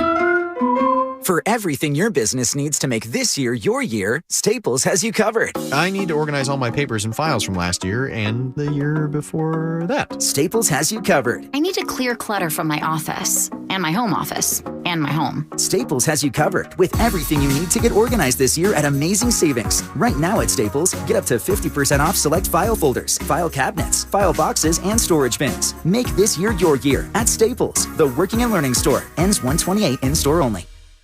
As a Walgreens pharmacist, I talk with people all the time about little tips and tricks for filling their Medicare prescriptions, like taking advantage of Walgreens 90-day refills to save them a trip, or using Refill by Scan, which is super easy and right on your phone. And for anybody worried about prescription costs, I say, hey, we got you, with low-cost copays on many medications. Let's talk about making things easier. Walgreens is here. Fill your way and save at walgreens.com/Medicare. See pharmacists for restrictions and exclusions. Thinking of selling your house, but you don't want to deal with repairs, cleaning, realtor photos, and showings? With John Buy's BayAreaHouses.com, you don't have to do any repairs or pay any commissions. Call 510-426-7000 and John will give you a fair cash offer without any inspections, showings, or other headaches. That's 510-426-7000. When you sell to John Buy's BayAreaHouses.com, you decide when you want to move, according to your schedule and your terms. John buys vacant houses, inherited houses, beautiful houses, fixer-uppers in any condition, as is. John Buy's BayAreaHouses.com provide you the easiest sell possible and assist you in every step of the way. If you want to sell and have any questions, please call 510-426-7000. That's 510-426-7000 and get the offer you have been waiting for. You're listening to 95.7 The Game, KGMC FM at HD1 San Francisco. Always live on the free Odyssey app. Final play looks like barring a penalty. Prescott over the middle of the turf, gets smoked right away, and that'll do it. The 49ers back to the championship game. Now, back to Steiny and Guru on 95.7 The Game. All right, let's get right to it. Let's go to the Bud Light guest line. All guests appear on the Bud Light guest line. Bud Light, easy to drink, easy to enjoy. Coach, thank you so much for joining us. Really appreciate it. My pleasure. Let me, you know what? Let me start here. I got to tell you the dynamic here, Mr. Vermeil. I'm from Reading, Pennsylvania, and wrong with that? Yeah, I was 12. Wrong with that? I was 12 years old in 1976. So you're the football team that I grew up watching, and I see that they're already saying, "Why don't you?" Because we're in the Bay Area. Why don't you ask Dick Vermeil about the 3-interception Rod Martin game? That's how nasty people are out here. What's going on? I mean, that's right. You got to learn. You have to learn from the mistakes you make. Coach, let me ask you this. I know it's a team game, a big game this Sunday in Philly, but I told my partner this Brock Purdy story, it's amazing, almost movie-like, and I said, there's no comp for this, and then I said, hold up. Dick, I'm in the shower, and it came to me. I'm like, Kurt Warner, that's the story. Do you see any similarities between what Brock Purdy's done this season and what he's trying to do and your guy Kurt Warner making a Hall of Fame career out of it? Well, I think they both have the most important thing in common. They have a great ability to transfer information quickly, evaluate it, and have a sense of what to do right away. And then they've been extremely well coached by two great coaches, Mike Martz with me at the Rams, and Kyle Shanahan and Brian Griese with the 49ers. But those guys just don't come along very often. They can process information so quickly, but to do it properly, you have to be extremely well coached, and both of these guys were and are. Let me ask you this, and we're joined by Dick Vermeil, Super Bowl champion coach. You mentioned Kyle Shanahan, and the one thing that seems to be consistent is coaches give him a lot of credit, whether they're retired coaches like you or the coaches in the game now. What is it about Kyle Shanahan that apparently separates him from some other coaches? Well, first, it's his DNA, okay? His father is a Hall of Fame football coach and could have very easily been put in the Hall of Fame long before me, okay? A great football coach. And I don't think he could produce anything less, okay? Right. And Kyle, you just stop and think where he's coached. Has he ever coached a quarterback that can't play well? No. Okay? No. Now, this guy is unusual because he's, right out of the box and not expected to be what he is, and he plays super. He has a game of 134 quarterback efficiency, 117 quarterback efficiency, 114.6 quarterback efficiency, 141 quarterback efficiency, 131.5 quarterback efficiency. That doesn't happen without a kid that doesn't have that great ability to process information quickly and isn't extremely well prepared. Coach, the Niners have won 12 in a row. We talked about the genius that is Kyle Shanahan, and we talk about the Eagles all year long. We talk about that roster. Now you got a budding superstar on the cusp of a Super Bowl with Hurts. How does Philly win this game? What do you expect to see Sunday? Well, I expect to see 49ers have a little more trouble with this style of offense than they have in the normal schedule. I don't know if they've played an offense that's full of the college-style RPOs, run-pass options, and a quarterback running ability, design running plays, let alone his scrambling ability. And I think that'll give him a problem. I really do. And no coach likes to have as many problems as Galen Hurts and that offense presents them. And I think that'll be the difference in the game. And if Jalen is able to do the things he has been done, they'll win the game. If not, then the 49ers will win the game. Super Bowl champion coach Dick Vermeil joining us on the Bud Light guest line. A lot is talked about when we talk about the Philadelphia fans. Brock Purdy's going to have to go into Lincoln Field and win a road game against the team that was 13-4 during the regular season. Talk to me about the Philly fan, because there's reputation out there. You started 4-10 in 76. 5-9 in 77 before you started getting it going. Tell the Bay Area about the Philadelphia Eagles fan. Well, they love you win or tie. Okay. And don't tie too many. But all kidding aside, they're very passionate, they're very intense, and they're very loyal. And once they buy into you, then you've got a lifelong fan. They treat me as if now, here I am at 86 years old, and I go around the community as if I won 5 Super Bowls. I got in one and we got beat. Right.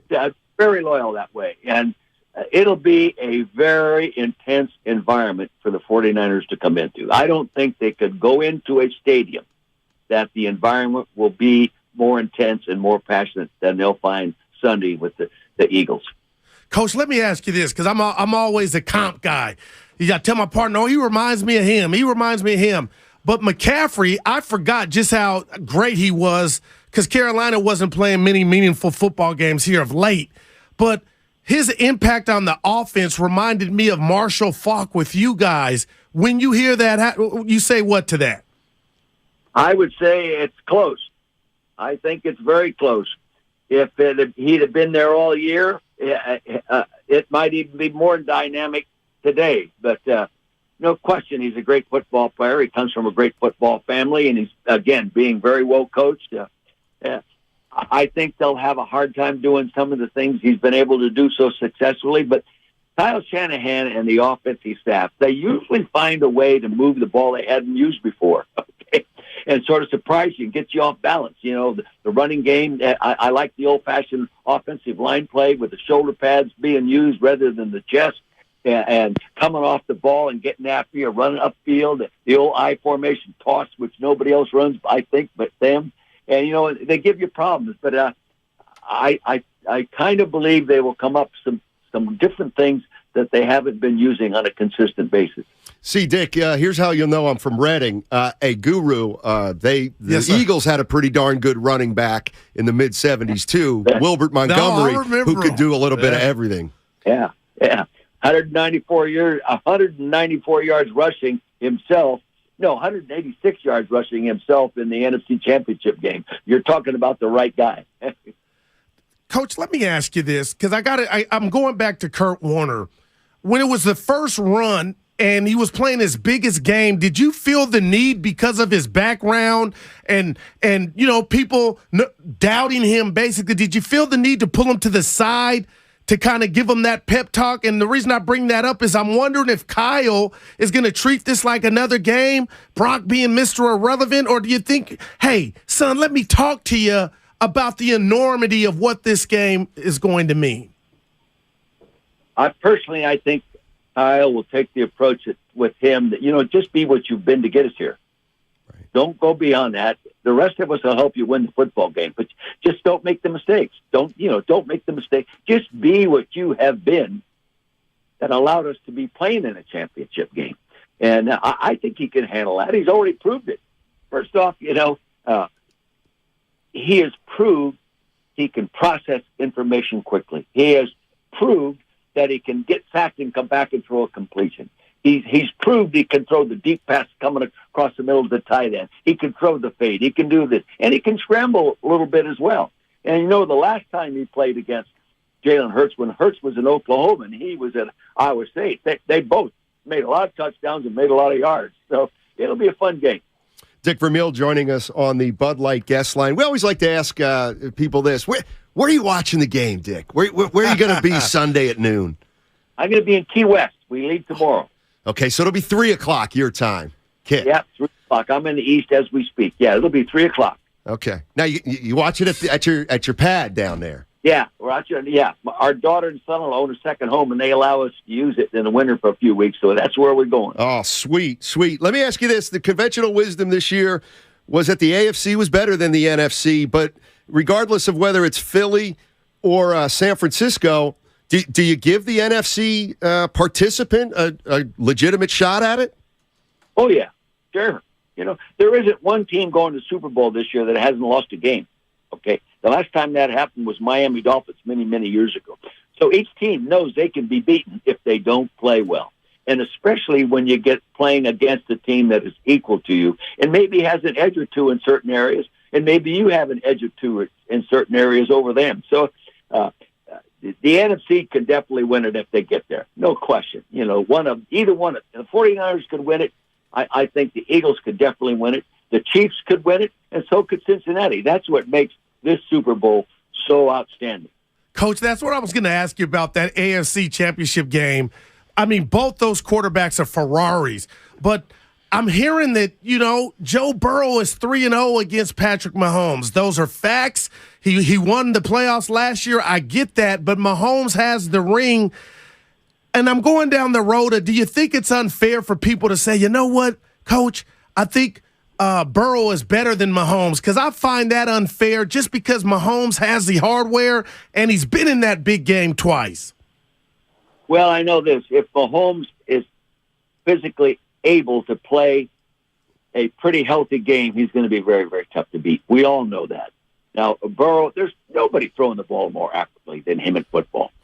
But I think you've got to give Mahomes a little edge on the impromptu kind of play. And that's not a secret to anybody. My wife mentions that when we're watching the game, and she's not a football coach. You know, he can do things and throw balls that other people can't throw.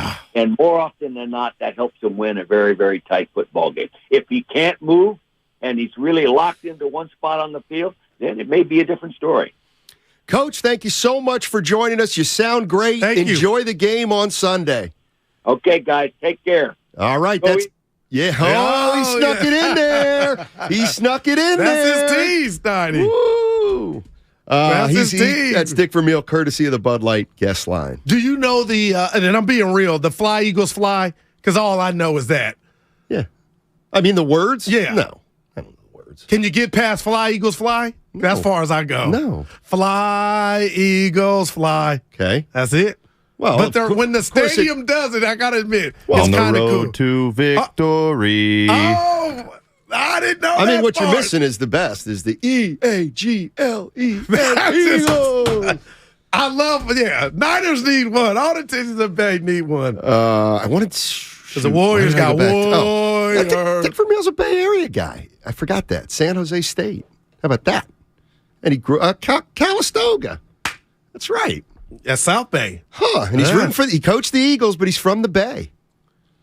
Man. He'll be in Key West. And he also coached the Chiefs. Yes, he did. Absolutely. Yeah. The Go Eagles at the end. That was great. Well, he got cut off, kind of.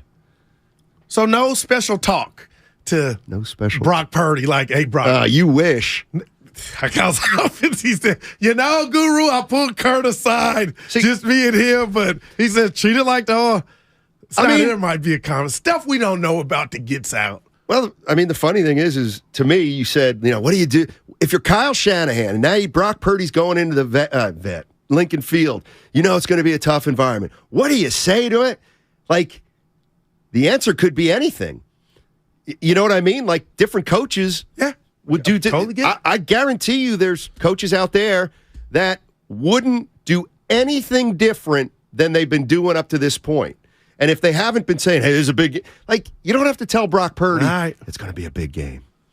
But some coach – maybe there are coaches out there that say, look, listen, you were the last pick in the draft, and tomorrow's not guaranteed, and you got a chance to do something that nobody has ever – I don't know whether you put that thought in a guy's head that's probably already there and somewhere knowing, or you just let him go.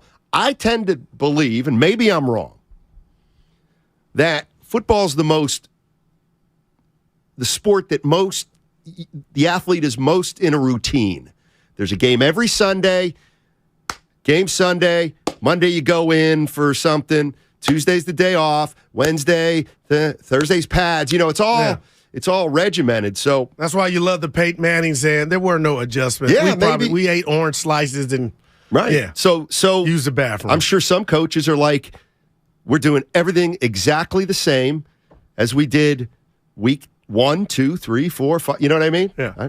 Where do you, speaking of coaches, because I do believe we coach shame, and Tom Sula, a little bit overweight, but that press conference, he was ruined that day, I believe. Now, you could say, Guru, he had 16 games to show you what he was, and that would have been a thing of the past. Sirianni. Is he this young hot shot like McVay was, who's falling on hard times, but McVay's got that Super Bowl snotty? When I say Sirianni and the looking at the camera, and he's got this year as just, hey, tell me how my season tastes because they got the number 1 seed. I'm just in the Steiny meter. How does he come across to you? Like, is he dead? Like, is he going to be here for 8 years? Guru, he's got it. They play for him. He does something. Is he giving I believe he's talking to the players. I believe that dude gives speeches. But where are you at when you see Sirianni? Is he a front runner? You and I are so different. Yeah, but there's an answer. There's a million answers, and I don't know. But there's only one Steiny. So I look at Sirianni. This is his second year, right? Yeah. So he's gone to playoffs twice already. Lost to Tampa Bay last year. And I don't believe, like, before last year, the Eagles were not supposed to be some juggernaut. They were a joke. They weren't a joke. They were in disarray. Right. So, I mean, he's off to a great start. He looks like, he looks like a good coach. I mean, he must be, right? He must be a good coach. Like, they were good last year. They've now become better. Hurts has improved. And he's almost, again, like Kyle, going back, but this would be his first trip to the Super Bowl. Yeah, the arrow would be pointed up. It's pointed up right now. Hey, you see, D'Amico Ryans is the leading candidate for the Denver job. And I think that's a good job. Because of let's put the right on the table. Denver's a great football town. Yeah, they've been using that. No, it is. Great football team. The black coaches turning like Houston down because of what they did with Wilkes and Lovie Smith. And again, when it comes to black coaches, for me, Stoney, and I know we weren't on this, but we're on it now, it's the second and third chances that I feel like black coaches don't get. And that's the root to the problem. But I would hate if a black coach said, I ain't going there. Go get that job. I mean, because now it's out. Houston ain't going to do another, what black coach will go work for? But a black coach that wants a job, right? Well, then may never come back again. All I can tell you is, so in Atlanta now, Schlank's out the door, the GM. But he's still getting a check from Atlanta, right? Yeah, but he's not anywhere near. He's not working. Okay. And now the word around the league is that the owner of Atlanta's son, a 27-year-old son, is basically running the team. Oh, man. So I saw a story the other day that Atlanta, they hired Kyle Korver to be in their front office, but they wanted a guy from San Antonio. I can't remember his name now. Shoot. But the guy in San Antonio turned down the job. Said no. Yeah. And was he black? GM. Was he a brother? No, I don't know. Okay. I don't know, because I recognize. The whole point is it was toxic. He didn't want to go do it. Yep. So, but how many jobs like Denver? I think Denver has a lot of talent. I think Hackett did Russell Wilson. Not Russell was to blame. He was a little fatter, football fatter. Russ, you got to get in better shape. But that's a damn good job for D'Amico or any coach, because they got some stuff in the pantry. 415 weighing in on the Xfinity mobile text line saying, Guru, the Broncos is a good job, ? With colossal phony on and off the field Russell Wilson at quarterback. I mean, he declined this year. What do you expect from them next year? Russell Wilson. For his wife, the beautiful Sierra, to look in the mirror and say, Russ, where's that guy that was in Seattle? You were in the driveway of the Hall of Fame. They paid you almost $300 million. You're not done. You're not shot.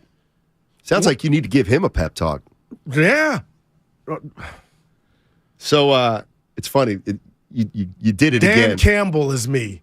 That's the coach that gives the time. That's the dude, Steiny. Thank you. You picked the one guy. You're right.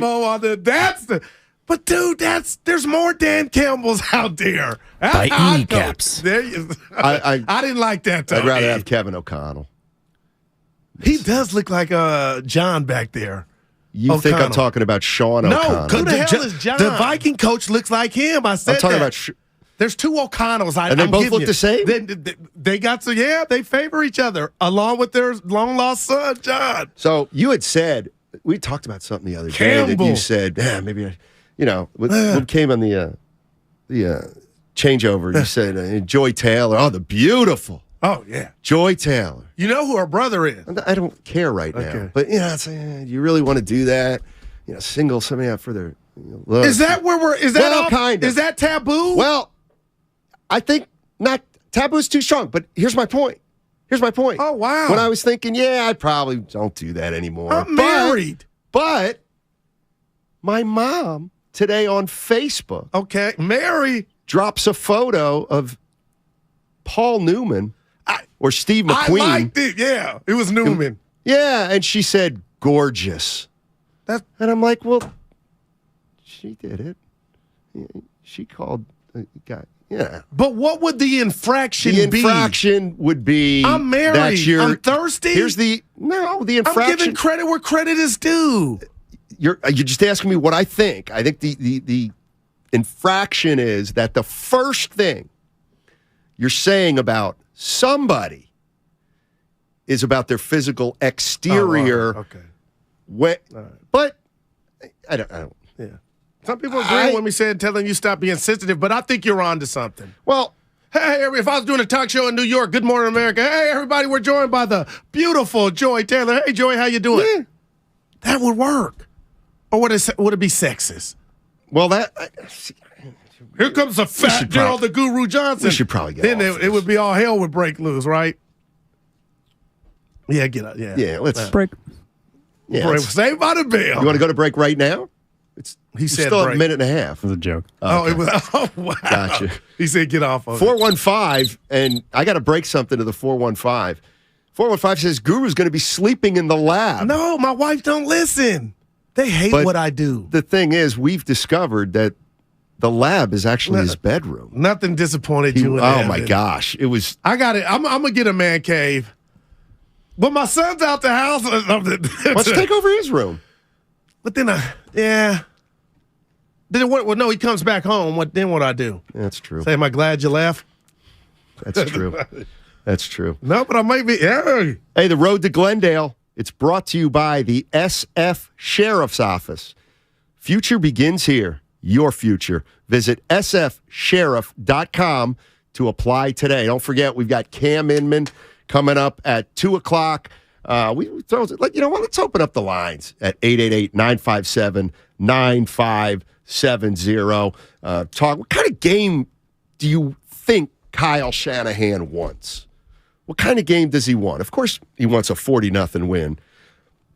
But how do you think he's scripting it out? I'm not necessarily talking his plays, but be the best way for the Niners to get over on the Eagles this weekend. 888-957-9570. I'm the voice of reason. Roasters unite, baby. It's going to be a party in the 215 this weekend as Joe Shasky and myself, Bonte Hill, hit Philadelphia. We're going to have some cheesesteaks. We're going to hit the Rocky statue. We're going to ring the bell, and we're going to go out there and kick the Eagles' ass. Thanks to Boxer and Gerson for sending us to the NFC title game where the Niners will hoist that NFC title trophy. Boxer and Gerson, Northern California's premier workers' compensation law firm, helping get your workers get their lives back for over 40 years. So, the other day, I bought an extremely chatty... Boring story time! Make that an extremely catty cockatoo. You're welcome! Apparently, the pet store won't take it back. But, hey, I'll manage. I love that for you! Just like I manage without home internet. No, you don't! Sure, my mobile hotspot is slow and makes streaming shows unbearable. Aw, Bertie likes to stream! But I'm making do. Oh no, who's this? My lady friend! It's mating season, duh! No home internet? It's not that bad. No, not there! It is that bad. Don't settle. Get Xfinity Home Internet for just $19.99 a month for 1 year with a free streaming box. Call, click, or visit a store today.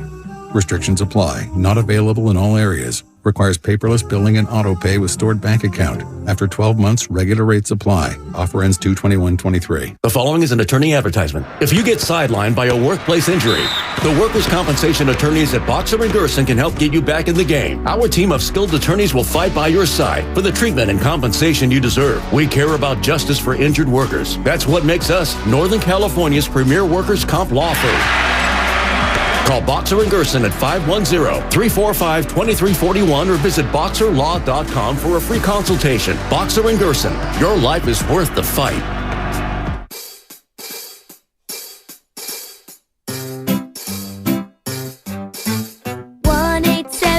Cars for Kids. KARS Cars for Kids. 1-877 Cars for Kids. Donate your car today. 1-877 Cars for Kids. KARS Cars for Kids. 1-877 Cars for Kids. Donate your car today. With car prices at an all-time high, our donors are now getting highest receipts ever. Donate at carsforkids.org, and your car can be picked up tomorrow. 1-877 Cars for Kids. KARS Cars for Kids. 1-877 Cars for Kids. Donate your car today. Now accepting donations of land, homes, buildings, or any kind of real estate. Hi, I'm Brian Bakhtiari. Executive Manager of Stevens Creek Subaru. With all the recent storms in California, it's a reminder of the power and unpredictability of Mother Nature. At Stevens Creek Subaru, we understand the importance of all-wheel drive, whether it's getting you to the slopes or coast, but more importantly, getting you back home safely. No matter what the elements, there's no better place to buy your next vehicle than Stevens Creek Subaru. Subaru has been awarded the most IIHS Top Safety Pick Plus awards than any other brand since 2013, and Kelley Blue Book's most trusted brand 8 years in a row. As always, at Stevens Creek Subaru, you always get good prices, great selection, and truly exceptional service. So whether you stop in for service or to take delivery of your new Subaru, remember to stop by the Wilderness Cafe and talk to our Subaristas. It's just another reason why Stevens Creek Subaru is the Bay Area's preferred destination for all things Subaru. We're located on Stevens Creek Boulevard just off of Winchester or online at StevensCreekSubaru.com. And remember, buckle up and drive safely. Tune in this week to kick off with Boomer and Valenti, where they break down all the headlines in the NFL. Brought to you by Wendy's. Wendy's knows everyone hates cold, soggy fries, so they've changed theirs to serve them up hot and crispy, guaranteed. If yours aren't, then bring them back and they'll replace them at participating U.S. Wendy's. Business owners, you may be eligible to claim the Employee Retention Tax Credit, a payroll tax refund from the United States Treasury, applicable to businesses who kept employees on payroll during the pandemic. Contact Paychex to see if you qualify at paychex.com/ERTC. Paychex is proud to have helped more than 45,000 businesses secure over $9.2 billion in ERTC claims, an average of $190,000 per business. Paychex.com/ERTC. Progressive presents Adjusting to the Suburbs. I never really thought about tools until I bought a house in the suburbs. It's like this weird homeowner test if I need a tool for a project and don't have it. And my neighbor Ted loves to give me that look when I ask to borrow a pole saw. A year ago, I didn't even know pole saws existed. And now I gotta borrow one from Ted? What is happening? Anyway, when you save with Progressive by bundling your home and auto, that's the easy part of adjusting to the suburbs. Progressive Casualty Insurance Company coverage provided and serviced by affiliates and third-party insurers. Adopt US Kids presents What to Expect When You're Expecting a Teenager. Learning the lingo. Jelly. Jelly adjective. Jelly is a shorter, better way to say jealous. As in, Chloe, I am like so jelly of your unicorn phone case.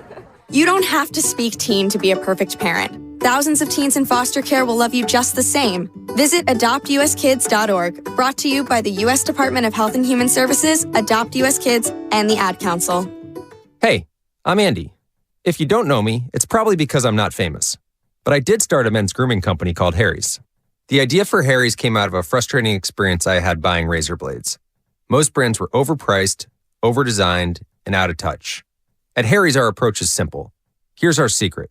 We make sharp, durable blades and sell them at honest prices for as low as $2 each. We care about quality so much that we do some crazy things, like buy a world-class German blade factory. Obsessing over every detail means we're confident in offering a 100% quality guarantee. Millions of guys have already made the switch to Harry's, so thank you if you're one of them. And if you're not, we hope you give us a try with this special offer. Get a Harry's starter set with a 5-blade razor, weighted handle, shave gel, and a travel cover, all for just $3 plus free shipping. Just go to harrys.com and enter code FRIEND at checkout. That's harrys.com, code FRIEND. Enjoy!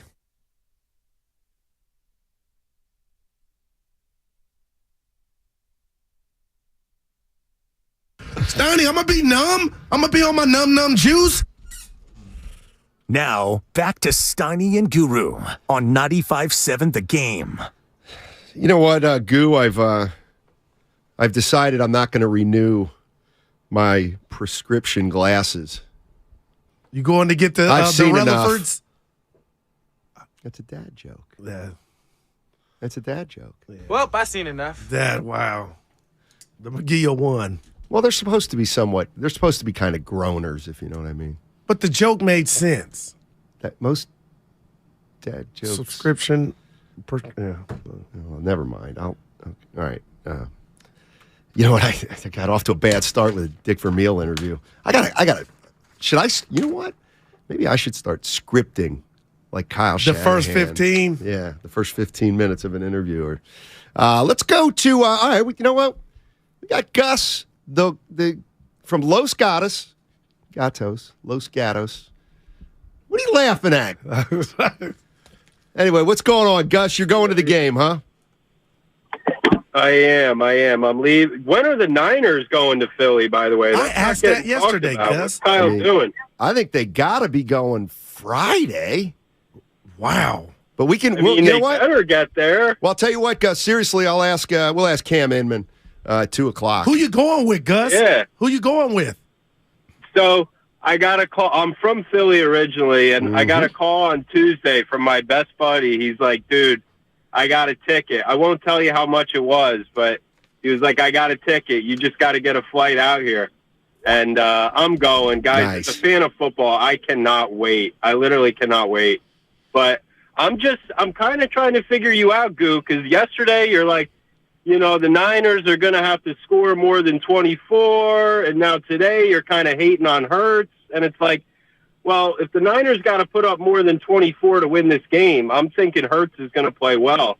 And what's not getting talked about is before the season, the Eagles were shopping for quarterbacks. They were looking at Russell Wilson. They were shopping around. And to see what Hurts has done and the humility the guy has, I couldn't be a bigger fan of his. And, just like Purdy, he was counted out a little bit. And he faced the adversity, and to see what he's done is amazing. Now, obviously, like Purdy, he's got weapons. He's got great weapons, but the guy's doing it. And to go back to Sirianni, I get it. It can rub people the wrong way, but I think he's got a lot of help, too, from his coordinators. Both his offensive and defensive coordinators are interviewing for head coaching positions. And that's just got to take some of the burden off the head coach, knowing you can delegate to real professionals. Hey, you know what, Gus? Let me tell you something. You speak well.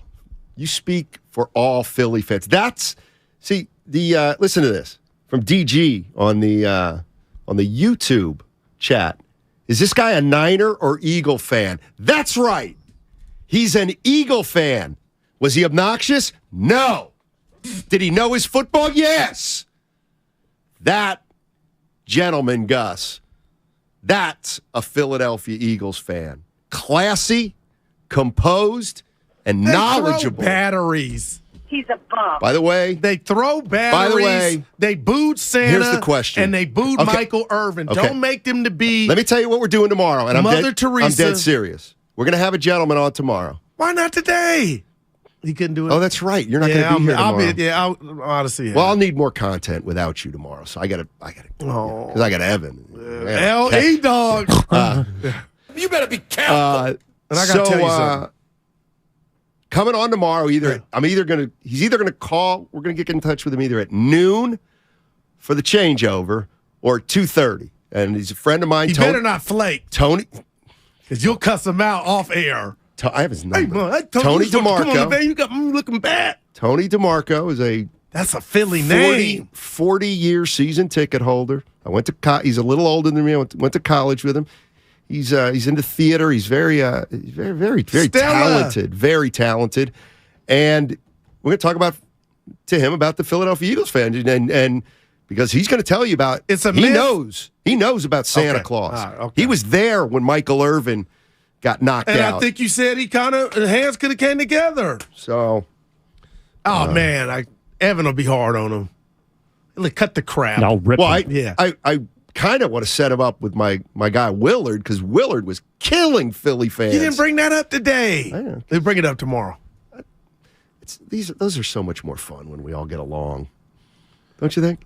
No, it's never personal. So yes, when there's something, you can't say that. I'm not you. I'm a lover, not a fighter. It sounds different. People think, oh, you and Steiny. Come on. Hey, I got a friend, Marky. So I'm unlike you and a lot of others, Steiny. I've been out high school years, and I got like 12 or 13 dudes that I went to school, played Little League with, that are still my friends. I got this one friend, Marky. Okay. Niner fan, listens to us every day. We bet $50 last year on the Niner-Dallas game, and somehow I forgot to pay. Okay. So he sends me a text. We hadn't been in communication. He goes, you want to run it back? I go, run what back? He goes, dude, you owe me $50. I was in the car, felt so bad, but I took the bet. And now I owe him 100. Wait, what'd you bet again last week? Yeah, so not for this week. Yeah, for last week. But he got to call in so I can give it to him, right?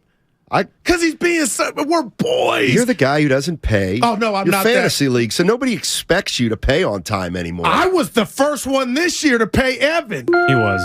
Dude, it bothered me. It's not up. Like, hold on. You know what? This is the text line. Phil, it's coming, Phil. Quit talking about it. Pay the man his money. I got to wait for payday. Because the wife will be like, well, where's it's not that even go? payday Friday, is it? Next Friday. How can you be out of money? It's not even halfway through the paycheck. Welcome to my life. But you see, gas coming Why don't you down. just Venmo him right now? But you got to have something to Venmo. I told him I'm going to take care of him. What's his name? Marky. Hey, bushes are moving. That's a term when people looking for you, study. The old cartoon with the bushes. You can see the feet under the bushes. But, man, that's my boy. I'm going to pay him, Stoney. Fabian Gonzalez thinks you should pay him interest. 120. And that's my dog. Not. Yeah, I'm going to take care of it. Let's go to Matt. Matt's in Carmichael. Hey, Matt, how you doing, buddy? Doing all right, guys. Doing all right. Hey, obviously we know Travis Kelce is huge for the Chiefs. I've been watching the Eagles games last couple of weeks, and, Jason Kelce is obviously a force for them.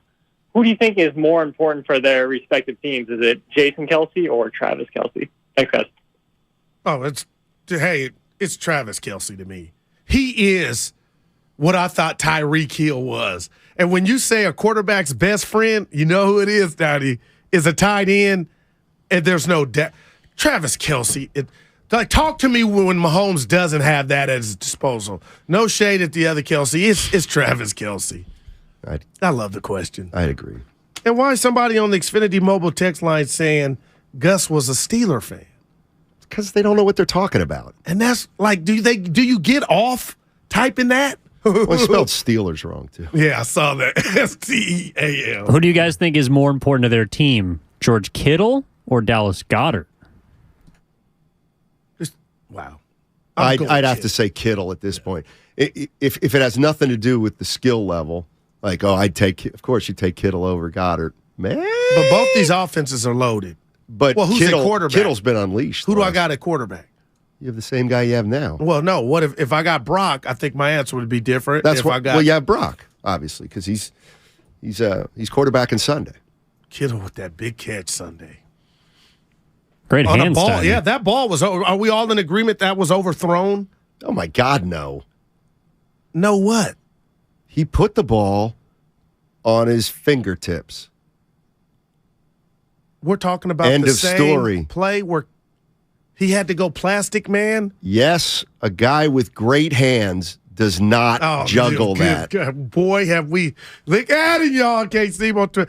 Come on. That was a. What? And Kittle, he put his life on the line, his body on the line for that catch. Apparently he didn't. Because that Dallas guy. Dude, he's getting killed for it. He should be. His contract status is. a lot of people not happy. But you know what? Risk your neck and chest to separate. Diggs, you got to separate him from the ball. Business decision.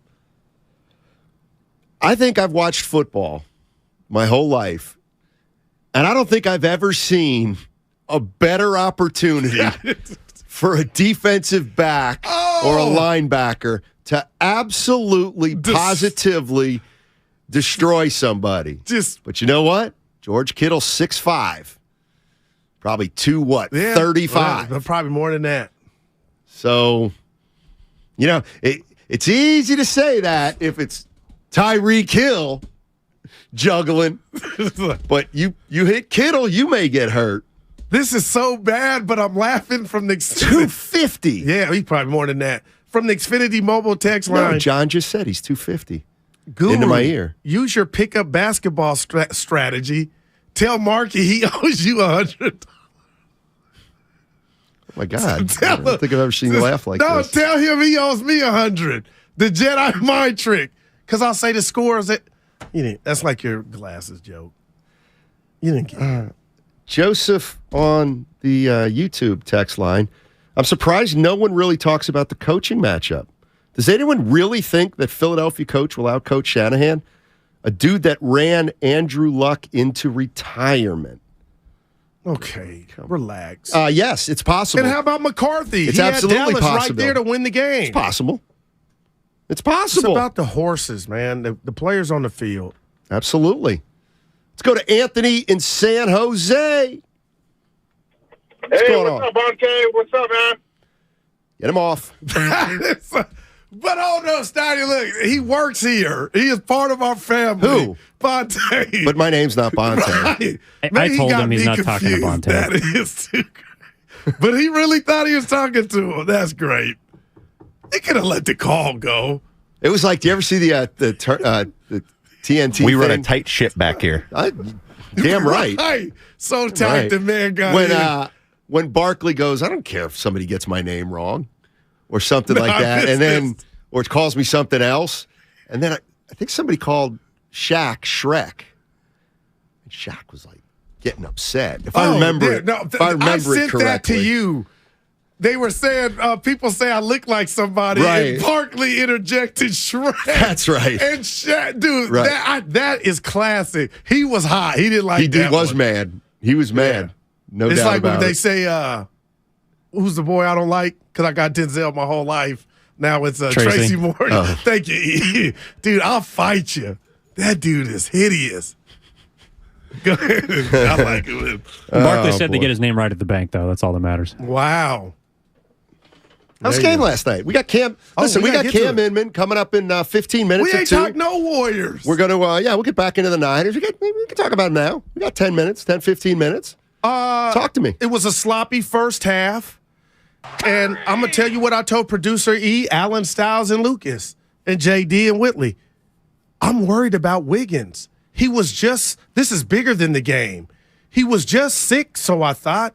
And I'm just wondering, will he be available tomorrow? But with that, Jordan Poole won him the game.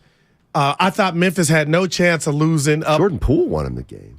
Yeah, that's what I just said. He just made a layup. DiVincenzo won that game for him, baby. I'll give you that because we did talk about that. But Steiny, they foul.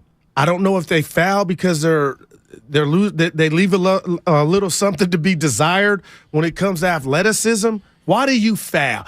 If you had to talk to a team, forget the Warriors, You're gonna and you hate say, my answer. "Hey, this is Matt Steinmetz from Reading, PA." Steiny, talk to our team. They foul a lot. Why would you say that is? Because they're old. They're an older team. Their players that mean the most are all just losing some of their quickness. But they're a year removed, Mr. Matt Steinmetz, from winning a I know, championship. and you say a year removed, and I say, man, that's a big year. It ain't like last year anymore. They went down Memphis and tied it up on a foul. Like, I'm telling you this, I really believe once the playoffs start, come talk to me about the real Golden State Warriors. Now, you may say, Goo, what seed are they going to be? Right. Could be 7th. Well, that's a play-in. Oh, my God. That's not the playoffs. Okay, they're about to go on a run. Okay. Yeah. They got Toronto who beat the crap out of Sac last night. No light to beam. So, see, that wasn't funny, and you laugh. And then the stuff that I want you to laugh. I'm laughing at Light the Beam, and not you. It's fantastic. There's nothing ever fantastic in the or NBA. corny. Oh, this is real. To put a light beam. Well, you don't like Star Wars or nothing. You don't have no imagination. Why not? Fireworks after every win. Where? On top of the And stadium. who wants to hear that? That's still only 9. Well, they start at 7:30. It's still like 10 at night. When they do the national anthem and then they do the pop pop, I duck. Like last night, slow down. We didn't win last night. That's all I'm saying. No doubt. And I was thinking about this. No I was Wiseman. Like, they came to play. They won. The issue has not been getting up for games here and there during the course of the season. The issue has been what's going to happen Friday in Toronto. Here, but it's against Toronto. Athletic, long. What if See, I'm not. The And MO JD is and I still talked lose. about this study. I think that is not low hanging fruit. That's not what I'm saying. They're coming to play. They came to play in Chicago when they lost without DeRozan. Like last night, that wasn't Boston to me. I'm not even looking at the Warriors like sometimes you do a no-show. That's why I'm more panicked than you are about, Okay, what I thought is the problem, it may not be the clutch. It could be the tranny. You know what I mean? No. Like you keep saying they came to play last night, like that supersedes their. They almost lost that game. It technically, they should have lost. Well, so you're saying they came to play and they still almost lost? That's what's good. And I believe more times than not, that's why I cited the Chicago game. They came to play. Well, Draymond told us he didn't because he needed the heckling from the fan. So I can't go against him on that. But I don't know where this thing is going to end up, man. But you do not want to be in the play-in game. And Curry is not all the way back healthy. He'll never tell you that because he's presidential. And no Wiseman. Kuminga, great dunk. But you see, I ain't in here saying it was a dunk, left-handed throwdown. It was sweet. It was a sweet dunk. You didn't tweet. About what? The dunk. AJ Anunoby. Why'd you do that? Because he's on his way. It's OG. They're making fun of me because I said AJ Anunoby. That's one of Spadoni's favorites, to tell you the truth. I don't mind it. I actually don't mind it. I was thinking about Spadoni. Why? There's 3, I got to imagine, 4 show threads. Spadoni's the most popular dude. Yeah, I would agree. I got to believe he's on all 3. He's on the morning.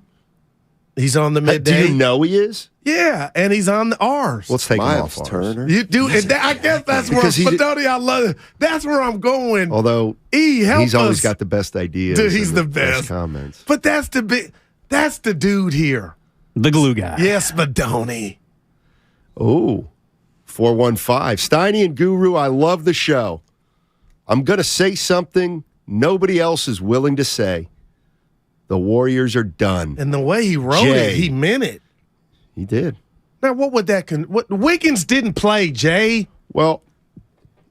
They are small. Of course, because I'm a man of nuance. My first question is, well, what is done? Not winning it. Right. I'd finish that sentence with the Golden State Warriors are done winning titles.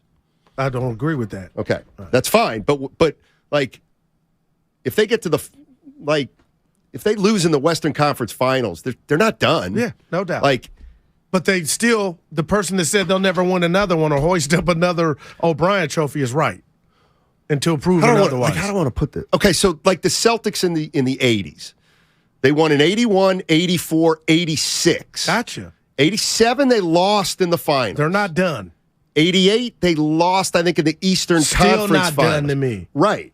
So that's why they say, the Celtics in the 80s. Well, they didn't win anything after 86. And Steph may be without Clay. I hope this is not the case. Wait, why? There's a scenario to where Dre can move on, Clay can move on, and if you still got Steph, Jordan Poole, and whatever happens, like there's going to be a new version of this team. And I'm telling you, I saw something I didn't like last night. Tell me. I didn't like going small in the regular season. Because I thought that was so prestigious to where that was something you do in the offs. Yep. But Curry, shows if you feel like you need are. to jump, no doubt. But the combination of Looney, and I don't know how you avoid it, and Draymond Green, who are natural non-scorers or look for their own shot, is finally, when they say the chickens are coming home to roost, I'm telling you, Stoney, that is a bad omen. We are in a league now more so than ever. It's about scoring. League stinks. Offensively, you cannot have 2 guys get the ball, go. But they're not going to go because they're going. Yeah. That is a problem. Well, that's why they moved. But last night, Wiggins wasn't there, so I saw it more than normally. But hold on a sec. Normal. I don't like it. Then why is Curry, Clay, Wiggins, Looney, Draymond the best plus-minus unit in the league? Well, what did you tell me? Goo, there ain't and I love that stat.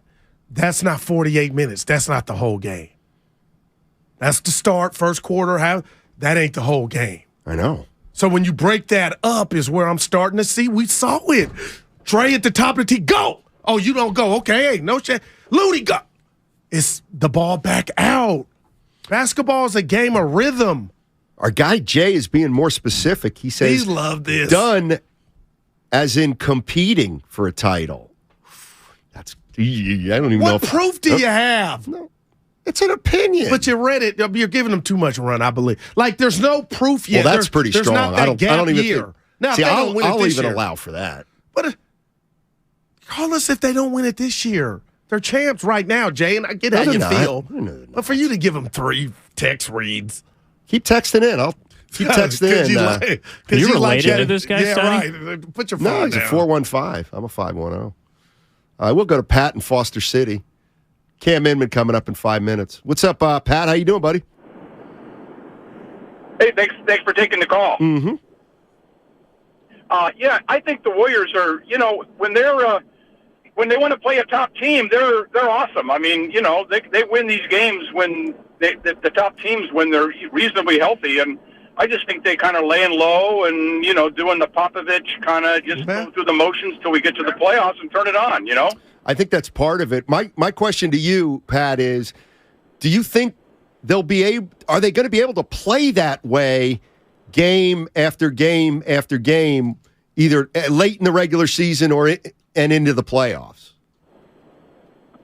Well, they did last year, so They did. Thanks, Pat. Appreciate the call. They did last year, but this year has been They were the 3rd seed. Dramatically different. Nope. They won 18 of their first 20. And at Christmas, they're all thinking, you know what? We can be pretty good again. And that was already in their head. They knew that as they struggled a little bit through the course of the season. But that's coming off a year to where they were eliminated in a play-in game. Right. They had motivation. The incentive, right. Yeah. So this year's like, oh, okay, if that's what you want to believe. Well, that's all I could believe. Well, they used to be able to play I'm telling you with this much effort and be 30 and 15. I can't be on both sides of the barn. They're 24 and 24 after 48 is not is part of the plan. I'm sorry, I was 24 and 24 after 48 games is not part of any plan that I think that's what they set out to do. Not. And I think they're embarrassed by that road record. And you could tell Kerr can't stand it. Well, then go win some games on the road. Like you always used to do. We got Cam Inman on the other side. The road to Glendale, it's brought to you by West Credit Union, working for you today, tomorrow, and together. This segment also sponsored by Anheuser-Busch. Coming up next on the Bud Light guest line, 95.7 The Game, 49ers insider, Cam Inman. Steiny, are you ever in a good mood? I'm in the best mood of my life right now. Are you kidding?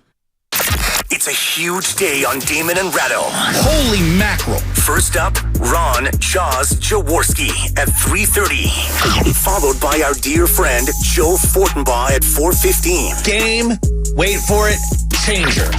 And last but not least, Steve Kerr at 5. Stuff is incredible. I mean, he's just made to be the face of the franchise. Today on 95.7 The Game. Bud Light is brewed to be a delicious, easy-to-drink beer. Bud Light. Easy to drink, easy to enjoy.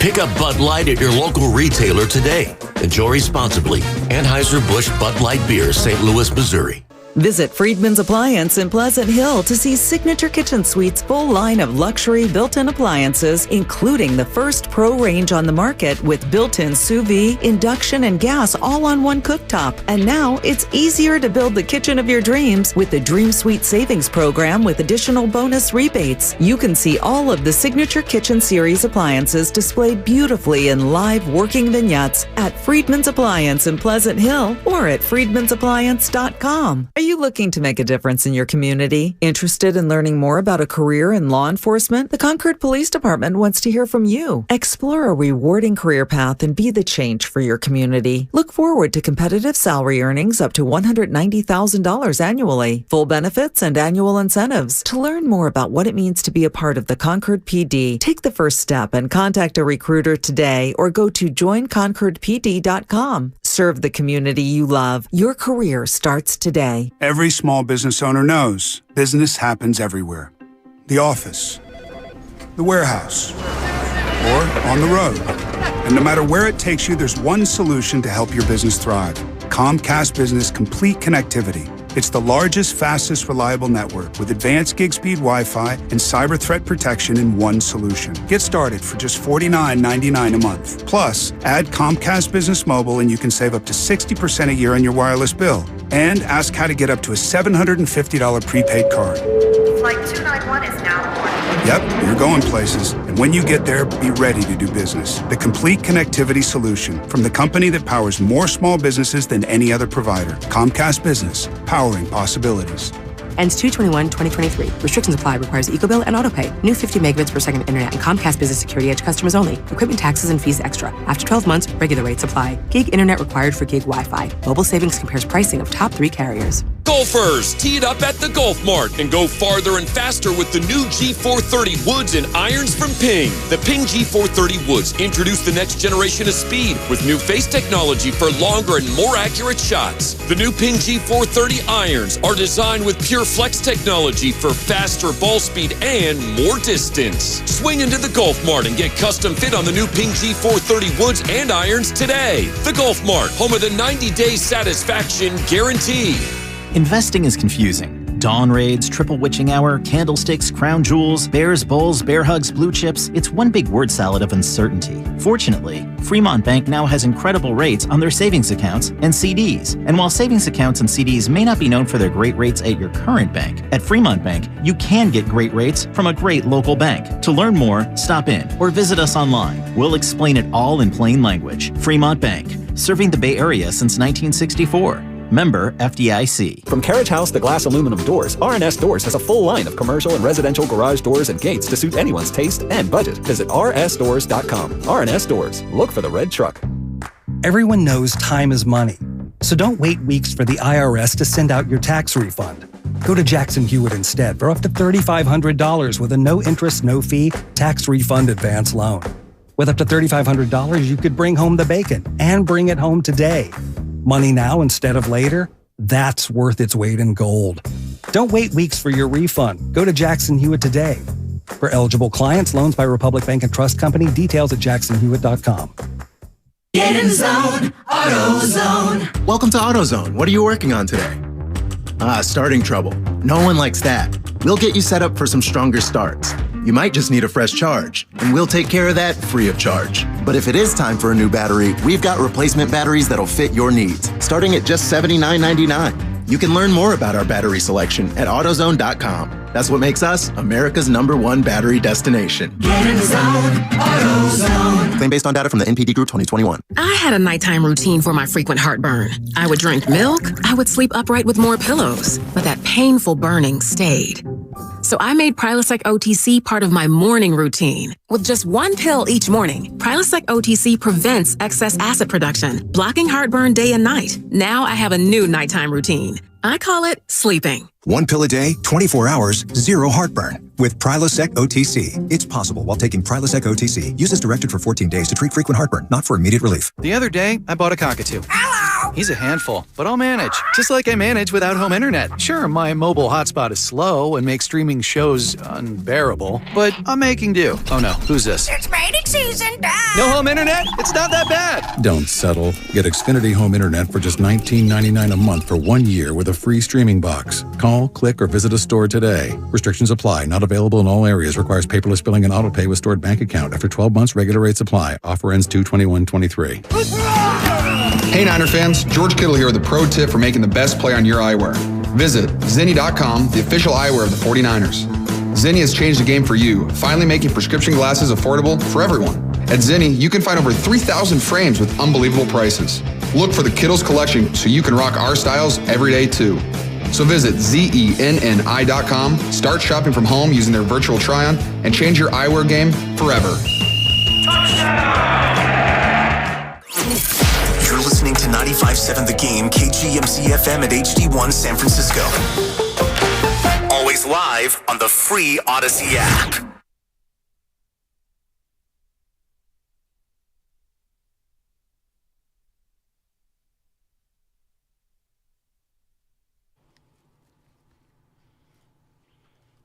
Now, back to Steiny and Guru on 95.7 The Game. See, that bothered you, didn't it?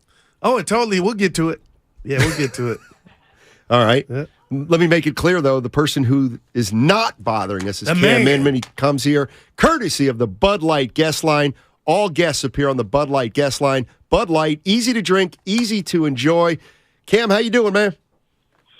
Sonny, I think in 48 hours I'll be sitting in the Palestra watching a basketball game. What game? Big Ten is hosting Harvard, as long as my red-eye flight gets in tomorrow night. Wow. Let's go Quakers. Right? Got to see a little Ivy League basketball before we see some big-time NFL football on Sunday. You'll get a great look at the Palestra for that game. There'll be about 600 people there. Have you ever been to the Palestra? Kyle Usek might be there. I might have to represent for Kyle. Ah, that's a good point. Hey, real quick, have you ever been there? I've been to the University of Penn. I've not been in the Palestra. Yeah, it's great. I mean, it's just absolutely incredible. Cool. Let me ask you this, because a couple people on the text line had asked you, can you tell us basically the 49ers routine this week? When do they fly into Philly? When are they getting there? When did they practice? All that stuff. It is a little bit different this week because the NFL kind of takes over some of the scheduling, in that the Niners would, like today, for instance, a Thursday, they would usually have a lot of their locker room access and interviews after practice. But because the NFL has switched things up, they brought out, I say, like 4 players to the podium before practice, along with D'Amico Ryans, and then we got Kyle Shanahan on consecutive days, which only happens during the playoffs, something like this. So basically, the schedule's a little bit different. It's like player-wise, they're fine because at the practice, they just don't have to deal with us after practice. And then tomorrow afternoon, they will board a flight and they will head to Philadelphia, and they will. They are not staying right in the heart of downtown like they have in past years, I believe. I don't want to give away where they're staying, but where are they? What time do they get to Philly on Friday? Gosh, I just know that they fly out tomorrow afternoon, I think around 2:30, because I know some people like to do the farewells out of here. So they'll get my there guess is 10 or 11, right? probably. Yeah. What's that? They'll get there around 10 or 11 at night on Friday. Yeah, but you know what? For the local fans here, because a lot of them will line up down by the train station as the Niner buses leave. So I would imagine that they should probably be here after 1, maybe between 1 and 3:30 is when those buses would depart for the airport. Gotcha. Cam, before I talk about this showdown. Oh, I'm sorry. I'm sorry. And then what's Saturday look like for them in Philadelphia? Yeah, so I don't know exactly where they'll do it, but they usually will do a walkthrough practice at some field, very private and secluded.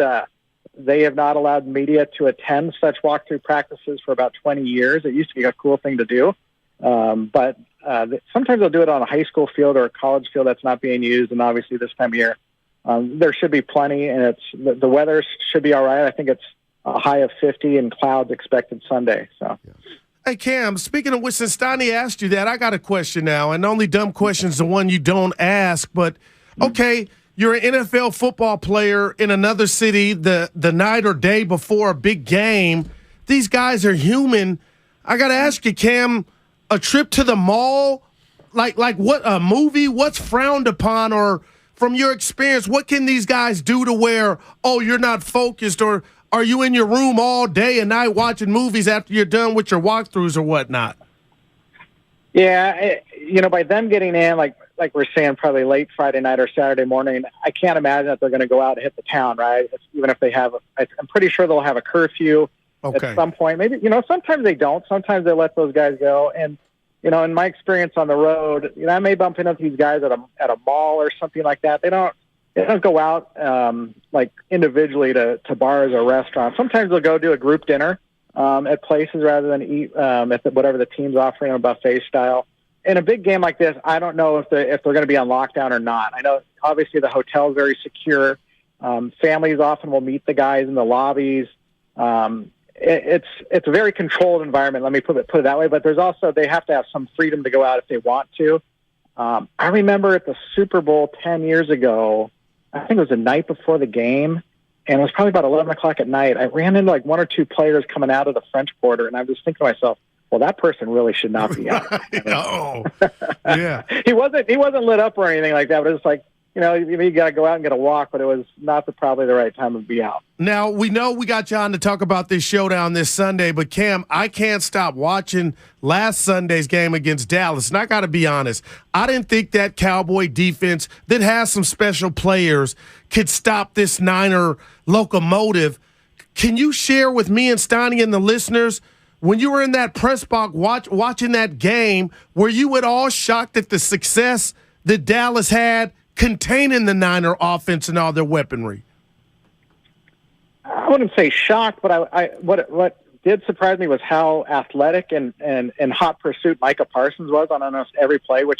So basically he was as advertised, and also DeMarcus Lawrence played really well too. Yeah. And then the defensive front, basically they stuffed the Niners how they tried to run, and then the second half the Niners wanted to play more power ball and just go up the middle. Which honestly, you guys, back in training camp, I talked about this, that this was going to be more of a power run team, and they really showed when it counted against the Cowboys that they got these beefier offensive linemen like Aaron Banks and Trent Williams are able to pull and push guys out of the way. That's what opened the hole for McCaffrey on the touchdown.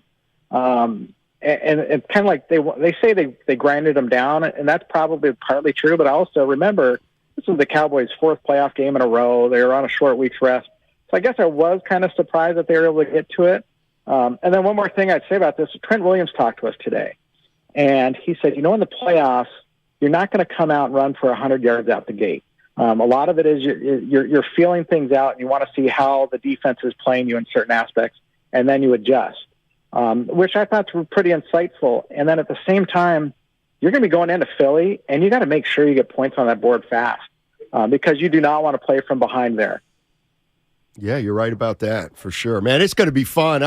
I'm trying to think, and I know the 49ers have had success this decade, but for some reason, Cam, this one feels like it's more anticipated than the others. I don't know why. I don't know if you feel that way. Well, aren't you a Pennsylvania guy? Absolutely. Yeah. Well, that could play into it, but I hear what you're saying. I'm saying 49er fans Cam. around. Yeah, good call.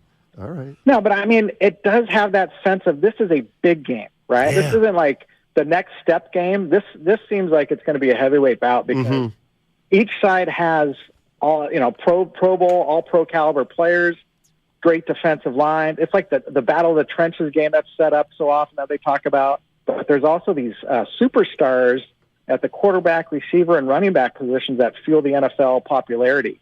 And that's why I think everybody is jacked to see how this is going to go. And I think it's going to be a tight game. I have the Niners winning 24-23. Wow. But sometimes when we think it's going to be a tight, like low-scoring game or something, that's when everything goes haywire. And next thing you know, it's a high-scoring game with turnovers could flip a game instantly, and that's just unpredictable. Hey, Cam, before we let you go, Stoney's been coming here with the tight hip, and he's got this little gadget where he put, I saw McCaffrey with it. Yeah, Theragun. Theragun. Yeah. Hey, what's up with McCaffrey and his calf? Because I saw him with one using that thing. Yeah, he's fine. I'm worried about Steiny. Now, I'll tell you that Theragun. The TMI. I got my wife that for Christmas 2 years ago. We've been married, I think, 23 years. And she says the best Christmas gift I ever bought her. And it's incredible. It is great. I mean, because the Niners have been using those here for, I don't know, maybe 4 or 5 years, and guys use them a lot, like on their sore muscles. McCaffrey was not using one he's bruised. I don't think you want necessarily to slam that into and irritate the bruising more. But he was suited up for practice today as we were going out to as we were leaving the locker room, and Shanahan had told us he's not practicing today. McCaffrey told us there's zero chance he's missing this game. So when I saw him in the locker room, I said, "Hey, you're all suited up. Are you going to practice?" He says, "I'm going to be ready to go." He's playing. It's just he's not participating in the official practice. What he did do and what he's doing this week is taking part in the walkthrough. It's kind of the slower version where they're going through their script of where you need to line up on plays, and then they run through practice. Thursday is their full speed practice day, so this is their bigger full speed practice. But so his duties are probably falling to a guy like Tevin Coleman, who won't be in the game, so that McCaffrey and Elijah Mitchell can have fresh legs, although Mitchell's not practicing today as well. Cam Inman, have fun, man. It's going to be a great game, I think. Okay, guys, I'll see you at the top of Rocky Steps on Saturday morning. That's Brocky. Eye of the Tiger. Oh, Brocky. Yeah, you like that? Yeah, not as bad as my plan. I just posted on Instagram of a video of your quarterback there with the lineman, and I called it Beef and Broccoli. Oh, I get it. I'm gonna give you a 2, Cam. That's pretty good. Hey, I'm a 3-time dad. I can make dad. That's true. All day. That's true. Yeah. All right, buddy. Take care. All right, see you guys. All right. The Road to Glendale. It's brought to you by the SF Sheriff's Office. Your future begins here. Visit sfsheriff.com to apply today. The segment's also brought to you by the Department of Healthcare Services. 24-23 Niners. Cam, of course he was going to. No, not necessarily. Well, what? What if he would have said 24-23 Philly? So? Would he get an evil text? He got to read the room. Cam knew what he was doing. That's called finessing. He sort of. I don't know. If he really thinks the Eagles would win. Well, would you go on when you were covering the Warriors? Would you go on in a different city and they have you on and say, I really feel like the Lakers going to beat the Warriors? All the time. Now, that's not a shocker. First of all, I'd be like, why are you having me on your radio station? They'd be like, well, Lakers Warriors tonight. And I'm like, exactly. What? We got no chance. No. You're playing. Oh, no, I'm not. I can see you doing that. Warriors had, I think, a 5-year run where they didn't win more than 23 games. We lived it. Hey, it was a great time I out. worked it. Yeah, we lived it. Actually, you didn't live it like I lived it. Yeah, we would say, who do they play? No. That was the draw. You didn't live it. You just watched the games. I had to be there every day. Every single game. I got to run down my Warrior resume. It's more about you're not there on practice days in that environment where people are down. You were not covering the beat when a young George Karl told Ron T's aunt from the Union, we take the BART, get off at the Coliseum. There's nobody there. Go down there, baby. You can sit wherever you want. Chris Washburn didn't have his jersey under the warm-up. Like and Ralph Malph. I don't remember. Remember Ralph Malph in Happy Days? That's my favorite show. He's actually fully dressed under his warm-up. So when the game ended, he took his warm-up off and he was like in a jacket and tie, ready to go out. Ralph Malph. Oh, Potsy was my guy. But anyway, George Karl, Chris Washburn, he got caught up in the town life. Yeah, he absolutely did. We seen a lot. All right, it's 2:15-ish. We got till 3 o'clock. 888-957-9570 is the number. We got the NFC Championship game Sunday at noon, our time. Of course, as you know, we broke some news earlier today. Dick Vermeil's going to be watching that game in Key West. Yeah. Key West, Florida. He's got a nice spread down there. They call it the Keys, right? I'm not even sure. Yeah, Key West, the Keys. I guess. I'm not. Guys in the back. You're so used to being Florida wrong. Keys. There you go. Never been to Florida. You've never been to Florida. Quietly a very big state. One of those states where if you usually drive to it going south, obviously, because it's at the bottom there. You get over the border, and you're only going to Miami. I mean, that's where you want to go. South Beach. But you got about 8 hours to go to get to Miami once you get to Florida. You never been to Jacksonville? No. How about Tampa? Louisiana, Texas. Fort Lauderdale. That's true. I want to go to the, that's Orlando, the new Disney World. Actually, I take that back. I've been to Orlando. It's pretty nice. He didn't like it. If you don't remember it, you didn't like it. I don't like Orlando. Why? It feels like a. Because you sound snobby when somebody's out of like. I'm asking you why. And I told you yesterday, you can find stuff to do in every city, but for Orlando on my power rankings of cities is very low. I'm a snob. That's all. And it's because Disney World. A couple things. Yeah, it gets too hot in the summer. Yeah, that humidity. Two would be it's hard to explain, but it feels like a pocket city. Like it doesn't feel like a big city. It feels like a little thing. And it's what would Oakland be to you? I'm just curious. Would that come under a pocket city, or it feels like a big city to you? The hell yeah. Yeah. Big Oakland, yes. or pocket? Big. I would say. It's spread out. I'm irritated.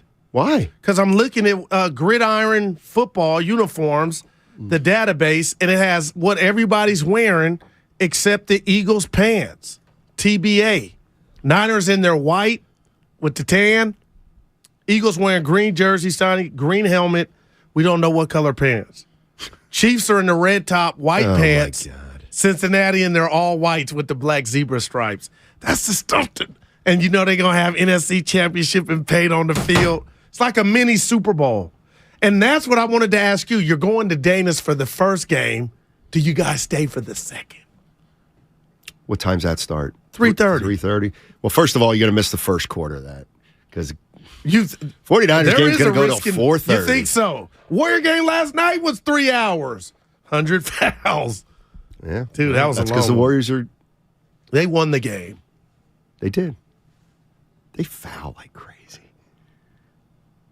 They do. They foul. Yeah. That was a good game, though. It was a good game. Wiggins a late scratch. Do we know non-COVID, right? I can't wait for tomorrow. I don't even think they specify anymore. You can always put the old stomach flu. The stomach flu. But he just was sick. Yeah, maybe he's Curry's third ejection, Steiny, in his career. Yeah, I didn't like it. See if I can. Well, the other one had to be when he threw the mouthpiece, right? Gotcha, that's one. All three mouthpieces. Are they really? Yeah. I can't remember the other one. What's the second one? Curry. Denver? He might have made that up. Yeah. You think he's licking right now? I think he knows he may have stepped in it. Okay. Is what I think. Jeff Garcia. By the way, I gotta answer that. What do you got? We got plenty of time. So let me give the Bay Area of people who are going to the game some cheesesteak advice. Would you like that? There's a ton of people in the Bay who are going to this game, and I will help you, and I am dead freaking serious. I texted my boys, and I said, what's the best cheesesteak place in Philly? And you don't worry. I Cuss said, words. I just said, I say these idiots out here think they know, they don't. Did I say that over the air? Because we got great cheesesteak spots out here. My boy Joe Fenlon, who's lived and worked there his whole life, said any good pizza shop. But that's a pizza shop. We want cheesesteak. That's where you can get the best cheesesteak. So, he says. I don't like that. Angelo's, Tony DeMarco, we're going to have him on tomorrow. Angelo's has moved into the top spot. If you like the hard-seated roll, I would still go with Jim's on South Street for that softer roll with your steak. Iskabibbles on South Street for chicken cheesesteaks, and John's roast pork makes dreams come true. So Iskabibbles on South Street, and anyone talking of a vegan cheesesteak should be shackled and drawn. My other friends are saying you can't have a bad. What about the cheeses, though? I want to hear about the cheeses. You get two choices, Cheese Whiz or regular cheese. Yeah, just like the roll. The roll don't matter to me because you said the hard roll. They don't just give you one roll. It should be a bunch of rolls. So it's but Jim's hungry. Jim's had check this. But Jim's, which I do love, had a fire not long ago and might not be reopened yet. In high school, we feasted on cheesesteaks from D'Alessandro's in Roxborough, which is a part of Philadelphia, on the text line. which I highly recommend. But it's apparently become so popular you might have long lines. My other favorite was the Steiny okay, yeah, that's just. They got one that Reading. No, these guys make fun of me because my sandwich tastes are just I don't even want to get into it. Yeah, I was actually in Philadelphia over Christmas, and Jim's is in fact burnt down. All right, but somebody says Pat's or Geno's. That ship has sailed. That ship has sailed. That's none of my buddies mentioned either of those. Put it that way. Well, they got one on Grand Lake, the cheese shop. That's the closest thing out here I've seen to them. No doubt about it. How hard we is did it a to make broadcast from the cheesesteak. Yeah, you put the meat in there, put some cheese, you're good. Also, you don't ask for a cheesesteak. You ask American with. Oh.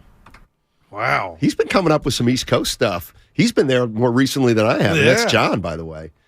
So there you go, everybody going to because that confused me. Going to Philadelphia for the game. Who the hell is John? Anybody going to that game? 888-957-9570. You can hit me up on the Xfinity mobile text line. Same number. Think a lot of Niner fans going? I think there's going to be a ton. We know two. I mean, I don't know if Cam. That's three. Well, I met a guy yesterday before we had dinner at Original Joe's. He is not going. He was a group of like 8 guys are going. And he's from he's out here. He's from out here. He's from out here. He's meeting some buddies from kind of all over. That's what I'm talking about. One of his buddies has season ticket. I don't know if it'll be a takeover. Probably not because it's Philly. No. But there will be. Niner fan. Niners 70-30 Eagles fans. It's going to be a little more than that, I think. Philly would be ashamed of itself if that happened. Yeah, I think, but there'll be Niner fans there. Damn. What would it take to get on the sideline? For me, a phone call.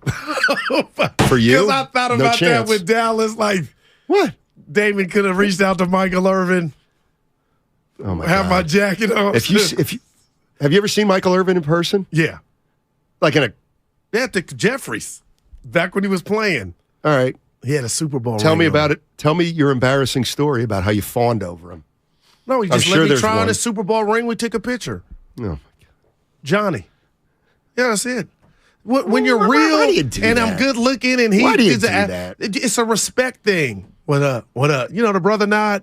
You take a photo. I'm okay. Well, you know, I wore 47 when you was coming out. I knew we wanted you before you came out. I would never, ever approach a celebrity or a pro athlete in a social environment. Do is cry at dinner with 3 other grown men about how Julius Erving stiffed you on an autograph. Tell the people that. Big difference. No, it's not. That's probably the worst analogy I've ever heard in my entire life.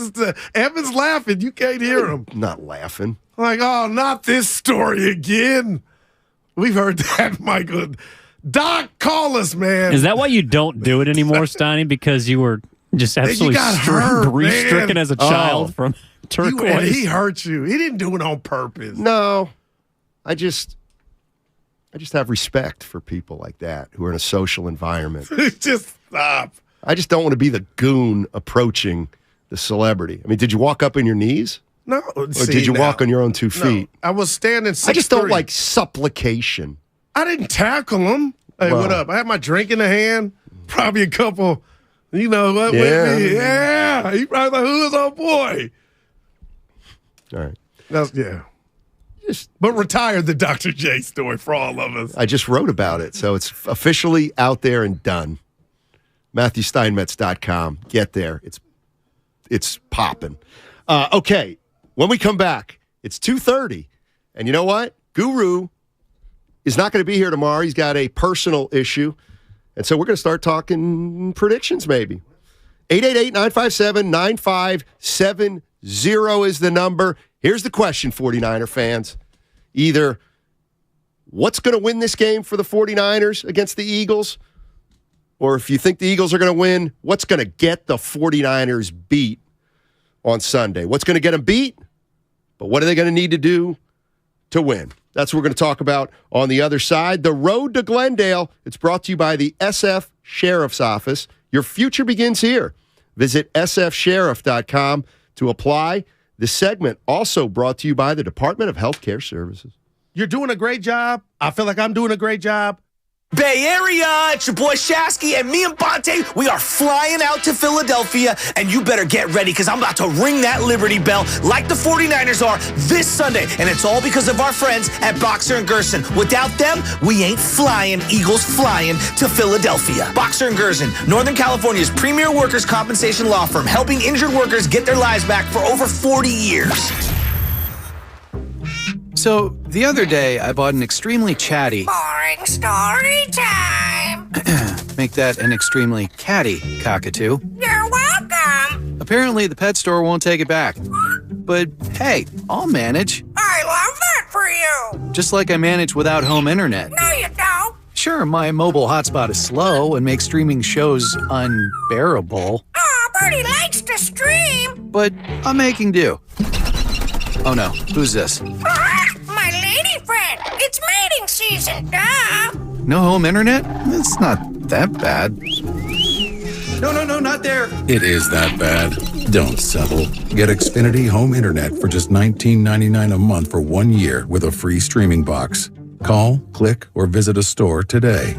Restrictions apply. Not available in all areas. Requires paperless billing and auto pay with stored bank account. After 12 months, regular rates apply. Offer ends 2/21/23. First, we decide where we want to go. Then we need to know the best way to get there. Hi, my name's Adam Barada. I'm the owner of Advantage Gold. We're the highest rated precious metals firm in the country. We teach people how to own physical gold and silver. Now, we've won the Best of TrustLink Award 4 years in a row because we educate our clients on how to buy gold and silver the right way. We don't pay celebrity spokespeople millions of dollars. We'd rather pass that value on to you.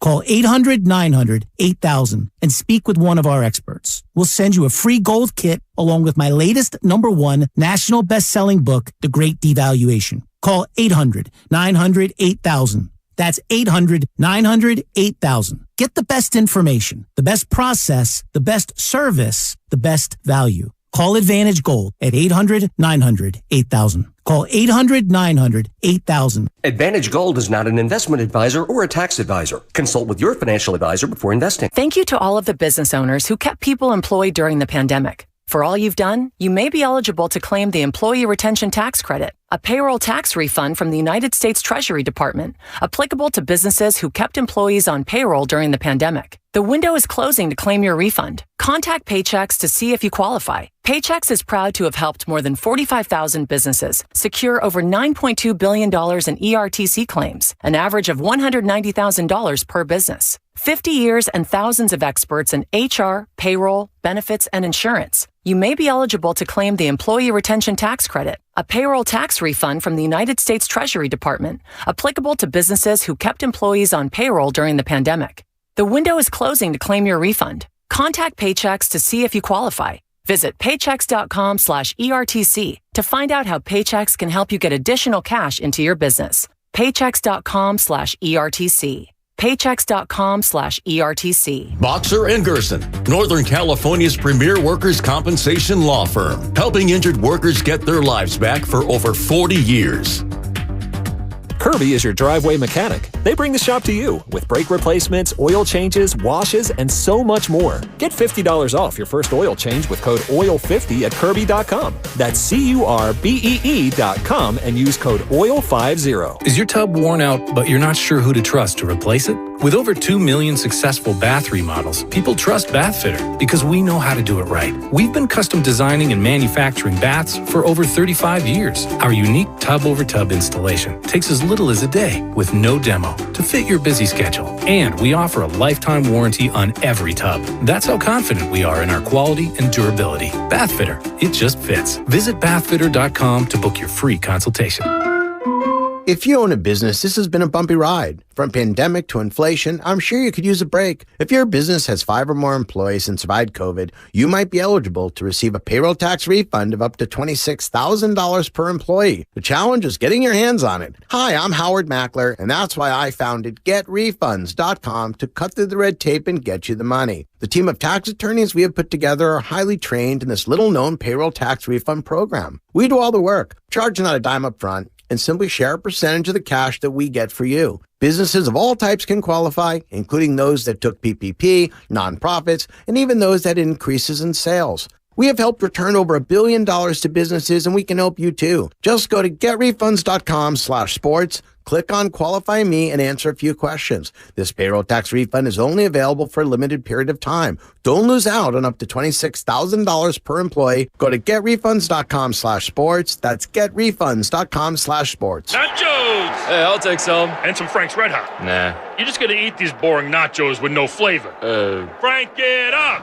Frank it up! This guy finally gets it. It's the perfect blend of flavor and heat. Frank's Red Hot. I put that on everything. In Hayward, sunny skies today, highs near 63. Weather brought to you by Pfizer and BioNTech. This winter, there are new COVID-19 booster shots designed to help protect against recent Omicron variants. Schedule your updated COVID-19 booster dose at vaccines.gov.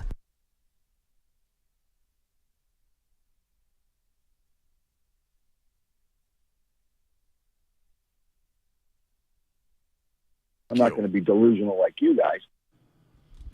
Now, back to Steiny and Guru on 95.7 The Game. All righty. Half hour left. Oh, by the way, Steve Kerr. 5 o'clock. 5 o'clock with Damon and Ratto. Joe Fortenbaugh. I'll stay in touch with him. He's going to be on their show? Yeah, there's a TV screen there with his face on it. It said 4:15. Oh, you missed. You weren't. We were having a discussion. You know what? Last time Joe Fortenbaugh was on with Damon Bruce, I listened to the interview in my car, and I called Joe Fortenbaugh after, and I said, dude, that was just such a fun. This guy. Now, why wouldn't you come in and say, Guru Evan, that's what I don't get about you. What do you mean? You don't share. You could have came in the next day if you called him, because I could totally see that happen. He's doing good. Huh? But I can't make you something you're not. Why do I have to share everything with you? What about what I told you in a timely manner? What about what I told you about me during the break? I can't even remember. Are you being serious? I said, Just Steiny, give me I a got key a character word. flaw. I'm telling stories about other people's lives like I'm the subject matter. And my wife would say, everything ain't about you, but I'm so excited to tell the story. Maybe I should let that person tell it. If he wants to. It's somewhat innocuous. I caught myself like, dude, that didn't happen to you. You were there. I mean, let that person tell it. Well, it's not a big deal to him. Well, I haven't looked at it like that. Oh, my. Oh, relax. But when you hear the noise, we got PTSD. Oh, God, I'm snitching. We got a gripe before I get out of here. Oh, really? Yeah. Don't get too excited. Well, I was going to. Not now. No, you're throwing me off. You're throwing me off. What's at stake today or Sunday? What's at stake for the Niners, for the Eagles, and for the two coaches and quarterbacks? Okay, I'm going to go Philly first. Okay. I honestly think this is a legacy game for Jalen Hurts to put his name up there with Burrow, Mahomes. We're talking about a visit to the Super Bowl if he cashes this ticket. Their season, outside of him getting hurt, has been perfect. And if he is the guy from Bama / Oklahoma, this guy is right there waiting for him. And I know you disagree with me. You say a lot of people are not giving the Niners a chance. The longer the game is, like, don't get in an early hole. For Brock Purdy, Steiny, I just feel like it's house money. I really do. But there's a part of me that thinks Dallas, not a blueprint, but that fast-ass defense did something that shocked me from a sense that they can be contained if they're playing a top-tier defense. So I think Brock's kind of a made man, but what if he were to be the reason they lost or had his first quote-unquote bad game? Would we be talking about, and we will, next season there's a competition? No. Because even if Brock Purdy doesn't have a great game, some great quarterbacks have had bad games in the postseason. Right. So he's 23 years old. Will you think differently of him? Like, hey, I got to see more against top-tier opponents. If what? If somehow he has a bad game against Philly. Well, then he has all season next year. Oh, right, okay. So you're giving him the keys. He's got absolutely. The keys. I mean, again, like, I don't think his performance Sunday will dictate how he comes into camp, in what position. I think he's coming in as the number one. Especially if Trey's not ready physically. Somebody said we would make the worst police partners. Yeah, that's true. I just pictured that Sanford and Son, Schmitty. Starsky and Hutch. Oh, man. No, it would be more like drop me off right here. More like Eddie Murphy and who's Nick Nolte. Yeah, 48 exactly. Hours. That's a good movie. Lethal Weapon. No, it's never, the last never movie saw you that probably one. what? Mel Gibson. Who? Lethal Weapon. Never seen it. Danny Glover. Oh, man. I've never seen it. Men in Black. You see Men in Black? Never. Oh my God. It might change if you got joy from a motion picture. I don't get joy from action movies. I get joy from movies that make you think a little bit. A guy climbing a rock. I'm evolved. You know what? This kind of bothers me. 510 Steiny's grumpy today. No, I'm not. Absolutely not. You're your normal self, we would say. I didn't call you grumpy. You're being what you are every day. I can't speak for what would make them call you grumpy. I don't know why they would say that. Speaking of which, I miss grumpies. We had stuff right at our disposal, man. Not anymore. You know, I was thinking about that. I'm serious. And we're going to get back to the Niners in 1 second. Trust me, boss. Look. So COVID has just really changed things. So are we just... Is the company kitchen just gone? Well, it's come back here recently. Yeah, they loaded up about 2 weeks ago. I got my issue in. Yeah, they got chips. I think they're just waiting for everything to just naturally die off. Yeah, no, they come back. There's nothing in there. Well, you slept on it for about 2 weeks. The rule was no. Like they don't. I remember I used to come in and buy a breakfast sandwich. Oh right yeah, I think those days are over. $4.95. Yeah, those days I think are over. And I loved it. Yeah.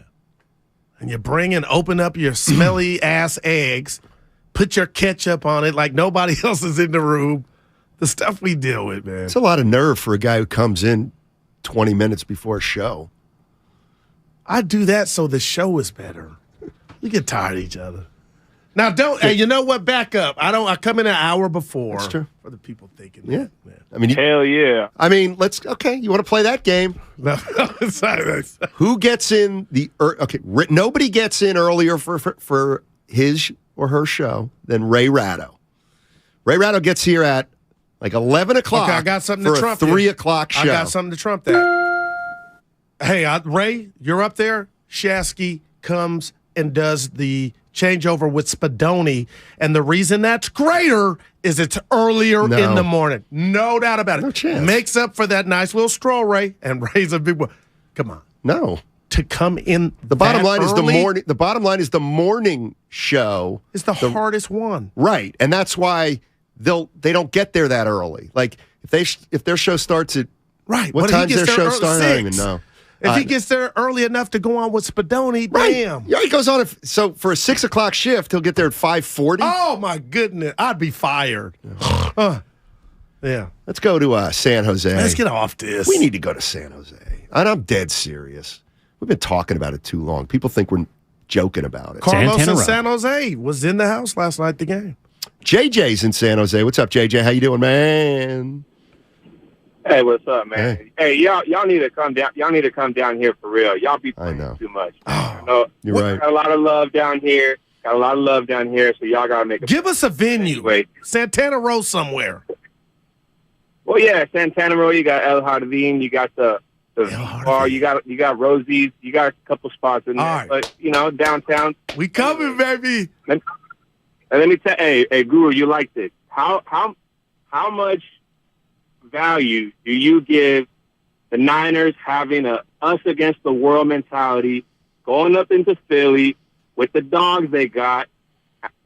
Put Purdy aside, because I think with who they got, they can ride with Purdy, and the fact that they got this us against the world mentality, and Philly's is feeding it, because I think they're actually taking the Niners a little lightly. I don't think, like Steve Kerr say, Philly has the appropriate fear of the Niners, and I think the Niners can use that. They come out hot, Philly is going to be nervous, and I think right now Steiny's tingling. Wow, tingling? That's a walk-off. I think the Niners got the edge, and I'll give you my prediction. You save yours for E and the listeners tomorrow. I mean, I think it's going to be a great game. If I had to bet, I think I'd bet on the Eagles, but only because they're playing in Philly. That's the only reason. I feel like they're just totally so crazy. Have you why seen is that crazy? Why is that crazy? Not that. Did Philly's getting this benefit of the doubt? They beat New York, but what has your eyes told you? Philly ain't played a meaningful game in umpteen years. We've seen the Niners playing a Super Bowl, NFC Championship game, and I know Jimmy's not there. Okay. That means something. That's all. I get what they're serving us. Hey, what would you like? Why are they even playing a big game? Play to Philadelphia Eagle, but Steiny, they gotta show me. And you know what? When I see you again, they may win 34-10. But don't put them people, not you, don't put them on this. They're selling us. But they got to do it. I seen the Niners go to the bowl. How long ago did they win a Super Bowl? 2018. Yeah, Nick, your boy fault. Yeah, how many? But that ain't this. That Peterson's ain't in Jackson. Okay, there it is. Yeah. The Eagles get no credit for their experience in 2018. That regime but the Niners get credit for their 2019. The head coach is gone. Trap. Caught.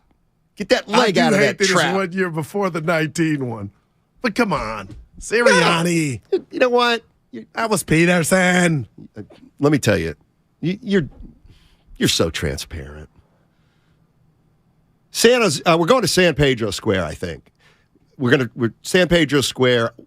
From everything we've heard, we're going to go to San Pedro Square as opposed to Santana Row. Let's go. Just because San Pedro Square, from everything that we've heard, Just a little more authentic San Jose let's do it. Than Santana Row. Nothing against Santana Row. 6-5. If there's no action in the square, we go to the Row then. They're looking at my boy. Guru Brooks. You know he's bothering me. Dylan Brooks. Bigger fake tough guy than Dylan. Draymond? No, talking about Draymond Green. What did I say to you in the last 10 minutes that was tough guy? He's asking you a question. Guru, who's more of a fake tough guy than Dylan Brooks? He's asking you a question. And I said Draymond Green. Why is Steiny always doubting the Bay Area teams? He called me Guru Brooks, like I was talking tough. I don't know what Brooks means. Dylan Brooks? Oh, Lord. Tell you what, want to get away? Oh, my goodness. Then he made me think Steiny's right. Yeah. I read it right. But I ain't I'm not doubting the Niners. I just said it's going to be a great game. I'd pick Philly only because it's in Philly. All right, let's go to the last caller from San Jose. Why am I getting hammered for that? Remove Brock Purdy because you came down my road. Who's the more experienced team? I think the Niners are, obviously. But you saying 19 is too long ago. Last year's NFC Championship game. Well, last year counts. All right. 49ers have been to the postseason deep 3 out of the last 4 years. I don't know if that's going to be the reason they win the game. No, I could. All right, people are waiting. I'm ready to give my score. Nobody's waiting. Dude, nobody even remembers that you were going to give it. Go ahead, man. So much hype behind Philly right now. Okay, I guess. I don't see it that way. I see complete respect for the 49ers if the line's 2.5. Oh, that's all. If the line's 2.5, that means they think this is a toss-up. Yeah. Actually leaning SF if we're on neutral. Yeah. Go ahead. Oh, Philly 31, Niners 30. It's going to be a great game. That's just what I feel. Get on Guru. I just said 30. Get on the homer who for once picked against a Bay Area team. Please, 31-30. I think they can win this game. Gutsy. And I'm like Cam. We think it's going to be a defensive battle. Tonight, I think we're going to, shootout at the OK Corral. Who knows? Yeah. Who knows? I always think I used to have to do, you know how sometimes on pregame shows that are always like a Warrior pregame show. Steiny, give me your 3 keys to the game. Oh, yeah. Never got them right. Oh, I think it's but if you did, you wouldn't come back after the game was over. Look at me, 3 for 3. So they never, just like the weatherman. Well, it's like you and your gambling that you do. You actually make. I'm on a skitter. Yeah, I know you are. That's why you haven't talked about it. But the minute you win, you're such a front runner. You know I'm right. What should I say losing? Hey, we make bad meals over here. Come to my restaurant. You're doing what is good with people like, come on now. Hush. Video's up. Oh, I got a quick gripe. Okay. All right. Well, are we ready for it? You know All what? Right, let's do it. That's John. It's time for Guru's grapes. Fire away, Guru. I will, Steph. I'm as mad as hell. It makes me so mad. Oh, please don't make me angry, pal. You wouldn't like me when I'm angry. King Kong ain't got. All right, I'm gonna go fast, Johnny. For Guru's crops. So I've never owned a business or a restaurant, but if I did and I was the owner, your experience is everything to me. I just recently was at a venue. We were having dinner. It was a great meal, and something came up in somebody's food. And the guy came over and found out something came up in the food, right, and he took that person's food off the bill. Right. But to me, I would have said everything is on the house. That's just who I am. And you could be like, "Ooh, you're going to be out of business." But no, seriously, if something like that happened and it was an accident, but you got to go all the way to be like, you know what? We're coming back, Jack. You can't. We're coming back anyway, I told him. Look, let's put rats on the table. I can't believe. Who cares? The 4 of us, Guru, myself, Evan, our producer, and the big boss, went out to dinner after the show. We went to Original Joe's down in Washington Square. Unbelievable meal. Evan had a little something in his ravioli, like a piece of plastic. It was a mistake. It happens at the 5 stars of the 5 stars. The gentleman came over, was extremely apologetic, took it away, brought back food. Yeah. apologize profusely again. We'll take care of it. If you wanted the whole bill taken care of, you might have said, hey, how about a little something for the kitty? How about the whole bill? Yeah. And then he would have made a decision. But he didn't bring back food. Okay, I'll leave that there. And had my boss not been there, Mia would have got it all comped. See, I didn't go Reggie Hammonds, and I told E I let you down. And, hey, Stoney, I can't believe you went to Clint Eastwood. I was just like, we went to a venue. But I don't care about that. Yeah, but you gotta, if you're gonna go all the way, go all the way. That's all. Nobody was paying attention. We got bread. And I'll tell you what else I did. About that. Yeah. Here's what else I did. After y'all left. What did you? After y'all left, Original Joe's. Oh Lord! See, this is what people need to hear. People need to hear more of this kind of stuff with me. What did you do? All right. So after everybody left, I went back, and I got the guy who, what do they call him? Mater D, maybe, or the guy who's in charge. What, on did the you floor. tap him, or did you say, "Hey, you remember me"? He was talking to, and he saw me, and he said, "How you doing?" I said, "Listen, I just want to tell you something." I said, "Just appreciate you guys being forthright about what happened. I mean, it happens. We all get it. And I just, appreciate that you make excuses. You apologized for it. I said, the way you handled it, sir, is the reason why I will come back, as opposed to, had you not handled it right, I'd never come back. All right. So you disagree with my premise then? No, I could see how. Yeah, okay. Like, could I fault him for not picking up the whole bill? And I guess the picture so. I'm trying to But paint you should is ask them. Evan could have handled it a whole different way. And I know Evan's he's not like that me, guy. We're all tall. Yeah, but Mia wouldn't have. And Mafioso on YouTube, Guru steady trying to come up. I wasn't looking for the meal was vouched. Well, it's like that. You know what I mean? Come on. Was it everything. Was it Richard Pryor or Chris Rock? Yeah. Had this unbelievable bit about when a black couple or a white couple's like going to a show or an event, and they got really good tickets. The white couple, a guy like me would be like, God, I hope nobody's in our seats. I hope nobody's in our seats. Laughing. I don't remember. And the black couple, the black guy's like, I hope somebody's sitting in my seat right now. Oh, see, I didn't want to show out in front of you guys because he kind of was waiting like, if they're going to let me bunt, I'll bunt. But, dude, hit it out the park. But, yeah. I mean, I can't believe you said that where we were at. But, yeah. It's not like they're going out of business. They've been around for 117 years. I understand it. What restaurant hasn't made a mistake? No doubt. There you go. You know what? I'll bet you by mentioning how. I'll bet you that this ends up being a positive plug for Original Joe's. Okay, got you. Yeah. The service was impeccable. What if I woke up with salmonella this morning, Steiny? Guru greedy. I didn't ask for more food. Cedric the Entertainer. Thank you. They wanted to smoke. That's all. It was so funny. Yeah. Oh, man. All right. I had a great time chopping up with you guys. How much time we got here? Probably a minute 20. Not Original Joe's in Westlake. It was North Beach. My mom always says 707 Xfinity Mobile Text Line. You can't get anything unless you ask. Closed mouth don't get fed. I didn't want more food. I just was like, what if he was really a Richard? There are people out there like that. Let me speak, Absolutely. That's why I'd have been like, you know what? But hey, like you said, we'll come back. Great. 30 seconds. Yeah, 30 seconds. 253.30? That's where we're out now? Why does it change? Yeah, 254. Hey, John, that's 45 seconds. Get in the game. You went back and talked to him. You were great. Larry David. Right. I did. I kind of felt bad for him. Like, I could never do his job. Ever. People saying take the under now since I said 31-30. Somebody also said, why's Goo in today?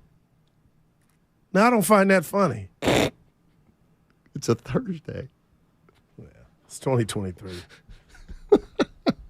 That's really not. Love you, Goo. Yeah, both picking the Eagles. What the hell? Yeah, I didn't like that. We're in trouble. Well, I'll pick the Niners. Because you know why? Because I don't care. That's why I picked the Mavericks. Because I don't care. Niners at 6. Let's go Niners, baby. Niners at 6. All right. Goo, we'll see you next week. We'll see you tomorrow. I'm Team Guru for life. This is the final week of the 34th Annual Manufacturers RV Show at the Alameda County Fairgrounds in Pleasanton. Show ends this Sunday. There's hundreds of RVs from dealers all over the West Coast, like motorhomes, travel trailers, toy haulers, fifth wheels, van conversions, and truck campers. Go to RVshows.net for more information. Last chance for the Manufacturers RV Show at the Alameda County Fairgrounds in Pleasanton. Show ends January 29th. Now, it's time for the Closer of the Week, presented by LiftMaster and RNS Doors. Turn your garage into the envy of the neighborhood. Visit rsdoors.com. The closer of the week is Fred Warner Jr., who had a big pick and ultimately wrecked the Cowboys. Prescott, it is picked off by Fred Warner. Recently, my garage door opener was not working. I was in need of a closer. I was put in touch with RNS Doors, and they hooked me up with a brand new garage door opener from LiftMaster. With LiftMaster's MyQ connectivity, my garage door opener can be controlled right from my smartphone. You'll know when a door or gate has been left open and can close it with a tap, no matter where I am. Be one of the first 10 callers and receive 20% off a LiftMaster garage door opener. Call 1-800-FIX-A-DOOR. That's 800-FIX-A-DOOR. Or visit rsdoors.com. R&S Doors. Look for the red truck. At Harris Ranch, we do beef, just like we've done for over 50 years. Beef that's raised locally right here in California. Tender steaks, awesome burgers, and California classics like tri-tip roast. The flavor you crave, the quality you trust time after delicious time. Come on, it's time to get out and grill. Harris Ranch, we do beef. Legendary beef, legendary quality. Golfers, tee it up at the Golf Mart and go farther and faster with the new G430 woods and irons from Ping. The Ping G430 woods introduce the next generation of speed with new face technology for longer and more accurate shots. The new Ping G430 irons are designed with pure flex technology for faster ball speed and more distance. Swing into the Golf Mart and get custom fit on the new Ping G430 woods and irons today. The Golf Mart, home of the 90-day satisfaction guarantee. Come into Friedman's Appliance and see the full line of Fisher & Paykel appliances. Experience them in person in live vignettes, including their famous dish door dishwasher and unique sizes of refrigeration designed to fit seamlessly into your kitchen space. Fisher & Paykel products deliver perfect results with exceptional design and performance. And for a limited time, receive up to a $2,000 rebate when you purchase a qualifying Fisher & Paykel kitchen package from Friedman's Appliance. Visit Friedman's Appliance in Pleasant Hill or online at friedmansappliance.com. We've got you covered in a Toyota certified used vehicle. Let's go! Toyota's factory seal of approval ensures you get the best pre-owned Toyota. All certified Toyotas pass a rigorous inspection, come with exceptional warranties and roadside assistance. Shop your Toyota dealer's great selection today. Grab the keys, come on, let's go! Toyota certified used vehicles. The best new cars make the best used cars. See your local Toyota dealer for certified warranty and program details. The NFL playoffs live on Odyssey, and Westwood One brings you the AFC and NFC championship games, streaming live for free this Sunday on the Odyssey app. The 49ers visit the Eagles. Touchdown! Jalen Hurts! Give it to McCaffrey up the middle into the end zone. And then it's a rematch between the Bengals and the Chiefs. Wide open! Jamar Chase takes it in! Touchdown Chiefs! Catch all the action from Westwood One. Your playoffs, your Odyssey. Get in the game and download the free Odyssey app today. As a Walgreens pharmacist, I talk with people all the time about little tips and tricks for filling their Medicare prescriptions, like taking advantage of Walgreens 90-day refills to save them a trip, or using Refill by Scan, which is super easy and right on your phone. And for anybody worried about prescription costs, I say, hey, we got you, with low-cost copays on many medications. Let's talk about making things easier. Walgreens is here. Fill your way and save at walgreens.com/Medicare. See pharmacists for restrictions and exclusions. Meet Joe A, Hi. Joe B, Hello, and Joe C. What's up? 3 everyday Joes perfecting their banking with Chase. Joe A is locking his lost debit card with the Chase mobile app. Joe B is cruising toward his new ride with AutoSave. And Joe C's Chase banker is helping him budget to go back to school. Tools that help protect, support for what's next. One bank that puts you in control.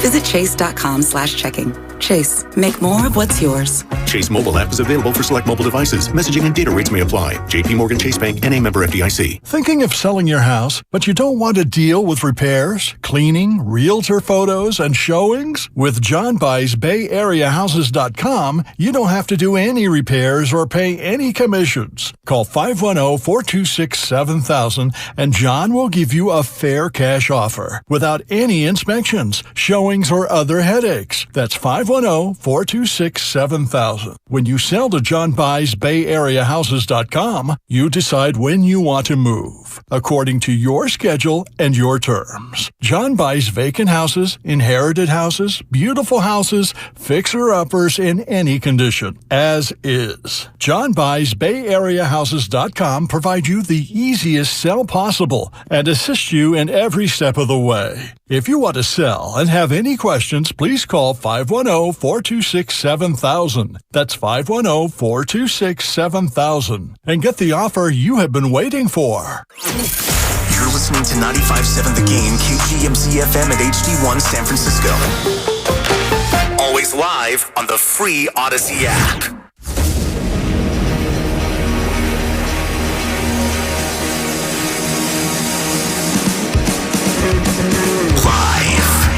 From the corner of Broadway and Battery, you're listening to Damon Bruce and Ray Ratto on 95.7 The Game.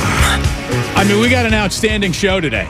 A truly outstanding broadcast for you with 3 A-plus guests. Well, I mean, Joe Fortenbaugh is somewhere, B minus.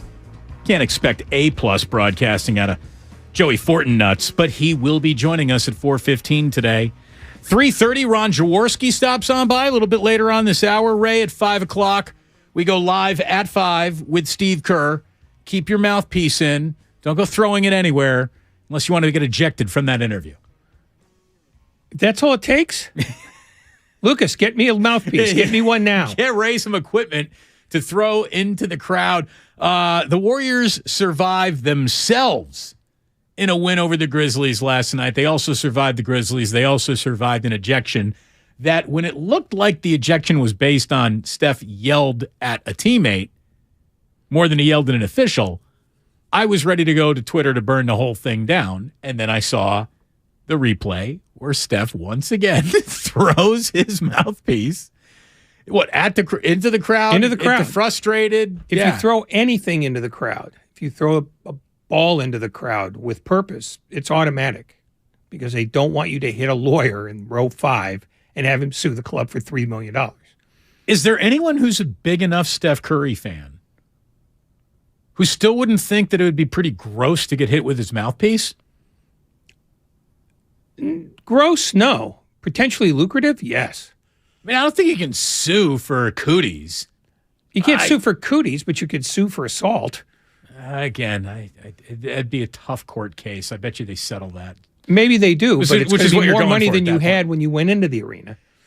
No one sues Steph, and for a man whose entire career is completely unblemished, he's got 3 career ejections, all mouthpiece related. It's one of the weirdest stats to ever be associated with a player who has no problems at all to detect in his entire career. No, but it does mark a level of childishness. Why don't you just take a shoe off and throw it in the crowd? If you're going to do that, it just, I don't know. It amuses me that that's his forfeit when he needs to vent. That's his break glass in case of emergency. Why don't you just start screaming obscenities at the official? You have a better chance of surviving that than throwing something into the crowd, because you throw something into the crowd, there's no appeal. There's no going to the league office and saying, hey, I think I got screwed, because that one's written in black and white. You can't go in the crowd. You can't throw anything into the crowd. Pure and simple. Especially a mouthpiece, which is just like the grossest thing to throw into a crowd. Here is Steve Kerr. I didn't see what happened at the time. So, when the ref called it, I was confused. And then the coach told me he threw the mouthpiece down out of anger. And I guess he throw it into the stands on the side. Yeah. So I think that's automatic ejection. So he knows he can't make that mistake again. And look, it's a really good thing that the Warriors won that game last night, or there would be some finger pointing going on. The Warriors have run out of their margin of error. They need to start playing good, dialed-in basketball, and that was part of the frustration that I think was baked into that evening last night. Again, when they are sloppy with the ball, Ray, they take sloppy with the ball all the way to like, now here's the most turnovers you've ever seen by us in the first half level of sloppy. I think they had 14 in the first half last night. And yet the thing is, they only had 21 for the game, given that. It's like they know how to do this. But then they just get in these weird rhythms where they're just going to distribute the ball all over the place except to a teammate. It's like a petulant kid who knows how to behave, but for whatever reason, they're just in a mood to make mayhem. And that's what they are. And we understand that they have always been a basketball team that is good when it's on the edge of losing control. They got to start walking that tightrope a little bit more carefully with the remaining games that they have left. And we're going to get into all of that with Steve Kerr today. Here, the funny thing, to let you know that there's no like bad lingering feelings, because in the history of basketball, how many players have been ejected from a game because they were frustrated at their own teammates' play? And that's really what that was. Steph Curry hated the way Jordan Poole played a late possession, and that led to the frustration of him tossing his mouthguard. Jordan Poole was getting mother you-know-what all over Twitter by people who claim to be Warriors fans, and I can't stand Jordan Poole. This guy, he's a problem. He takes more off the table than he puts on the table. And then, of course, he hits the game-winning layup to save the entire day, and everybody's baking at the end of it. It was a great play call that I guess was dialed up by Draymond Green himself for Steve. So Draymond called the play, and we hadn't practiced it in a couple of months. And so it was a little ambitious, but it wasn't exactly as we normally draw it up because we hadn't practiced in a while. But I think in this case, it may have benefited us because it was a little scattered and sometimes out of bounds underneath. You know, some coaches will just run guys in a circle, you know, and then just cut everywhere. I've seen coaches do that. It was a little more organized than that, but I think in some ways we were a little scattered and Jordan just made a great back cut. Look, it was a whole bunch of traffic in the lane. You got guys curling around and off that traffic. And then once defenders started following the Fugazi curls, here comes Jordan with the real curl. And that's a Johnny on the spot. Dante DiVincenzo, big ragu, big assist in that moment to find Jordan Poole almost undefended for an easy layup right under the basket. And Warriors, they got away with murder last night. They got away with murder. And I don't want to hear another word that this is not a rivalry. You lie with the way that you play, or you tell the truth with the way that you play. The lie is this isn't a rivalry. The Warriors went out and played that game as hard as they've played all year. That's a rivalry to the Golden State Warriors. They can stop fibbing during their press conference, too. Yeah, no, it is now. It's not like a full-blown, oh, my God, every time we play them, we hate them. It's not Duke, Carolina. But they get up for this, and so does Memphis.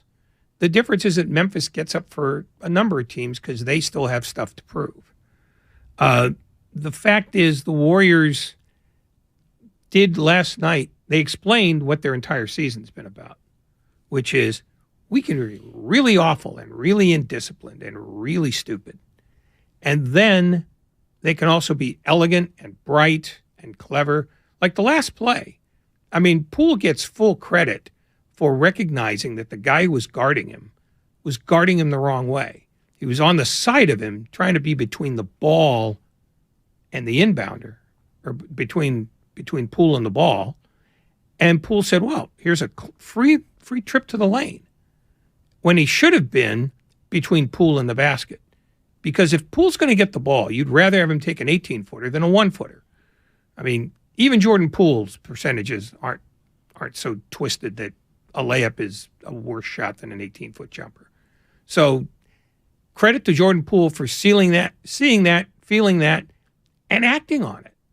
But the thing that I think enrages people about Poole, to the extent that they're enraged, is that very often he settles for the first thing he thinks of, which is the 22-footer. And If he's making it, fine. If he's not making it, they get annoyed because they've seen guys like that in Warriors past. They saw it in Monte Ellis. They saw it in Jason Richardson. You know, they've always had this aversion to the guy whose first instinct is, well, I got the ball. How do I shoot this? They believe in ball movement based on the fact that it's been drilled into them as fans since 2014. And I think Poole struggles with that from time to time. And as a result, you get a lot of people reacting, you know, I hate Jordan Poole. Jordan Poole is this. Jordan Poole is that. Jordan Poole has a flaw in his game, and he's going to have to fix this, which is he's got to learn that the ball's going to come back to him if he gives it up, and that there will be a better shot later in the possession if he's patient. He hasn't learned that yet. It doesn't mean he's a lost cause or a detriment to the team, but it is a flaw that's easy to spot, and when he does it and does it more than once, people get pissed. What are the flaws easy to spot in the game plans that coaches could be installing for the NFC title game? We're going to get into a guy who understands the X's and O's of it all so well. Ron Jaworski joins us in about 20 minutes. Joe Fortenbaugh in a little more than an hour from right now. Steve Kerr live at 5 to go over everything that was ailing the Golden State Warriors and ended up actually delivering them into the win column anyways last night against the Memphis Grizzlies. We know that they got the Toronto Raptors coming into town on Friday night. We got a really good one for you this afternoon. It's great to have you around. We have some really interesting sound coming out of the 49ers camp. Kyle Shanahan is talking, D'Amico Ryans, George Kittle. We got Trent Williams. We got interesting stuff to get into all over the place when I'm looking at my soundboard here, and we got a lot for you this afternoon. So it's good to have you. Damon and Ratto on 95.7 The Game. A little bit later on the Bud Light guest line. Bud Light, easy to drink, easy to enjoy. Ron Jaworski, 3:30. Fortenbaugh, 4:15. Steve Kerr, live at 5. And we are brought to you by calhope.org. Life is uncertain. It's okay to feel stressed, anxious, worried, or frustrated. CalHope can help. Access CalHope's free and secure mental health resources. Call 833-317-4673 or live chat at calhope.org. Roasters unite, baby. It's going to be a party in the 215 this weekend as Joe Shasky and myself, Bonte Hill, hit Philadelphia. We're going to have some cheesesteaks. We're going to hit the Rocky statue. We're going to ring the bell, and we're going to go out there and kick the Eagles' ass. Thanks to Boxer and Gerson for sending us to the NFC title game where the Niners will hoist that NFC title trophy. Boxer and Gerson, Northern California's premier workers' compensation law firm, helping your workers get their lives back for over 40 years. Ladies and gentlemen, it's official. Fast just got a whole lot faster. Xfinity has the fastest internet with up to 6 gig speed. Plus, Xfinity Mobile is the fastest mobile service with 5G and millions of Wi-Fi hotspots. You heard that right. Xfinity just increased internet speeds again. And Xfinity Mobile gives you can't-catch-me speeds. The fastest internet, the fastest mobile service, and major savings? Can't argue with the facts. Now through March 21st, new customers can get started with 1.2 gig internet with unlimited data included. It's all just $50 a month for 2 full years with no annual contract when you add Xfinity Mobile with unlimited data at regular rates. Go to Xfinity.com/faster. Call 1-800-XFINITY or visit a store today. Requires paperless billing and autopay with stored bank account. Restrictions apply. Taxes and fees extra. Xfinity Mobile requires Xfinity Internet. After 24 months, regular internet rates apply. Actual speeds vary. First, we decide where we want to go. Then we need to know the best way to get there. Hi, my name's Adam Barada. I'm the owner of Advantage Gold. We're the highest rated precious metals firm in the country. We teach people how to own physical gold and silver. Now, we've won the Best of TrustLink Award 4 years in a row because we educate our clients on how to buy gold and silver the right way. We don't pay celebrity spokespeople millions of dollars. We'd rather pass that value on to you. Call 800-900-8000 and speak with one of our experts. We'll send you a free gold kit along with my latest #1 national best-selling book, The Great Devaluation. Call 800-900-8000. That's 800-900-8000. Get the best information, the best process, the best service, the best value. Call Advantage Gold at 800-900-8000. Call 800-900-8000. Advantage Gold is not an investment advisor or a tax advisor. Consult with your financial advisor before investing. All guests appear on the Bud Light guest line. Bud Light.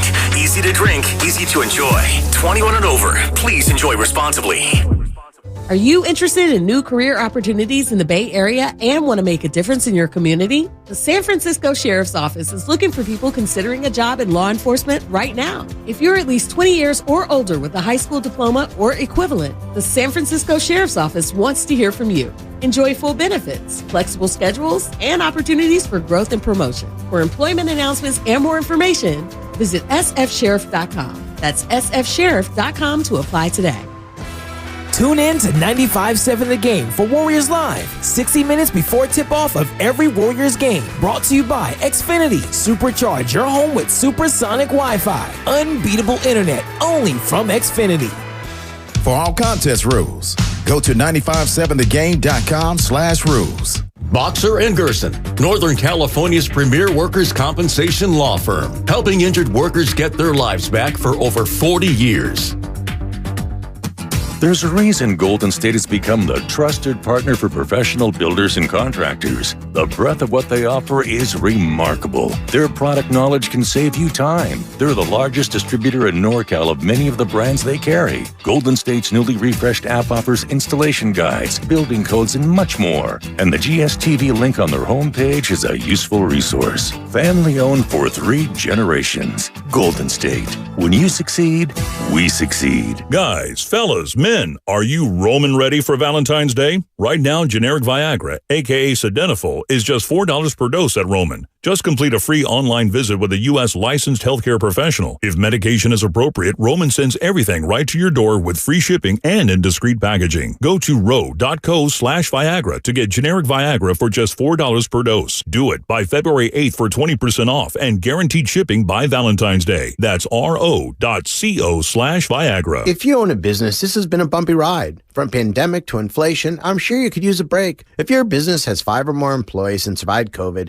you might be eligible to receive a payroll tax refund of up to $26,000 per employee. The challenge is getting your hands on it. Hi, I'm Howard Mackler, and that's why I founded GetRefunds.com to cut through the red tape and get you the money. The team of tax attorneys we have put together are highly trained in this little-known payroll tax refund program. We do all the work, charge not a dime up front, and simply share a percentage of the cash that we get for you. Businesses of all types can qualify, including those that took PPP, nonprofits, and even those that had increases in sales. We have helped return over $1 billion to businesses, and we can help you too. Just go to getrefunds.com/sports, click on Qualify Me, and answer a few questions. This payroll tax refund is only available for a limited period of time. Don't lose out on up to $26,000 per employee. Go to getrefunds.com/sports. That's getrefunds.com/sports. Streaming only on Peacock. From the mind of Rian Johnson, the writer-director of Knives Out. Miss Gale, you've got this gift, always knowing the truth. I only know if something is a lie. The real trick of it is to figure out why. Natasha Lyonne is Charlie Cale. It wasn't an accident. I think there's been a murder. You watch too much Dateline. A new 10-part mystery series. Wolves on my fender. I gotta keep moving. I have been kind of a death magnet. Poker Face, streaming now only on Peacock.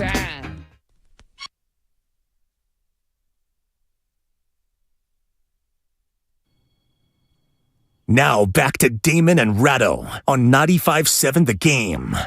The Road to Glendale brought to you by the SF Sheriff Office. Your future begins here. Visit sfsheriff.com to apply today. It is great to have you here. In a matter of moments, Ron Jaworski will be joining us. Longtime NFL matchup host on ESPN, contributor to many ESPN shows, and longtime Philadelphia quarterback and just Philadelphia gadfly. He is around the Eagles all the time. Ron Jaworski joins us a little bit later on today. You know what's amazing, Ray, is that when you look at these quarterbacks, you obviously have to be operating from the premise of a small sample size because one of the quarterbacks is a walking, talking, breathing example of the concept of small sample size. We have only seen 7 games out of Brock Purdy. So to take, anything more than 7 games from Brock, because there isn't anything more than 7 games, and try to measure him against Jalen Hurts, Hurts just on the experience of snaps in this league alone feels like he is the overwhelming best quarterback in this game, right? He put up a season that, when Jalen Hurts starts, Philadelphia is 15-1 this year. That's an overwhelming number. That is officially an impressive and overwhelming number. Brock Purdy, he's 7-0 with 2 playoff wins, but the numbers aren't just similar from a success when he's been under center standpoint. What if I told you, Ray, they're similar everywhere? I wouldn't be surprised. Like if I took the words Purdy and Hurts off of the column of numbers and said whose is whose, you're looking at the same 2 columns, basically. So in their last 7 starts, Jalen Hurts is 7-0, Brock Purdy is 7-0. Their passing yards per game in their last 7 starts, Jalen Hurts is 234, Brock Purdy is 234.9. Completion percentage over their last 7 starts, Jalen Hurts, 64.8, Brock Purdy, 66.7. The touchdown to interception ratio for Hurts, it's 10-3. For Brock, it's 14-2. Their passer rating, 96.8. Brock Purdy, 116. The pass plus rushing touchdowns over their last 7 games. Jalen Hurts has accounted for 17. Brock Purdy has accounted for 16.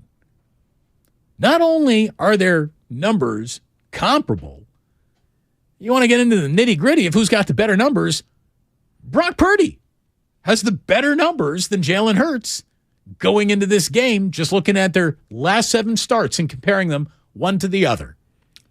But it's the rushing yards that make the difference, and that's why Hurts, I think, is perceived as the better quarterback, because he can do one thing that Purdy has not yet shown he can do, which is run the ball to the point where the other team has to game plan for it.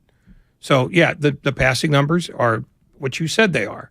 The only issue is, well, what separates them then? The thing that separates them is that Hurts is more dangerous out of the backfield with the ball under his arm. And he is. He is a spectacular runner. His running plays were dialed up in that NFC title game, so there wasn't any hesitancy to ask him to behave as he's behaved throughout the regular season due to the shoulder injury. And one of the things that we need to let you know about is that when it comes to the rest reports that you see around the 49ers, like they're not practicing with Christian McCaffrey this week. Christian, anything to be worried about? Just, do all the walkthroughs, the run-throughs, whatever, and, go through the lists multiple times with Coach Lan or with Bobby T, and it's the same process for me, just lowering a little bit of the physical load. Okay, we understand that, but let's get to what we're asking here.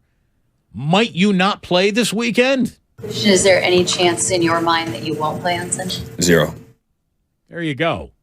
I'm glad he feels that way, because that's what I was saying this morning when I was joining John Kincaid on his show in Philadelphia. He's like, hey, I'm looking at these practice reports. Who is or isn't playing? And what's going on with Christian McCaffrey? I said, nothing's going on with Christian McCaffrey except that uniform on Sunday, and he is going to be playing. The 49ers 1,000,000% need him out there, and the last thing they need is any setbacks in any arena that is practice. I can't believe that people don't understand that load management in football is midweek practices.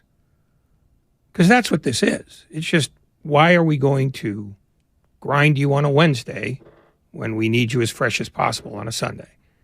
I mean, that seems like such a non-story. I mean, I guess you have to ask him technically, well, is there any chance you won't play? But it seems obvious to me. I mean, and every week, everybody puts out an injury report and they just say, did not practice, non-injury reason. Sitting in the trainer's room, smoking a cigar and sitting in the tub, for whatever reason. Of course Christian McCaffrey's not going to practice this week. I mean, why would you do that? He's already played essentially 18 games, because I think he missed 1 game after the trade. Speaking of which, you see who the Panthers just hired as their new coach? Frank Reich, back in the saddle again. Yeah. Steve Wilkes did a hell of a job fixing what Matt Rule had broken and still got shown the door. shown the door, or do they want him back? If you take the head coaching job away from a guy, but you want to make him the assistant again, he's leaving. Maybe. And they know that. Maybe. Were you surprised to see Reich get a second bite at the apple so soon? Because, look, you could say that Indianapolis, Ryan Grigson, has not done a very good job building that team, but what argument could you make that Frank Reich did a very good job coaching it? He had done a good job in the past, but the only connection that I can see between him and the Panthers is that he was their first quarterback. That seems a pretty thin reed on which to hire a guy again, and it smacks a little bit of Jeff Saturday. If you're not going to get Sean Payton, and I guess maybe he wasn't interested, I guess it doesn't matter who you have, and if it doesn't matter who you have, why not go with the guy who figured out how to fix what you've got as the interim guy? I mean, he didn't turn them into a juggernaut, but he turned them into a team that nearly made the playoffs, even with an 8-9 record. You know, I would maybe understand it a little bit more if there were a big brand associated with the new hire that made you look past had a degree of success with the less ballyhooed interim guy. Sort of like the Raiders with Bisaccia, right? Yeah. I mean, there's someone that if they had kept him, would they have been better this year? It'd be hard to make the argument they would have been worse. I don't know how much better, because the Raiders' biggest problem is that they have 4 really good guys and 18 guys that should be playing in the CFL. But it's just a reminder that when in doubt, the black interim coach is never going to see the light of day the next year. And this is just another sort of glaring example of that, because there's nothing genuinely special about Frank Reich that made David Tepper fall in love with him. I mean, and I don't want to hear he must have interviewed really well. Because if you don't know enough about a guy that you can be swayed by an interview, then you're not paying a good enough attention. Did you also see the Sean Payton story out of Denver? Well, so that was going to be my follow-up. The other ripple effect out of this one coaching hire today is that Sean Payton is not particularly interested in Denver because he thinks that there's about to be a fight for power within the organization and just might want to avoid the mess entirely. Well, also that part of that power is power that he's seeking, because he wants to be the guy in charge, as I sort of suggested the other day when we were talking to Peter King. He wants to be able to decide what the roster looks like, as well as what you're going to do on game day. And that means George Payton, who's their current general manager, is in the crosshairs of this. And they also mentioned somebody in ownership. And that surprises me a little bit, because Rob Walton is the richest man in the NFL. Right. And I can't imagine he could walk and go, okay, this is what we're doing. Does anybody want to argue with me before I spend you into poverty? By the way, you know what you can't argue with? A guest who reports for duty early. What a pro. Ron Jaworski joins us on the Bud Light guest line. Bud Light, easy to drink, easy to enjoy, as have been years of Ron Jaworski being a man synonymous with not just the city of Philadelphia, but the Eagles specifically. Ron, thank you so much for joining us here on Damon and Ratto. It's a pleasure to have you on today. How are you doing? Hey, great to be with you guys. There is obviously tremendous excitement in Philadelphia. 2 outstanding football teams. The Niners are just red hot right now, playing great football.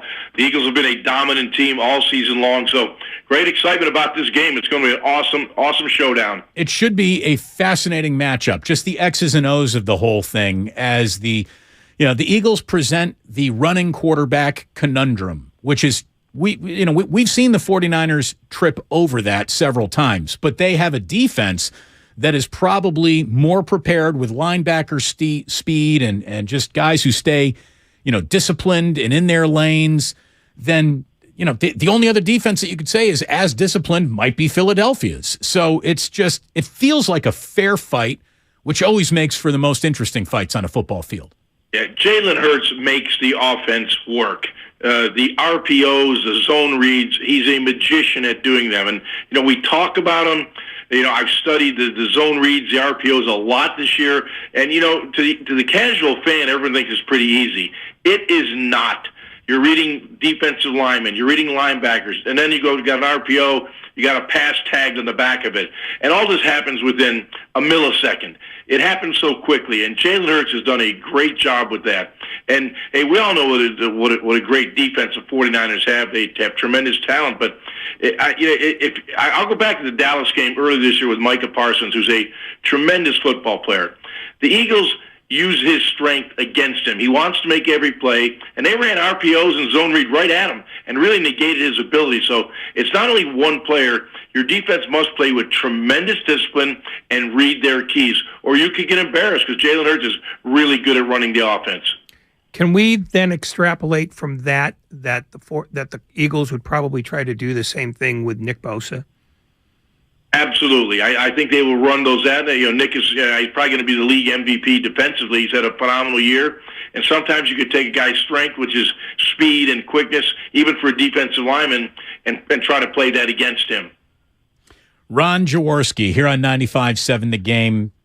Kyle Shanahan is probably, here he is at the end of what is his best season as a head coach, just given the turnover that he's had at the quarterback position alone.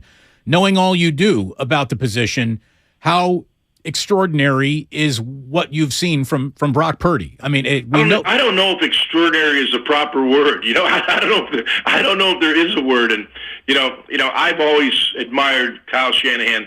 I knew his dad very well. When Kyle was probably a teenager, I used to see him out at the Lake Tahoe golf tournament every year with his dad, and got to know him way back in the day before anyone thought he'd be a great NFL coach. And he is a great NFL coach. And I love the guys that are creative and, can play the mind games with the defense, and Kyle Shanahan is one of the best. But, when Brock Purdy became the quarterback, I'm going to be honest with you guys, I'm probably like a lot of people, oh boy, it's all over for the 49ers. They started winning a couple games.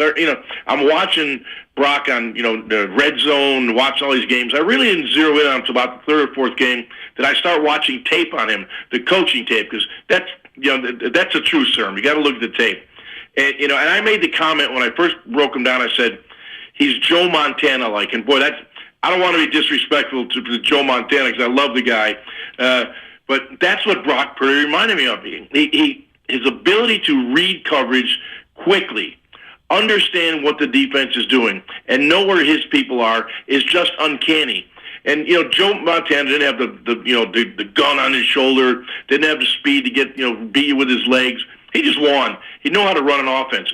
And Brock Purdy reminds me of how Joe Montana played the game. Doesn't turn the football over, very judicious where he throws it, understands what's going on. I mean, it's been an unbelievable ride for Brock Purdy. How does Kyle Shanahan's use of not just Brock Purdy, but his quarterbacks in general, make life for defenses more difficult? Because it is not a traditional modern offense in that the quarterback is not the most important component. Yep.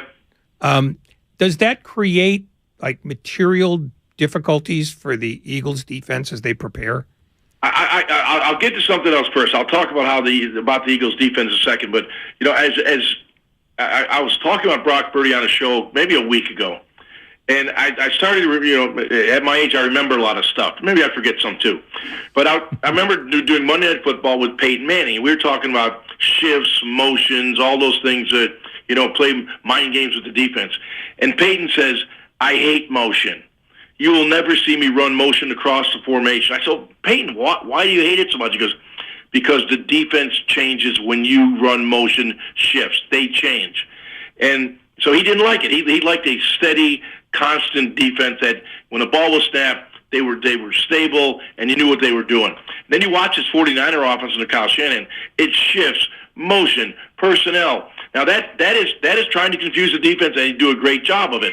But if you're a young quarterback, at the snap of the ball, you don't know what the defense is because of shifts in motion, it can't present a problem. And that's why what Brock Purdy's done is so remarkable, just so remarkable that he's been able to use shifts in motion with a defense that is constantly moving and get the proper reads.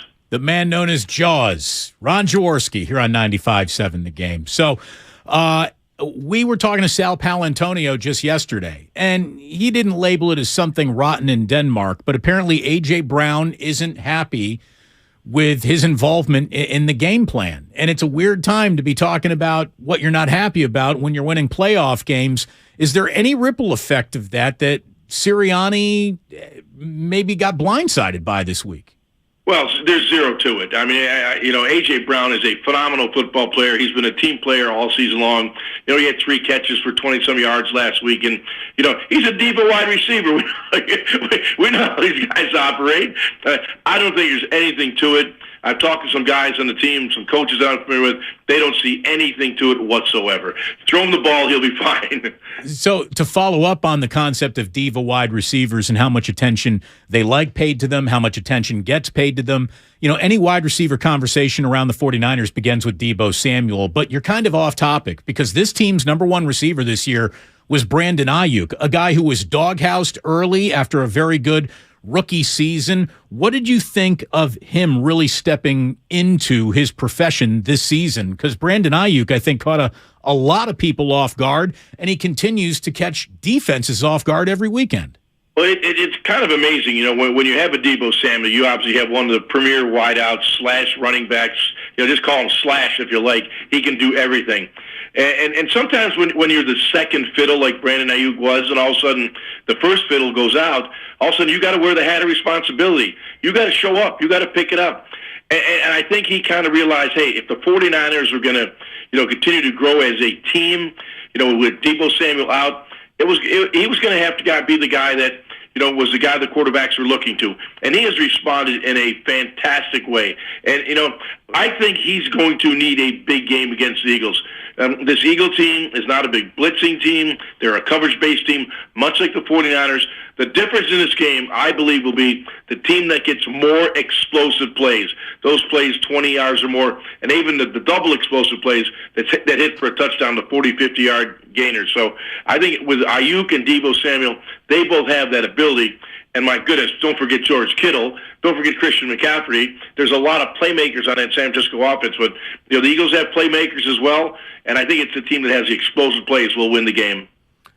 Well, given the fact that we have the 2 defenses that we do, what's the likelihood that you're going to see many explosive plays? Or does this look to you more like a game that's going to be played on the defensive side? No question. I think it's probably a high teens, low 20s scoring game. You got the number 1 and 2 scoring defense in the league, both playing at a very high level with, well-disciplined teams. And it's kind of interesting. I just said a moment ago, they're very similar in how they approach the game. It's not, exotic looks. It's not scheming. They line up and play, saying, hey, we got talent, try to beat our talent. That's going to be very interesting. Who may crack in this game? Who may start coming to blitz? Who may get risky in this game? I don't think either team will. I think it's going to be, like I said a moment ago, the offense that can manufacture some big plays with shot plays by design, going max pro, giving the quarterback time, and letting a play develop deep down the field. I'm not even talking 20 yards. I'm talking those 40 and 50-yard throws deep down the field. Let me ask a question that's less about football and more about Philadelphia. Would the town be vibrating more if they were playing Dallas, or is it vibrating more because they are playing the other team in the conference that everybody agrees is superior? If you would asked me that question last week, I probably would have said the town was leaning toward, hey, we want Dallas, because there's just a natural hatred between Philadelphia and Dallas. Eagle fans hate Cowboy fans. It's that simple. They hate the team. But I think as people now see how this game is playing out, they see how, now they're starting to hear about the 49ers and, hear the analysts talking about and what a great football team they are. Everyone in Philadelphia believes that they're a great football team. I think everyone's excited about the game, that the 2 best teams are in the NFC Championship game. I think it's got a lot of people excited. And by the way, the weather's going to be phenomenal. I mean, it's late January in Philadelphia. When I played in the 1980 NFC Championship game, it was 15 below zero in January. And they're saying it's going to be 55 degrees and a light wind on Sunday. So the condition is going to be phenomenal. As Kyle Shanahan unleashes a game plan over his laminated play sheet, you don't get a lot of emotion out of him other than some anger or disgust. Meanwhile, Nick Sirianni might have a pom-pom tucked into his back pocket somewhere. He's about as emotional sideline presence I've seen out of a coach in this league at this level in a long time. Do players buy into that? Do they get energized by it? What do you think? Yeah, they absolutely do, and I can tell you this: the players love Nick Sirianni. I do the Eagles post game and pregame show for NBC Sports Philadelphia. And, we start off every postgame with, with the players' press conference and the coaches' press conference. And, Nick is obviously, like you just said, he's got a passion, he's got an energy. The guys love it. They love that. There are stoic coaches that just, are good as well, but Nick is young, he's energetic, he's got a young coaching staff. This team is bonded, they're all in it together.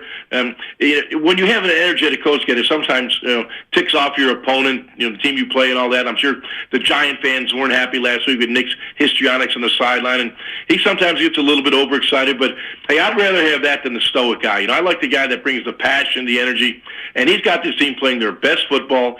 It's a young football team, man. It's a young football team. So that you're going to have to compete with the Eagles for a long time. And you say the same thing about the 49ers. They're a young football team. But Nick, the players have bought into Nick's philosophy. As a tactician, what is the thing that stands out most about him, and how has he changed as a tactician since the first couple of games you saw him in his rookie year?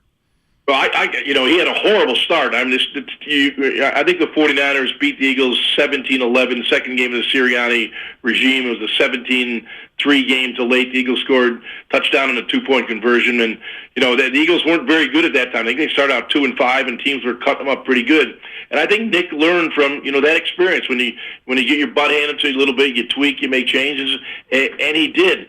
But the one thing that I can speak more from the offensive perspective, which is, kind of my background, is I think this offense that they run is somewhat of a hybrid NFL-style offense that I think you're going to see more of. And it's got passing game concepts of the modern-day NFL, really good passing game concepts, and also a blend of the college running game, the zone reads, the RPOs, and you got to have a quarterback to do that. And, of course, Jalen Hurts is a guy. You didn't see much of that, when you had the backup quarterback playing in Gardner Minshew. But I think this offense is very well orchestrated. And the one thing the Eagles have, and I will say this unequivocally, they have the best offensive line in football. And I watch every offensive line this season. There are some good offensive lines. When you look at 3 guys that made All-Pro and 2 of them were alternates. And the offensive line, I don't know if I've ever heard of 5 offensive linemen on the same team being Pro Bowl football players or alternates. It's just, it's amazing. So it all starts with Howie Roseman, who's built this team. Much like John Lynch, they believe in building down in the trenches. And this Eagle offensive line is really, really going to present some problems for the 49ers defense because it's a really good O-line. Trench warfare will be on display Sunday for sure.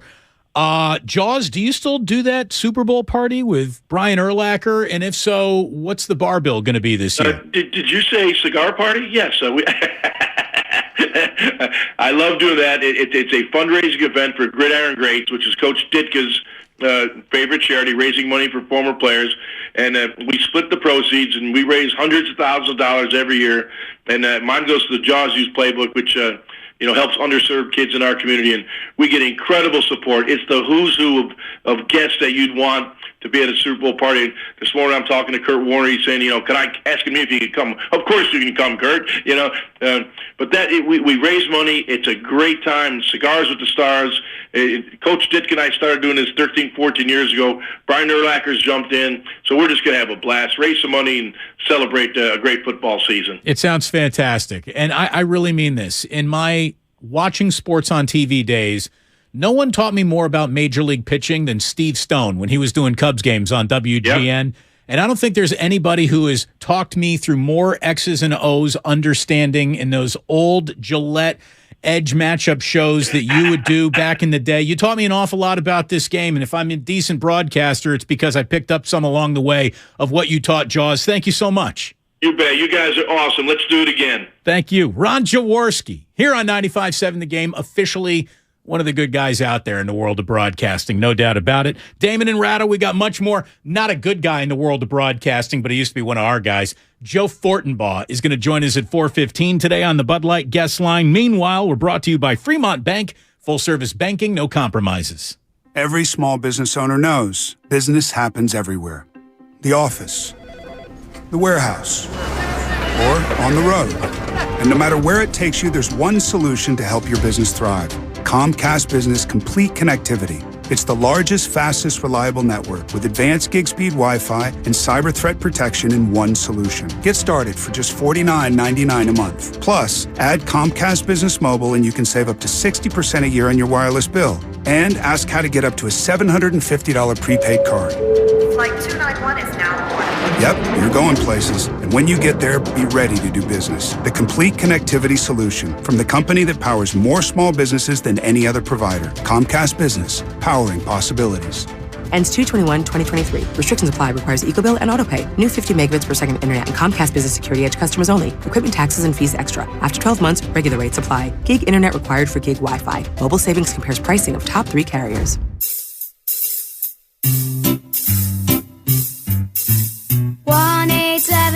Cards for Kids. KARS Cards for Kids. 1-877 Cards for Kids. Donate your card today. 1-877 Cars for Kids.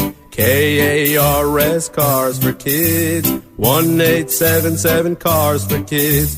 Donate your car today. With car prices at an all-time high, our donors are now getting highest receipts ever. Donate at carsforkids.org, and your car can be picked up tomorrow. 1-877 Cars for Kids. KARS Cars for Kids. 1-877 Cars for Kids. Donate your car today. Now accepting donations of land, homes, buildings, or any kind of real estate. Johnny Mosley here with your Thursday Toyota Tahoe report. Put an edge and wax up your favorite pair of boards because it is clear and crisp here at Palisades. Grab the keys to your Toyota and I'll see you on the mountain. Thanks, Johnny. We're expecting mostly sunny skies throughout the day today with temperatures in the 40s, dropping to a low of around 15 degrees overnight. This report has been brought to you by your local Toyota dealers. Check out Toyota's full lineup of mountain-ready all-wheel drive vehicles. Toyota, let's go places. Thank you to all of the business owners who kept people employed during the pandemic. For all you've done, you may be eligible to claim the Employee Retention Tax Credit, a payroll tax refund from the United States Treasury Department, applicable to businesses who kept employees on payroll during the pandemic. The window is closing to claim your refund. Contact Paychex to see if you qualify. Paychex is proud to have helped more than 45,000 businesses secure over $9.2 billion in ERTC claims, an average of $190,000 per business. 50 years and thousands of experts in HR, payroll, benefits, and insurance. You may be eligible to claim the Employee Retention Tax Credit, a payroll tax refund from the United States Treasury Department, applicable to businesses who kept employees on payroll during the pandemic. The window is closing to claim your refund. Contact Paychex to see if you qualify. Visit paychex.com/ERTC to find out how Paychex can help you get additional cash into your business. Paychex.com/ERTC. Paychex.com/ERTC. Golfers, tee it up at the Golf Mart and go farther and faster with the new G430 woods and irons from Ping. The Ping G430 woods introduce the next generation of speed with new face technology for longer and more accurate shots. The new Ping G430 irons are designed with pure flex technology for faster ball speed and more distance. Swing into the Golf Mart and get custom fit on the new Ping G430 woods and irons today. The Golf Mart, home of the 90-day satisfaction guarantee. The other day, I bought a cockatoo. Hello! He's a handful, but I'll manage. Just like I manage without home internet. Sure, my mobile hotspot is slow and makes streaming shows unbearable, but I'm making do. Oh no, who's this? It's mating season, Dad! No home internet? It's not that bad! Don't settle. Get Xfinity Home Internet for just $19.99 a month for 1 year with a free streaming box. Call, click, or visit a store today. Restrictions apply. Not available in all areas. Requires paperless billing and autopay with stored bank account. After 12 months, regular rates apply. Offer ends 2/21/23. Secrets, cover-ups, and strange phenomena. UFOs and ideas that challenge reality itself. My name is George Knapp. I dig into news stories that others can't or won't. I'm Jeremy Corbell, and for some reason, people tell me things they probably shouldn't. And this is Weaponized. Follow and listen to Weaponized, the presentation of Jeremy Corbell, George Knapp, Dark Horse Entertainment, and Cadence 13 Studios. Available now for free on the Odyssey app or wherever you get your shows. I'm Bob Burke, founder and chairman of Burke America Parts Group, a family of brands that includes RepairClinic.com, an appliance and HVAC parts solution company that's grown into an international brand. Before AmericanEagle.com, we partially launched a new technology platform developed by another firm. American Eagle helped take our technology to a whole new level with digital marketing, software development, and business insights into our key markets, appliances, HVAC, and outdoor power equipment, and did so both on time and on budget. AmericanEagle.com has the resources, experience, and talent needed to produce solutions. Our new technology platform, developed by AmericanEagle.com, has produced tremendous results with higher traffic, conversion, engagement, and online revenue. If you have any home repairs you need to take care of, check us out at RepairClinic.com. If you need a world-class website or technology project, then I would highly recommend AmericanEagle.com. Call AmericanEagle.com at 773-NETWORK. That's AmericanEagle.com, 773-NETWORK.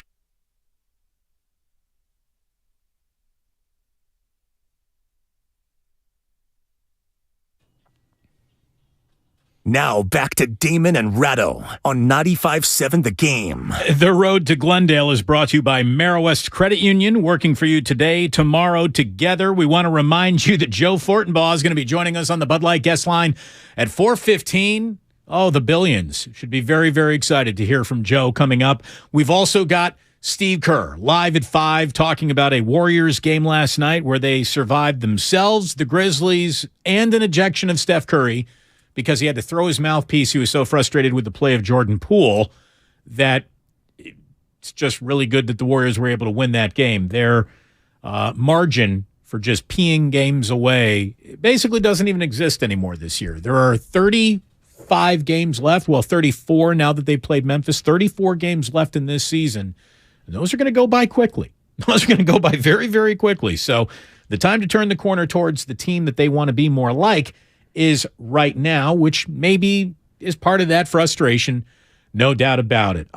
Curry had a little embrace with Jordan Poole last night. Ray, I don't know if you were watching, but Poole comes walking off the court. Curry, who was ejected, is standing at the end of the players' hallway, going back to the locker room.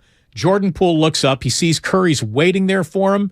Jordan Poole takes his mouthpiece out and sort of whips it in Curry's direction. The two of them have a big hug, big embrace. You can tell that there's no static remaining between the two of them. There's no static, but it's there for the reason that, Curry knows more about how this offense should run than Poole does. And every once in a while, because this has been a largely frustrating season for the team in general, that when something goes haywire, I think Curry knows it maybe almost as much as Draymond Green does.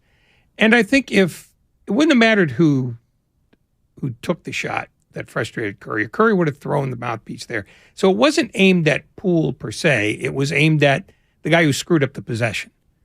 And that's why they could do the makeup thing at the end of the game and have it not linger, at least as far as we know. Curry was asked about the warm embrace postgame. JP came out and got the gates in the fourth quarter, made some big shots and got us, some energy. Then I came in and tried to pick up where he left off, and we got the lead, and it's kind of a back and forth type game. And in that possession he's talking about, I throw my mouthpiece, the whole deal. Like the way that we responded after that just shows you how much it matters to us, and our energy and our intentions are there. We just have to, continue to be honest about how our IQ is matching up with that, in terms of how we're finishing games and how we're executing in the details, throughout the game. But to see the guys bounce back the way they did and finish the job, a lot of celebrations in the tunnel. And look, let's be totally honest. It's hard to have one guy dressing in a T-shirt that says "High basketball IQ." Every single time he gets dressed, his T-shirt says "High basketball IQ." And then the next guy's got a T-shirt that says "I'm with stupid." Like, it just doesn't work that way. For it to be a high basketball IQ team, everybody's got to start thinking a little bit harder and better and executing a little bit more than they have been to this point. Is it in them? Yeah. And I think that's where the level of frustration comes from. We talked about, Brock Purdy's lucky. He has almost zero burden of expectations baked into his evaluation or the critique. The amount of baked-in expectations that come into the Golden State Warriors, I mean, it's prolific.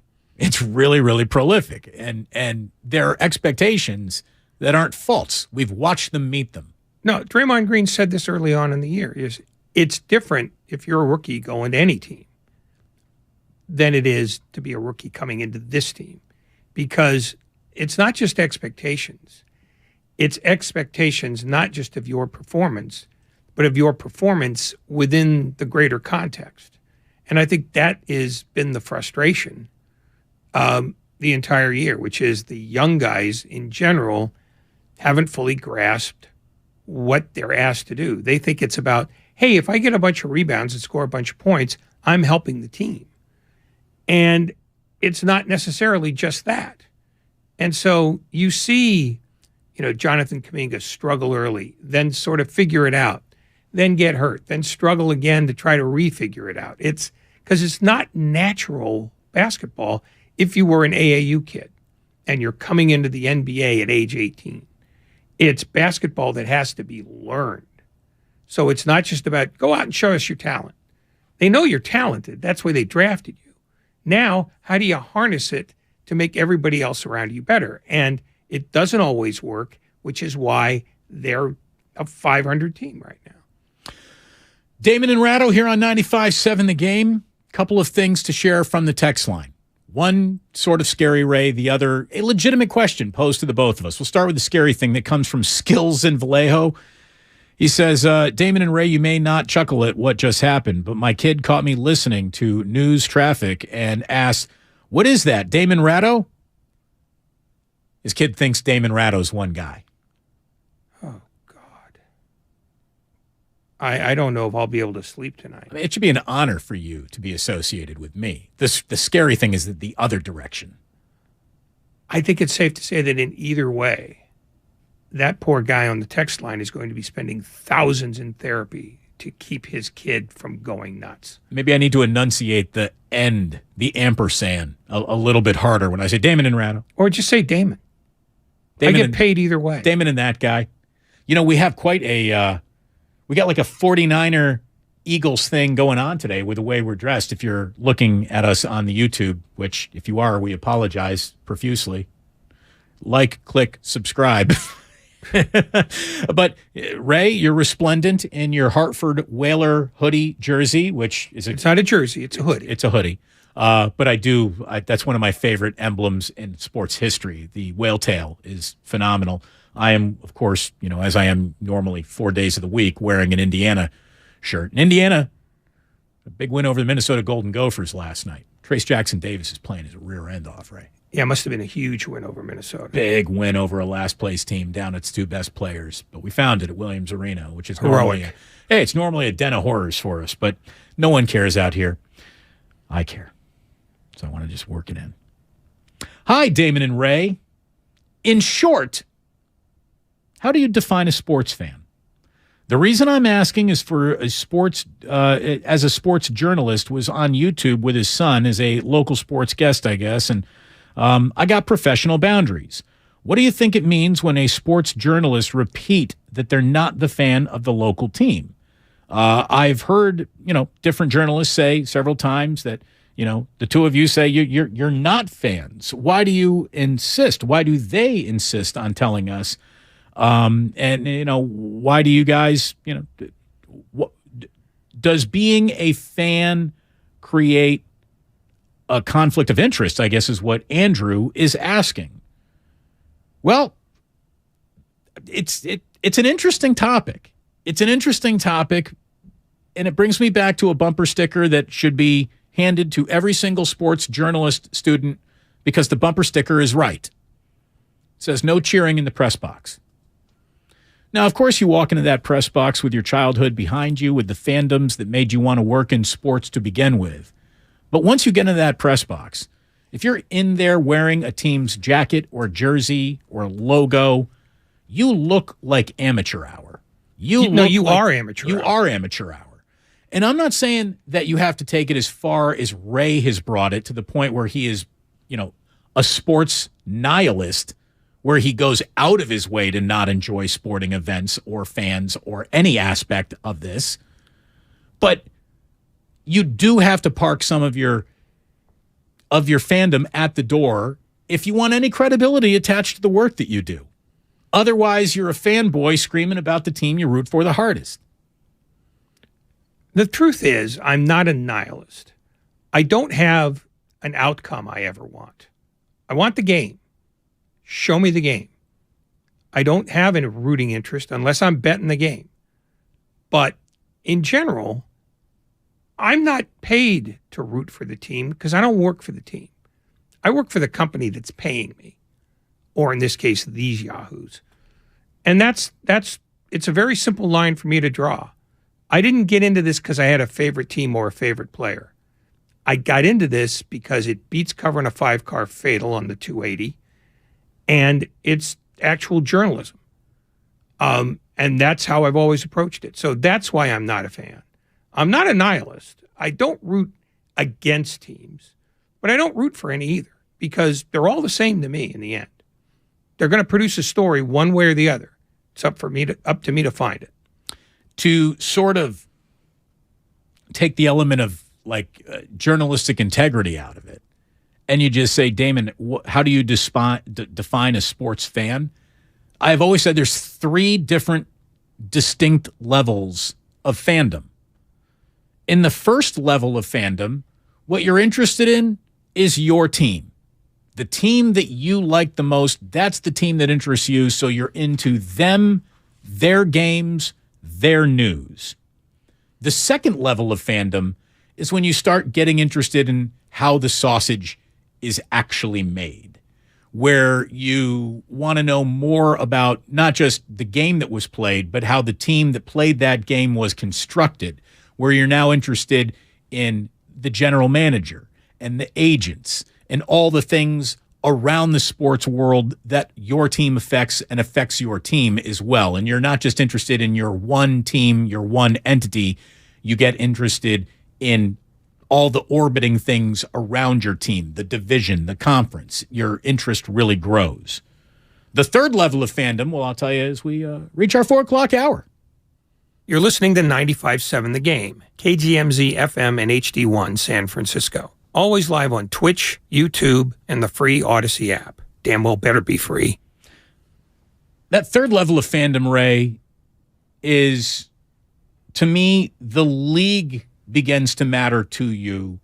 The sport itself begins to matter to you more than any team in the league or sport matters to you. And that's where you sort of lay down the fandom of one team and you just start enjoying sort of all of it. Those to me are the 3 different levels of fandom. And if you are a working sports journalist, you have to at least be somewhere in the world of that third level of fan. Like it can't just be, well, I cover this team because I root for this team. Because you're not really cover that team. You're going to protect it because you care too much about it. You have to be willing to skin alive the thing you love the most if you are going to be a good journalist. That's just the way it is. There's no real way around that. So that's when being a fan in the world of sports hurts those who wear it on their sleeves. And I say this to you wearing an Indiana t-shirt. And I think you all do know that when it comes to Indiana basketball, I have a level of objectivity that, I'll tell you when they're going to be good and bad. I don't pretend they're going to be good when I know that they're bad. And that to me was always the level of fandom that like Raiders fans drove me the most nuts of any fan base I ever talked to. Raiders fans were completely untethered to reality around their team, which made them the longest, dumbest sports conversation I think we would have. And I'm not trying to insult Raiders fans, I'm really not, but there was a level of untethered to reality or what was actually happening to Raiders fans that always bothered me about that fan base. Ray, I mean, I think that you're definitely a level 3 guy that's taken level 3 like about as far as it can go. But you clearly were drawn to sports in your I'm picking a career in journalism fork in the road of your life. What team did you root for at any point in your life? When you were a little kid, you weren't, journalistically uninterested for journalistic integrity purposes. I was interested in the 1962 New York Mets because they were the worst team ever. And I wasn't really interested in them until the end of the year when I realized, oh my God, this team lost 120 games. Like deconstruct it? How did that happen?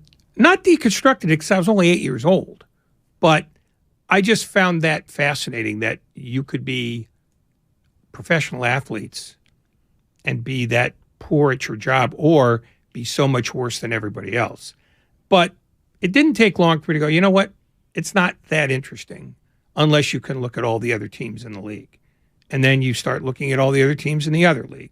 Then you start looking at all the teams in all the sports. And I got off that part pretty quickly. I didn't root for the Mets to win or lose in that year. I was fascinated by where they ended up. So there was always that sort of distance. I didn't have a team that I gravitated toward. And I can't ever remember a time where I had a rooting interest for more than one game, and it would be just because the matchup is weird and I'd like to see this team win this game just because it makes for something more interesting. Does this even include hockey? Yeah. Someone's like, well, it's clear Ray is a Hartford Whalers fan. No, it's not. You know what Ray's a fan of? Ray is a fan of defunct, no longer in rotation or use sports logos and jerseys. Yes. Well, not jerseys. I don't wear a jersey because I'm not 12 years old anymore. Fair. I'll wear a sweatshirt though. So yeah, no, I'm not proselytizing for dead teams, except that it's easier if I wanted to proselytize for a dead team, because living teams come with living fans, and living fans suck. No, living fans don't suck. They're fine as long as they stay away from me or they're listening to this show. That's it. I can't endorse that behavior. No, well, we want to endorse that behavior. Well, that's a company problem. We will not get a more me endorsements the more you endorse that behavior. Well, I haven't gotten any endorsements yet. So. Well, maybe we should try something else. Nah. I wouldn't buy anything that I recommended. I mean, there's a level of honesty rarely involved in the advertising game. Yeah, I mean, who said I should buy that jacket? That guy? That guy? Ugh. I'd rather be naked in a snowstorm. Guy wearing a Whalers hoodie? I don't know. Trent Williams today was talking about how when you are a running team, sometimes you don't just burst out of the blocks exploding with running plays. You got to kind of play yourself into a running game. And I guess that was part of the problem last week in Dallas, and he talked about how it could affect them this week in Philadelphia. Trent Williams talking to the media earlier today. The running game, especially this late in the year, is nothing. It's not like a instant grits or something. You know, it's not like you just open the game, just running the ball down people's throat. You know, the running game is something that you wear people on. You know, and everybody's gonna have a different wrinkle how they're gonna approach us, and a lot of that first couple drives is spent just trying to see what are the new changes, what are they doing different than we've seen on film. If there are some, then we address them. If not, then we kind of know what runs to stick with, and Cal does a great job of mixing it up, making runs look the same, just kind of peeping away the defensive ends playing, and it's a whole lot that goes into it. So we never go into the game expecting to just bust the gate open with 100 yards in the first quarter, but obviously that's part of our identity, is running the ball, having a really balanced offense. So it's important for sure, but it's going to be tough sledding, just like it was last week. Every week the competition gets stiffer. It's going to be a little harder to run the ball. We've been asked the question. I've been asked the question on the shows that I've been on in Philadelphia and the shows that I will be going on for the rest of this week talking about this matchup. You always get that question. What is an early indicator that the 49ers are going to be in control of this game, on their way to winning this game? I just said, look at those first half yards per rushing attempts. Look for Christian McCaffrey approaching 100 yards from scrimmage, because if he's getting somewhere around a 3-digit number by halftime, things are going very, very well on the ground for the 49ers. And when things go well on the ground for the 49ers, things usually go well for the 49ers. Now, Williams can talk about how they got to slow play that running game early. Yeah, I mean, I believe it. But a big reason why that running game was slow played early last week is because Spencer Burford, Jake Brindle, and Aaron Banks had the biggest amount of human beings that they've ever had handfuls of in that Dallas defensive line. They're going to see something similar this weekend in Philadelphia. Yeah, I think the key to determining how the 49ers will do will be the length of their first two drives. And I'm talking about in terms of plays and time. If they have to go 3 and out on either one of them, it will mean, at least to me, that the Eagles can handle this. Not that they will the whole game, but that they can handle this. I think the most... I'd be stunned to find the Eagles couldn't handle it. I mean, that to me would be the more stunning development. You keep hearing people from the Philadelphia side saying, well, their weakness is against the run. So it's not about the pass rush. It's about, can they force the Niners into a long third down and then force them to punt?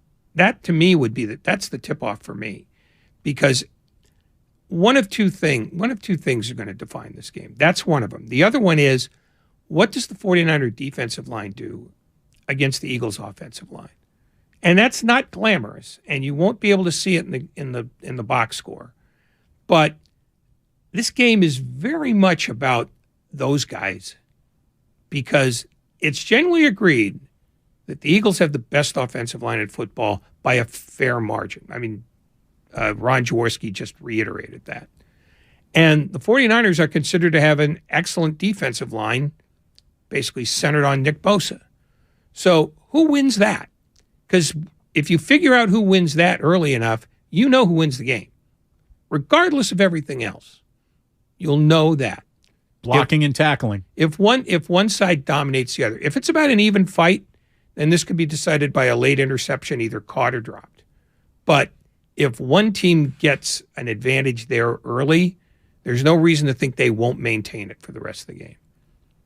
Are you ready for what I'm going to predict is going to be a level of card-carrying Eagle fan obnoxious Joe Fortenbaugh as we've ever heard on this station? Are you ready for obnoxious Joe Fortenbaugh? That's a redundancy.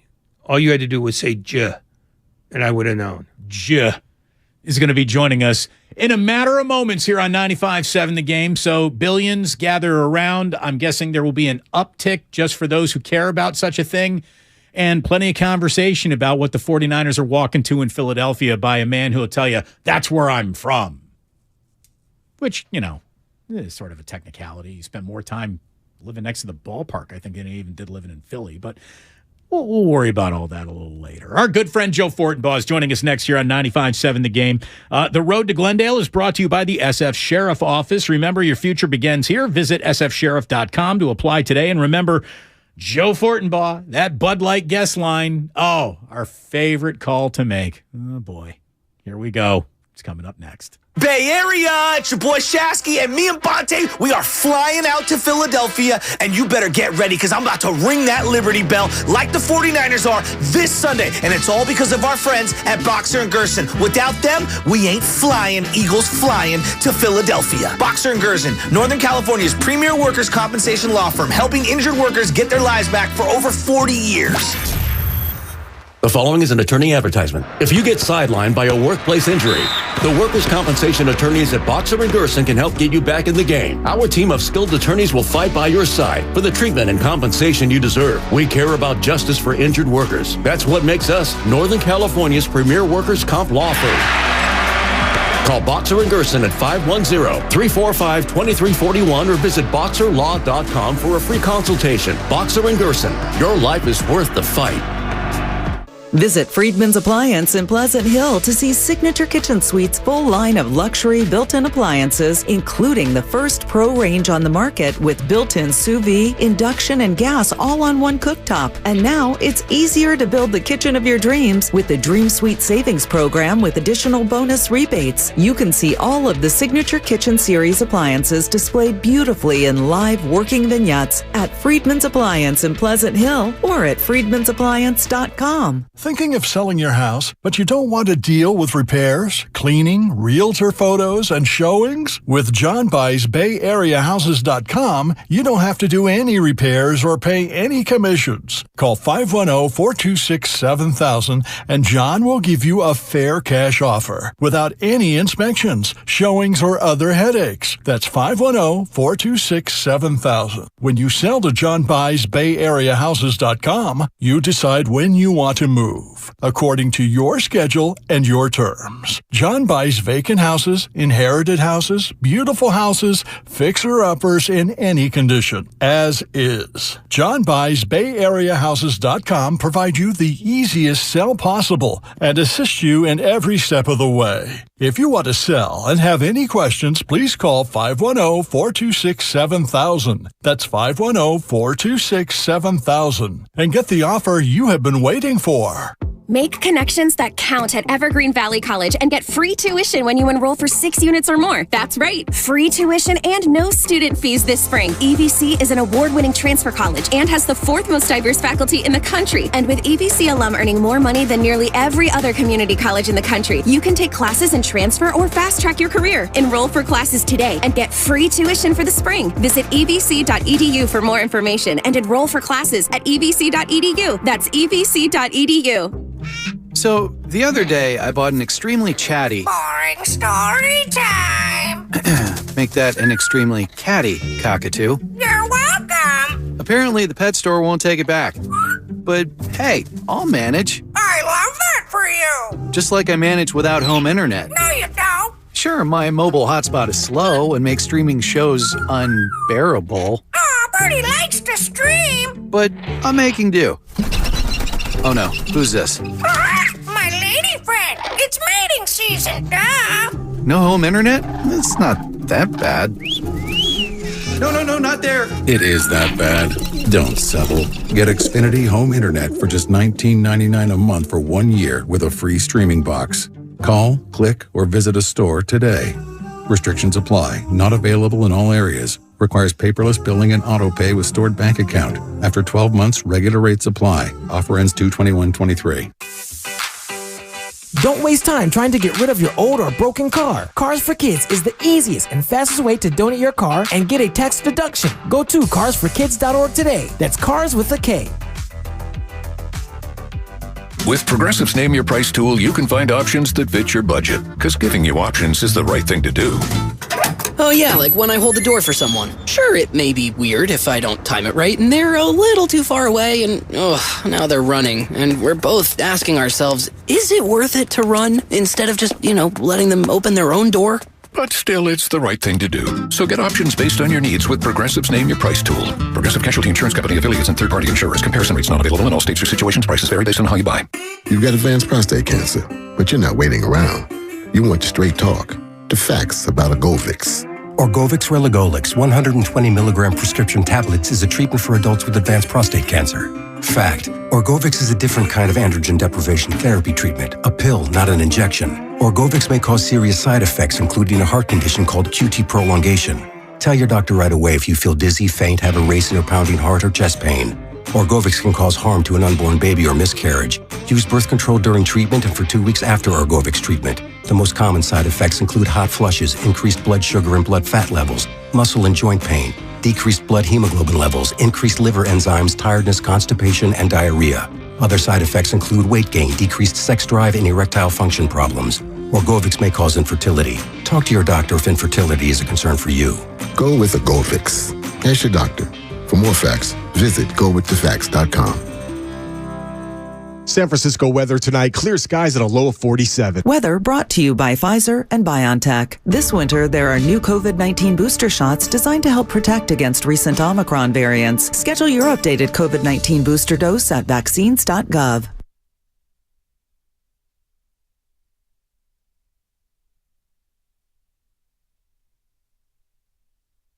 Now back to Damon and Ratto on 95.7 The Game. Back here on Damon and Ratto, where all guests, even this one, appears on the Bud Light guest line. Bud Light, easy to drink, easy to enjoy, as was Joe Fortenbaugh's tenure when he was out here as our humble morning show host. But no, he had bigger professional mountains to climb, and you can see him now losing America's money on an afternoon basis. Afternoon. He's telling you what games to bet on, and that is why they're continuing to build new casinos throughout Las Vegas. Joey Fortennuts. Joey Courtside, also known as Joe Fortenbaugh, formerly of the Philadelphia Eagles, formerly of the San Francisco 49ers. He is a man conflicted this weekend. What's going on? That's not how you introduce a guest who went out of his way to put down the alcohol to join you two for a few minutes here, okay? I could have very happily continued on with my afternoon cocktails, moved myself into the evening, and I come in and I'm subjected to this. But I will say, the Bud Light line, like, boy, have things turned around there. I saw the ratings recently. I see everyone's kicking the teeth in of the other guys. You're all grown up. You're all grown up, and I'm very proud of everybody. It's amazing the success that we've had since we cut bait with you. It truly is. I regret the hell out of that. I walked right into that. That was a layup. That's how you flush it, Kobe. Very nicely done. Maybe that's why you should be drinking more during this and not less. How are you doing, by the way? I figured I'd hear from you at some point during this interview. You doing all right? Still grumpy as ever? None of your business. Answer the questions and then get lost. All right, Raymond, take it easy. We're all just trying to make some wagers this weekend. I'm sure you've got a couple angles that I'd be interested in hearing about. So where do you guys want to begin? Do you want to begin with my plans for traveling to Arizona to get ready to watch the Eagles in the Super Bowl? Do you want to talk about whether or not Shanahan can win the big one after he loses this weekend? How do you guys want to handle this? You tell me. Let's tee it up with why the 49ers are in trouble, why the Eagles are simply an immovable object they will not circumvent. I mean, come on. You saw what we did to the Giants last weekend. You guys couldn't. I mean, nice work with Dallas. You had to let it come all the way down to the end. The Cowboys, really? I mean, you take a team like that, you flush them down the toilet. You don't toy with them like that. Now, jokes aside, and I'm sure there'll be some more trash talk banter throughout the course of the show, this is the matchup we needed in this conference. I know people, as you come towards the end of the season, everyone starts talking about sleepers and dark horses. No. The Eagles, as much as I love them, they have not exactly played a robust schedule this season. This is, without a shadow of a doubt, the best team they faced. So let's see if the offense is legit, because that is one hell of a defense in San Francisco. On the other side, the Niners have been fantastic. Brock Purdy, however, 2 road games so far, Seattle and the Raiders, both teams outside the top 20 in total defense, slated to face a tough defense in a hostile environment this weekend. I think we have a great convergence of fantastic storylines and questions that, quite frankly, need answers. Purdy shouldn't be subject to a lot of the criticism he gets from people, but that's how we are when we come across something new. Like, we're scared of it, right? We can't accept it. He's been playing great. He's been doing exactly what Shanahan needs him to do, and Shanahan's been putting him in a position to make the plays he needs to make. On the other side, like I said, the Eagles, this is the toughest game all season, so I'm very excited to talk to everybody on Monday after you're all done crying Sunday evening. Let's cut the crap and ask the real questions here. If you have two teams that are as defensively skilled as these two, why has the total stayed at 46.5 instead of going down the way it should? Okay, so weather doesn't look like it's a concern, which is one thing. So this is a very smart question. And sorry for my iWatch jumping in there a few moments ago. Anytime I go for like a quarter-mile walk, I put it on. It makes me feel like I'm really getting something done. Anywho, back to the question at hand. So I saw some shots had at 45.5. I've seen it tick up a little bit. For the most part, though, the total's been stagnant. I think I hate to say this. I do think the Philadelphia defense is overrated. I really do. I mean, what does Shanahan want to do? He wants to run the ball. That's not a secret. That's what he wants to do. He wants to control the clock. He wants to keep the defense rested. He wants to keep Purdy out of trouble. Last thing you want in this game is Brock Purdy throwing 45 passes, right? Run the football. So that's exactly what they want to do. Well, guess what the Achilles heel of the Eagles defense is? Running the football. So I don't think it's going to be as difficult for the Niners to generate scoring as it was last week. I don't know what the hell happened last week, but you should be able to run the ball on this Eagles team, assuming the environment isn't too much for Purdy in the offense. Now, on the other side, the Eagle offense, even though they haven't been that tested, I still think most of us would realize they got weapons all over the place, so they're going to probably find a way to score some points as well. So, I mean, I'm with you, Raymond. I lean more towards the under. I think the running offenses are going to grind the clock in this game, but when I see it going up, it doesn't surprise me based on the fact that I think the Niners, it's a little bit suppressed that the Niners didn't show up with a huge number last week. I don't think that's necessarily the case this week. The other thing that struck me is that, people have been talking all week about how the Philadelphia crowd could really impact Brock Purdy's tender psyche. As somebody who lives in Las Vegas, how do you put a number on what that might be worth? Or does that just get folded into the general advantage for the home team? First of all, let me address the fact that you're allowed to ask 2 questions in a row. Congratulations on the promotion. That's big. That's big that Ray Ratto's asking 2 questions in a row, so congratulations on that. Well, now, Damon went to the can, so I'm just killing time here. This interview meant so little to him. I can completely understand that. So the general rule of thumb for the longest time was 3 points for home field advantage.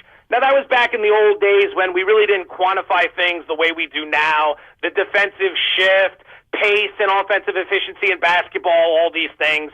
So home field advantage has been tweaked in football as well. 3 is still a starting point, but let's add in a few other components, right? Is it Monday night in New Orleans? Or is it, Sunday afternoon in Houston, right? These are very different home field advantages. So with Philadelphia, I would say that they're probably worthy of the full 3 points, considering it's going to be very hostile there, very hostile. Not to say more hostile than Levi's, not to hurt anyone's delicate sensibilities in the Bay Area, but it's going to be loud. I've been there for these games. Like, these people are going to be drinking heavily. They're going to show up, and they take pride in the fact that they're going to make a hostile environment. Now, that said, to your point, if you're getting 3 for home field and you're only laying 2.5 in the game, what does that tell us? What that tells us is something we've known for quite some time. The Niners, on a neutral, are power ranked as the more impressive team than the Eagles. Now, prior to last week, it would have been a little bit more significant in San Francisco's favor, but the fact that Jalen Hurts and Lane Johnson both looked healthy and the Eagles blew the doors off the Giants, all those concerns about how Philly looked late in the season are gone for the bookmakers. So they're kind of back to where they were power ranked. But if you put them on a neutral, the pros who do this for a living, they do have San Francisco power rated as a better team, and that's why the Niners were actually the favorite to win the NFC late in the season instead of the Eagles. It's not just because the Eagles were stumbling. Vegas gives them a lot of respect, even with Purdy at quarterback. Joe Fortenbaugh here on Damon and Ratto. So if the Niners do go in there and win, what was the most performative nonsense that you have offered up in this interview? Like, what do you think is the thing that you could be most wrong about if the 49ers win this game? I can't listen. I can't even. I really don't even want to go down that path. Not to say the Niners can't win, because obviously I'm going to come on with my bravado and talk my trash. But I got a lot of things going on here on the home front. As you know, I married into Bill's Mafia. They, of course, did what they did last week, so I got that problem on my hands. Her parents are coming to town Friday night. They're staying with us for like a month. That's clearly a disaster, as anyone could anticipate. Anyone who listened to me back in the day when I was on there, I was dealing with that at that time as well. So none of this is good. And compounding the issue is when the Eagles won the Super Bowl years ago, and my oldest, his birthday is always right around Super Bowl weekend. So the Eagles won on his first birthday, and everyone was there supporting Philadelphia. And I've always wanted to return that favor to the Buffalo side of the family. So now that they flame out on the year they're supposed to win it, and the damn Eagles come out of left field and they're suddenly looking really good, it's like, what do? I'm walking on eggshells in my own house. The last thing that needs to happen is losing to the Niners, because now I'm losing on every front. I at least got to get something out of this. I got to get a trip to the Super Bowl if I'm going to be miserable in my own household. So I got that problem. Now, that being said, should the Niners handle business? Wouldn't be new to me. You know how many NFC championships losers I've been a part of? The Rams in the greatest show on turf, Rondé Barber and the stupid pick six at Veterans Stadium, the Carolina Panthers, who somehow came in and McNabb turned the ball over 20 times. Then a few years later, they come out of left field and they go to the conference championship again, and they face Arizona, and they get their teeth kicked in that game. So I don't even want to think about it, but I've been thinking about it quite a bit. Where I would be wrong would be the Eagle offense would be completely shut down, and Sirianni would be exposed as a mid-level coach. There's a reason he's not one of the final 3 finalists, okay? A bit redundant there. I'm sure Ratto will get me for that one. But there's a reason it's Dable, Peterson, and Shanahan. Sirianni had an easy schedule, and that team did not show up for that Saints game. And I think that was the game that cost them. So I think it would be coaching, and I think the offense and Jalen Hurts would just get worked over by DeMeco Ryans and that Niner defense. If you're done whining about your hard luck in prior conference finals, Can you explain to me where the Chiefs Bengals line is going to end up? Because it opened it with Kansas City at 2.5, lurched to Cincinnati by 2.5, I think Tuesday, and now is back to 1 Kansas City in every shop except the win. So, excellent research by you, by the way. Nicely done. What happened, all the key movement, there were 2 key moves. There was the initial move, which was when Westgate and some of the other books sent out Kansas City -3 right after the Bengals beat the Bills. That number got hammered. That number just got hammered all the way down to Pick'em immediately, and it kept trickling to, like you said, Cincinnati -2.5. And then we got the Zapruder tape of Mahomes yesterday standing on the dais and then walking around at practice, and all of a sudden Kansas City money hit the market. In my opinion, what were you expecting to see? Did you think he wouldn't have legs? And then all of a sudden when he showed up with legs, everyone decided to bet him? Yeah, he walked gingerly off the dais. How'd you think that was going to happen? Was he going to be in a wheelchair? He was lightly jogging at practice. Okay? Again, it's not a broken leg. It's not an amputation. What did we think was going to happen? And then on top of that, the Chiefs list him as a full participant, and he's on the dais telling everyone he feels great. This is all bull, okay? It's bull. If this was a regular season game, there's no way he even practices on Wednesday. They're just trying to send the message to Cincinnati that he's fine, trying to get in their heads. I'm not saying he's seriously hurt, but he's definitely not 100%, and that's going to affect his mobility. Remember something. Over the last 5 years, Kansas City has ranked in the top 3 in third down conversions every single year. Part of that is because of his ability to buy extra time in the pocket and let his receivers get open down the field. If he can't do that, that's going to kill him on third down. And if you're dead on third down, it's going to be tough to beat Burrow and the Bengals, who are winning every single week. I do think the under might be the play there as well, because everyone forgot about Cincy's O-line issues because of what happened in the Bills game. That game was in the snow. It hurt the pass rush. It's not supposed to snow at Arrowhead. I think the Chiefs get after Burrow a little bit. Joe Fortenbaugh, who's been a Philadelphia Eagles fan ever since they reached the NFC title game and has been a big Phillies fan since they approached the World Series last year, joins us here doing a decidedly pro-Philadelphia segment on a station that once used to love him and call him home. But no, he has no regard for the room that he's actually playing in to play to the crowd. So let's just keep this stone cold business, Mr. Gambler. Give me a prop bet that's going to feed the kids. Okay. First off, I never lied to the audience when I was there. I'm always very proud of that. Never tried to pretend I was someone I was not. Everyone knew who I was rooting for. So I authentic. was able to embrace the local teams. If you all forget, I'm the one that delivered you a basketball dynasty. Your team was crap until I showed up, and then you won a title that year. Because they're from Philadelphia. They're from Philadelphia, so of course Joe could move the cosmos on them too. Yeah, so there you have it. So, all right, you want some prop bets? I'm going to give you a few. In the Niners game, Purdy, over 9.5 rushing yards, okay? These quarterbacks, they lay it all on the line. He's going against the number 1 pass defense in the NFL. He drops back. There's crowd noise. Guys are covered. He's going to take off. He's going to run. The kid's a gamer. He's going to try to make some plays. Keep in mind, Philadelphia allowed the 4th most rushing yards to opposing quarterbacks this season, so that's one prop I would play. In the Kansas City game, I'll give you a bunch. Joe Mixon under 3.5 receptions. Pirine gets a lot of the snaps in the passing game, and he's a better blocker. And with a banged-up offensive line, they need to use Pirine in the backfield more than Mixon, so go Mixon under 3.5 receptions. Hayden Hurst, the Cincinnati tight end, over 3.5 receptions. He had 2 receptions in the game earlier this year against Kansas City, so people will say, oh, why would I want to bet that? He only played 9 snaps in that game before he got hurt. Tight ends do well against this defense. Hurst over 3.5, and then Jamar Chase over 82.5 receiving yards. Kansas City ranks 31st in the NFL against opposing number 1 wide receivers. Dudes have eaten them up. Mike Williams, Mike Evans, Stephon Diggs, Devontae Adams. Chase himself went for 97 yards in the first game, so I play that over as well. That Eagle game, I don't have a ton. I have the Purdy prop, and I've been toying around with some other stuff, but I haven't gotten there just yet on a lot of them. I'm trying to figure out, I think if you want to play a tackles prop, Dre Greenlaw over 8.5 tackles is a place I would be. He's averaging 8.4 on the year, and Philly loves to run. So I think he's going to have a ton of opportunity. Like, that's your X factor in that game. It's Philly's rushing attack versus Warner and Greenlaw, who have been incredible this season. That linebacker unit does not get the credit that they deserve nationally. If you like to fade the public, which game do you go to and what side and where? So in this one, it feels like with the Cincinnati game, I think the public is going to try to rally around the Bengals. That's just an early guess.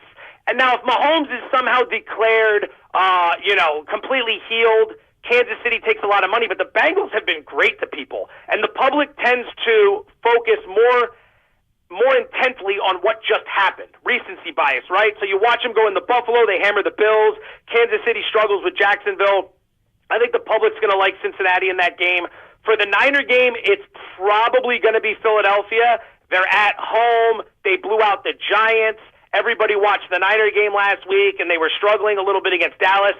And then the public fixates on quarterbacks. Like, they haven't come around on Purdy yet, but I think that's an advantage for the Niners, and I think that might lead to value on the Niners. What's curious is that this game's been sitting 2.5 almost all week. You know as well as I do that 3 is the most key number in all of football betting. So I'm wondering if we see a 3, and if we do, how long does it last? Because if it pops and then immediately disappears, which I think will happen, or I think could happen more than likely, then that tells you exactly where the professionals are. They're waiting to get the field goal with the Niners. Is there any conclusion to be made from the fact that the Bengals were the best team against the line during the regular season and the Chiefs were second to last? Yeah, I think there's something to that. For the Bengals, the way they were power rated this season, the public loves Cincinnati. All right, they were in the Super Bowl last year. They like Joe Burrow. They score a lot of points. It doesn't take a lot to recognize what the public's interested in, since he checks all those boxes. But Vegas had them power rated lower. If you look at their win total and their Super Bowl odds and everything else, I think a lot of people in Vegas thought, all right, they had a pretty fortuitous pass last year. They got the Raiders. They got Tannehill.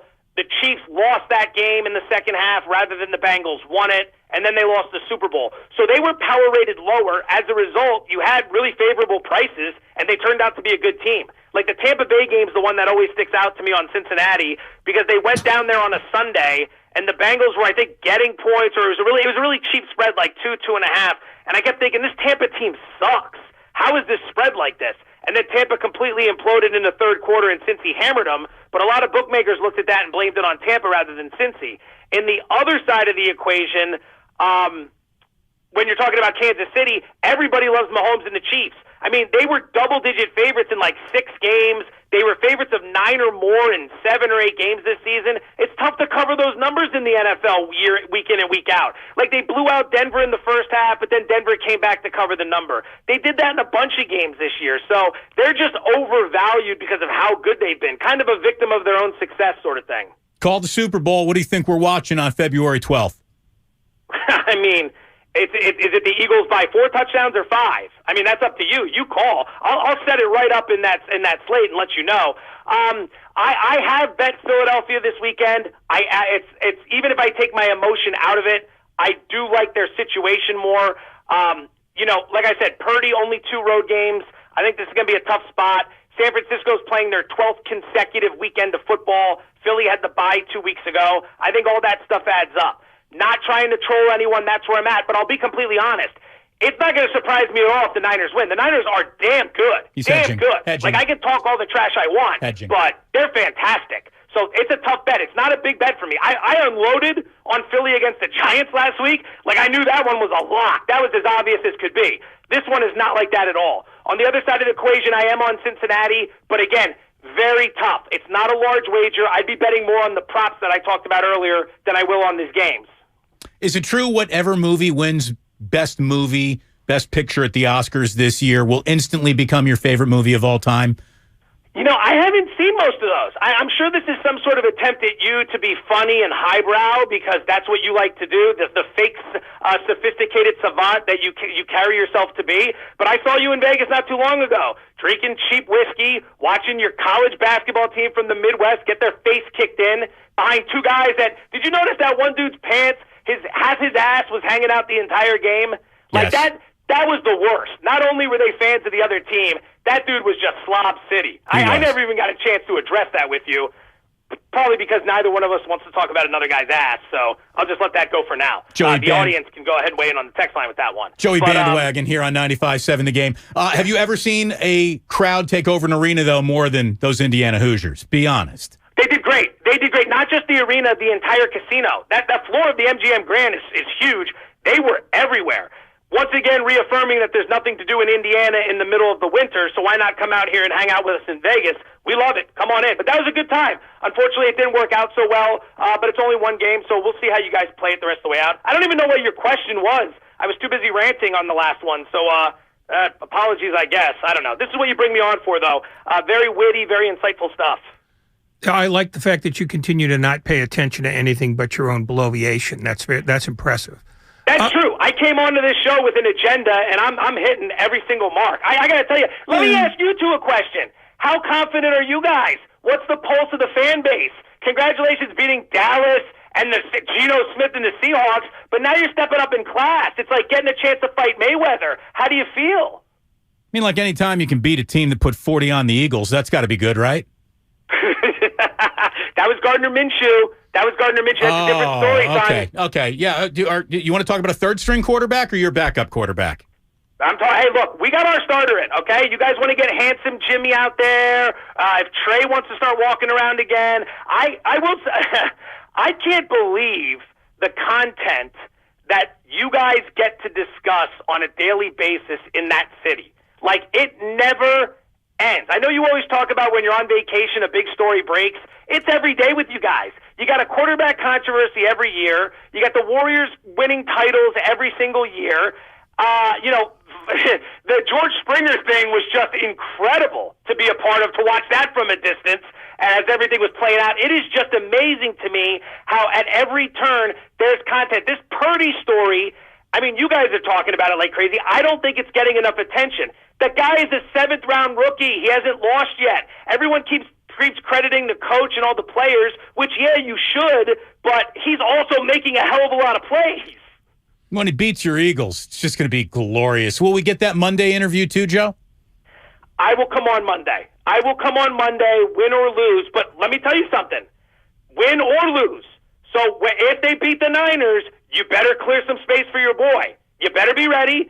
And everyone in San Francisco, take your little jerseys, wipe your eyes. I'm sure Shasky's going to, he's going to be in some gutter somewhere. He's going to be beside himself. Can't believe you lost the Eagles. We're coming. We're coming for you. So on Monday, you make sure you clear space for Joe Fortenbaugh to come on and tell you all exactly what he thinks. Don't go running and hiding. I don't think either of you would do that, but not going to put it past Ratto. What if the Eagles win but don't cover? Then it's kind of an awkward conversation for all of us. I'm still very excited. You guys are still very upset. But if you bet the Niners, you at least come away with something, and at least I'm knocked off my high horse a little bit. So it's kind of like we're all meeting in the middle on that one. Are we going to be meeting at the Greek for 3 nights of fish in April? So I'm looking into a lot of that. Right now. We're trying to get the parents out here, my mother. We're trying to get some coverage. I might be a solo act. I don't know. I was looking at the Seattle shows. The Greek shows are middle of the week shows. I know. The others are weekend shows. I don't know why the Bay Area has to get the most complicated stuff, but I am looking into that. I will be in touch. Have a good one, man. Always great to talk to you. Have a good one and give Nikki our condolences. Not only are her Bills out of the tournament, she's got to deal with you. I mean, I made the mistake of telling her very quickly after that loss that, at least why I actually went up and put my arm around her and I said, I may have been drinking a little bit here, but I said, don't worry, at least one of our teams got through, and that didn't really land the way I thought it was going to land. So she's probably not going to want to hear your condolences. Best of luck to all of you this weekend. Enjoy it. You guys had a hell of a run. You made it all the way to the NFC Championship game. It's nothing to feel ashamed about losing to the 1 seed. It's important. All of you in the Bay Area understand that.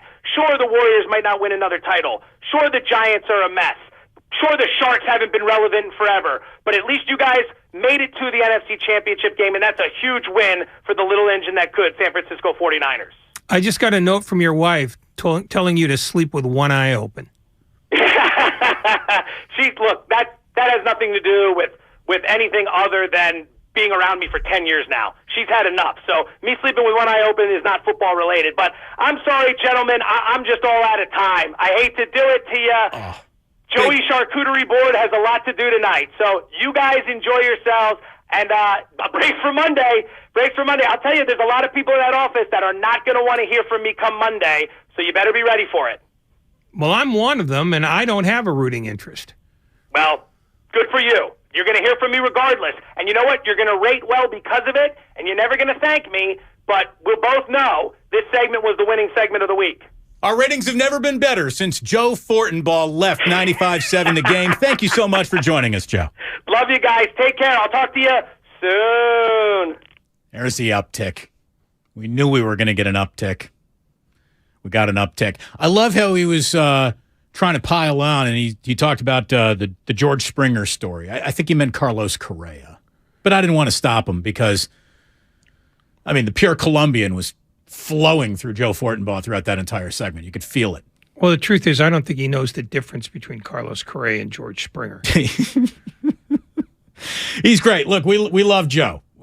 We miss Joe. I miss Joe. Guy's fantastic. And whenever we're in Vegas, we see just yell out his name. You'll hear him from Vegas. Someone was like, why does he sound like he's screaming? Because he is. No, he really wasn't. That's the beauty of the landline. We don't have him on a cell phone. A cell phone takes the bass and bravado out of just about every interview you could do. But when you can get somebody on a landline, you got something in an interview, even if it's just Joe. That part is well said. Love him. Absolutely love that guy, Joe Fortenbaugh. A lot of love for Joe coming in. A lot of people understanding that there is, there's a little bit of bit to that too, but there's also an Eagles fan in Joe. Like I said, he's also a Phillies fan as long as they're qualifying for the World Series. I'm sure he's ready to jump on a Temple bandwagon or maybe, Penn or Pitt should they start playing well in March. But, Pitt? Why would he care about Pitt? I guess you really wouldn't. I was just in full Pennsylvania mode there for a second. You were thinking St. Joe's or LaSalle. Yes, exactly. Big Five schools. Yeah. Palestra, baby. Even though the Big Five doesn't exist anymore. Doesn't exist anymore. They should bring back that tournament. I'm not even sure the Palestra exists anymore. Palestra's still there. Palestra is still there. What's it doing, monster trucks now? No, it's not that big. It's a tiny little gym. Have you ever been in there? Yeah, it's a tiny, gorgeous, I meant beautiful Lego little place. Yeah, it's but no, it's. I think they still every now and then they play a game in there just cause. Like, why wouldn't you? You got that cornfield in Iowa. You're going to play one game there every year from now on. Palestra's like that, too. They'll throw in a Villanova St. Joe game or something. It's also a great name because it doesn't have any corporate sponsor tied to it. It's just nice. The Palestra. It is nice. Like the Spectrum. How about this? While we were talking to Joey Courtside, Mr. Fortin Nuts himself, we got ourselves all-star teams. Well, starting all-star teams. From the NBA, Shams has produced two lists. Ray, you want to start East or West? Where do you want to start? Dealer's choice. Go ahead. Let's work local, and then we'll work outward. We'll start with the West, where LeBron James obviously is your captain. Steph Curry, Luka Doncic, Nikola Jokic, and maybe the name I'm most surprised to see on either team announced as a starting member, Zion Williamson is starting the All-Star game. I mean, how many games has Zion even started this year? It feels like he has been spectacular when out there, and the Pelicans are better when he is out there, but he's out there so infrequently. To name him a starter to this All-Star team is a little much. And I understand it's a popularity contest, but I'm surprised he's still this popular given how out of sight, out of mind even athletes become. Well, I mean, it's, the starting lineup is just sort of a, hey, here's what the fans wanted. And people want to see Zion Williamson. The fact is, New Orleans is a very average team without him, and they have hung on to fourth place only because all the teams below them can't figure out how to get away from 500. But while he was playing, New Orleans was one of the best teams in basketball. So I kind of get that. The name that I might have replaced him with, though, if we could go fully positionless, would probably be Shai Gilgeous-Alexander. Yeah. Because he's been extraordinary. In fact, Zach Lowe made a case for him being in the starting lineup instead of Curry. And I don't think that's necessarily a bad notion, except for the fact that the starting lineup is about what the fans want. The reserves is where you get the real action.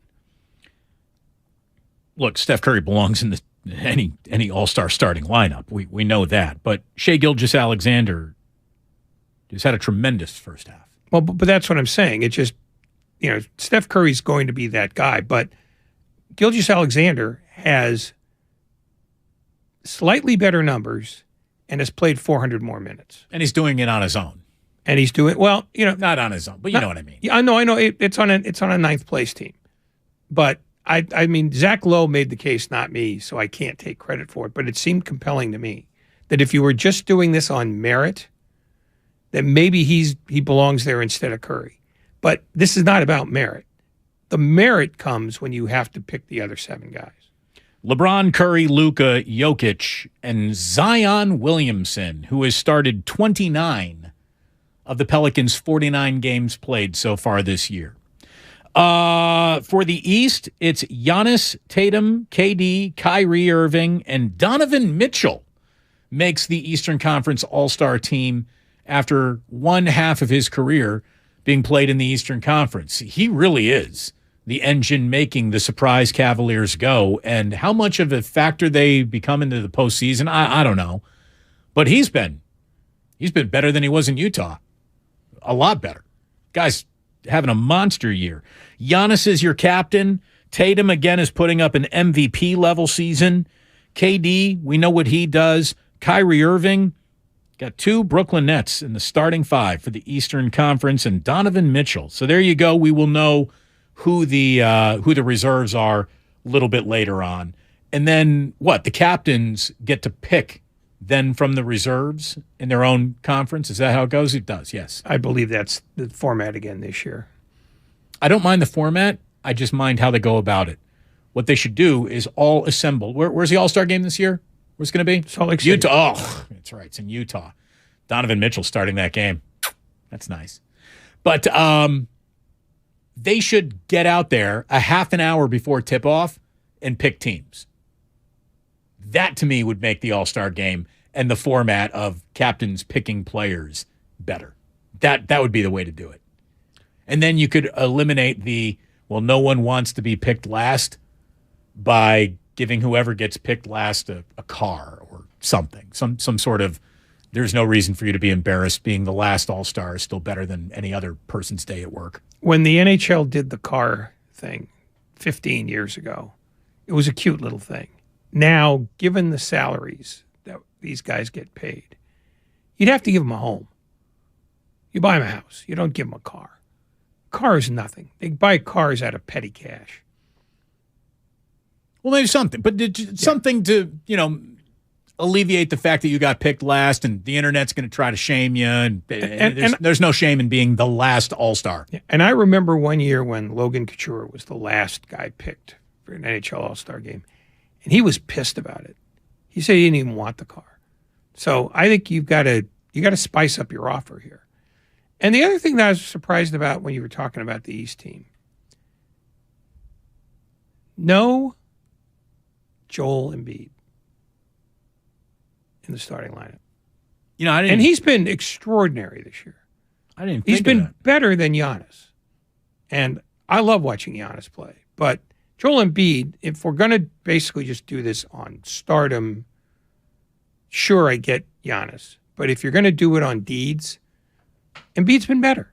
Well, and here's a guy who's in the MVP combo last year. I'd put him on instead of Durant because Durant has missed as much time as he has. Obviously, if you're going to use the Williamson argument. I mean, obviously missing time is not a factor as fans Clearly come not. up with his vote. Yeah, but, I mean, if you're arguing about, what fans want, this team is perfectly fine. If you're arguing about who's had the best first half.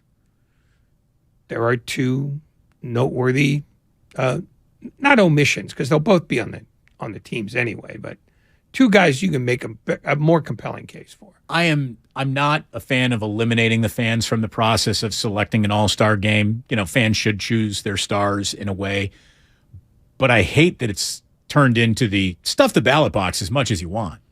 It should be one man, one vote. One person, one vote. One IP address, one online ballot. That's all it should be. You shouldn't be able to cast infinity votes. But if you're doing this for the fans, what you're trying to do is engage more fans to do more stuff, which means buy more things. So you're going to let them stuff the ballot box. Oh, sure. Get online so we can get as much information about your digital fingerprints as humanly possible. Yeah. I mean, LeBron James received 700 billion votes.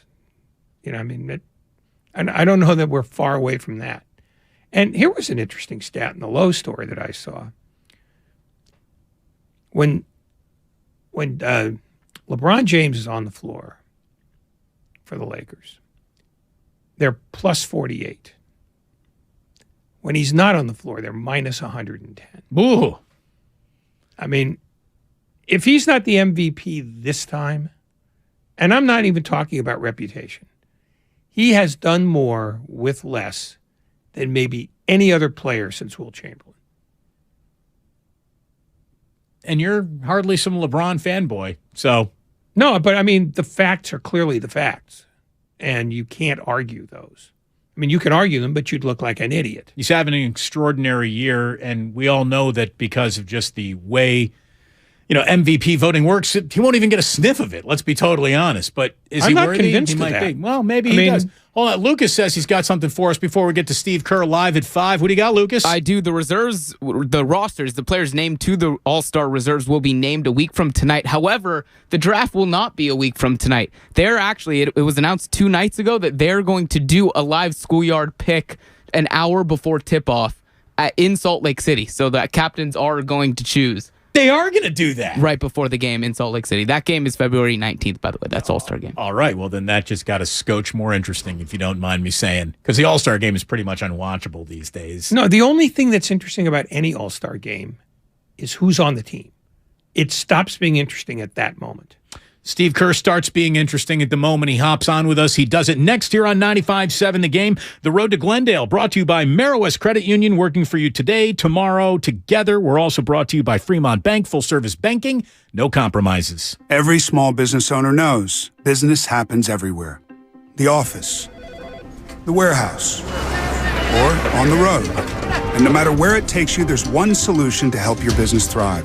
Comcast Business Complete Connectivity. It's the largest, fastest, reliable network with advanced gig speed Wi-Fi and cyber threat protection in one solution. Get started for just $49.99 a month. Plus, add Comcast Business Mobile and you can save up to 60% a year on your wireless bill. And ask how to get up to a $750 prepaid card. Flight 291 is now boarding. Yep, you're going places. And when you get there, be ready to do business. The complete connectivity solution from the company that powers more small businesses than any other provider. Comcast Business, powering possibilities. Ends 2/21/2023. Restrictions apply. Requires EcoBill and AutoPay. New 50 megabits per second internet and Comcast Business Security Edge customers only. Equipment taxes and fees extra. After 12 months, regular rates apply. Gig internet required for gig Wi-Fi. Mobile Savings compares pricing of top 3 carriers. Johnny Mosley here with your Thursday Toyota Tahoe report. Put an edge and wax up your favorite pair of boards because it is clear and crisp here at Palisades. Grab the keys to your Toyota and I'll see you on the mountain. Thanks, Johnny. We're expecting mostly sunny skies throughout the day today with temperatures in the 40s, dropping to a low of around 15 degrees overnight. This report has been brought to you by your local Toyota dealers. Check out Toyota's full lineup of mountain-ready all-wheel drive vehicles. Toyota, let's go places. Golfers, tee it up at the Golf Mart and go farther and faster with the new G430 Woods and Irons from Ping. The Ping G430 Woods introduce the next generation of speed with new face technology for longer and more accurate shots. The new Ping G430 Irons are designed with pure flex technology for faster ball speed and more distance. Swing into the Golf Mart and get custom fit on the new Ping G430 Woods and Irons today. The Golf Mart, home of the 90-day satisfaction guarantee. Here's home improvement news for the new year at Dolan's. Replace those old interior doors with ones you design yourself. Create your own style with personal choices at Dolan's and doors that are made just for you. The door experts at a Dolan's showroom will help you design your own amazing interior doors. Visit the Ideas section at dolanlumber.com and have a safe and happy new year. Are you interested in new career opportunities in the Bay Area and want to make a difference in your community? The San Francisco Sheriff's Office is looking for people considering a job in law enforcement right now. If you're at least 20 years or older with a high school diploma or equivalent, the San Francisco Sheriff's Office wants to hear from you. Enjoy full benefits, flexible schedules, and opportunities for growth and promotion. For employment announcements and more information, visit sfsheriff.com. That's sfsheriff.com to apply today. UCSF Sports Medicine Center is dedicated to treating every type of athlete, from kids to adults, amateurs to elite professionals. As one of the best orthopedic programs in the nation, UCSF has programs to optimize an athlete's performance and the latest advancements to treat the most complex sports injuries. With locations throughout the Bay Area, now including Marin, Walnut Creek, and Redwood Shores, it's even easier to make an appointment today. Visit ucsfhealth.org so you can get cleared to play. UCSF Health, redefining possible. This is the final week of the 34th Annual Manufacturers RV Show at the Alameda County Fairgrounds in Pleasanton. Show ends this Sunday. There's hundreds of RVs from dealers all over the West Coast, like motorhomes, travel trailers, toy haulers, fifth wheels, van conversions, and truck campers. Go to rvshows.net for more information. Last chance for the Manufacturers RV Show at the Alameda County Fairgrounds in Pleasanton. Show ends January 29th. The other day, I bought a cockatoo.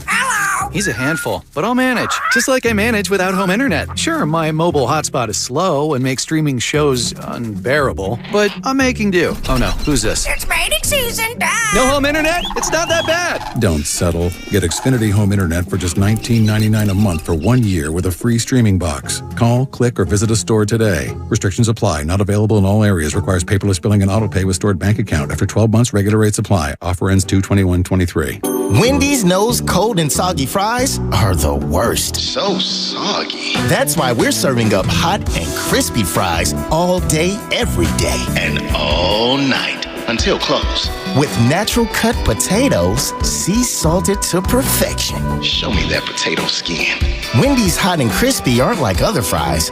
We're your dream fry. Choose wisely. Choose Wendy's hot and crispy fries. Guaranteed to be hot and crispy. If yours aren't, bring them back and we'll replace them. They say they'll get your biggest tax refund. Jackson Hewitt says your biggest tax refund guaranteed. And a chance to double your tax refund. Thousands in weekly prizes during the Double Your Refund sweepstakes. Your biggest refund ×2, twice the money, so forget about them. File your taxes on the double at Jackson Hewitt today. No purchase necessary to enter or win. Open to U.S. residents 18 or older who file a 2022 federal tax return. Promotion ends 4/2/23. Visit jacksonhewitt.com for rules. Nachos! Hey, I'll take some. And some Frank's Red Hot. Nah. You're just gonna eat these boring nachos with no flavor. Frank it up! Frank it up! This guy finally gets it. It's the perfect blend of flavor and heat. Frank's Red Hot. I put that on everything. You're listening to 95.7 The Game, KGMZ FM at HD1 San Francisco. Always live on the free Odyssey app.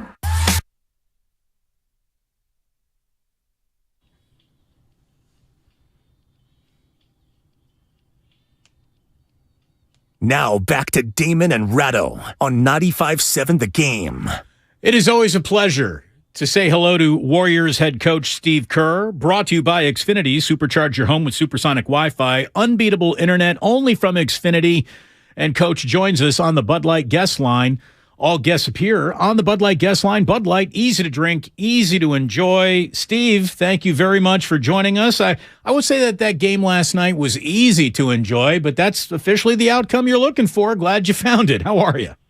I'm good. How are you guys doing? We're doing great. It was like you spent the entire first half stepping on your own toes with all those turnovers. Then in the second half, we see up and down performances that are dotted by great shooting stretches, great defensive stretches, and a moment where maybe Jordan's doing a little bit too much. Steph gets frustrated. He whips the mouthpiece. And that just doesn't happen very often. Whenever it does, though, he gets ejected, and it's happened he's been ejected 3 times in his career, and the mouthpiece hasn't been involved all 3 times in his career. I mean, if an otherwise perfect player is going to have a blind spot, I guess that's semi-acceptable, but man, did you see him throw it in real time? I didn't see it until the replay. No, I didn't see it. I was very confused as to what was happening because it was such a weird time to have an ejection and a technical, after a missed shot in transition, and there wasn't a controversial foul call, anything like that. It was just all of a sudden the whistle blows and Steph's gone. It was bizarre. But yeah, I mean, he knows he can't, throw the mouthpiece. I wish there was a little room for, maybe reason to prevail, because it's not like he threw it at somebody. He threw it on the ground. You'd like there to be a little wiggle room for the official to maybe give him a technical, but not an ejection. But that was the call. That's what it was. And so, our guys had to pick it up from there, and they did, and they got it done without Steph, which was pretty good accomplishment under those circumstances. I mean, the dog didn't like it, that's for sure. Tell us about the dog in the background. Who is that? 2 of them. We got 2 dogs in the background. I got a Frenchie and a retriever. So the retriever's mine. The Frenchie is my son's. So we're just hanging out. I'm hanging out with just the 2 dogs and me. Now, did you name the dogs after great NBA entities? What are the dogs' names? Lulu and Nelly. Oh, so Don Nelson, everyone. Named after Don Nelson. That's right. And Lou Williams, I presume? Yes, and Lou Williams. You got it. It's now been 48 games, and you guys are 24-24, and I think it's fair to say inconsistency is probably the watchword. Are you starting to get a little impatient that your guys haven't figured out, how to do what you need them to do on a more consistent basis? I don't know if impatient is the word. I think we've got a good sense of what needs to happen, and I think we've seen proof that it can happen, but we just have to go and do it. I felt like early in the year, our starters were playing lights out, and we were struggling trying to find bench combinations and find an identity off the bench. And now it's a little bit in reverse. Our bench has really come through over the last few weeks. You got guys playing at a really high level. Dante has been fantastic. Lamb and Ty Jerome have established themselves as really effective players. And, depending on who we start, Looney and Poole have both been really good. And so I think we're just at a point where we've seen that we've got individual guys who are, playing well at different times, but we've just got to put it all together at once. And that's the goal. Are you at this point of the year, because this is different than everything you've ever faced as a head coach, are you at the point now where you can see a consistent game coming right at the start of the game, or do you just have to, stand for the national anthem and take your chances as to what you think you're going to see? Well, no, I think we're not quite sure what we're going to get, and that's why we're 500. It'd be nice to build a little consistency and where we knew exactly what we were going to get. But like I said, we can envision that based on the contributions that we're getting from different guys and the fact that guys are falling into roles. I mean, Kuminga has fallen into a really good role. I shouldn't say fallen. He's worked for a really good role as a defensive stopper, a guy we can put on the toughest matchups, and gives us some force going to the rim. So I mentioned the other guys. I bring up JK. We've seen all these guys step up and play well. So it's just a matter of consistency as a group.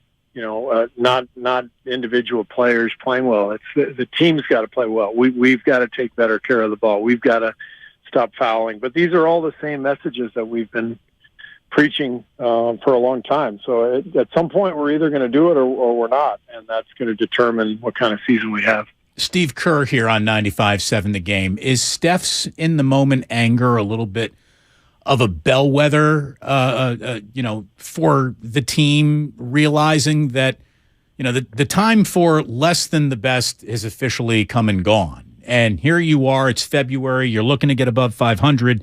Do you see Steph's frustration as actual fertile soil that you'll plant better basketball in?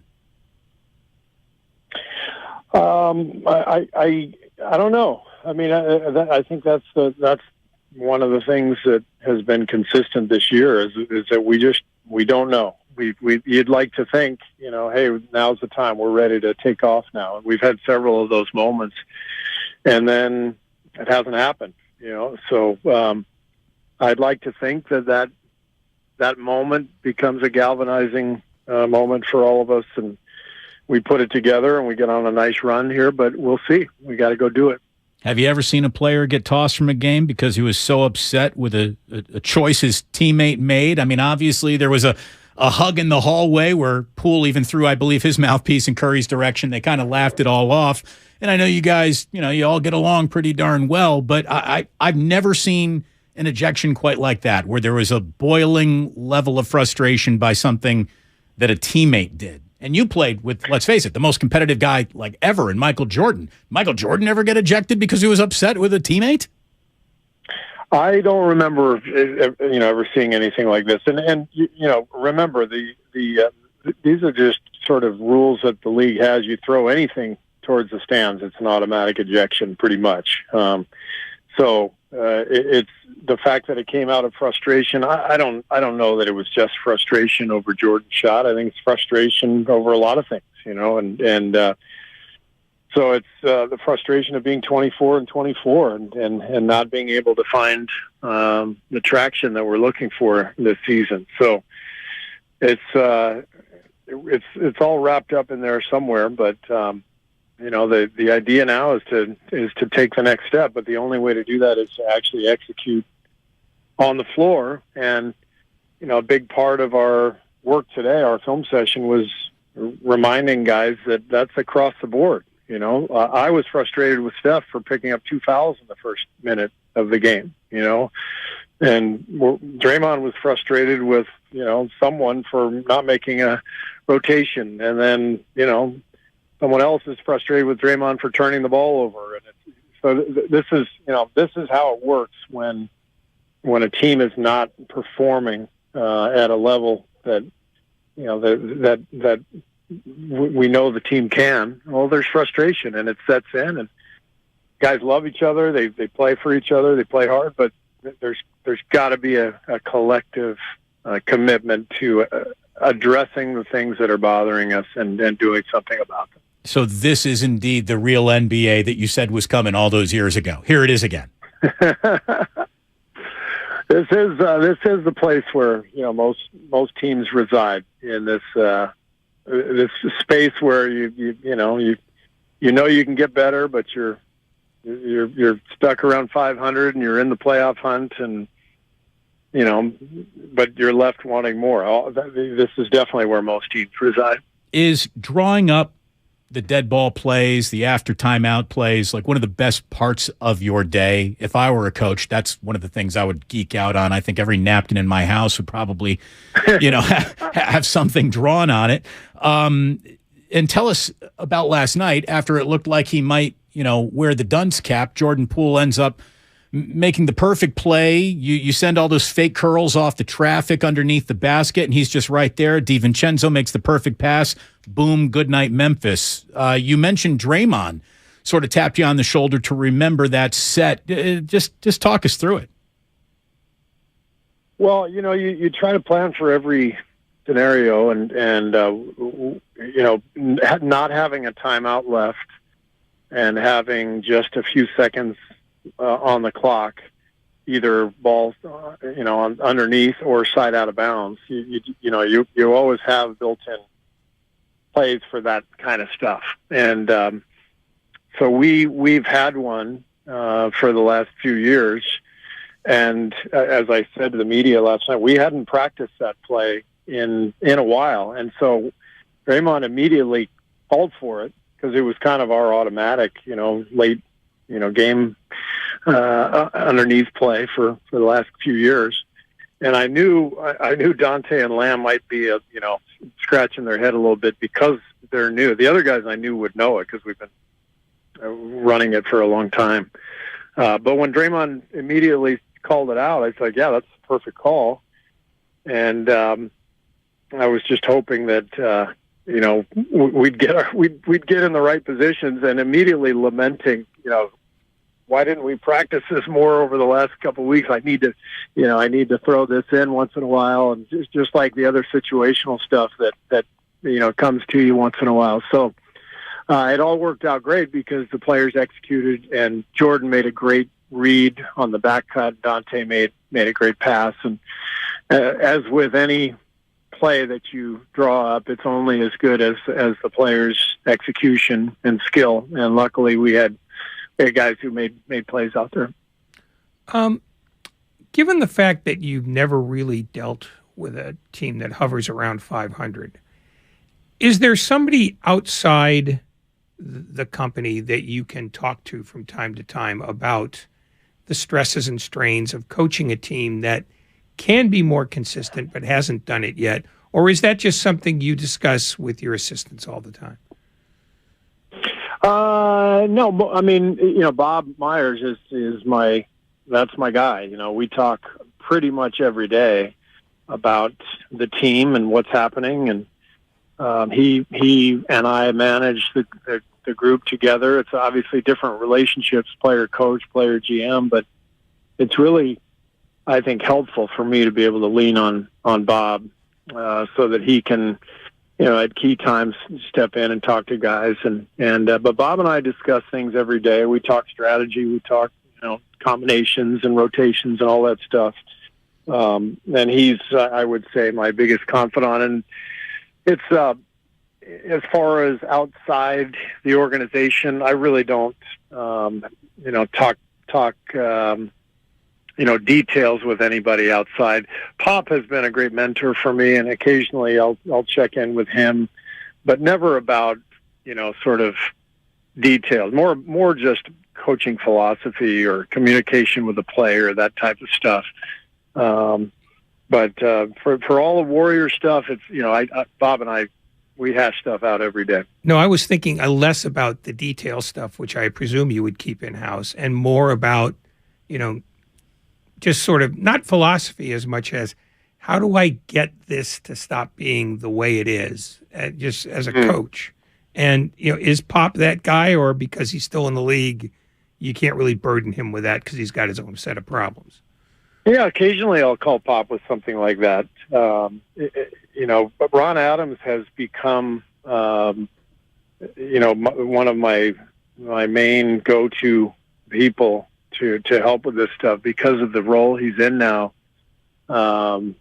He's able to just, dig into his well of knowledge, all of his coaching years. He's seen it all. And so he always has great thoughts and ideas about how we might reach the group. And a lot of our guys on staff, Kenny and Decky and Q, Jam. I mean, these guys are really sharp, and they've got great suggestions and great ideas. And that's what being part of a coaching staff is all about is, you meet and you try to figure out the best way to communicate something to the team. And then you give that a shot and you go from there. For the first time ever, Steve, there's a little noise around Bob Myers' future, what it might hold. Can you imagine how drastically your day-to-day would change if you didn't have Bob Myers as a daily confidant and partner? Yeah, Bob's amazing. He's such a great friend and obviously phenomenal general manager. not just putting the roster together here over the last decade, but just communicating with everybody, communicating in every direction, keeping this thing going on a daily basis. He has the respect of everybody, players, owners, coaches, personnel. Everybody loves Bob, and we all want him to be back, and we all hope he's going to be back. I expect him to be back. I can't imagine him not being in this job, but this is the NBA. You never know how things are going to play out, but we all hope that this all works out and he's back with us. I have been accused this week of doing glad-handing interviews with you. Not tough enough. People want the most successful coach in the history of this franchise facing a tougher line of questions. Are you ready for a tough question, Steve? Here we go. Here it comes. All right, what do you got for me? Do you owe it to James Wiseman to either start playing him or trade him? I think that's a fair question. One of the things that I tell James from time to time is I feel bad for him because of the circumstances. He's had a tough go with the injuries. The injuries have definitely set him back. But bottom line is he's a really talented young guy playing on a veteran team. So he's in a situation where he's not getting as many reps and as much playing time as he would in a different set of circumstances. Had he been drafted by a different team, he'd be getting more opportunities for sure. And that's part of his story. That's part of his journey. And what I love about James is he understands that and recognizes it and continues to keep a positive spirit and energy, and he works hard every single day, and he's wonderful to coach. So I'm as I've said many times, I'm a huge fan. And however this plays out, we don't know, but I hope I get to continue to coach him, and I hope that he can, develop here and get more opportunities as we go forward. This is more macro than you're probably interested in at this stage of the season. But when you do take a minute to look at the standings every day, are you surprised that the difference between the 4th place team and the 13th place team in your conference is 3 games? And based on that, since you're one of the teams in that weird middle, is there a place you feel like you need to be by the end of March or by the middle of March that you'd be comfortable with? And I'm not saying, just don't give me the answer first, of course, but is there a place you think your team ought to be by then? Well, first of all, I don't think I've ever seen it like this, where 4 through 13 are so close together. It may have happened at some point, but it's extremely, extremely rare. So it's really bizarre. I mean, some nights we don't play and we move up 3 spots. It's like, what a great night for the Warriors. But it's also a reminder that we aren't that far off.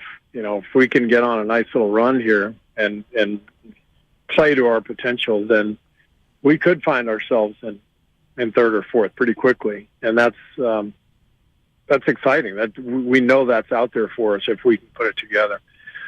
But that's the goal. And as far as, dates and mid-March and all that stuff, I don't think in those terms. I just keep thinking every day, how can we try to get better? How can we capture this momentum that's been lacking?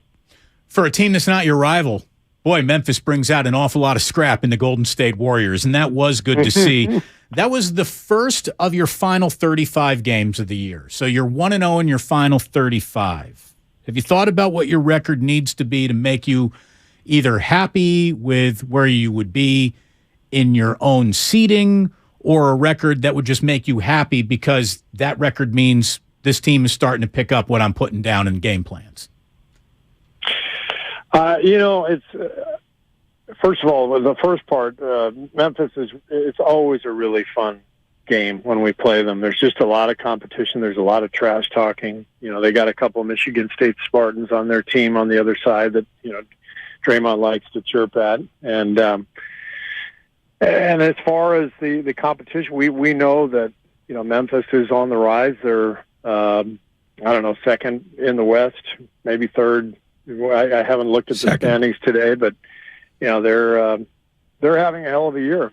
So they're, we're just trying to get it going. We're just trying to put ourselves in the best possible position for the playoffs. We do feel like we would be at our best in the playoffs because our guys will get the necessary rest and preparation time and all that. And we've always thrived in these circumstances. But we've got to get there, and we've got to get there in good shape, meaning good health, but also a favorable seeding, and that's the goal. I know the schedule is the schedule, and there's not much you can do about that. But do you get a sense that as you look at it, that with fewer back-to-backs, that you can get a more sort of rational schedule day-to-day about what you need to do to achieve the consistency you're looking at? Are you seeing it that way, or do you just think the schedule is just too compressed in general to get the kind of sort of day-to-day momentum you'd like to get?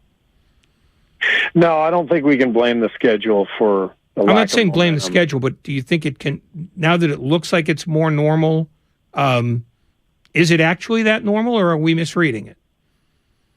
I don't know. I just know we play Toronto tomorrow, and then we leave town the next day. Honestly, I haven't looked at the next couple weeks even. I didn't know the schedule was that much different coming up than it was the last few weeks. So I don't look at it like that at all. We just try to get our guys ready to go and try to address the stuff that's been bothering us and figure it out from there. Niners, Eagles. Who you got, Steve? I got the Niners. I mean, how could I not? I mean, this is an incredible run they're on, and man, what a matchup! Two heavyweights, two great teams, and loaded with talent on both sides of the ball. It's going to be so fun to watch. Well, never mind that. What do you got in Bengals Chiefs? Since you don't have to do the hometown team. It's interesting to hear that Kansas City is an underdog on their home field. So, on the other hand, Cincinnati's been destroying the league since the first month of the year. So, I don't know what to make of that game. It's got a weird feel. I don't know if anybody really knows how Mahomes' ankle is going to be and all that stuff. But, man, the Bengals have been an absolute machine for the last couple of months. They're something. Steph Curry makes another All-Star team. No surprise there. So congratulations to him. Steve, congratulations to you guys on that win last night. You're always worth the price of admission. There is no doubt. This has been a wildly interesting season for a lot of different reasons, and it feels like if you guys are going to get it together, it's going to happen soon, hopefully, because it's that time where the real basketball is here. Steve, thank you so very much for joining us. We really appreciate it. Good luck against Toronto and everything going forward. Thank you. All right, guys. Thanks for having me. We'll talk to you next week. There he is. Steve Kerr on 95.7 The Game. I'm glad he thought that my question about James Wiseman was a fair question, because I thought it was a fair question too. I mean, what does an NBA team, what does any team in sports really owe a player that they drafted and are developing? They owe him his paycheck. They owe him a sound, safe, professional working environment. Beyond that, they don't owe him anything else. But it sounds like they really do, officially, like James Wiseman. They want to see the best thing for him. And it feels like they've made an in-house decision, or it has come into their reality that being a Golden State Warrior might not be the best thing for James Wiseman. I think the fact that the trade deadline is when it is, which is in March, makes this a very open question for them. And I think it's been an open question all year. They are trying to figure out a way that he can be helpful to them. And so far, the answer has evaded them. Or it's evaded him, and he hasn't been able to deliver on court what Steve Kerr says he knows to be true. So I think it is an open question. I don't think they've made up their minds on any of it yet because they don't have to. I mean, most decisions that general managers and coaches face aren't made weeks ahead of time. They're sort of made when you've reached that point where you can't equivocate anymore. And I don't think they're at that point yet because the trade deadline isn't there yet.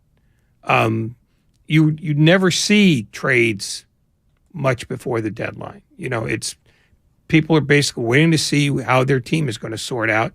And since, as Steve Kerr said over and over again, he doesn't know, I think it's safe to assume that Bob Myers doesn't know either. So I think, Weissman remains an open book in terms of what they intend to do with him. I genuinely don't believe they know what they're going to do with him. I mean, he's still got potential, but like we asked Nick Friedel when he was in here the other day, what value does he have beyond his perceived potential he may be able to offer Team X down the road? Yeah, I think right now there's not much, but I don't know if that would be the main criteria for them to decide whether to move him or not. Because at some point, if they can't rely on him to give them decent run as they head toward the playoffs, and they intend to be a playoff team, I think they might move him for less than what some people would perceive to be his value, because he hasn't shown much. And yes, he's had injuries, and playing on this doesn't help trade value, by the way, those injuries. Well, no, but that's part of it. The other part is he hasn't figured out what his place is in the league. So anybody who's going to trade for him has to sort of project what they think he could be on their team without much data, except I've seen him jump and I've seen him dunk. And I think that's the wild card with him, is you literally are playing with no information on him. There were four DNP coach decisions last night. James Wiseman, Patrick Baldwin Jr., Moses Moody, and Ryan Rollins. 3 of those 4 have been sent to the G League. Wiseman will remain with the big club in the meantime. What I also find interesting is, normally wounded or threatened animals will return to what they know best while they're being wounded or threatened. I don't think that they're going small, Ray, because that's the matchup the evening dictates. I think the Warriors are going small because Steve knows this is the best chance I have to start this game with everybody's full attention. And that's been a problem this year. And I just need to send the message that whatever our best foot is to put forward, that needs to be the first step of the game. Like, we can't slow play our way into moments of the game that we will, respond to once they arrive. We need to start with our best foot forward. And if they are in that, philosophy of going small truly does bring out the best of us, again, tell me, how does James Wiseman fit that? He wouldn't. But the one thing we've known about the Warriors is that their answer to that question has changed a number of times as this year has gone on, because they haven't gotten consistent anything from any grouping most of the year. I mean, I thought it was telling when Steve Kerr said that, for much of the year, the starting lineup was doing great and the second group was not very good. And now that's reversed, which is one more thing that he cannot rely on night in and night out.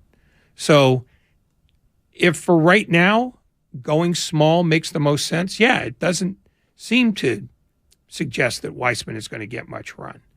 But Steve Kerr doesn't have to worry about 23-24. That doesn't exist to him. Hell, he couldn't remember who he's playing after Toronto. He's about the very right now. The 2-track timeline doesn't matter to him. He's coaching today so that he can coach tomorrow, so he can coach the day after. And that's the thing about seasons. It just, during the summer, you can look 5 years ahead of time and make all the plans you want. But once the season starts, It's about today, and it's only about today. I don't know if you stuck around for any of the post-game press conference last night, but Whitley nearly had her eye taken out by a Klay Thompson paper airplane that he likes to make with the stat sheet. Yeah, well, he's a vicious man. I mean, he's borderline homicidal in many ways. Look, all I'm just saying is Whitley was very close to losing an eye and gaining several $1 million all at once last night. And don't forget, she'd look great in a jaunty eye patch. Oh, without a doubt. She'd make a tremendous pirate. Yeah. Showing up with a parrot on her shoulder, a tri-corner hat. Maybe she could take a leg off and go full pirate. Peg leg? Yeah, absolutely. It's a bit more of a sacrifice, I think. And I don't know that she should do that for this company. But if she ever got to something big like ESPN, if the cost was a leg, I think she'd think about it. She really likes her sneaker collection. I don't think she'd want to be giving up. Well, she'd be doubling its wear life.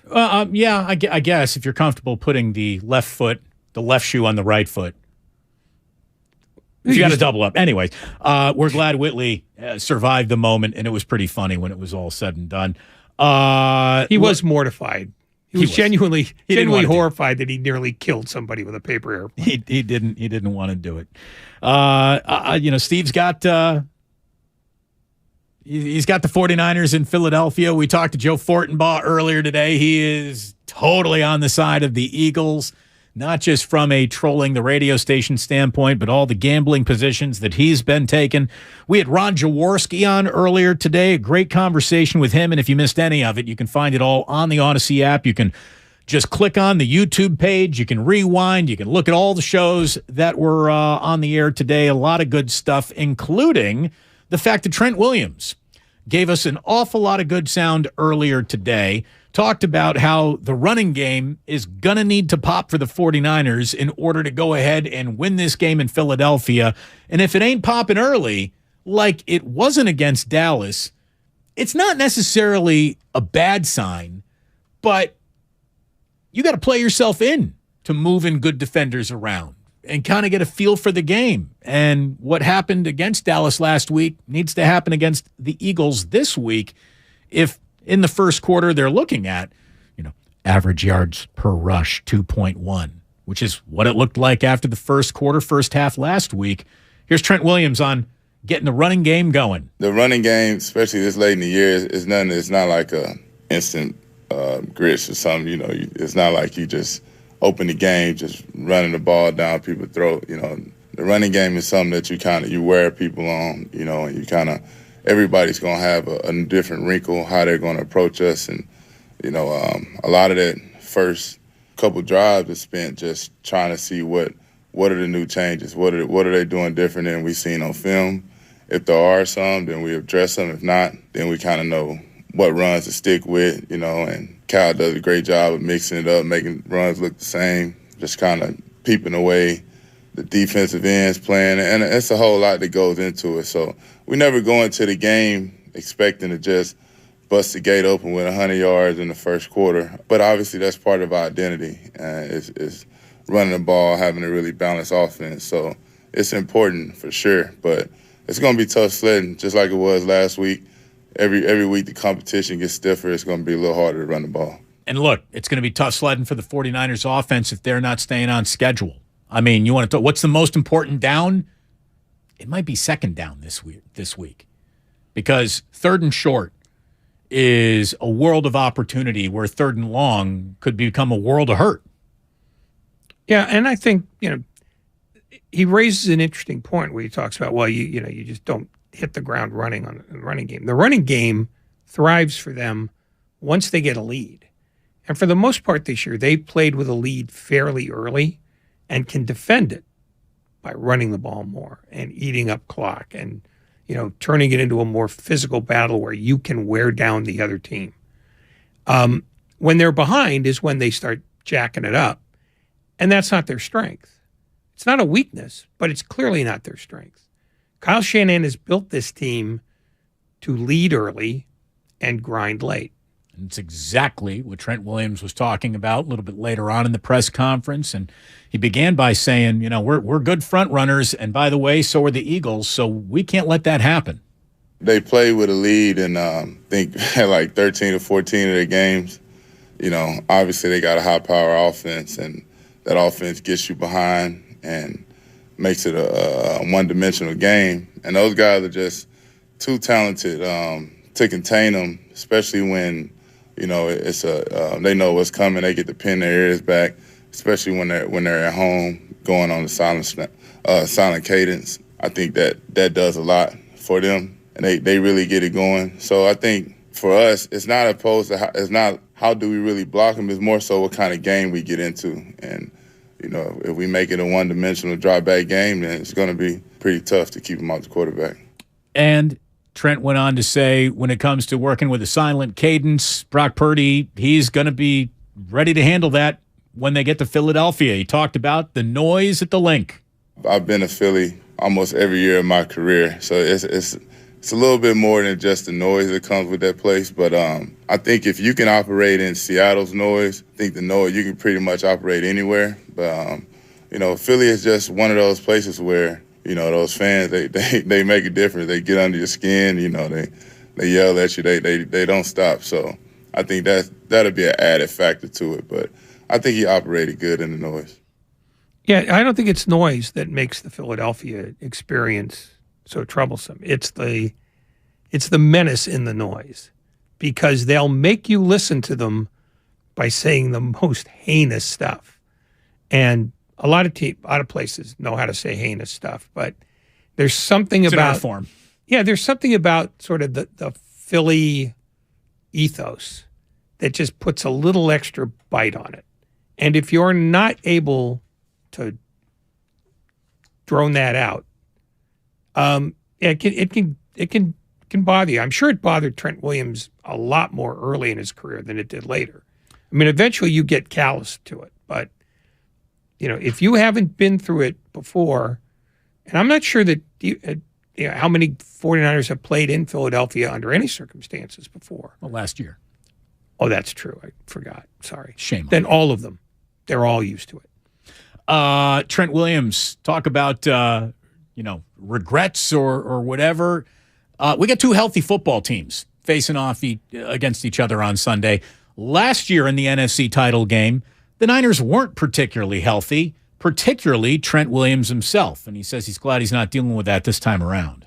I feel great. Obviously, that game last year, it left a sour taste in all of our mouths, especially myself. So I felt like I owed it to him, you know, to those guys to be better this year, this go around. You know, I know I couldn't control my ankle injury, but I do think if I would have tapped out a little earlier, I think I would have gave my team a better chance to come out on top. So, you know, I still carry that with me, and I'm blessed that I can walk into this game healthy, not having any residuals from anything, and, you know, hopefully I can play a healthy 4 quarters to give my team a better chance to win, better than I did last year. When we come on back, it is our final segment of the entire day, which by definition makes it Ray Ratto's favorite segment of the entire day. And in that segment, hey, diddle diddle, you will hear from George Kittle. So stick around for that. The Road to Glendale, brought to you by the SF Sheriff Office. Your future begins here. Visit sfsheriff.com to apply today. And remember, all guests join us on the Bud Light guest line. Bud Light, easy to drink, easy to enjoy. Roasters unite, baby. It's going to be a party in the 215 this weekend as Joe Shasky and myself, Bonte Hill, hit Philadelphia. We're going to have some cheesesteaks. We're going to hit the Rocky statue. We're going to ring the bell, and we're going to go out there and kick the Eagles' ass. Thanks to Boxer and Gerson for sending us to the NFC title game where the Niners will hoist that NFC title trophy. Boxer and Gerson, Northern California's premier workers' compensation law firm, helping get your workers get their lives back for over 40 years. Hey, it's Damon to tell you about tax and crypto attorneys and accountants over at Kugelman Law. You probably heard right now that the IRS has stoked their own fires with $80 billion to increase enforcement during this latest tax cycle and audits of individuals, small business owners. There are more of them. If that news worries you, if you have an unfiled tax return over the last few years, if you're already receiving notices from the IRS or the Franchise Tax Board, then you need to contact Kugelman Law at sftaxteam.com. I have met Alexander Kugelman and his compatriots over there. They're approachable. They're down to earth. when they're discussing major tax problems with you, they strive to provide effective, efficient resolutions with straightforward explanations and transparent pricing. And that's exactly what you're looking for. So go to sftaxteam.com to schedule your consultation today and get a free and honest assessment of your tax or crypto issues. That is sftaxteam.com. Alexander Kugelman, Managing Attorney, 21 Tamil Vista Boulevard, Suite 202, Corte Madera, California, 94925. This is a paid endorsement that does not constitute a guarantee or prediction of results. If you're considering remodeling your home in 2023, talk with your architect or designer about utilizing Golden State Window and Door for your upcoming project. Each location across the Bay Area features beautifully planned displays. You'll be surprised by the variety of styles. Their respected partners include Anderson, Milgard, Marvin, and many other top brands. For locations, images, and more, visit goldenstatelumber.com. Since 1954, Golden State.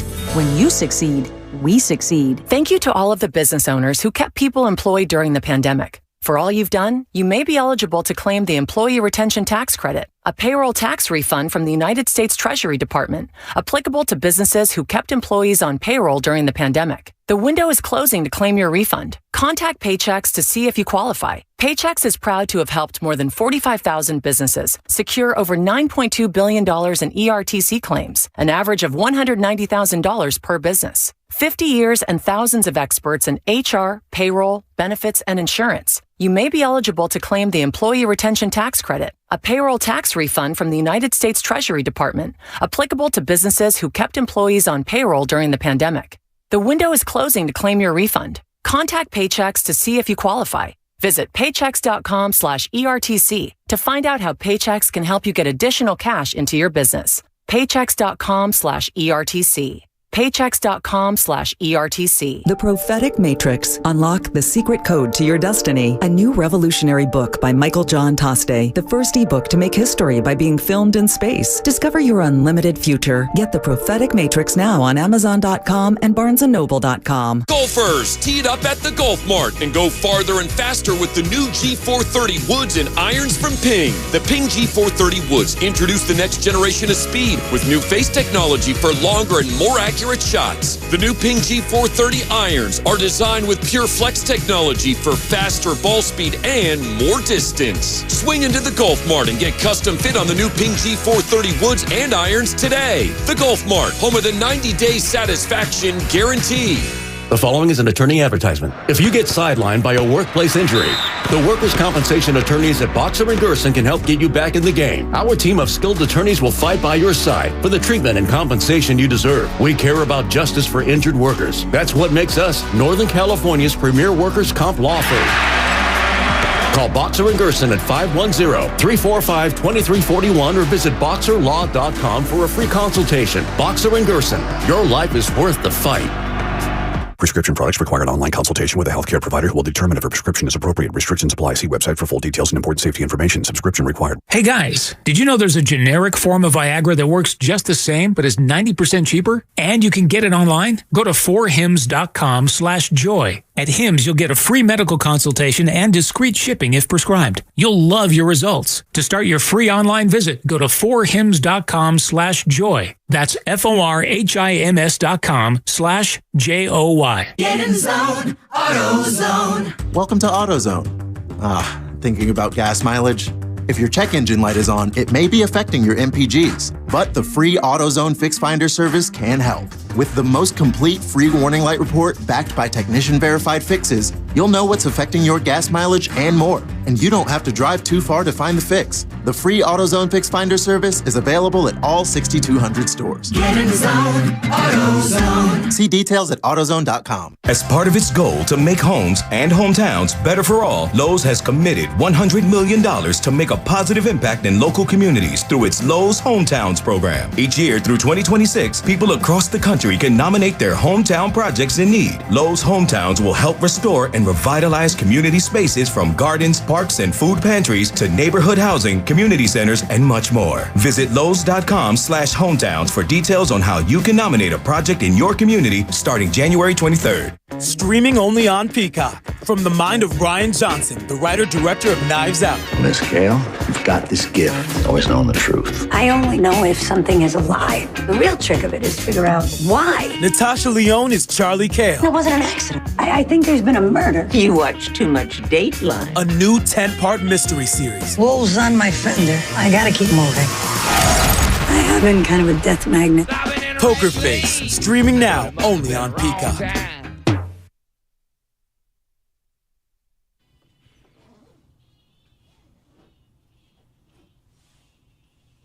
Now back to Damon and Ratto on 95.7 The Game. We are back here. It is our final segment of the afternoon. Hell of an afternoon, if you don't mind me saying, with Ron Jaworski. Not even Joe Fortenbaugh could ruin it. Steve Kerr was outstanding. Got a little reel around James Wiseman. Some interesting stuff there. The Road to Glendale is brought to you by Marist Credit Union, working for you today, tomorrow, and together. We're going to get into some George Kittle sound here in just a second. But somebody again says, Damon, you are a Wiseman hater, period. No, I'm not. But I just don't see it. I don't see it. I didn't see the dog in him at any point in time in his career, in any particular game that he has played. You can't be 7 feet tall and be, under 5 rebounds every single time I look at you and expect me to be impressed by what you're supposed to be on the court as you're trying to figure out everything on the court. The one thing you can do is rebound. And he doesn't do much of that. And it's not the fact that I hate James Wiseman. It's the fact that the Golden State Warriors hate James Wiseman. And I don't mean they really hate him. Of course they like him. But they have no use for him as a basketball player. There's no amount of healthy and ready to go that has ever been enough for them to say, all right, let's throw him back out there and see how it looks again tonight. It just, if they're developing him, they sure got a funny way about developing him. It's not a funny way of developing him. They're trying to develop him. It's just that nothing's developing. It hasn't grafted yet. It hasn't, and it may never graft. I mean, I think it's reasonable to assume that they are approaching the Fisher cut bait moment. But the debate about, well, what would you get in return for James Wiseman is starting to change into, well, who would you play instead of him? Because if he's not helping you, what good is he? And, I'm not in the mood to bury a guy, but there is a point at which what you see is what you're getting. And if you're not seeing much, it's because you're not getting much. And I don't think Steve Kerr is hiding that fact either. I think today was a pretty significant, not admission, but a statement that if he could play more, he would play more. So someone says, Damon, wait, please elaborate. For those who missed the Kerr interview, what did he say about James Wiseman? Well, I asked him point blank, do you owe it to this guy to either play him or trade him at this point in his career? One of the things that I tell James from time to time is I feel bad for him because of the circumstances. He's had a tough go with the injuries. The injuries have definitely set him back. But bottom line is he's a really talented young guy playing on a veteran team. So he's in a situation where he's not getting as many reps and as much playing time as he would in a different set of circumstances. Had he been drafted by a different team, he'd be getting more opportunities for sure. And that's part of his story. That's part of his journey. And what I love about James is he understands that and recognizes it and continues to keep a positive spirit and energy, and he works hard every single day, and he's wonderful to coach. So as I've said many times, I'm a huge fan. And however this plays out, we don't know, but I hope I get to continue to coach him, and I hope that he can develop here and get more opportunities as we go forward. Again, James Wiseman needs more than coaching. He's like Trey Lance. He needs to play. He needs to start feeling the NBA and feeling that he belongs out there, because he is apprehensive when he is on the basketball court. James Wiseman's number one on-court attribute is he looks a little uncomfortable. And that's not good. It's just not a good place to be operating from. Anyways, if you missed the Steve Kerr interview, you can listen to it in its entirety, not only online on our YouTube page, not only on the Odyssey app, but you can listen to it live in its entirety right at 6 o'clock. It's how we're going to tip off The best of the game tonight coming up in just about 8 minutes from right now. As I was telling you earlier, Ray, my 1.5-year-old, well, he's approaching that time where he's officially been around for 2 football seasons. And every year that Ozzy's been alive, the 49ers find themselves in an NFC title game. We know what happened last year, so hopefully this year goes a little bit better. And that is basically what George Kittle was saying when he was talking about last year's appearance in the NFC title game today at the 49ers press conference. Win the game earlier. I mean, that's part of it. And I mean, if you go back, whether it was the NFC Championship game last year or a Super Bowl, like I'm pretty sure our first drive in both those games, we didn't do anything on it. Second drives, I don't know how effective we were. And so like, hey, maybe let's just come out to a hot start and get some points on the board. And so we're not playing from behind or, having to make miracle plays at the end of the game. And, I think, we had opportunities to win those games at the end, but, if you make plays early enough, first, second quarter, then you might not put yourself in those situations. Not only do they have to play well first, second quarter, Ray, they got to be Johnny on the spot first, second down. They got to make third and manageable the priority, the offensive priority of the afternoon. Oh, I think they always do, but sometimes you can't do it because the other team has something to say about it. I'm more interested in what happens if they lose on Sunday. Will you fire Ozzy? Ozzy's got the job. He's got the job. Is he on the hot seat? Ask his mother. She's the Niner fan. Would you bring him in for a stern postseason talking? Just a grilling, like an on-air grilling by Ray Ratto? Why are you failing? What's wrong? Oh, I don't want to talk to him. Oh, okay. No, he's way too much like a human being now. He was much better when he was an inert child. He's got one word that he goes to more than any other word. It's car. He loves cars. If he sees a car, he points it out, calls it out by name. Car. Well, that's when you say, well, if you don't win on Sunday, you're going to be in one heading out of town, Jack. Or is he saying that it's time for the 49ers to bring in Derek Carr? Maybe that's it. Maybe he's thinking ahead to the offseason. Well, in which case, he's not a very good general manager. No, he wouldn't be. George Kittle asked about Philadelphia matching the Niners' physicality. We'll see on Sunday, won't we? I mean, they've got 6 first-round draft picks on the D-line. They've got a really good secondary. They've got physical guys at linebacker. So, yeah, I mean, whatever you see on paper, sure. I mean, it's the NFL. When you look at paper, it should be like, oh, yeah, we can match their physicality and stuff like that. And then you get on the field on Sundays, and the film after the game will show you exactly what you're asking. So I know we're going to come out. We're going to be violent and physical. I'm expecting them to be the same thing, but we'll see. Look, and I'd be surprised if either of these teams were anything less than violent and physical. The one thing, even during the worst of whatever the worst of Shanahan was, effort has never been an issue. Wanting to go out there and swap paint with the opponent has never been in question with the San Francisco 49ers. And they're going to go out and play on Sunday as hard as any game they've played, if not harder, this entire year. I'm completely convinced of that. Maybe they lose the game, but it won't be effort-based. Well, they're rarely unprepared, and they rarely mail it in. I mean, there might have been a game here or there where they weren't entirely engaged. The Raider game comes immediately to mind.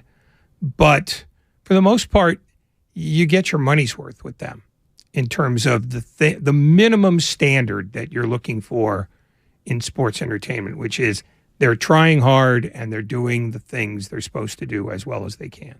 Sometimes the other team is doing them better. We may have, Ray, even got our money's worth out of you today. Outstanding job. Again, absolutely not. Sparkling from 3 right to 5:55. I've been malingering the whole day.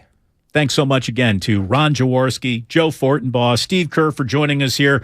And if you missed Steve Kerr, he's what's coming up next on The Game, brought to you by Fremont Bank. Our man Sterling Bennett is going to take you through a best of hour, and it's going to tip off with Steve Kerr. So stick around for all that. Lucas, Grandy, thank you very, very much to all who listened, participated in this one today.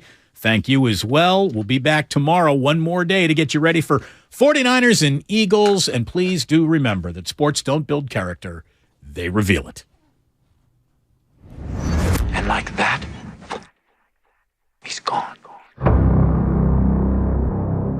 Hi, I'm Brian Bakhtiari, Executive Manager of Stevens Creek Subaru. With all the recent storms in California, it's a reminder of the power and unpredictability of Mother Nature. At Stevens Creek Subaru, we understand the importance of all-wheel drive, whether it's getting you to the slopes or coast, but more importantly, getting you back home safely.